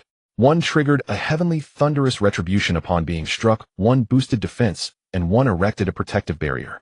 With these three sham buffs active, he found a spot with favorable feng shui and sat down waiting to be pummeled. The next instant, a Kindness Meteor Volcano alongside a torrent of cannonballs crashed down upon Chuan and the surrounding area. The warships continuously fired volley after volley, explosions erupted incessantly, flames soared, and the island trembled under the bombardment, presenting a hellish scene of fiery destruction. But in the next moment, an anomaly occurred. On every warship, dense bolts of lightning began to rain down without pause. Akainu suffered the most brutal punishment. The density of the lightning strikes was terrifying. The blinding thunder pinned him down, leaving him completely immobilized. Why could it hit a Logia user? Bro, my divine power can't even touch a mere Logia magma man. And why such a terrifying number of lightning strikes? It's a heavenly thunder retribution that retaliates upon being attacked, understand. It doesn't require dealing damage. Any attack regardless of effect counts, as long as it makes contact, especially for sustained high-frequency output techniques. Do you know how satisfying it is in the DNF arena when an Azura's immovable king array triggers a lightning tribulation? It's a literal electrocution. The more attack frequency, the more satisfying the electrocution. And you, Akainu, my friend, all your attacks are sustained burning attacks. As for the frequency of magma burning, it's constant retaliation, of course, maximum frequency. You keep burning, and I keep striking. As for the warships, they were all smashed to pieces in no time.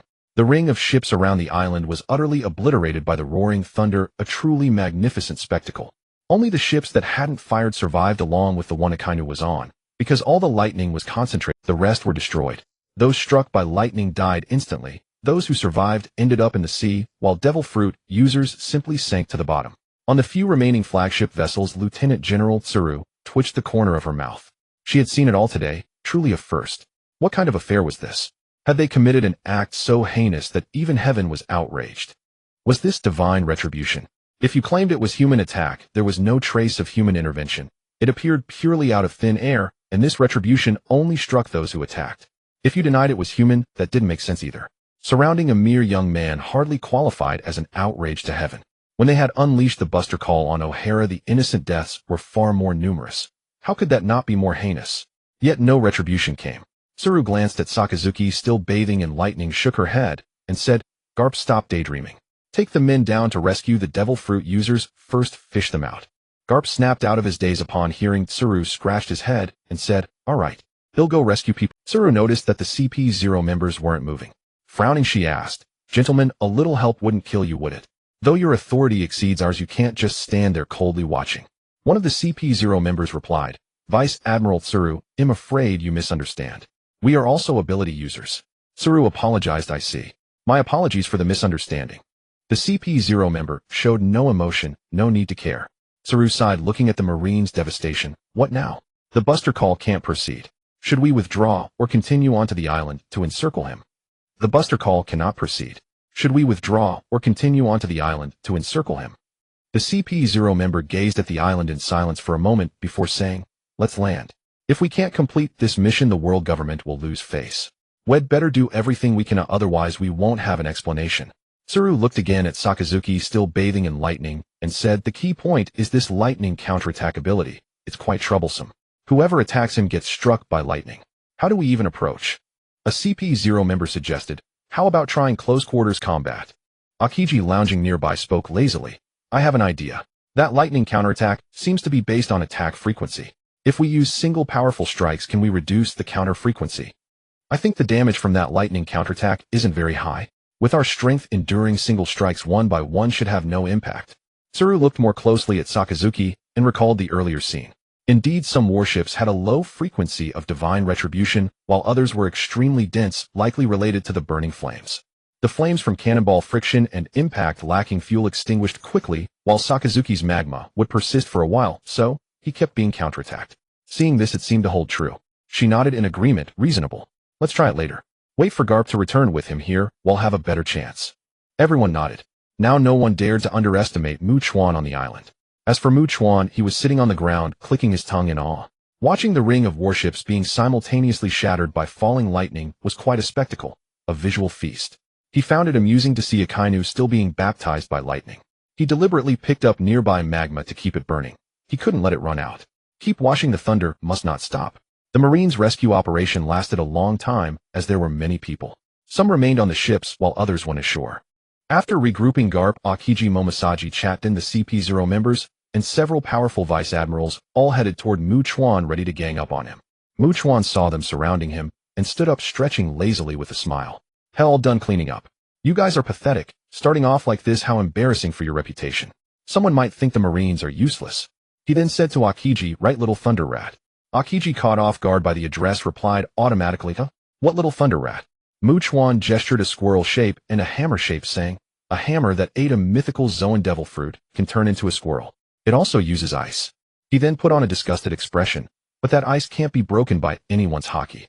Now look at your ice. TSK comparison is odious. What kind of trash is that?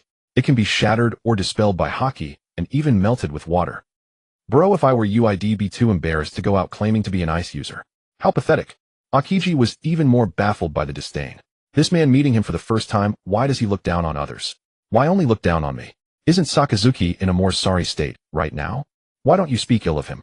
Rubbing his head, he retorted, Alala, aren't Logia types the strongest? Or have I fallen behind the times? Mu Chuan smiled and stopped responding. He turned to Garp.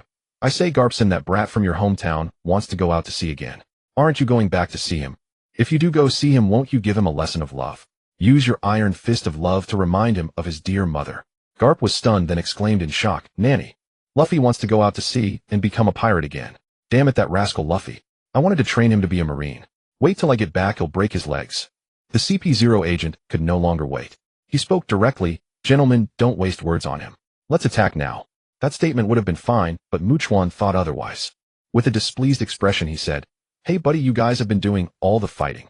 It's my turn to take action. As he spoke, he mentally applied buffs to himself. He had no choice, his attributes were suppressed right now, and without buffs his damage would be insufficient. Hammer of the Holy Spirit, Honor Blessing, Sage Mode. Activate. Then he extended his hand forward, a sacred white light glowing from his palm.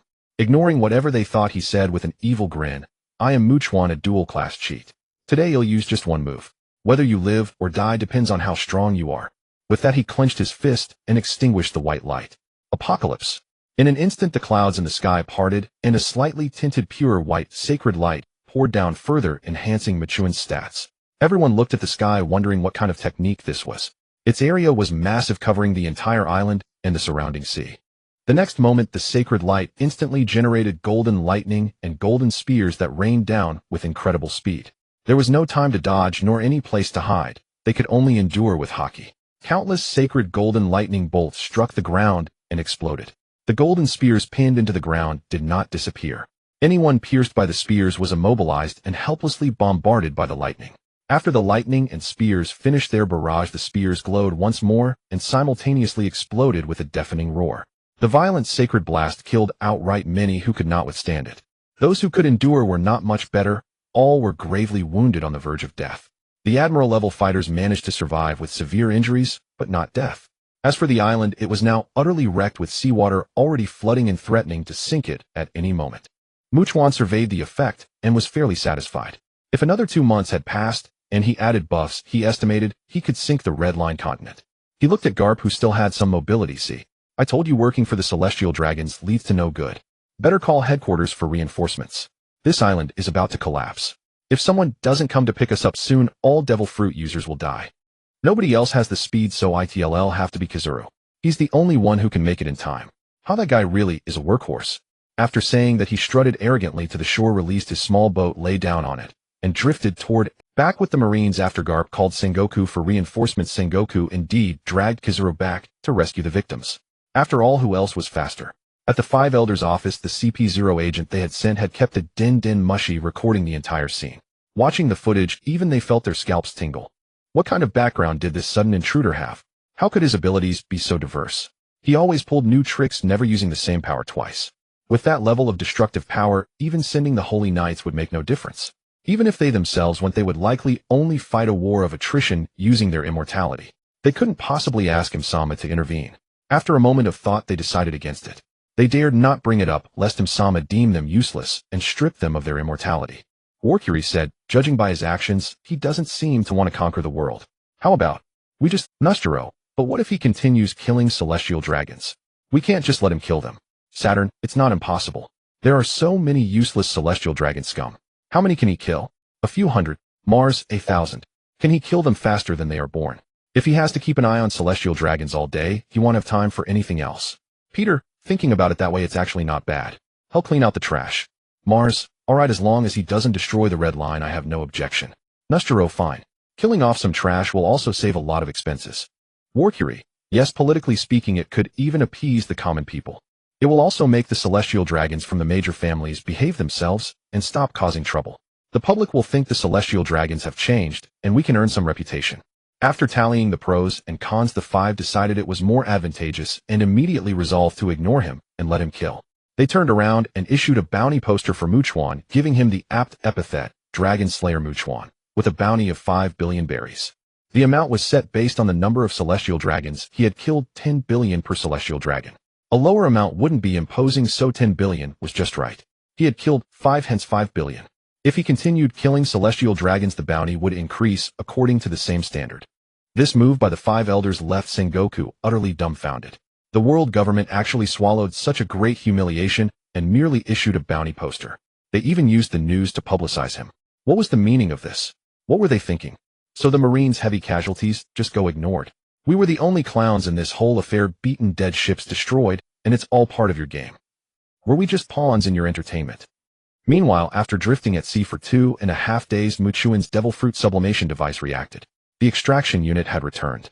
All system-created items could be operated and used within the system storage space. So when the devil fruit extraction and transmission unit finished its work and returned, Chuan could sense it. Chuan sat up, thinking that Kizaru was quite efficient. After all, when paid, his efficiency was incomparable to his work hours. Without further ado, he mentally commanded the sublimation device to begin sublimating the rumble fruit. The device ran, and Chuan rubbed his hands in anticipation, praying silently that the result would be a mighty fruit, at least a divine grade 1. Bless me, gods, bless me. I offer the lifespan of that one-piece world disgrace Kobe for 100 years. Reverse the situation. Open. With a hum, of fruit materialized in the system space. Chuan swallowed nervously and took it out. The fruit was purple, an unknown type with thunderbolt patterns and a purple glow. Its appearance was extremely high-end. He quickly asked the system, tell me what the sublimated rumble fruit has become. System reply to host after sublimation Logia mythical Zoan purple firmament divine thunder fruit. What? The heavenly Daos divine thunder from myth. Purple firmament divine thunder. System that is correct host. Upon receiving the system's affirmative reply, Chuan instantly sensed that this fruit sublimation device had something special. As expected, system products are truly the finest of the finest.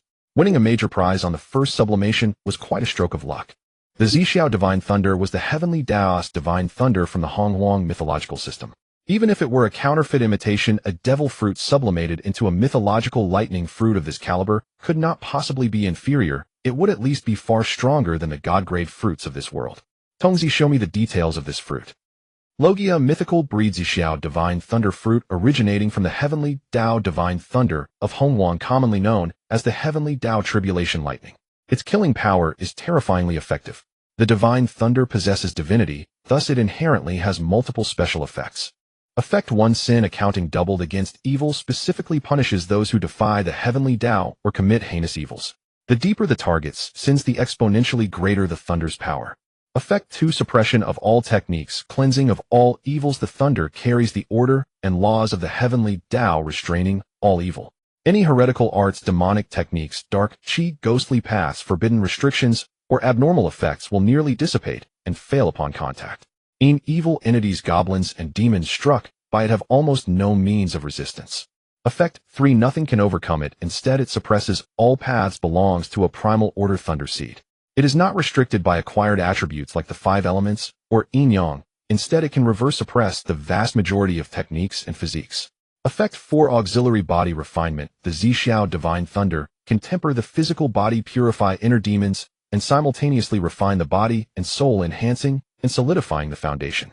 Effect 5: Cross time and space targeting. The Zixiao Thunder Tribulation is a heavenly Dao source-level divine punishment. It never locks onto a location, but onto the target's causal coordinates and origin. It can cross domains, dimensions, pierce time and space, ignore rock layers and spatial barriers, and trace directly to the origin. As long as you remain within the heavenly Daos causality, it can strike you no matter where you are. After sublimation, the basic effects of a devil fruit remain: elementalization, form transformation, and others are still present, along with an inherent heavenly Dao pressure that intimidates the opponent's mind. After sublimation, it breaks away from the original system, and all side effects have been completely removed. After reading the fruit's information, Chuan felt that this was simply extraordinary. As is well known, devil fruits grow with the user's developmental level and personal strength, making them a form of growth-type ability. Consuming 1 mint, gaining an additional talent. Furthermore, after seeing the last line of information, Chuan began to ponder. Sublimation equated to system reconstruction. Naturally, there would be no devil essence sealed inside. Even if there were, the system would directly eliminate it. Thus, breaking away from the system meant not abiding by the original system's rules. Did that mean the so-called quantity limit was also removed? Whenever in doubt, ask the system. Tongzi, does the information about breaking away from the system and removing side effects also remove the quantity limit? System reply to the host: yes. System products are always of premium quality. Side effects, a tarnishing trait, will never appear in the hands of the system. After confirmation, Chuan considered whether to sublimate several more fruits at once. Although each sublimation might not always be this heaven-defying, there was still a chance to hit the jackpot again. After all, who knows? Dreaming is still necessary. He first consumed the fruit in his hand. The taste was quite good. Sublimated fruits truly had guaranteed quality.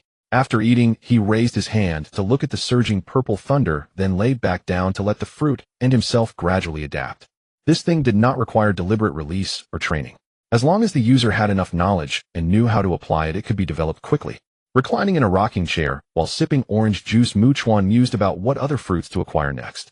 There were many inherently powerful devil fruits, such as the Momo fruit. Its multiplication effect was formidable, irrationally boosting the user's speed and size, and it could even act on inanimate objects with an upper limit of 100 times. As everyone knows, speed plus kinetic energy equals destructive force. Thus, increasing speed is equivalent to increasing destructive power. As for volume multiplication, if applied to an energy attack, it expanded the range. If to a physical object, it increased weight. Weight under motion added kinetic energy, thereby also boosting destructive power. Chuan thought this fruit was quite good, providing a satisfying sense of amplifying stats. Equally intriguing was the soul fruit of the 4 Emperor Big Mom Charlotte Linlin. Fruit application should depend on the individual. Big Mom had developed the soul fruit to focus on extraction and bestowal. She could extract others' souls, essentially their lifespans, and then bestow them onto other objects to grant them life, creating homies with various functions to assist her in tasks and combat. Naturally, the extracted lifespan could also be used by herself, making it a form of immortality. That was her development approach. But if he were to do it himself, he would lean toward comprehensive development. A soul. What could it not do depending on one's imagination? Chuan thought it over and temporarily settled on these two fruits, planning to decide on others when he encountered something he desired. While he leisurely enjoyed life at sea, the world was already in chaos. The world government's newly released content from the news agency had shattered everyone's worldview. Celestial dragons had been killed, and not just one, 5 celestial dragons in a row. The world government and the Marines had jointly launched a buster call to suppress the situation, but failed, suffering heavy casualties instead. From that moment on, Chuan the Dragon Slayer became a legendary figure renowned across the seas. The most shocked were the Revolutionary Army. With all their many strong fighters, they had struggled for decades without even daring to face a celestial dragon. And a sudden nobody went and killed 5 right off the bat. How are we supposed to feel about this? However, Chuan was not surprised at all. He had also bought a newspaper from a news coup, skimmed it, and tossed it aside. He had long anticipated that the 5 elders would not come looking for trouble. If after displaying such overwhelming power he still couldn't intimidate them, that would be the real anomaly. The 5 elders' favorite move was to offer amnesty. Anyone with ability they wanted to recruit, like the 7 warlords. For those they couldn't recruit and found troublesome to fight, they simply left them alone, like the 4 emperors. In the current situation, recruitment was certainly out of the question. After killing 5 celestial dragons, what was there to recruit? Thus all they could do was issue a bounty and ignore him. It was convenient and easy. The opponent wasn't some vast reactionary force, just a lone figure. Let him scamper about. A week later in the Calm Belt, Chuan had begun to approach Jiosha Island. The Calm Belt was a region of information isolation. The people of Jiosha Island could only receive news and updates when the Jiosha pirates returned from outings with supplies. Today, Chuan timed his arrival perfectly, reaching Jiosha Island at the same time as the Jiosha pirates. What does an empress do first when returning to her own country? Of course, soak in a hot bath to wash away the fatigue of the sea voyage. However, the empress was not the only one with that thought. Chuan was thinking the same thing. Where could a hot bath be most enjoyable? Naturally, the empress' private, luxurious bathhouse. First, the space was spacious enough. Second, the water temperature was ideal. Third, the scenery was delightful. Soaking in a hot bath while gazing at the most beautiful scenery in the pirate world. What a supreme enjoyment. Thus Chuan did just that. A man's dream must be realized at least once. In broad daylight, under the clear sky, Chuan teleported directly behind Empress Boya Hankyuk. Looking at the celestial dragon slave brand on her back, he said, "So this is the Flying Dragon's Hoof brand. It's nothing special." Hancock's pupils dilated in shock at the sudden male voice, her body tensing as she instantly spun around and retreated. A man? How could a man be in her bath? And he had reached behind her without her noticing. Why was there a man on Amazon Lily? No, he just mentioned the Flying Dragon's Hoof. He recognized the brand. How could? No, this is her shame. No one must know. Kill him, she must kill him. With the murderous intent rising, Hancock didn't even bother to cover herself as she released her arms. Forming a heart shape with her hands, she prepared to unleash her power and turn the man who knew her shameful secret into stone. Sweet wind. Concentric pink heart-shaped waves expanded toward Chuan. A moment ago, Chuan was marveling at the Empress' generosity, allowing such a view so freely. The next second he saw her attacking him, and suddenly she didn't seem so generous. She must have thought a dead man could look all he wanted. But watching the pink heart-shaped waves, Chuan felt no concern. How to put it? Sister, your petrification is a status effect, and my status resistance is extremely high. Plus the purple sky divine thunderfruit he had just eaten also countered status effects. In short, there was no way he could be petrified. Even if he had desires for her, it was useless, pure mechanical counter. He watched the pink heart-shaped waves pass right through him, then blinked, and made a gesture inviting her to try again. Oh, well, maybe you should try again. Hancock caught the key point. Her face, which had been stunned by the failed ability, instantly twisted into fury. You bastard. How dare you call me old? How dare you? He'll kill you, will definitely kill you. With that, she stepped forward and raised her deadly long leg to kick him, unleashing her full haki and fury. Die? Perfume femur. As the haki-infused kick came at him, Chuan didn't care about its power. He focused on the movement. That high kick. The view was splendid. Only when the strike was about to land did he activate his buffs to defend. Guardian Emblem Sage Mode activate. With a bang, the impact from the collision dispersed the hot steam around them. Chuan didn't need the steam to clear to see Hancock. His eyes were strong enough. But the Empress couldn't. Only when the steam cleared did Hancock see his face. She spoke in shock. It's you, the Dragon Slayer Chuan. Chuan held Hancock's raised leg, looking down at the beautiful sight with a grin. "Oh, you've heard of me." Hancock didn't mind such trivial matters. So what if he looked? Wasn't it normal for a good figure to attract attention? Looking wouldn't kill anyone. In the story, Hancock was always that generous. She even showed herself fully to Luffy. Staring at Chuan's face, she tried to pull her long leg back, but couldn't. He held it tightly. Sighing, she said, "Please let go of me first. It's awkward to talk like this." After recognizing Chuan, Hancock's attitude did a complete 180-degree turn. Facing the hero who killed celestial dragons, 5 of them no less, she couldn't show any displeasure. The celestial dragons were her deepest trauma. When she saw that someone in this world dared to attack them, time seemed to stand still. Recalling the darkness she had endured looking at the face in the news and wanted posters, it felt like a beam of light in the darkness. At that moment, no matter what Chuan was to others, to her he was the only hero in this world. A redemption for her past shame, trauma, and the helplessness she felt despite her immense hatred. Chuan withdrew his gaze reluctantly, savoring the sight, and let her go. He thought, finally triggered the passive.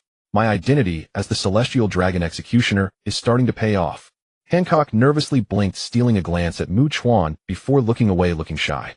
Well, do you want to keep looking? May I go change my clothes? Chuan looked at the Empress, who had suddenly turned into a shy girl, and marveled at the power of killing celestial dragons. Indeed, in the story, Luffy only punched a celestial dragon and earned her devotion. But he had actually killed them. The effect was doubled. Chuan pointed to the bath. How about we soak first? I haven't had a hot bath in a long time. As a return for the show, let me take a look at that celestial dragon slave brand. Maybe I can remove it. Hancock had been about to step back into the bath when she heard he could remove the brand. She asked in disbelief, "It can be removed?" That brand was burned in with red-hot iron. The skin and flesh there are already necrotic. Otherwise I would have found a way. Chuan casually walked into the bath and lay down. "Yeah, no problem. It's just dead tissue. Just restore its vitality. I'm good at this. Don't worry, it's a sure thing." Saying that, he patted the spot beside him, motioning for her to come. Hancock stepped into the water with her impossibly long, beautiful legs and sat next to him. Chuan turned her around, so her back faced him, and gently touched the brand. Channeling the power of light and life through the damaged skin combined with rapid healing, he restored the necrotic flesh to normal in seconds. Admiring her curvaceous figure, he couldn't help but stroke it. What a sensation. Afterward, he used water elements to create a mirror in front of her and behind. Done. See how it looks? Hancock stared blankly at the mirror. It took a long time before she came to her senses, and tears streamed down her face uncontrollably. It's really gone. Chuan was still not used to seeing a beauty cry. First, he was bad at comforting. Second, it truly stirred a protective instinct, a feeling no man could resist unless he wasn't a man. But there are indeed those who stay away from women their whole lives, called sigma males or career-oriented men. Buddy, if you have no male function, just say so. Why are you so afraid to admit a physiological defect? Without basic biological instincts, how can you be sure you're not interested in women, or just don't like women at all? As for Chuan, he considered himself a normal man. His little brother was useful, not a sigma urination tool. Seeing Hancock cry, he quickly changed the subject. Well, I came to Amazon Lily to learn hockey from you. Not to become stronger, just to understand the system's principles and see if I can derive something else from it. You must have seen the news.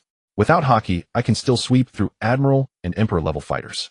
Hankyuk, immersed in extreme joy and even weeping with happiness, was about to indulge in a sentimental moment when Chuan's words threw her emotions off balance. Man, how can you remain unmoved by my pitiful appearance? And even change the subject. Well, perhaps it's precisely someone like you who dares to defy the celestial dragons. Shifting her mood, she washed away the tear stains with water and turned around. So you don't know hockey? Then how did you hit the natural elemental form of a marine admiral? Chuan leaned back against the edge of the bath and lay down again, explaining slowly and leisurely. Who says only hockey can counter devil fruit users? Energy dimensional suppression works, borrowing the power of nature works, using spiritual energy works, and rule or law abilities also work. See, so many methods of countering. Don't you think devil fruit abilities aren't that impressive after all? Hankyuk blinked and asked, so the fact that you are unaffected by my petrification ability doesn't mean you have no fondness or desire for me, right? Chuan looked up at her with a pained expression. Seriously, what kind of logic is this girl using? I was talking about ways to counter devil fruits, not about whether I have desire or not. I said, Hankyuk, isn't your focus a bit strange? Hearing him call her name Hankyuk felt a special sensation in her heart, sweet with a hint of shyness. She liked this feeling, like hearing him say her name. She didn't know why, but she just liked it. Gazing deeply into Chuan's eyes, she said, Chuan, I have 2 greatest traumas in this world: being enslaved by the celestial dragons as a child, and being branded with this slave mark. My greatest wish is to take revenge on the celestial dragons and remove this shameful brand on my back. Now you have fulfilled these two wishes that I could never achieve in my lifetime. You have given me redemption, given me a new life. I want to repay you to give you the most beautiful thing in this world. Please do not reject me." Saying this, she stood up, swung her leg over, and sat down on Mu Chuan, leaning forward to press against him. Hiss. This move caught Mu Chuan off guard. He didn't even have time to think about anything else. The sensation nearly sent him to heaven. Hey, Mangekyō, what are you doing? I tell you I can't take this stimulation. Oh damn, no, I'm dying. Hey, don't move. Damn, I'm about to. A month and a half later. At the port of Josha Island, Mu Chuan waved goodbye from the ship to Mangekyō and the crowd of Amazon Lily who had come to see him off. During the month and a half here, he spent the days learning hockey and the nights learning positions. The taste of Mangekyō's perfect body. Tisk, not to be shared with outsiders. The three types of hockey were actually quite easy to master. Armament hockey and observation hockey were simply the materialization of physical and spiritual energy. Conqueror's hockey was also simple. It was the materialization of willpower. With the physique of the pirate world and someone explaining it, these powers were easy to awaken. After learning hockey, he practiced for a while and then stopped worrying about it. He spent his days lounging around Amazon Lily, flirting with this one and teasing that one, living a very comfortable life. Of course, the brands on Mangekyō's two sisters were also removed. When it was almost a month and a half, Mu Chuan felt he should go out and explore. He had to stay in this world for 9 months. He couldn't just indulge in a life of luxury and pleasure in Amazon Lily forever. He had to go around and have some adventures. Thus came the farewell scene. Mangekyō was very obedient as she supported whatever Mu Chuan wanted to do. However, Mu Chuan knew she suffered from a strange hereditary disease of the Empress, love sickness. This disease would make her half dead the more she suppressed her feelings, eventually leading to death. If she didn't suppress her feelings, acknowledged her love, and bravely pursued her beloved, she would be fine. Now that they were together, the key point was not to let her feel that there was no future for them, causing her to dwell on it and suppress her feelings again. He needed to see her often to maintain emotional stability, so he promised to visit her whenever possible and told her not to worry. After bidding farewell to everyone on Josha Island, Mu Chuan decided to cross the calm belt in the Grand Line laterally, heading directly to the East Blue. He thought that if Wang Lufei hadn't set sail, yet Name would still be under Arlong's rule, scrambling to raise money to save Kokoyashi village. It must be said that a worthless fishman who couldn't even make it in the first half of the Grand Line was quite arrogant when he came to the East Blue. Mu Chuan scratched his head and suddenly thought of something interesting. That Arlong is a shark, right? A saw shark, I think. So he has shark fins, doesn't he? That stuff should be pretty tasty. Although I've never eaten it, I've taken the blame for it plenty. I've never even seen what a shark fin looks like, yet I've been saddled with the slogan, no buying, no killing. Damn it, this time I'm definitely going to taste it. And along the way you'll also get Name. I have to say, this girl has beauty and figure comparable to Mangekyō's. Oh right, and Nicole Robin, another beauty comparable to Mangekyō. He mine, all mine. Speaking of which, the beauties of the pirate world are all very pleasing to the eye, especially their figures, which are an extreme temptation. Thinking this, he couldn't be bothered to drift slowly. He directly used teleportation to move himself and his ship to Name's side. Name was stunned at that moment. What was happening? A ship appeared out of nowhere, and it was right in front of her. Next to her was another small boat, the one that had just fallen from the large passenger ship opposite Alvida's pirate ship, the small boat of Wang Lufei and Kobai. The 3 small boats were now sandwiched between the 3 ships. Looking at the mysterious ship that had suddenly appeared and blocked the large passenger ship and Alvida's pirate ship, the group exchanged bewildered glances. Mu Chuan walked to the railing of the ship and looked down. Wow, isn't this the moment when Wang Lufei just knocked Alvida away and is about to escape on a small boat? And Name, she had just stolen some valuables and was about to escape on a small boat. Most importantly, on Luffy's small boat was also Ku, by a truly outrageous and miraculous character. In Mu Chuan's impression, becoming the Pirate King nowadays wasn't about finding the One Piece, it was about killing Kobai, and then you'd be the Pirate King. It went without saying how detestable this guy was. Before Kubi's character collapsed, the most disgusting was Momonosuke. But after Kubi's character collapsed, he directly surpassed Momonosuke to claim the top spot on the must-kill list of the Pirate King world.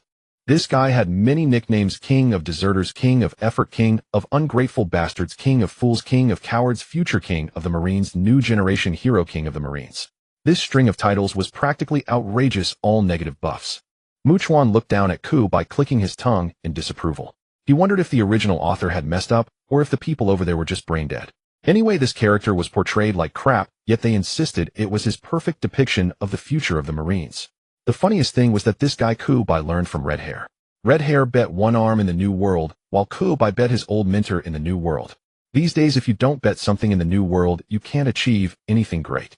Chuan looked down at the future Pirate King and the future Marine King, shaking his head. He thought to himself, luckily, he wasn't vying for supremacy, otherwise he wouldn't know what to bet in the new world. Ceasing his random thoughts, he relaxed against the railing and called down to Nami. Nami, stay right there and wait for me. I need to talk to you about something. Nami looked puzzled, thinking to herself, wait, who is this handsome guy? I've never seen him before. Could he be someone I've stolen from in the past? No way, I definitely wouldn't forget a face like that. Meanwhile, Chuan turned his gaze to Wang Lufei and Kobe, teasing. Yo, isn't this Joy Boy? What's up, still haven't taken over the account yet? Want me to lend you a hand by killing Wang Lufei right now, so you can log in? Luffy looked utterly confused. What are you talking about? My name is Monkey D. Luffy, not Joy Boy nor Wang Lufei. And why would you say you want to kill me? And the man who's going to become the Pirate King, I can't die here. Chuan chuckled. I know you want to be the Pirate King's man. But if no woman becomes the Pirate King first, how can you be the Pirate King's man? Luffy tilted his head, utterly bewildered. Huh? What are you saying? I don't get it. Do I need a woman to become the Pirate King first before I can? Chuan shook his head. Never mind, it's normal that you don't understand. Since Joy Boy isn't coming out, let's not rush that. First, let's talk about something else. Kill the Kobe next to you. Upon hearing this, Kobe was stunned. Why would someone suddenly want to kill him? What was wrong with the world? Luffy instantly turned serious, stepping in front of Kobe. No, I won't do that. And I won't let you harm Kobe. Chuan said coldly. Oh, is that so? What if I insist on killing him? Luffy frowned, then Chuan smiled and gave a thumbs up. Good, you've got spirit. But you probably don't know how strong I am.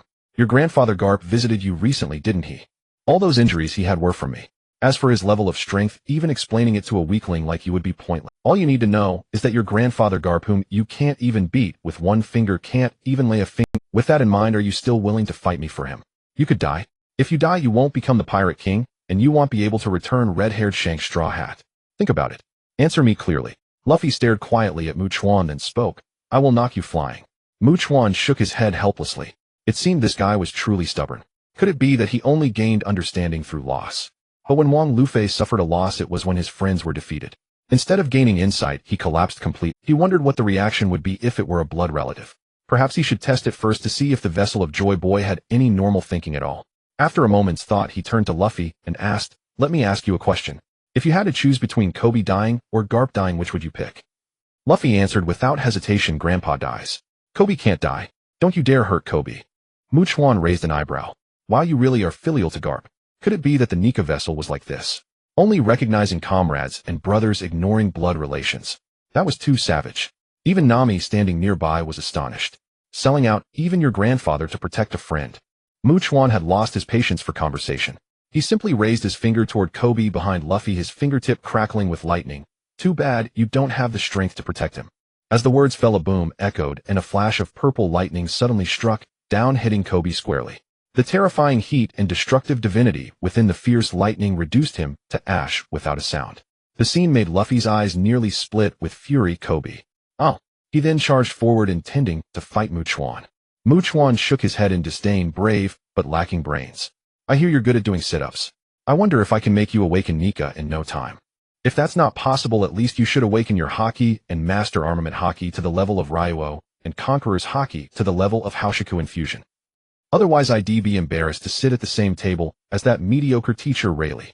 As he spoke, he clenched his fist, coating it with both Armament and Conqueror's Haki, black-red lightning flickering as he intended to give Wang Lufei a taste of real Haki. Wang Lufei dashed to a point not far from Chuan, then swung both arms backward and stretched them out, clearly planning to use the momentum of inertia. Then he shouted, Goma Goma no. Bazooka. Chuan was not one to be outdone. He stepped forward and threw a straight punch. Heaven and Earth Overlord Fist.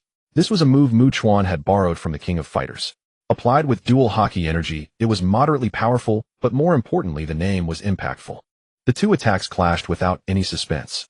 Chuan's fist shattered Luffy's technique and struck his chest, carrying the force of Haki. Wang Lufei's sternum caved in. He spat a large mouthful of blood, then his eyes rolled back as he lost consciousness. The powerful force of the punch sent him flying backward. Before losing consciousness, the native of the East Blue couldn't comprehend how someone immune to physical attacks could be beaten so badly with a single punch. This attack felt just like his grandfather's fist, ignoring his rubber properties and hitting him like an ordinary person. Chuan saw him flying off and used gravity to pull him back before he fell into the sea, dropping him onto the deck of the large passenger ship opposite.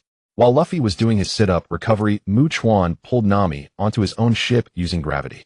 Nami watched in terror as she floated through the air and landed on his ship, then forced a nervous smile and greeted him. Hey, hello. We've never met before, right? Chuan nodded and smiled with interest. Hey, right, never met. So what do you want to say? Want me to let you go? Nami carefully asked, can you? Chuan grinned mischievously, of course you can. Nami's eyes lit up happily, really. Then I'll be going now. Bye. She started to step off the ship toward her small wooden boat. Chuan added calmly, you can, but only if you leave like Wang Lufei dead. Eek. Those words made Nami's hair stand on end. She didn't dare move, terrified of getting punched. That punch earlier was too shocking. A fist crackling with lightning. Who knew lightning came out of that guy's fist? Who too was joking. I'm not leaving. I'm never leaving. This is my second home now. Aha. As she spoke, she shuffled back, moving behind Chuan to massage his shoulders. Chuan nodded with satisfaction, signaling that she was wise. He thought to himself that he would help her deal with Arlong later anyway, so a little massage wasn't beneath her. Just then the corpse of Wang Lufei on the opposite ship began to stir. Wang Lufei, who had been lying motionless like a corpse, suddenly began to convulse. White smoke billowed from his entire body, his heartbeat thundered loud enough for those around to hear, and his frame shuddered violently with yellow and black-red lightning bolts crackling around him. A faint smirk curled at the corner of Chuan's lips. Joy boy, I knew you'd hijack his body. If an ordinary gum-gum fruit could allow infinite sit-ups, that would be utter nonsense. Only abilities resembling those from gag manga possess such immortality. Across from him, as Luffy performed his sit-up resurrection, the music of the liberation drum echoed in the background. Chuan watched with keen amusement. A resurrection with a personal theme song. This guy clearly knew how to show off. By now Wang Lufei had fully risen, and the surrounding environment warped and floated, everything losing its original shape. Upon standing, Luffy's gaze fixed on Chuan with confidence and arrogance. He burst into a wild laugh, clearly about to charge forward. Seeing that expression, Chuan decided to stop merely spectating. Dealing with this power was quite troublesome. Without a countermeasure, the fight would become embarrassing.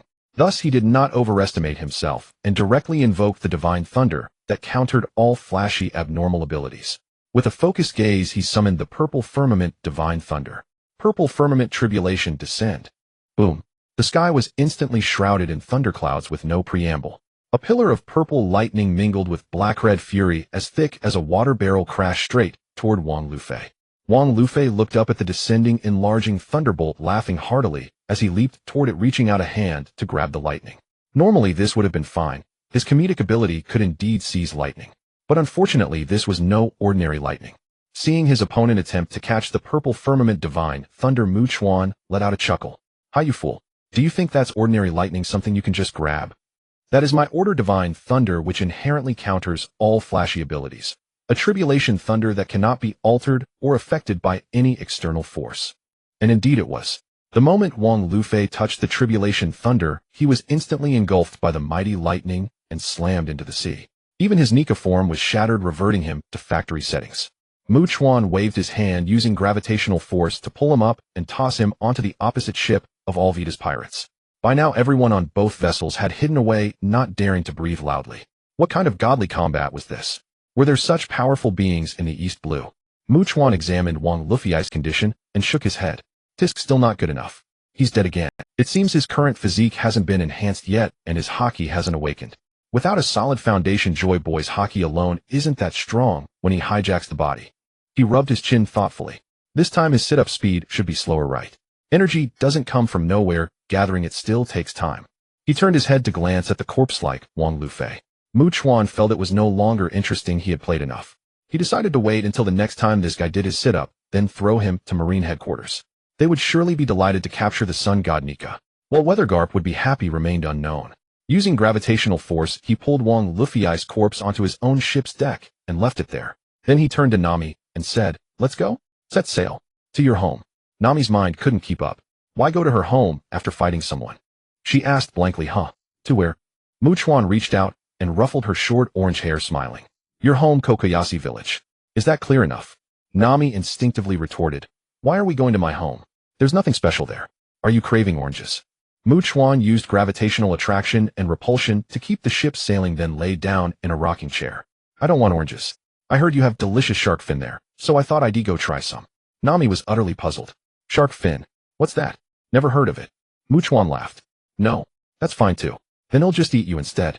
I can't make the trip for nothing. Kokoyashi Village has 3 special local products: shark fin, oranges, and nami. I have to eat at least one of them. You say there's no shark fin. I don't feel like oranges. So then nami special product, please wash yourself clean and entertain me. Nami looked bewildered. Chuan shot her a glance. What? Others would beg for this chance. You should be glad. Nami immediately became indignant. Hey, you're freeloading? And you talk about it as if it's a blessing. How can you be like this? Chuan looked up at her in surprise. Was what she cared about being taken advantage of without pay? Well, that made sense. This girl didn't value her body much. She even had a price tag for it. How many berries per look? Had forgotten. Anyway, she was open to anything for money, quite the generous one. He shook his head with amusement. Of course it's not freeloading. He'll pay. Hearing that, Nami perked up. Pay? Really? How much? Chuan held up one finger. Had this much. Nami raised an eyebrow. 1 million berries. Chuan shook his head, motioning for her to guess higher. Nami's lips curled. Then, 10 million berries.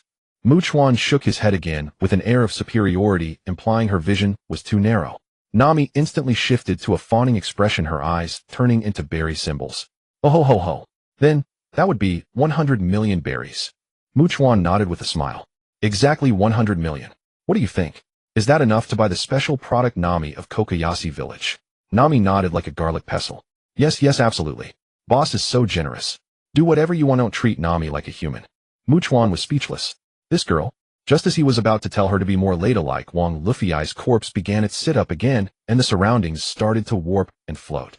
Chuan got up, walked over to Wang Luffy, pinned him down, and said over his shoulder, "Rest here. He'll be back soon." With that, he grabbed Luffy and disappeared in an instant teleportation. At Marine Headquarters Marineford in Fleet Admiral Sengoku's office, all the top brass were assembled for another meeting, their first since recovering from injuries. The agenda: someone reported that Chuan had left Amazon Lily, and now another report said Chuan had appeared in the East Blue. The question was, what was he planning to do? Should they check it out? And who would go? Veteran Kizaru was already contemplating if he went and got beaten, would he still get paid leave? Could he claim triple overtime? Over the past month, it wasn't just Kizaru who had been on paid leave. All 3 admirals had been recovering from injuries. Among them, Kizaru had the lightest wounds, the others were all half dead, with severe damage. Sengoku turned to Garp. Garp, why don't you go check it out?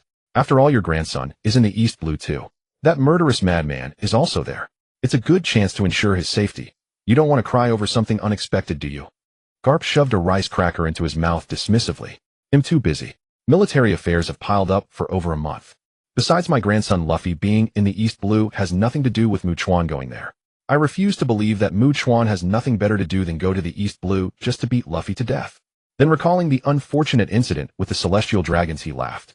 Ahaha, Luffy's not a celestial dragon, right, Sengoku? Ha.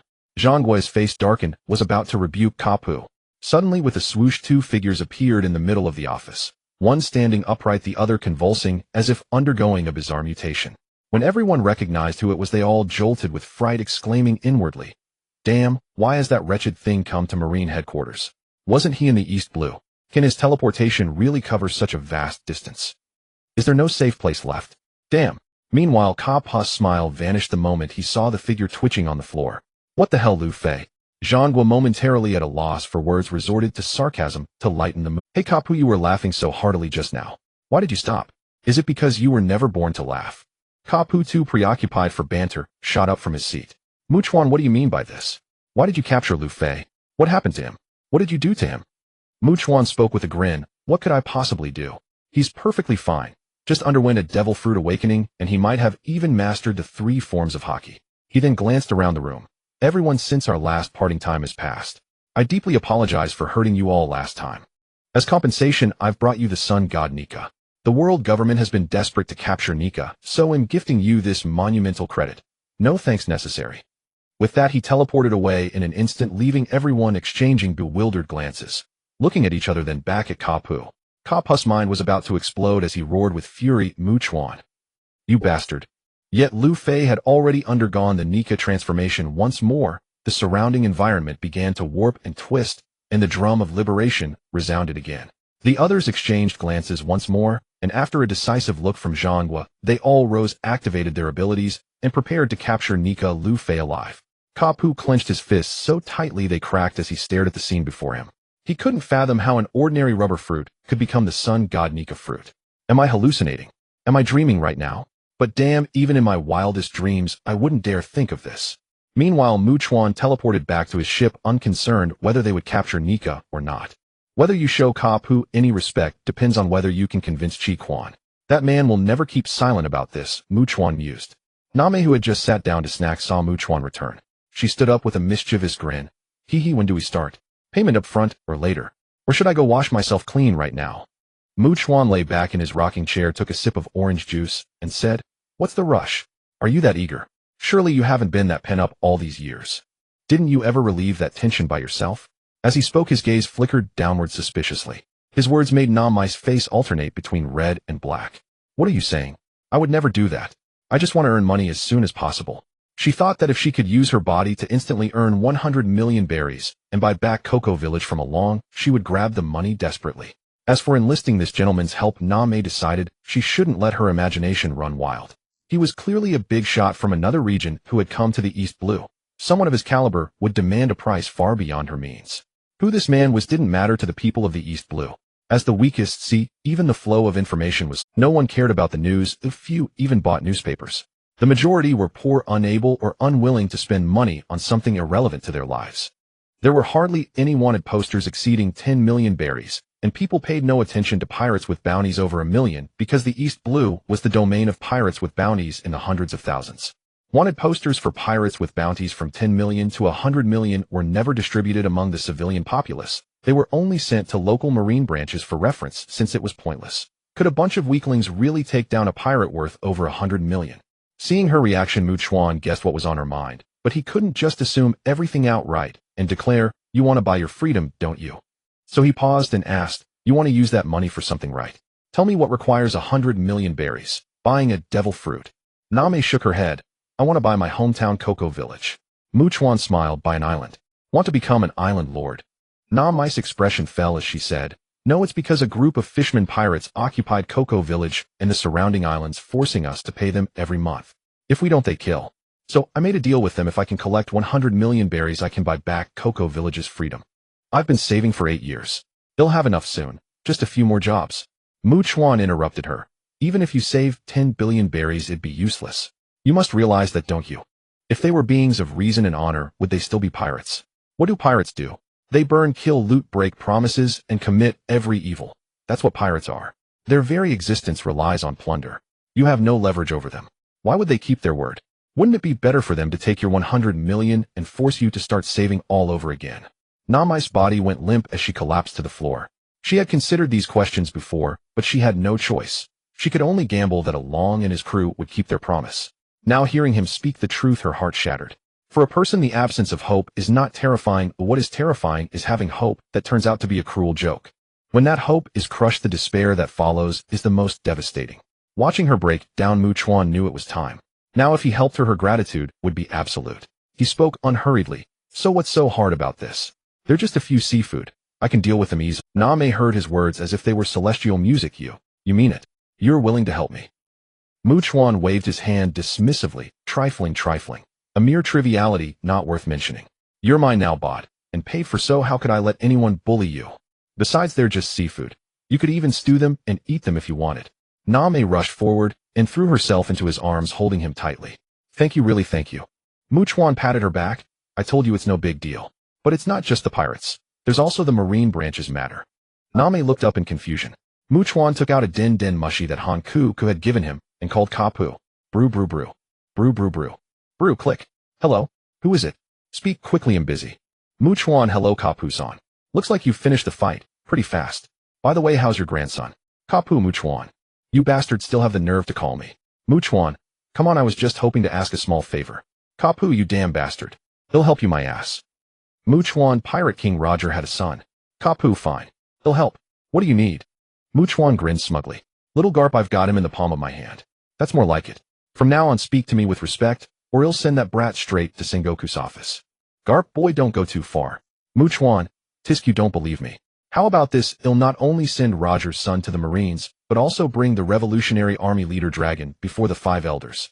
Garp, enough. Just tell me what favor you need, and he'll take care of it.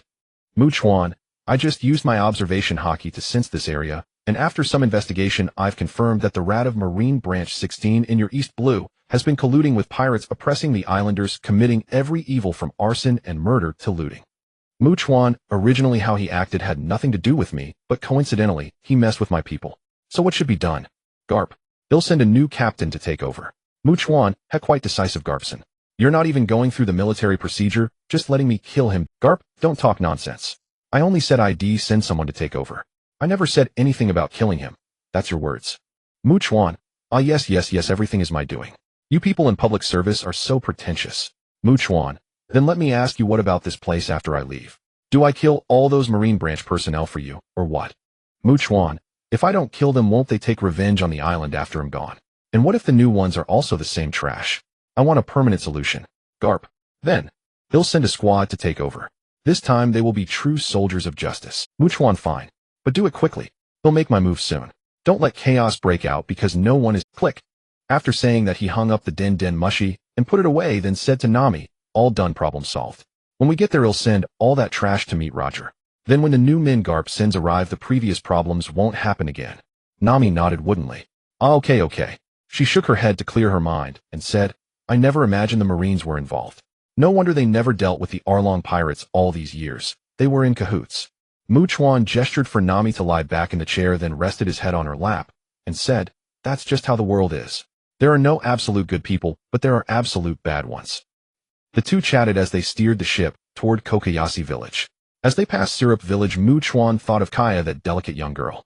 She was also a pretty girl orphaned with a frail constitution, and Kuro had his eyes on her inheritance. It truly proved the fact, if you have no strength, don't possess great wealth, because you can't protect it.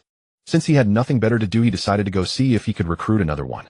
Chuan docked the ship at Syrup village's port. Turning to Nami, he asked, I'm going to find someone. Do you want to come ashore and look around? Nami shook her head. They'll pass. Ordinary villages aren't interesting. They'll stay on the ship and keep watch. Chuan didn't insist. He nodded and disembarked, heading toward Kaya's house. As he passed through the woods, he glanced sideways at Usopp hiding in the distance. This guy, how to put it? Hard to judge. He admires his father Yasopp, but what kind of person is Yasopp? A pirate who abandoned his wife and child, let his wife die of illness, and ignored his own child. A complete animal. Don't talk about having difficulties or anything. Red-haired Shanks stayed in Fusha village for a long time, and the two villages aren't far apart. Even so, he never visited his wife and child. I'll find you didn't visit, but at least you could have sent money home. You didn't do that either. You just care about your own enjoyment, as if you never had a family. Meaning he didn't care how a weak woman with a child survived. If she couldn't, she could just die. He was truly a living beast with no redeeming qualities. So Usopp, by admiring Yasopp, you're essentially saying he did the right thing, that your mother deserved to die? A person who worships a beast and thinks his own mother who raised him deserved to die. Can you call him anything good? And from Yasopp's example, what good could the red-haired pirates be? So what good could Shanks be? Pirates, after all, are gangs of scum. That's the truth. Someone like Luffy is a rare exception. What he does isn't even piracy, he's just an adventurer, a travel blogger like Roger. Chuan gave Usopp, who was hiding and peeping, a glance, but paid him no attention, and continued toward Kaya. Soon he arrived outside Kaya's large villa, and happened to encounter Kuro, who was about to go out. The man who was a butler on the surface, but a pirate in reality. The moment Kuro stepped out and saw Chuan, he felt a flicker of familiarity. Had he seen this man somewhere? Suddenly Kura's face turned pale. Isn't this the dragon slayer Chuan from the newspaper? A ruthless man who dared to kill a celestial dragon with a terrifying bounty of 5 billion. How could such a person appear here? Why? It doesn't make sense. Chuan, seeing him suddenly sweating profusely, asked, Oi Kuro, having kidney deficiency. Look at you sweating like that. If you're not up to it, have some supplements. He didn't speak, but that alone was fine. However, once those words were uttered, Kura's sweat poured even more. Kuro asked in disbelief, how is it possible? Sir, how could you know a small fry like me? Kuro, it shouldn't be like this. This really shouldn't be. Within a minute, Kuro completely broke down. Having been a pirate, he understood all too well the weight of a bounty over 100 million. A big shot like this could kill them as easily as crushing ants. Chuan couldn't care less about his mental turmoil. He simply said, what's so strange? I have a good memory, that's all. Now move aside. Kuro quickly stepped aside, made a gesture inviting him in, and bowed respectfully. Chuan walked in as he said, follow me in. They'll address your matters shortly. Kura's forehead sweat wouldn't stop. This was it. He was the target. When they reached Kaya's room upstairs, Chuan couldn't be bothered to knock. He kicked the door open and walked in. With a bang, Kaya, who was daydreaming while looking out the window, was startled. She turned to see a stranger and the butler Klahadore entering. Kaya Klahadore, who is this? Why would he commit such a rude act as kicking the door? Please give me a satisfactory explanation. Kuro smacked his lips. In reply, Miss, this is. Well, Mr. Chuan. As for his identity, have you not read the newspaper? Kuro. I recall that previous issues of the newspaper were all delivered to your room. Kuro was speechless inside. My dear young lady, what are you doing all day? You haven't read a single word of the news, have you? As a noble, how could you not read the newspaper? I'm so fed up. Chuan thought the same. You're a wealthy noble always in your room without going out. What are you doing if not reading the news? Mining. Chuan mining. Digging all day long. Chuan could not help but voice this thought. Miss Kaya, you look so weak. Do you go mining every day? Kaya stared with wide eyes, utterly confused. What was he talking about? Mining. She was the heiress. Why would she need to mine herself? Kuro turned his head to look at Chuan as if he were a ghost, as if to say, sir, do you realize what you just said? Such an undignified remark, and you just blurted it out. Seeing that she did not understand, Chuan dropped the subject and changed the topic. Miss Kaya, do you know you are... Kaya grew even more puzzled. Mr. Chuan, my health has always been poor, but I am hardly on the verge. Chuan calmly walked to a corner and sat down, making a gesture of invitation. Kuro explained it. Kuro swallowed hard and reluctantly spoke. Mr. Chuan is right. You are going to die, by my hand. Kaya was incredulous. What? You want to kill me? Why? And why does he call you Kuro? Aren't you Klabotterman? Kuro sighed. My name is Kuro. I am a pirate. I came here as a butler to steal your family fortune. I was planning to act in a few days, hypnotize you into writing a will, leaving everything to me, then kill you. That's the truth. Kaya's mouth fell open in shock. How could this be? Chuan interjected, so I give you two choices. One, come with me, bring your family's wealth to Kekiaxi village, and I will keep you safe. The price is that you become my woman. Two, you refuse and I walk away without a word. Then you will face Mr. Curious Blade, losing both your life and your fortune. Choose. You have 1 minute. Kaya looked at Kuro with a complicated expression, sinking into thought. Today she was forced to choose between her life and her chastity. She glanced at Chuan. A handsome man, being with him would not be a loss. Then she looked at Kuro, her former butler. Even if she begged for mercy, he would not spare her. After a storm of thoughts, her eyes grew firm.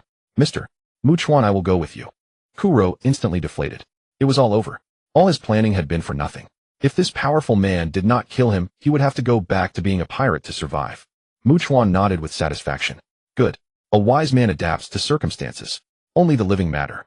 Death means nothing. I'm glad you understand. At least your parents can rest easy. You did not abandon your life and inheritance for a trivial virtue. Kaya sighed softly. In my current condition, I might not be able to bear you children. Chuan waved his hand, conjuring 3 bottles of shenbao and placing them in her hands. Here, shenbao. Drink all 3 and your body will recover. But do not misunderstand. I do not need children. Immortals have no need for offspring. Of course, once you are with me, you too will be immortals, so children are entirely unnecessary. Kaya obediently drank all 3 bottles of shenbao. Immediately, the lingering weakness vanished, her body filled with vitality, and her mental state was better than ever. Wow, I am completely healed. Chuan ruffled her golden hair and smiled. Go find your butler Mary and pack your things. Tell them to move slowly. We will go ahead.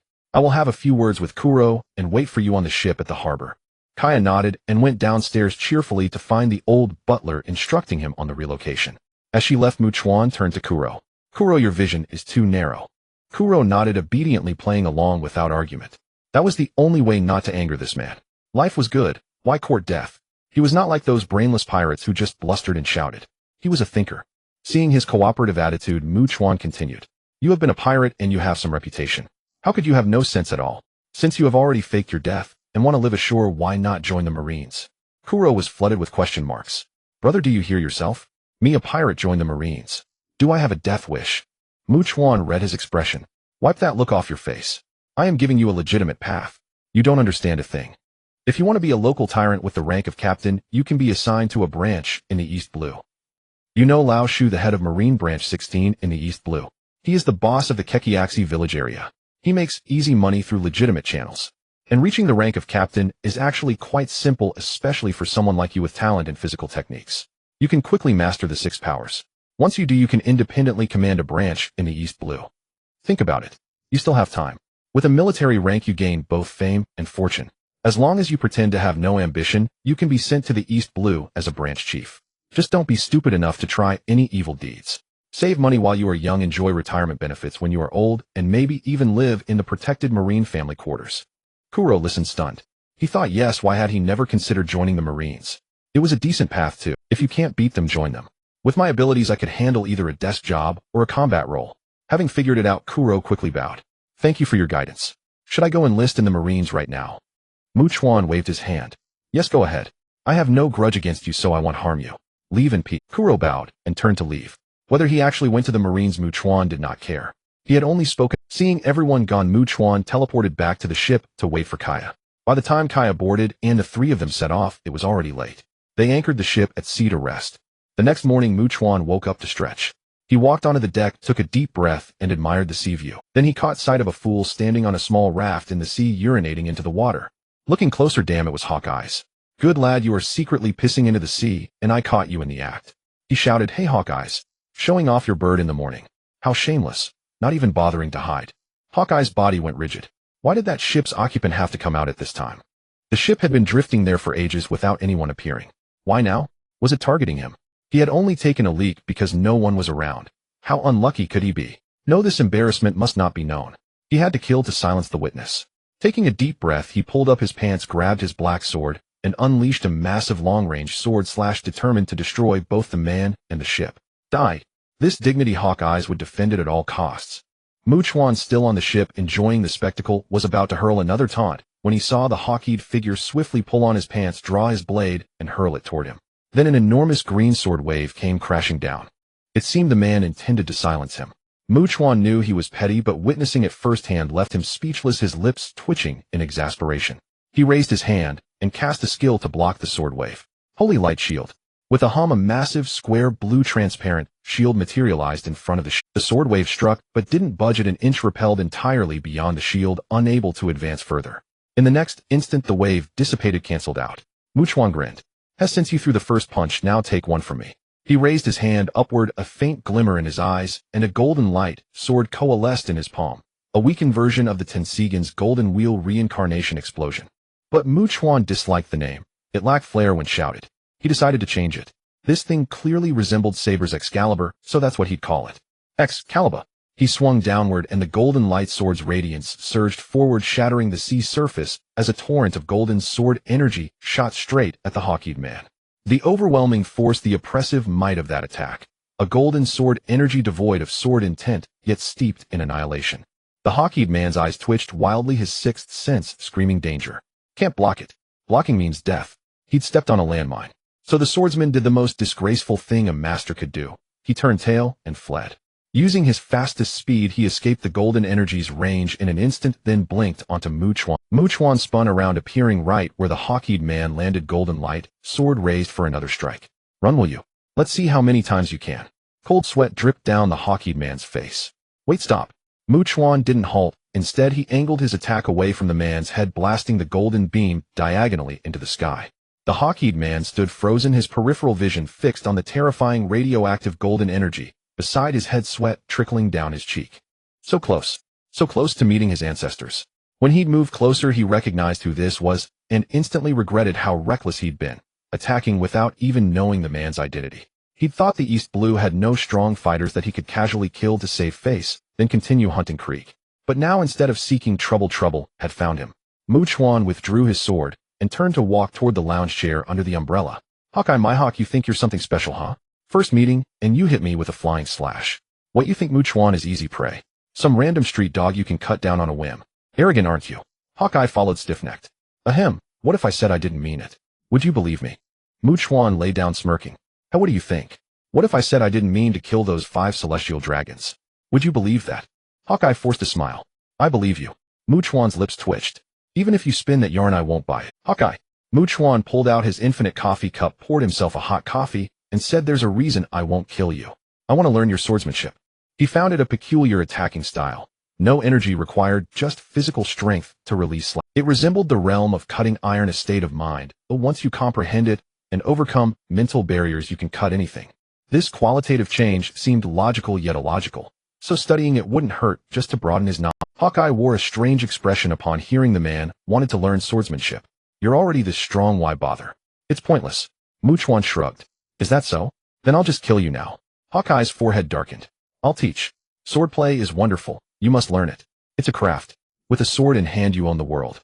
When others only know physical combat, you also wield a blade, making you superior. Against close-range fighters you can easily sever their limbs, against ranged ones flying slashes do the same. So swordsmanship is great. You must learn it. One study session and you'll never be quiet again. Chuan stared at him in surprise. Dude with that stern face, how can you utter such unserious words? With Hawkeye's dedicated instruction, Chuan learned smoothly. By the time they reached Kokoyashi village a day later, he had already grasped the essence of swordsmanship. Of course, during the process, he used his eye powers, activating all functions to meticulously observe Hawkeye's stances, internal state, and mental condition. Combining that with his own insights, he quickly mastered the knack. Over that day, Hawkeye's worldview crumbled. What kind of freak learns swordsmanship in a single day? And reaching the level of a great swordsman, firing flying slashes in the afternoon that could split mountains and part seas.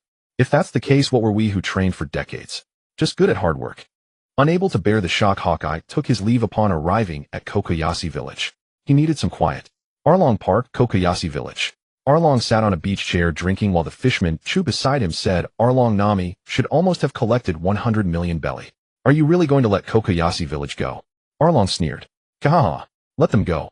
I never planned that. A bunch of lowly humans don't deserve to negotiate with me. Once she gathers the 100 million, I'll find an excuse to take it and make her start over. Aha. The fishman Karubi also grinned. Ha ha ha, I knew you wouldn't let those lowly human slaves go, Arlong. All the fishmen laughed loudly.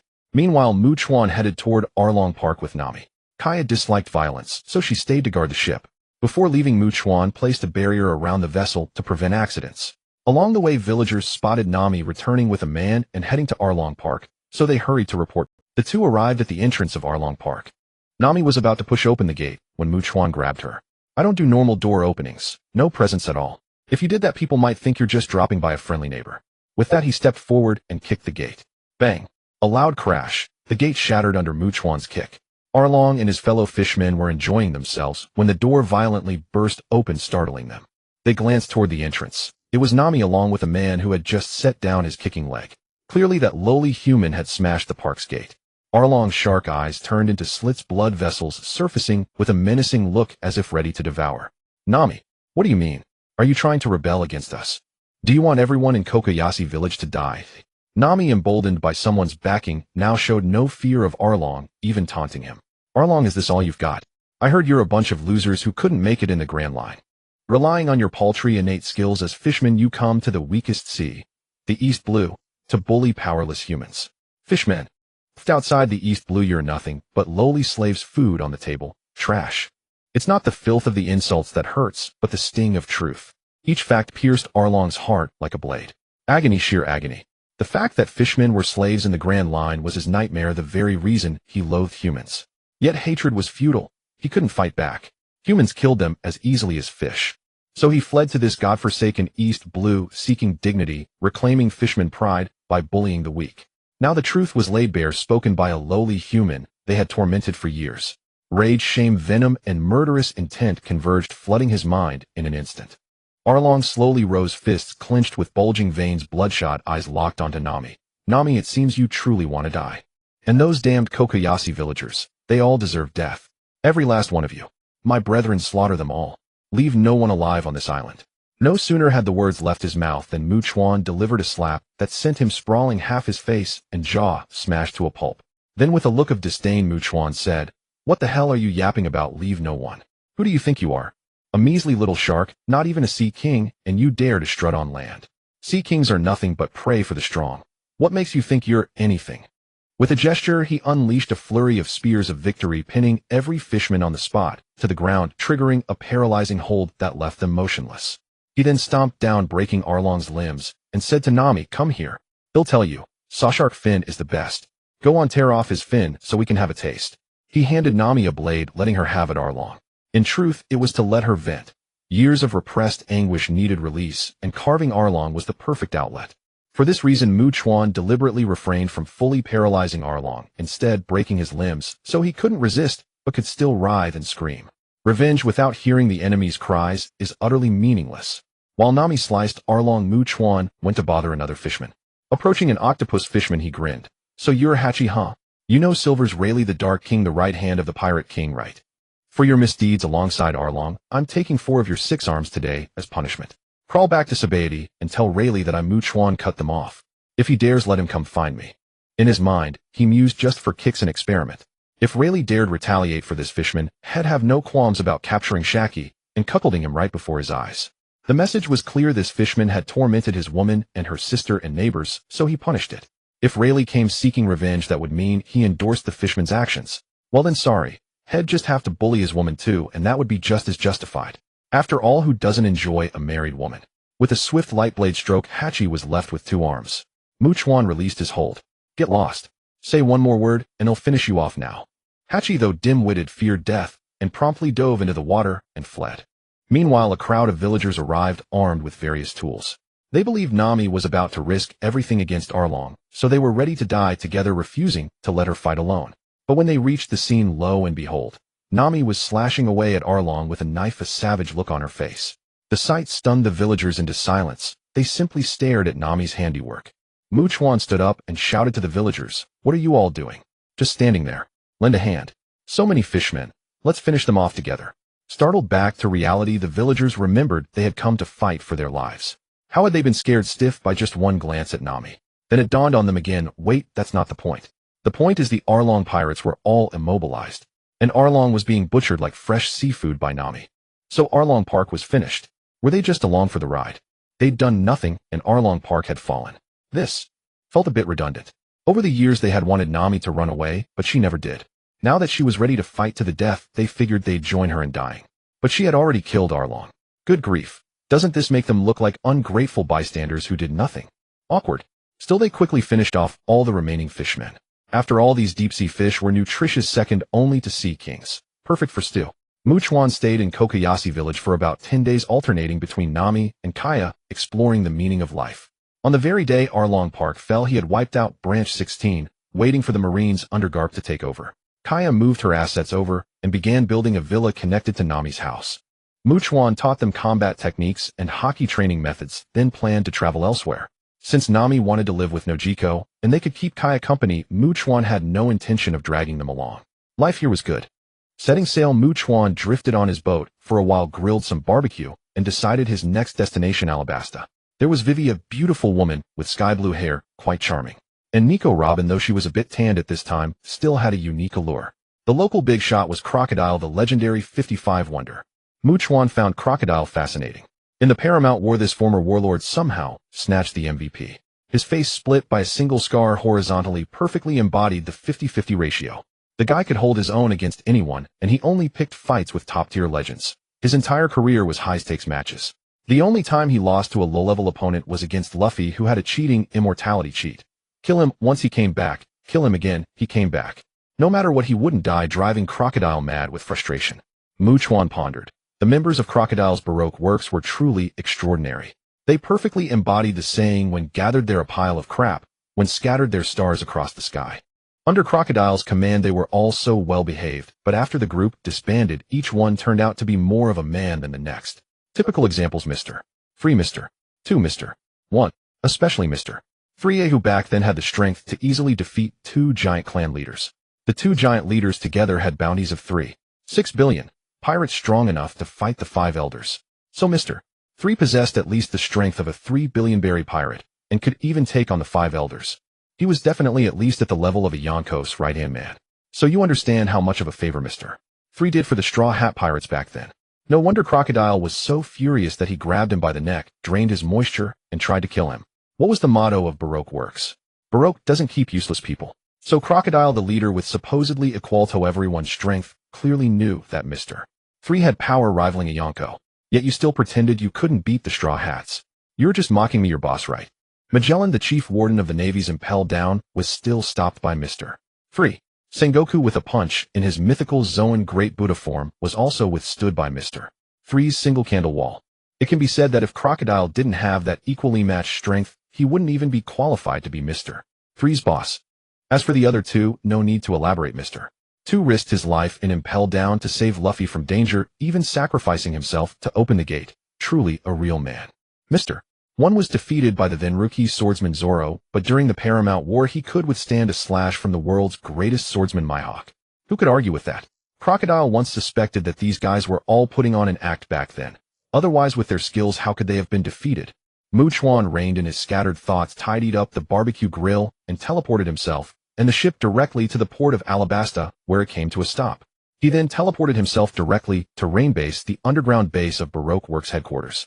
In the base, Crocodile was half-leaning on the sofa contemplating his plan to take over Alabasta, wondering if he should do something more, when Chuan instantly appeared before him. Crocodile thought it was some unfortunate devil fruit user who had wandered in and calmly raised his head, intending to intimidate him. He slowly lifted his head, appearing instantly a devil fruit user. If you're lost. But when he fully raised his head and caught a clear view of the other's face, he stopped dead. Damn. Chuan, the Celestial Dragon Slayer. Why is this guy with a 5 billion berry bounty coming to my place? Could it be to seize territory?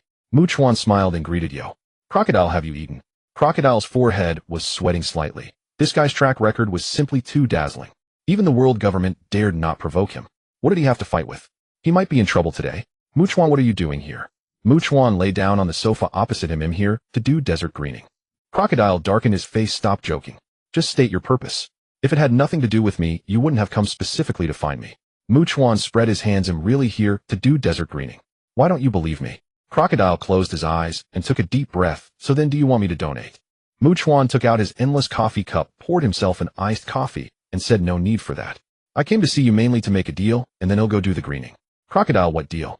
Chuan, you're in Alabasta to find the ancient weapon Pluton, aren't you? Take over the kingdom, then have Nico Robin translate the poneglyph, which contains the location of Pluton, right? Crocodile instantly lost his composure and shot up. Impossible. How do you know what I'm planning? Chuan waved his hand. Calm down, calm down. For a big-name warlord, you sure are impatient. I have my ways of knowing. Just tell me, am I right or not? If I am, we'll talk deal. If not, I'll turn around and go do my desert greening. And by the way, you'll destroy the poneglyph. Don't doubt me. You guys can't break that stone, but I have the power to. Crocodile closed his eyes in torment for a moment, then said yes. I am going to take over the Alabasta kingdom, decipher the poneglyph, find Pluton, and realize my ambition. Chuan nodded in satisfaction. Good. Then you don't need to bother. I know where Pluton is. I'll give you its location. In exchange, you give me Nico Robin, and you and your men leave. Of course, I'm not making this deal because I can't take her by force. I just don't want to solve everything with violence. What would life be if all I did was fight and kill? This was Chuan's thought when his strength reached a certain level. Killing is so simple, even just a thought, but if everything is obtained through killing and plunder, it becomes a dependency. If it came to that, why keep anyone alive? Kill everyone in the world and everything would be yours. Crocodile couldn't grasp that mindset anyway. He only knew this was a convenient method. Paying one Nico Robin would save him time and trouble. As for the kingdom and territory, once he had Pluton, what did territory matter? He could conquer anywhere. Fine. I, Crocodile, accept this deal. I hope you'll keep your word and truly let us leave without causing trouble later. Chuan waved dismissively. Rest assured. I wouldn't stoop to mess with small fries like you. I have that much integrity. So we'll tell you Pluton's location first. It's beneath Wano country. Crocodile was baffled. Where? Chuan, Wano country. You heard right. It's directly below the territory of Yonko Kaido. Crocodile was stunned. What? Why? I always thought Pluton might be right here in Alabasta. Its information is on the poneglyph here. Why is the actual weapon in the New World's Wano country? The distance gap is too huge. He looked suspicious. Is it possible you remembered wrong? Besides, even if it's that far away, is Kaido an idiot? He has Pluton under his feet and doesn't use it. Chuan laughed. How do you think I have dementia? I said it's in Wano, so it's there. Kaido doesn't use it because he simply doesn't know. The thing is hidden underground. How would he find out? Besides, retrieving it is extremely difficult. Their ancestors placed it at the base of a mountain, built a giant circular wall around Wano, and flooded the area, submerging Pluton. Unless you directly destroy that wall, which is the waterfall mountain range surrounding Wano, just imagine how massive that is. Crocodile felt his worldview being rewritten. Those Wano samurai must have been out of their damn minds building such a huge mountain wall around their own country. The key question is, how did they build the mountain walls? They're in the middle of the sea. How is that possible? Conjured out of thin air. A devil fruit user. Crocodile pondered. If it was a devil fruit user, how powerful would that person have to be? An entire mountain range encircling a whole nation. What kind of monstrous stamina was that? He smacked his lips and said, so, you're saying I can't even retrieve Pluton? Knowing where it is makes no difference. His heart was in turmoil. Even knowing the situation beforehand, he could barely accept it. If he hadn't known, having schemed for so many years, busying himself toiling through hardships to get the information only to find it was all for nothing, a complete waste of time, making him nothing but a pure clown. Wouldn't that drive him insane? Even so, it wasn't much better. His plans were almost at their final stage before he learned the truth. What difference did it make from knowing at the very end? Chuan loved watching people's expressions under various emotions. It was incredibly entertaining. Managing his expression, he spread his hands calmly. Fact. Of course, if you don't believe me, I can take you and Nico Robin to the stone tablet right now to verify. Seeing the confident look on the other's face, Crocodile knew he wasn't lying. He was telling the truth. But it only made him feel worse. All these years of effort had been in vain. It was absurd. The blow almost made Crocodile cough up blood. He slumped back onto the sofa and said flatly, "No need. I believe you." Seeing his utter despair, Chuan continued to drive the point home. Actually, you don't have to be so crushed, because even if you could retrieve Pluton, you wouldn't be able to use it. That thing is just a giant warship. But hey, raise the question, a warship that huge with such devastating firepower, what's its energy source? Energy is a huge problem. Even the world government can't crack the energy issue of ancient weapons. Can you? Do you understand technology? And even if we ignore energy, can you pilot it? Can you repair it? Can you maintain it? You can't, and no one else can either. So even if you retrieved it, it would be nothing but a useless heap of scrap. Crocodile was utterly exasperated. He had just been thinking about teaming up with Kaido to retrieve Pluton, then backstabbing him, and stealing it to wreak havoc and fulfill his ambitions. But the moment the thought crossed his mind, Chuan delivered the final blow. Couldn't they just have a pleasant conversation? He looked up helplessly at Chuan. Stop talking, okay? I don't want Pluton anymore. Chuan chuckled. Hell right. Hey Crocodile, now that you know where Pluton is, don't you think it calls for a celebration? How about this? Your pal here specializes in killing celestial dragons. Let me catch a couple of them and set them off like firecrackers. A celebration for all. Crocodile nearly choked on the spot. What kind of celebration was that? What kind of specialty? What kind of universal jubilation? He was convinced Chuan just wanted the world government to come down on him. He quickly straightened up and waved his hand. Please don't. He'll go fetch Nico Robin for you right now. Then we'll complete the transaction and owe nothing to each other. He'll set sail as a warlord and you go ahead with your desert greening project. I really thank you.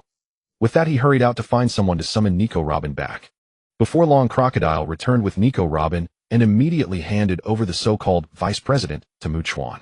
The moment Robin saw his face, she obediently agreed without hesitation.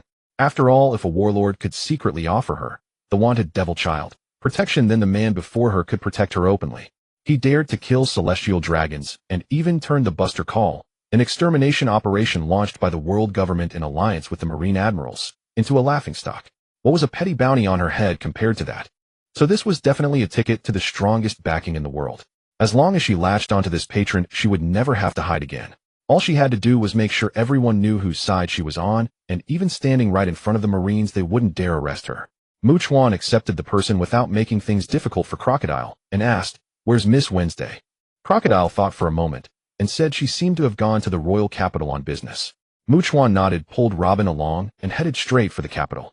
On the way, Robin couldn't help but ask out of curiosity, "Why did you take me from Crocodile? Is it because you want my ability to read the poneglyphs?" Chuan walked and talked. "No, you're wrong. I'm simply attracted to your looks. In plain terms, I think you're beautiful, and I desire you." Robin turned her head in surprise. "You must be joking." Walking through the desert still made them thirsty, so Chuan took out 2 bottles of chilled juice and handed one to her. "Obviously, I'm not joking." Robin took the juice and laughed. "I've never had anyone want me for my beauty before. Others always wanted to capture me for the bounty, or to get me to decipher the poneglyphs for them. After all these years, someone has finally recognized my extraordinary charm. Does that mean I can be a woman with a man to rely on now?" Chuan took a sip of juice and smiled. "Of course. If you like, you can announce to the whole world that you're my woman, Chuan's. That way no one will dare to capture you. Actually, your situation isn't that complicated, but in the end it all comes back to the celestial dragons maintaining their rule. Damn it, when you put it that way, everything is the celestial dragon's fault. Hang on, let me go kill one to relieve my frustration." With that, he vanished in an instant. At the same time, in the holy land of Mangekyō, the home of the celestial dragons, Chuan appeared with a whoosh inside a celestial dragon's residence. The bubblehead celestial dragon was amusing himself by torturing a pirate slave. The moment Chuan appeared, the guards saw him, and upon recognizing his face, their world collapsed. They even forgot to act. "We're doomed. It's the celestial dragon slayer. There's no hope for us." Chuan couldn't be bothered with the 2 guards. He simply raised his hand and unleashed a repulsive force, blasting the nameless celestial dragon into a spray of mist that splattered across the wall. Done, he grinned at the 2 guards and said, "Hey, it's me, Chuan. Remember to report this." Then he vanished with a whoosh. The 2 suited guards exchanged terrified glances, wondering if their superiors would have them killed. Back at Robin's side, she was sitting on a sand dune by the road sipping chilled juice while waiting for Chuan's return. She had expected a long wait, but after just a few sips whoosh, Chuan reappeared. Robin raised an eyebrow. So fast. Didn't get the job done. Chuan tilted his head at a 45-degree angle. Nonsense. I'm always efficient. Robin's understanding was shattered once more. Were celestial dragons really that easy to kill? Your ability lets you teleport that far. From here to Mangekyō is such a distance, and you don't seem tired at all. Devil fruits should consume a lot of stamina for that kind of range. Chuan smiled. I've got strong kidneys, plenty of stamina. Robin rolled her eyes. Even if your kidneys were made of sea stone, you wouldn't get that effect. Chuan chuckled and pulled her up. I don't dwell on that.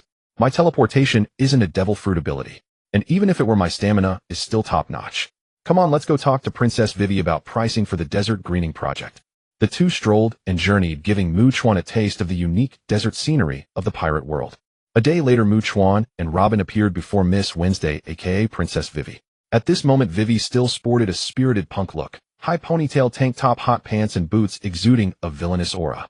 Vivi stared in shock at the two before her. One was her boss, the vice president of the organization, and the other was the world-shaking celestial dragon killer. She was no clueless commoner who ignored the news. She had to keep up with world events. Why would a legendary figure like him come to Arabasta? Shouldn't he be heading to the new world? Swallowing hard, she said, Miss All Sunday this is. Robin shrugged with a smile. Enough. Princess Vivi dropped the act. Baroque Works has already withdrawn from Arabasta. I'm no longer with them. I'm this gentleman, Chuan's woman. You can call me Robin. Vivi's eyes widened in disbelief. You're saying Baroque Works has completely left? Why so sudden? Why wasn't I informed? Chuan laughed. Hey, you're amusing. Looking all abandoned. What did you get addicted to working for Baroque Works? Crocodile let your country go and set sail as a pirate. Do you plan to follow him and become a pirate too? Vivi realized her reaction was off and shook her head. No, I'm just too shocked. Chuan waved his hand, cutting her off. Stop. First, change out of that outfit. It makes me want to smack you. Robin covered her mouth with a light laugh. Vivi looked down at her clothes. She didn't see anything wrong, but she wanted to change anyway. She didn't want to provoke a powerhouse who could take on the world. Though she didn't know why Baroque Works had withdrawn, it was a great thing. Without their machinations, the rebellion in Arabasta could easily be quelled, and people could return to normal life. She dared not bring greater calamity upon Arabasta by angering the big shot. Half a day later, Princess Vivi brought the two to the palace. King Cobra, upon learning of this, hosted a banquet in their honor. The four sat at the table. Chuan finally felt at ease, seeing Vivi's blue hair let down. Sweat beaded on Cobra's forehead. He was genuinely nervous. This man was a major criminal wanted by the world government. As a member nation, hosting him was risky. Robin ignored them, elegantly sipping red wine. Chuan spoke first. Old King, let's be direct. I'm the one who dealt with Crocodile. If not for me, you and your Arabasta would have met a grim fate. Don't delude yourself into thinking you could have matched, especially you, Princess Vivi. Don't think uncovering the truth would have solved anything. I'm telling you plainly, it was impossible. With just your people taking down a Shichibukai. Dream on. Crocodile, among the high strength, can single-handedly destroy a nation. And as a Logia user of the Suna, know me, he's practically invincible in this desert. Not to mention his crew of ability users. If he really wanted to, he could conquer your kingdom by force and kill you, the king, effortlessly. The explanation sent chills down Cobra and Vivi's spines. They realized they had never had a chance to resist from the very beginning. The two looked at Robin, the former vice president, seeking confirmation. Robin shrugged, wine glass in hand, with an expression that said, it's true. Father and daughter slumped back in their chairs, silently relieved they hadn't openly clashed with Baroque Works earlier. Now they had lucked into a free victory. Chuan said while feasting, so don't you owe me a huge favor? Father and daughter nodded in agreement.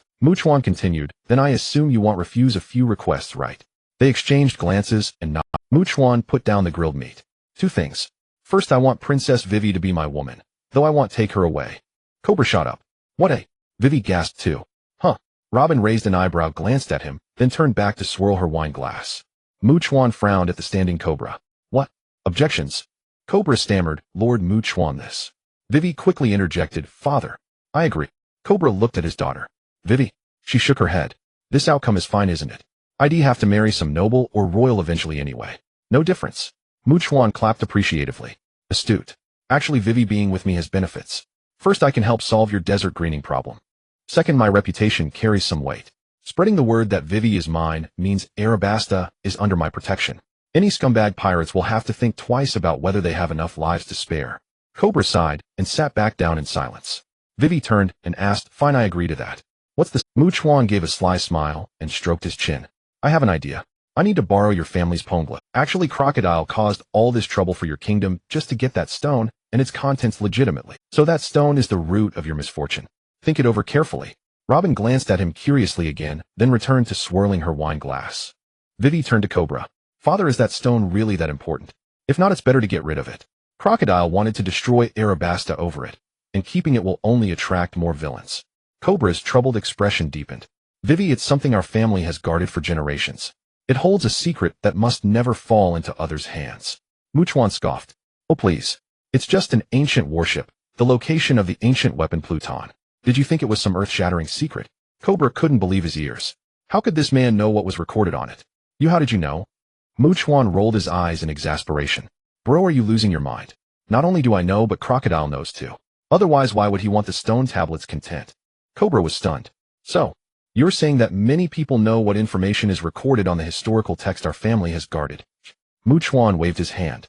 Not many. They only know it records the location of Pluto. They still need a translation to get the specific address. At least the world government knows, and they're not even interested in coming to you. They went straight for the blueprint of Pluto. Those proper people understand that finding something inoperable is useless. It's better to find the drawings and research the technology to rebuild one. That's the difference between regular forces and amateurs. Their knowledge and intellect are on a whole different level. They really think they can use that piece of junk. Naive. As he spoke, Chuan felt that people in this pirate world were foolish. They didn't even look at what it was, and just wanted it, thinking that obtaining it would let them dominate. A high-tech product far beyond the era. Any normal person using common sense would know they couldn't use it. It's like if I told you there's an interstellar battleship in space, and finding it would make you the king of the world. No fool would think they could command it. You wouldn't even be able to open the door, let alone operate it. Simple fact, if you give a plane to an ordinary person who doesn't know technology, can they fly it? An ancient person wouldn't even know what fuel it needs. So that so-called Pluto is nothing but useless scrap to those pirates, except to a science fanatic like Vegapunk. Cobra remained somewhat stubborn. But this is the secret my family has guarded for generations. How can I abandon it and face my ancestors? Chuan found it amusing. Isn't Pluto in Wano? What if I tell everyone where Pluto is, and then tell them that your family is still guarding a secret everyone already knows? That'd be fun, wouldn't it? Cobra was speechless. How could a person be so dog-like? Was your past life a dog? He sighed. Fine, take it. Well, stop guarding. But what do you want it for? It's just a stone tablet. You already know the contents, so why take it? Chuan grinned sinisterly. To play with it. I'll gather all the historical text stone tablets and road glyphs in the world and dump them all at the Holy Land Mangekyō, the home of the celestial dragons. I'll record the entire process, then publish it in the news, telling everyone that the history texts and the road glyphs to the One Piece are all in Mangekyō. A complete set including all road glyphs to Laugh Tale. Want the Pirate King's treasure? Go find it. I've put all the stone tablets there. He turned to the others. What do you think? Exciting, isn't it? Let the celestial dragons of Mangekyō welcome the great pirate era. Cobra stared at him with his mouth agape, looking as if he'd seen a ghost, clearly thinking this guy must be insane. Truly a celestial dragon slayer. Can't rest without tormenting them. If this succeeded, all those pirates wouldn't go to the New World, they'd just besiege the Red Line. A pincer attack, one side from pirates entering the New World, the other from the Yonko and major pirates of the New World. Vivi also had her impression of this legendary figure refreshed. Robin stopped swirling her wine glass and put it down, staring at him in astonishment. This man could be so wicked. Although the celestial dragons deserved no sympathy, this move was too ruthless, luring all the pirates of the world straight to their home. Chuan scratched his head at their expressions. No one's saying anything. Is this plan no good? I think it's great. Everyone gets a quick result, finds Laugh Tale, opens the great treasure, and discovers it's just Shank's red nose. Isn't that good? Cobra closed his mouth and gave a thumbs up. It's excellent. You truly are a divine being. The only thing is that the celestial dragons will probably curse your ancestors daily. Chuan waved dismissively. Hey, no problem. Since it's a good idea, after I finish here, I'll start preparing to deliver the stone tablets to the celestial dragons. Speaking of which, I'll need Morgan's, the president of the news agency, to help record and spread the news. Saying that, he stood up and walked to the window to look outside. Do you want to solve the rebellion first, or should I solve the desertification first? Vivi immediately spoke up. Greenification first. The rebellion is just caused by people who can't survive, and manipulation by Baroque works. Once the rain and environment are fixed, everything will be resolved. Chuan nodded. All right, let's solve the environment problem first. As he spoke, his eyes glowed faintly. He used the creation attribute of yin-yang release combined with the 5 elements to transform the desert environment. With 2 months of magic resistance recovery and his original 10, he had regained about 30 of his full strength. Back when his level was capped after farming chakra fruits, he also ate a few to enhance his eye power. After all, this talent of combining Otsutsuki and the divine tree fruit was quite strong. Any improvement was welcome. So now his yin-yang release and all-elemental power far surpassed the level of 6 paths Otsutsuki. Transforming the environment with a wave of his hand was nothing. His energy spread to cover most of Alabasta. Then he activated the ability. Yin-yang 5 elements, all-encompassing creation. A hum rang out. The desert began to transform. Sand turned into normal soil, plants sprouted and grew at an incredible speed, mountains rose, and rivers carved paths through the land. Soon all of Alabasta became a green kingdom, completely shedding its former desert appearance. This world-changing ability made King Cobra's eyes nearly pop out. It was terrifying. Alabasta's territory was vast. Even 10 Logia ability users couldn't accomplish this. After finishing the greenification project, Chuan turned around with a smile. All done, mission accomplished. Princess Vivi, now it's time for you to fulfill your promise. What followed was a week of alternating shifts.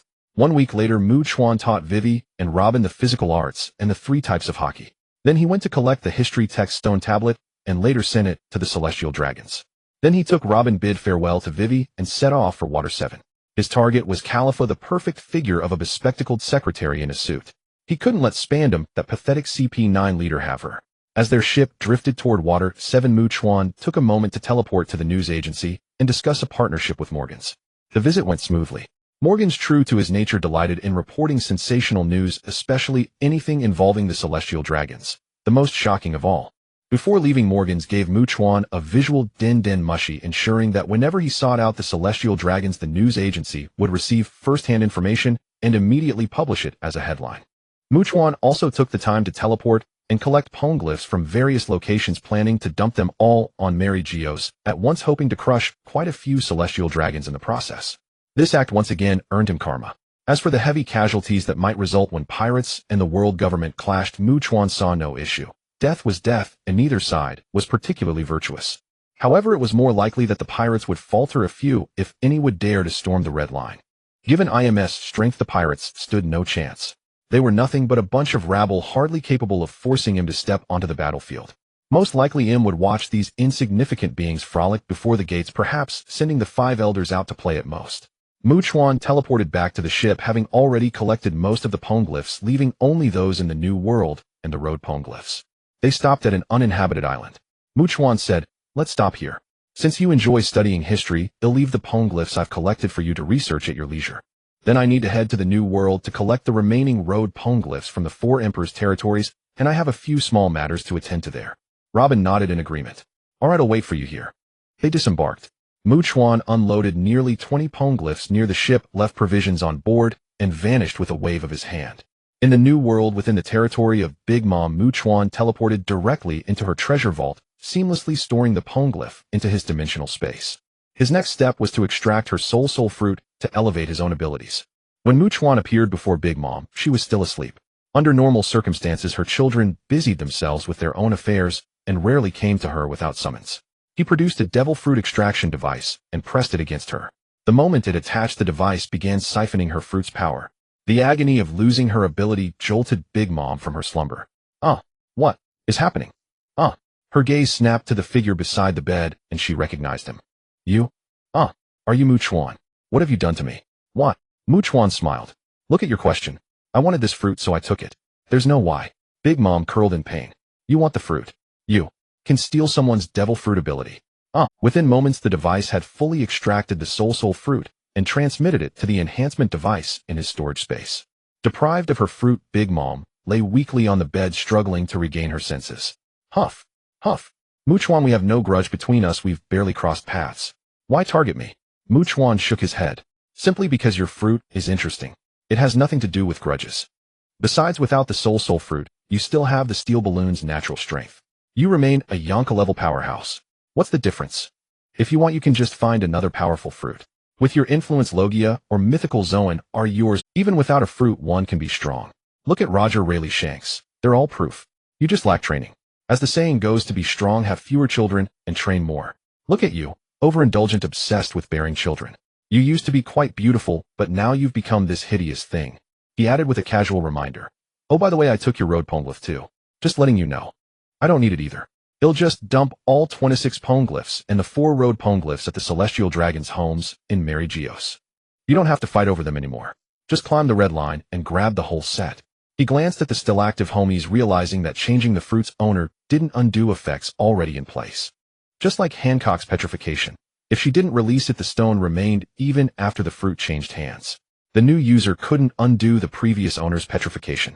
They operated independently. Big Mom was now panting with rage, wanting nothing more than to devour him alive. Chuan shrugged. You seem in a bad mood. Must be something troubling you. I won't disturb you then. I still need to get Kaido's stone. Farewell. With that he vanished. Big Mom screamed in fury, clutching the sheets. Chuan thought this might not be such a bad thing for her. Her mind wasn't greatly enhanced by the soul fruit anyway. If she switched to a mythical Zoan, her innate special mutation would grant her strength, endurance, and defense surpassing the giants. Combined with a Zoan's physical boost, she could easily overwhelm Kaido. At the top of Onigashima in Wano country, Kaido was guzzling sake. Chuan appeared before him, glancing at the drunken figure reeking of alcohol. He frowned. Hey Kaido, can you hear me? Kaido looked up bewildered. Hick. Who's talking? Seeing that Kaido was too drunk to listen, Chuan decided to sober him up. He conjured a ball of fire and floated it toward Kaido's crotch. Soon a roar echoed as Kaido leaped high, clutching his groin and hopping around. The commotion drew his underlings and king. Chuan turned with a sinister grin. Get out or I'll kill you. But Kaido's men were not ordinary. They only knew how to charge. Kid, who the hell are you? You're asking for death. They shouted insults and swung their weapons at Chuan. King recognized the face and knew trouble was coming. He shouted, stop. Everyone hold. But it was too late. Chuan unleashed a repulsive force on those nearby, blasting them into mist. He then turned his gaze to King. Heck, King of the Flame. I've heard your defense is formidable. Care to test it? Cold sweat dripped from King. No one truly knew the extent of Chuan's power. Only that he could kill celestial dragons without consequence and single-handedly repel the world government's strongest forces. Trying to avoid conflict, King replied, no need, I think. It's all rumors. Who said my defense was strong? Nonsense. And am not the belligerent type. Chuan shrugged when the other didn't respond, saying, if you're not going to fight, then go stand aside. Don't be a nuisance here. Jean stared blankly at Chuan, then looked at Kaido, who was hopping around. Oh, what's wrong with brother Kaido? Chuan leaned against the wall and said, oh, he might have drunk too much and accidentally hurt himself. It's nothing, he'll be fine after a while. Even if it doesn't heal, it's not a big deal. It's not like he needs it anyway. So what if it's broken? Jean was utterly speechless, thinking, what the hell does he mean by not need it? What the hell does he mean by so what if it's broken? Is that something you can just discard if you don't need it? You make it sound so easy. That's a man's pride. At that moment, Kaido finally stopped wailing and glared at Chuan with hostility. You dared to burn my... They'll kill you, you bastard. Jean stood at the door looking at Chuan speechlessly, as if to say, didn't you say brother Kaido hurt himself? Liar. Sensing Jean's gaze, Chuan said with utter righteousness, what are you looking at? Keep staring and he'll beat you too. Then he straightened up, clapped his hands together, and spread them into a fighting stance. Cheater style, Chuan, please enlighten me. Kaido's eyes were bloodshot, and his face twisted with fury. He grabbed his mace and charged forward, channeling all his strength into it, coating the weapon with haki and swinging it straight at Chuan's face. Great virtue, thunderous 8 trigrams. Chuan curled his lip and said, going straight for a big move. No martial ethics. Trying to force me to use my strongest defense, huh? Saying that, his eyes glowed faintly as he reached out his hand. Causality. Because I want to grab Jean. Jean is now in my hand. Ultimate defense. Jean shield. With a whoosh, Jean vanished from the doorway and appeared in front of Chuan, who grabbed him and held him up as a shield. Jean's pupils contracted as the mace grew larger in his vision. What the hell? There's a cheater. A cheater. In the next instant, he quickly activated his racial talent to enhance his defense, deciding to first block brother Kaido's mace. He didn't want to get beaten to death here. The mace, wrapped in haki and lightning, smashed directly into Jean. The immense physical impact and the penetrating force of haki surged into his body, along with the terrifying shock of Conqueror's haki coating.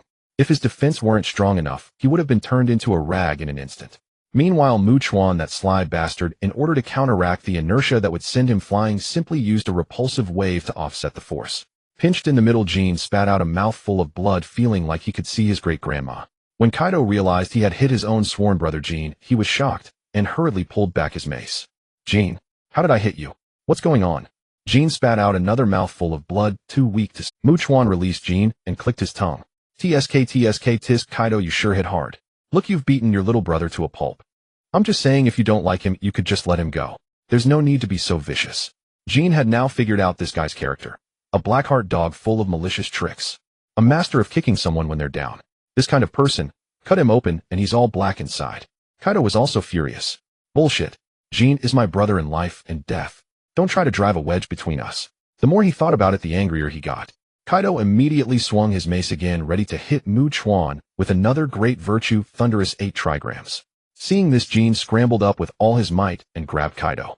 Brother Kaido, I really can't take it anymore. If you swing that again, you'll really die, I swear. A flicker of embarrassment crossed Kaido's face. Cough, Jean, I'm going to hit him, not you. How could you die? Don't worry this time, I'll aim carefully. There won't be any problem. I'll make that bastard pay and get revenge for. Jean didn't believe him at all. It wasn't about aiming. He had just teleported into the other's hand instantly. It was obviously a special ability. No matter how accurately Kaido aimed, it would be useless. Brother Kaido, don't be impulsive. He has a teleportation ability. Just now, right before your attack hit, I appeared directly in his hand. So there's no defense against it. If you attack again, it'll still be me. Kaido was extremely frustrated. Veins bulged on his forehead. Bastard, do you dare to fight me fair and square? Aren't you ashamed of using such dirty tricks? Chuan raised an eyebrow. Oh, are you sure? Don't cry when you're beaten half to death. Kaido scoffed. Humph, I won't cry even if you do. I'm afraid you don't dare. Brutes are just stubborn. Jean really wanted to advise against it, but knowing Kaido's personality, he figured it would be useless. Worse, he might be called a coward. Chuan smiled and said, fine, fighting is no problem, but it can't be for nothing, right? Let's add some stakes. How about a bet? Winner takes all. Kaido said impatiently, all right, just tell me what we're betting.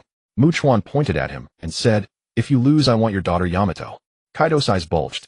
What did you say? Chuan, I said your daughter Yamato. What's the matter? Kaido's lips curled into a grin. Seriously, no backing out. Chuan was taken aback. Damn, he forgot. This guy was already worried about how to discipline his own foolish child. He might have already wanted to get rid of that crazy daughter. He coughed and rubbed his chin. Cough, how about we forget it? Let's change it. I want your red road sign stone. Kaido's face changed instantly. No way. It's Yamato. I want change it no matter what. I've already staked my most precious daughter. What more do you want? Chuan became more certain that this guy was trying to dump his trouble on him. No. A gentleman doesn't take what others cherish. Change it. The red stone is fine. If you lose, give me the stone. If I lose, I'll give you 5 billion berries. After all, I don't have anything good to— Kaido shook his head. No, not okay. He'll only bet Yamato. A man's bet must stake his most precious thing. It's settled.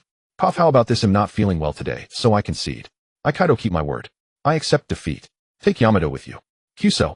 Chuan. You stole my beloved daughter. One day you'll come back to settle this. Jean, see this guy off for me.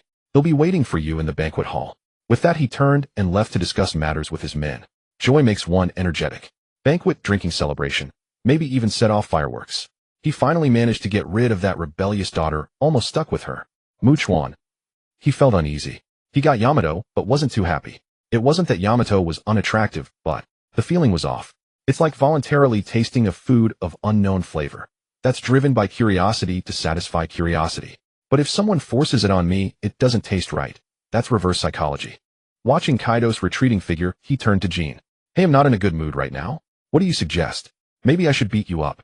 Jean was silent, just opened his mouth and spat a mouthful of old blood with a pft. That was the meaning he intended to convey. See, him already like this. If you still hit me, you'll die right here on the spot. Chuan clicked his tongue in disdain. Your vice captain title seems quite inflated. One hit, and you're half dead. Aren't you afraid of being laughed at by your peers? Jean didn't argue, afraid that a single retort would earn him a beating. He wiped the blood from his mouth, took a deep breath, got up, and walked out. In that short time, his body had almost fully recovered. Such was the advantage of a powerful race. At least their recovery ability far surpassed that of ordinary people. Mister, Chuan will take you to see the young lady. Then I need to go back and tend to my injuries. Chuan walked alongside and said, let me tell you, don't think that just because Kaido cheated me out of that road sign stone tablet, he'll let it go. He'll just take it away later. I have teleportation, so even if you try to stop me, you can't. Jean was utterly speechless. The problem was he couldn't control it, couldn't stop it, couldn't prevent it. Forget it, let him take it. There was a copied version anyway, and that broken stone was useless. He replied flatly, oh. Chuan found him boring and didn't bother to speak further. The two walked in silence until they reached Yamato. Jean gestured that this was the person, then turned and left thinking, I can't stay near this Blackheart guy even a moment longer. Who knows, if I stay any longer, he'll be in trouble. Chuan looked at the person before him, who was dressed daringly with her weapons nearly exposed. I heard you think you're Kazuki Oden every day. Yamato was eating when Jean brought a strange man to her. She didn't pay them any attention and continued to shovel food into her mouth. Hearing this, she got excited and said indignantly, "What do you mean think I'm Odin? I am Kazuki Odin, okay?" Chuan leaned and raised an eyebrow with a look of disbelief and said, "Are you sure?" Kazuki Odin was a man. Yamato replied while shoveling food, "That's right, I am a man." "Is that so?" Saying this, Chuan moved to her side and reached in from the side. Tisk, the size, the feel, truly a body that exercises regularly top-notch elasticity. Yamato turned her head, blinked, and looked at him. "What are you doing? Isn't it inappropriate to grope someone while they're eating? It really affects the appetite, you know." Chuan sighed. Indeed, this one was hopeless. She truly didn't regard herself as a woman. From watching the anime, Chuan knew this one was hard to correct. She didn't care about her body at all. Anyone could look or touch. She genuinely thought of herself as a man. Damn, Kazuki Odin, truly a harmful influence. Forget it, take it slow. If that doesn't work, you'll just take her back and have 300 rounds of battle. That should change her mind back to being a woman. No one can escape physiological reactions. Even if you think you're a man, it's useless. After a few times, the female instinct will return. Cognition is not that hard to break. Chuan withdrew his hand and smiled. "Your father Kaido lost you to me.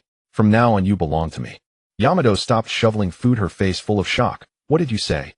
"That gorilla gave me away." Chuan shrugged. "That's right, so now you are my private property. You must obey everything I say or else." Yamato interrupted and shouted, "I won't listen to that guy. No one can force me.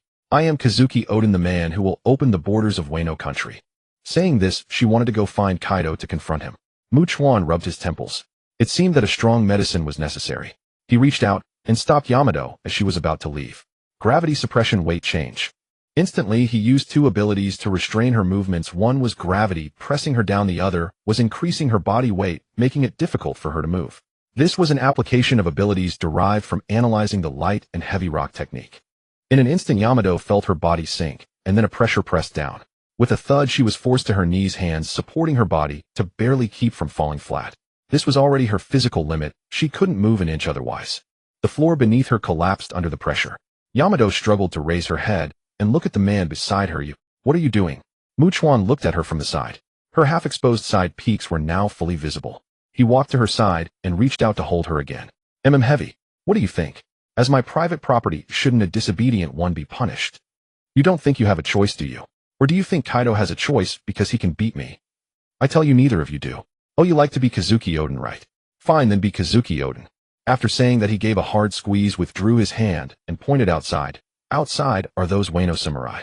Aren't you Kazuki Odin? Now I'll give you a chance to save them. I want to kill them all now. If you want to save them, then strip naked and dance. Yamato struggled to support her body, gritting her teeth. Impossible. I am Kazuki Odin. I will never do such a shameful thing to let you humiliate the Kazuki clan. Chuan removed the suppression, grabbed her by the collar, and pulled her face to face. Bullshit. Aren't you Kazuki Odin? You can't even strip and dance to beg for mercy, and you call yourself Kazuki Odin. I didn't even make you strip and dance in front of everyone. You can't even endure this little humiliation, and you dare to call yourself Kazuki Odin.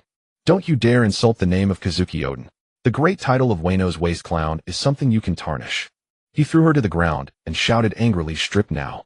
You're not willing to be a waste, yet you dare to call yourself Kazuki Odin. Who gave you the audacity to insult the name of Kazuki?" Yamato was stunned by the scolding, then thought, "That's not right. What nonsense are you talking about?" She immediately retorted, "What are you talking about? Kazuki Odin is a great hero." Chuan immediately interrupted her, "Shut up. You dare to slander Kazuki Odin. The title of waste is something you can slander. As the world-renowned king of the fruit dance and tempura fryer, you dare to insult him with the word hero? You beast. You damned beast. You still dare to say you want to be Kazuki Odin. You're not even willing to be a little bit of a waste, and you even look down on the great waste. Speak. What is your intention? Why do you keep insulting Kazuki Odin?" Yamato's mind was a bit confused. The child was already foolish, otherwise she wouldn't have taken Kazuki Odin as her idol. Now with her brain overloaded, she couldn't think straight. I didn't. Odin danced and jumped into the oil pot to save people. Yes, to save people. Not because he was a waste. Chuan grabbed her collar again and asked, "Oh, is that so? You're still insulting the great name of waste.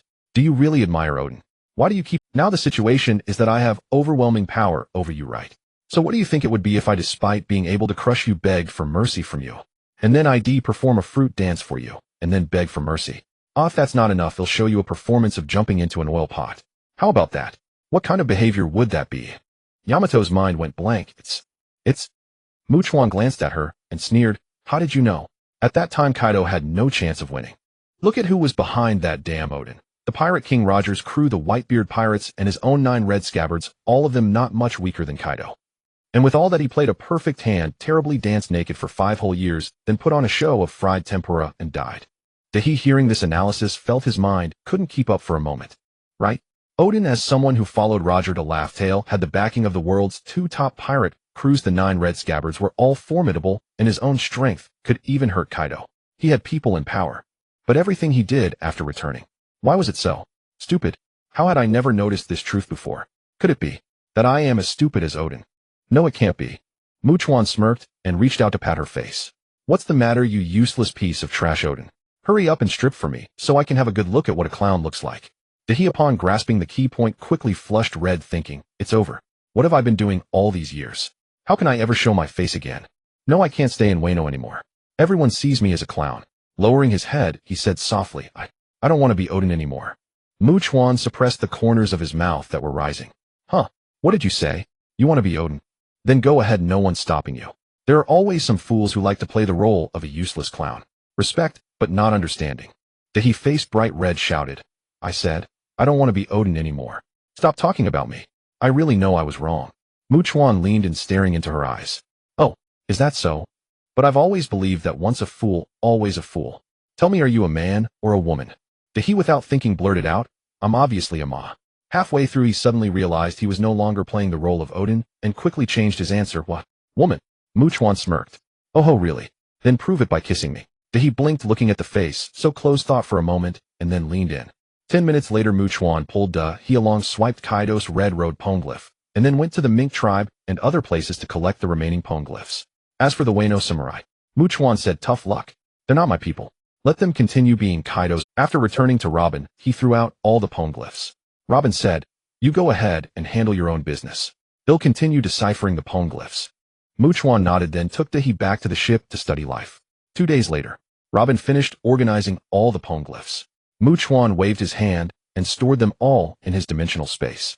He instructed Robin to take Dahi, who was still on the bed marveling at how wonderful women were, and continue sailing toward Water 7. He himself would take these poneglyphs to airdrop them at Holy Land Mangekyō. Watching them depart, Chuan teleported above Mangekyō. He floated a din mushy in the air and connected to Morgan's side to start recording. After confirming the position, he took out the 30 poneglyphs from his space, aimed at 30 celestial dragons, and applied gravity to make the poneglyphs plummet straight down. Boom. 30 celestial dragons' houses were smashed, and along with them 30 celestial dragons were flattened into 2-dimensional figures. Morgan's, watching from his newspaper headquarters, yelled excitedly, shouting to record it immediately and publish it as the headline. The death of 30 celestial dragons at once was truly a world-shaking big news. And the most crucial thing was that the coordinates of Roger's great treasure were now at Mangekyō, an irresistible temptation for all pirates in the world. After doing all this, Chuan directly teleported back to the ship. Do good deeds without asking about the future. He had done his part. What happened next was none of his concern. Even if it sparked a world war, he would just watch the show. In the Pangaea Castle's Hall of Power, the 5 elders gathered for a meeting. Saint Satan, do you think we can shoulder this kind of incident? Saint Wachioli, I think we cannot bear it. We should report to Imsama. Saint Nasi Sholang. What if Imsama wants to hold us accountable for not reporting earlier? Saint Bida, I think that matter is not serious. Imsama may not pay attention. Have any of you seen Imsama care about the celestial dragons?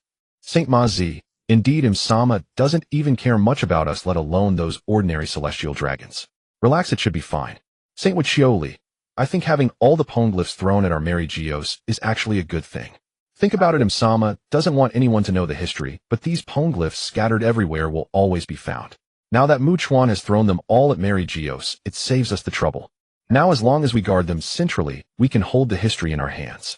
Isn't that easier to control than having them scattered around? Saint Nasi Sholang, you make a good point. From that perspective, Imsama might even want to see this situation, at least it's controllable. Saint Satan, I'm alright then. Let's go see Imsama. After leaving IMS presence, the 5 elders' expressions showed no change. They simply redeployed some high-level combat forces to guard various locations at Mangekyō. One Navy admiral was reassigned to guard a location in the New World, while 2 remained at headquarters to watch both sides of the Red Line. Meanwhile, Chuan, after several days of sailing, finally arrived at Water 7. He gave the 2 women some berries to go shopping, while he himself when to find Khalifa. Poaching someone from the world government CP agency was a bit difficult. Not because it was hard to take her, but because she herself was unwilling. Crazy. Chuan thought it over. He would have to resort to coercion and bribery. Khalifa and her group of 7 seemed to have deep bonds, didn't they? After figuring it out, he swished and teleported into Mayor. Crazy. Chuan thought it over. He would have to resort to coercion and bribery. Khalifa and her group of 7 seemed to have deep bonds, didn't they? After figuring it out, he swished and teleported into Mayor Icebug's office. He waved at Khalifa. Hello, Glasses Secretary. That uniform looks quite beautiful on you. Khalifa adjusted her glasses. That's sexual harassment. Chuan laughed and even clicked his tongue at her. Mayor Icebug, sitting in his chair behind the desk with a dark face, said, Hey, you're a devil fruit user, aren't you? Suddenly appearing in my office just to harass my secretary. Hearing this, Chuan turned around. Bro, can you not talk? If your brain isn't working well, go fix it. You're the mayor, and you don't even know that she's here for your Pluton blueprints. Bingshan's face darkened, and he remained silent for a moment. Khalifa glanced at his expression, sighed helplessly, and thought to herself, it's over, the mission has failed. And as he spoke, Chuan found it strange. Why did these two act as if they didn't recognize him? Given his fame, it just didn't make sense. With a puzzled expression, he asked Khalifa, let me just ask, don't you know who I am? Khalifa crossed her arms and replied calmly, I do. Is there a problem? Chuan tilted his head, then why aren't you reacting? It's like I'm just some random passerby. Khalifa adjusted her glasses with one hand. Please don't doubt my professionalism. If I couldn't control my expression, I might as well go back to farming. Chuan gave a thumbs up to show his admiration. Now that was true professionalism. Just then, Bingshan, having stewed in his own gloom long enough, finally spoke. I knew you looked familiar. So that's it. I remember now. You're Chuan, the madman who specializes in killing celestial dragons. Speaking of which, your bounty is in a league of its own. 36 billion belly. An astronomical price. Even the Pirate King Roger only had 5 billion. You surpass even him. Chuan chuckled casually. It's nothing. If you killed 36 celestial dragons, you'd have a 36 billion bounty too. But no need to envy me. If you just dared to reveal that you possessed the blueprints for the ancient weapon Pluton, a bounty like that would be slapped on you in no time. Bingshan's face dropped again. I don't know what you're talking about. What Pluton? What blueprints? I've never seen. And you, Khalifa, if you're after that too, you'll be disappointed. I really don't have any such blueprints. Khalifa merely glanced at Bingshan and said nothing. A good spy rarely spoke too much. If the mission failed, talking was pointless. She could only return and discuss strategies with her comrades. Chuan curled his lip. Right now you really don't have them. But you've given them away to someone else, haven't you? Just because it's with another person doesn't mean you don't have them. Quite good at deceiving yourself, aren't you? Seeing that Bingshan was about to retort, he waved him off. Don't explain to me. I'm not after your blueprints. Even if that thing were fully built, I could wipe it out with a wave of my hand. External power means nothing to me. I don't care. Bingshan opened his mouth, but ultimately swallowed his words. At this point, there was no point in arguing. The man must have had concrete information to say such things, though whether he admitted it or not made no difference. At this stage, anyone truly scheming for the blueprints would simply escalate to the next phase, stopping at nothing to obtain them from him, rather than asking whether he had them. Khalifa, noting how dismissively Chuan spoke of Pluton, adjusted her glasses and said, having a 36 billion bounty sure makes you talk big. You claim you're not interested in Pluton. Do you even know its power to say something like that? Chuan walked up to her, reached out, and lifted her chin with his index finger. The world is vast. Don't judge everyone with your limited experience. The CP9 organization has ruined all of you. At your age, you haven't even been introduced to hockey. Utterly irresponsible. Khalifa slapped his hand away. I told you this is sexual harassment. When it's time for us to learn, our superiors will teach us. You don't need to worry. The more Chuan looked at Khalifa, the more he liked what he saw. A blonde beauty, a glasses-wearing lady in a uniform, long legs, and a great figure. You've got personality. I like that. From now on, you're my trophy. Let's go discuss the transfer details right now. He took her hand and instantly teleported to stand beside Spandam. This temporary commander of the CP9 squad was lounging with his legs up on the desk, eating fruit. Suddenly, 2 people appeared before him, startling him so much that he yanked his legs down and fumbled for his gun. Once he aimed the gun and recognized who it was, his mind screamed, damn. How could it be this ruthless monster, the Dragon Slayer Chuan? His pupils constricted, his heart skipped a beat. In that critical moment, he thought fast and shoved the gun behind his back. A stiff smile plastered on his face. He stammered, it's Chuan. What are you doing here? His inner thoughts raced. It's over. This man who kills celestial dragons without batting an eye has come to my place. Is this where I meet my end? Then his eyes darted to the person beside him, and he was utterly confused. Huh, Khalifa. How did Khalifa looked helplessly at her foolish superior. Isn't it obvious, sir? I've been kidnapped by this guy. Spandam's head was full of question marks. Huh? Why would he kidnap a little CP9 agent like you? Califa rolled her eyes. He took a fancy to me. Kidnapped for lust. Spandam's brain nearly short-circuited. Then he gave Califa a careful look. While she was somewhat attractive, he turned to Chuan seriously. Chuan didn't deny it. He nodded. That's exactly it. What's your take? Spandam closed his eyes in exasperation, feeling his head throb. What do I think? I think I'll just stand here and watch. You kidnap her if you want. Why drag me into this? You think I'll save her? Don't make me laugh. Even the world government couldn't protect the celestial dragons from you. Those are celestial dragons. The masters of my boss's master. And even they couldn't be saved. I'm just a lowly CP9 commander. How could I possibly protect anyone? And she's just an unimportant little agent. I'd have to be out of my mind to try. He forced a smile that was uglier than a cry. I wouldn't dare to have an opinion. I'm not looking. Califa saw that she had been abandoned and immediately closed her eyes, unwilling to watch any longer. Chuan walked over and clapped him on the shoulder. I'm not asking for your opinion. I'm asking whether you're willing to hand her over willingly, or if you want to clash with me. If you hand her over, no more words. I'll take her, and she'll no longer be part of your CP organization. If you want to clash, I won't bully you. I'll let you call in reinforcements. You can call the world government for help, have the 5 elders send people, and we'll fight again. If that's not enough, tell the 5 elders to bring all the top CP0 fighters, the God's Knights, and the Navy's strongest forces to surround me. Spandam was numb. Listen to this man. Was he even speaking human language? Could a little nobody like me summon those big shots? And would they really go to war over a female CP9 agent? If the world government had the power to kill you, they'd have done it long ago. That one time this guy pinned them down, he took out most of the combat strength they could field. All things considered, they judged that even with their full forces, they had no chance of victory. That's why they swallowed the loss. Otherwise, the world government wouldn't have taken such a blow silently. Sweat beading on his forehead, he forced a laugh. Haha, of course not. She's yours. Just a female agent not worth stirring up trouble over. Though she knew the outcome and understood the stakes, Califa still felt a chill in her heart. Not even a single attempt to save her, just handed over directly. Agents were tools after all, bound to obey their superiors and do whatever was commanded. Yet when the moment actually arrived, it was still painful. Califa looked at Spandam and asked, "Won't you even try to rescue me?" Rescue? How? Spandam took out the golden den mushy for the buster call and placed it on the table. With this, the buster call, would it be of any use? This is the limit of the combat power I can mobilize.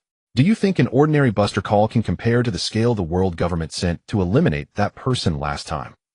One move, just one move, and the highest combat power of the world government was completely annihilated. Faced with someone like that, how could I possibly rescue you? Spandam took a deep breath and reasoned. What's so bad about following him? What do you think the highest position you can reach in your lifetime is? CP0, or a CP chief like me. Is that the limit? But even that is just being a dog of the celestial dragons. And this Mr. Chuan, he can directly kill celestial dragons. He stands above them. What's so bad about following him? From now on, you won't have to worry about any superior's displeasure. Also, if you don't go as you climb higher, you'll eventually end up serving the celestial dragons. With your beauty, once you appear before them well. Upon hearing this, Califa immediately felt the logic made sense. There was even the risk of sacrificing her beauty in future missions. Thinking this way, following a strong man wasn't bad either. Chuan saw Spandam's eloquence and gave him a thumbs up, indicating you're awesome. Spandam smiled awkwardly and said it was nothing, just the self-cultivation of a chief. Without such skills, how could he manipulate his subordinates? In his heart, though, he thought, nonsense. When you're forced with the threat of death at any moment, you can say anything too. A few sweet words to save one's own skin, nothing shameful about that. When Chuan felt the situation was settled, he grabbed Califa and teleported away. Spandam stood there for a long while, only relaxing once he was sure they were truly gone. He then picked up the den mushy to report to the 5 elders. After a long drawn-out report, the response came back, well done, and then nothing more. But for Spandam, this was already a good outcome. No blame, and the lost personnel would soon be replenished. Everything as usual. How delightful. Back on the ship with Califa, Chuan noticed she still had lingering thoughts and said with a smile, "You're pretty close with Rob Lucci and the others, aren't you? I think you should consider them as well as yourself. Go say a proper goodbye to them and reassure them. Don't act reluctant, or they might come after you in desperation. Then what would I do? Kill them or not? They're all good comrades." Califa immediately grabbed Chuan. "You want me, not them. Don't touch them. They'll go say goodbye to them. They'll talk nicely and won't let them do anything reckless." Chuan smiled and nodded, thinking, yes, that's the effect. There's something strangely thrilling about seeing a beautiful woman coerced rather than willing cooperation. Tisk, what a villain he was. He reached out and pulled her slender waist closer. "Hey, good, I trust you. Now let's get down to business." 1 week later. After Khalifa bid farewell to her comrades, she set sail with the three of them. Chuan decided their next destination would be the underwater prison, Impel Down. There the Momo fruit of Burndy world awaited. Thinking of the fruit reminded him that his own soul fruit had yet to be sublimated. He mentally commanded the sublimation device to begin. At the same time he prayed inwardly, it must be powerful. I dedicate 100 years of Momonosuke's lifespan. Reverse the situation, open. Thinking of Momonosuke, he hadn't killed that bastard yet. How could that be allowed? Letting him live this long was utterly wrong, too wrong. After retrieving the Momo fruit, he would go finish him off. A fruit materialized in his storage space with a soft hum. Chuan sat up and reached out to take it. A white fruit faintly glowing with an unfamiliar shape. Tongzi, give me the information on this fruit. Soul fruit, sublimation form soul, dominion, the sublimated version of the soul fruit. Raises the upper limit, eliminates weaknesses, and amplifies capabilities. Soul dominion no longer relies on the target's fear, it can directly extract soul fragments. It upgrades from borrowing fear-induced soul leakage to actively tearing the soul from its vessel, ignoring mental resistance. Huomizi conversion is more efficient, no need to touch matter. Everything within the range of thought can be imbued with a soul, and even an entire region can be turned into a giant Huomizi domain. All Huomizi are bound to the user's original soul consciousness, leaving no independent will. They cannot be tempted or turned by external forces. Soul bidirectional conversion lifespan flows freely, sustaining Huomizi, repairing damaged elemental life forms, granting vitality to allies, and instantly recovering from severe injuries. 10,000 souls as one Huomizi are no longer external servants. They can merge into the user's physical form to create a fusion state, granting the user the abilities of the Huomizi. Soul interference on consciousness strip the target's superficial soul, alter memories, implant fear, and enforce submission. Unleash soul pressure to intimidate opponents on a large scale, causing them to lose their will to resist. Soul attack, directly assault the target's soul without destroying the body.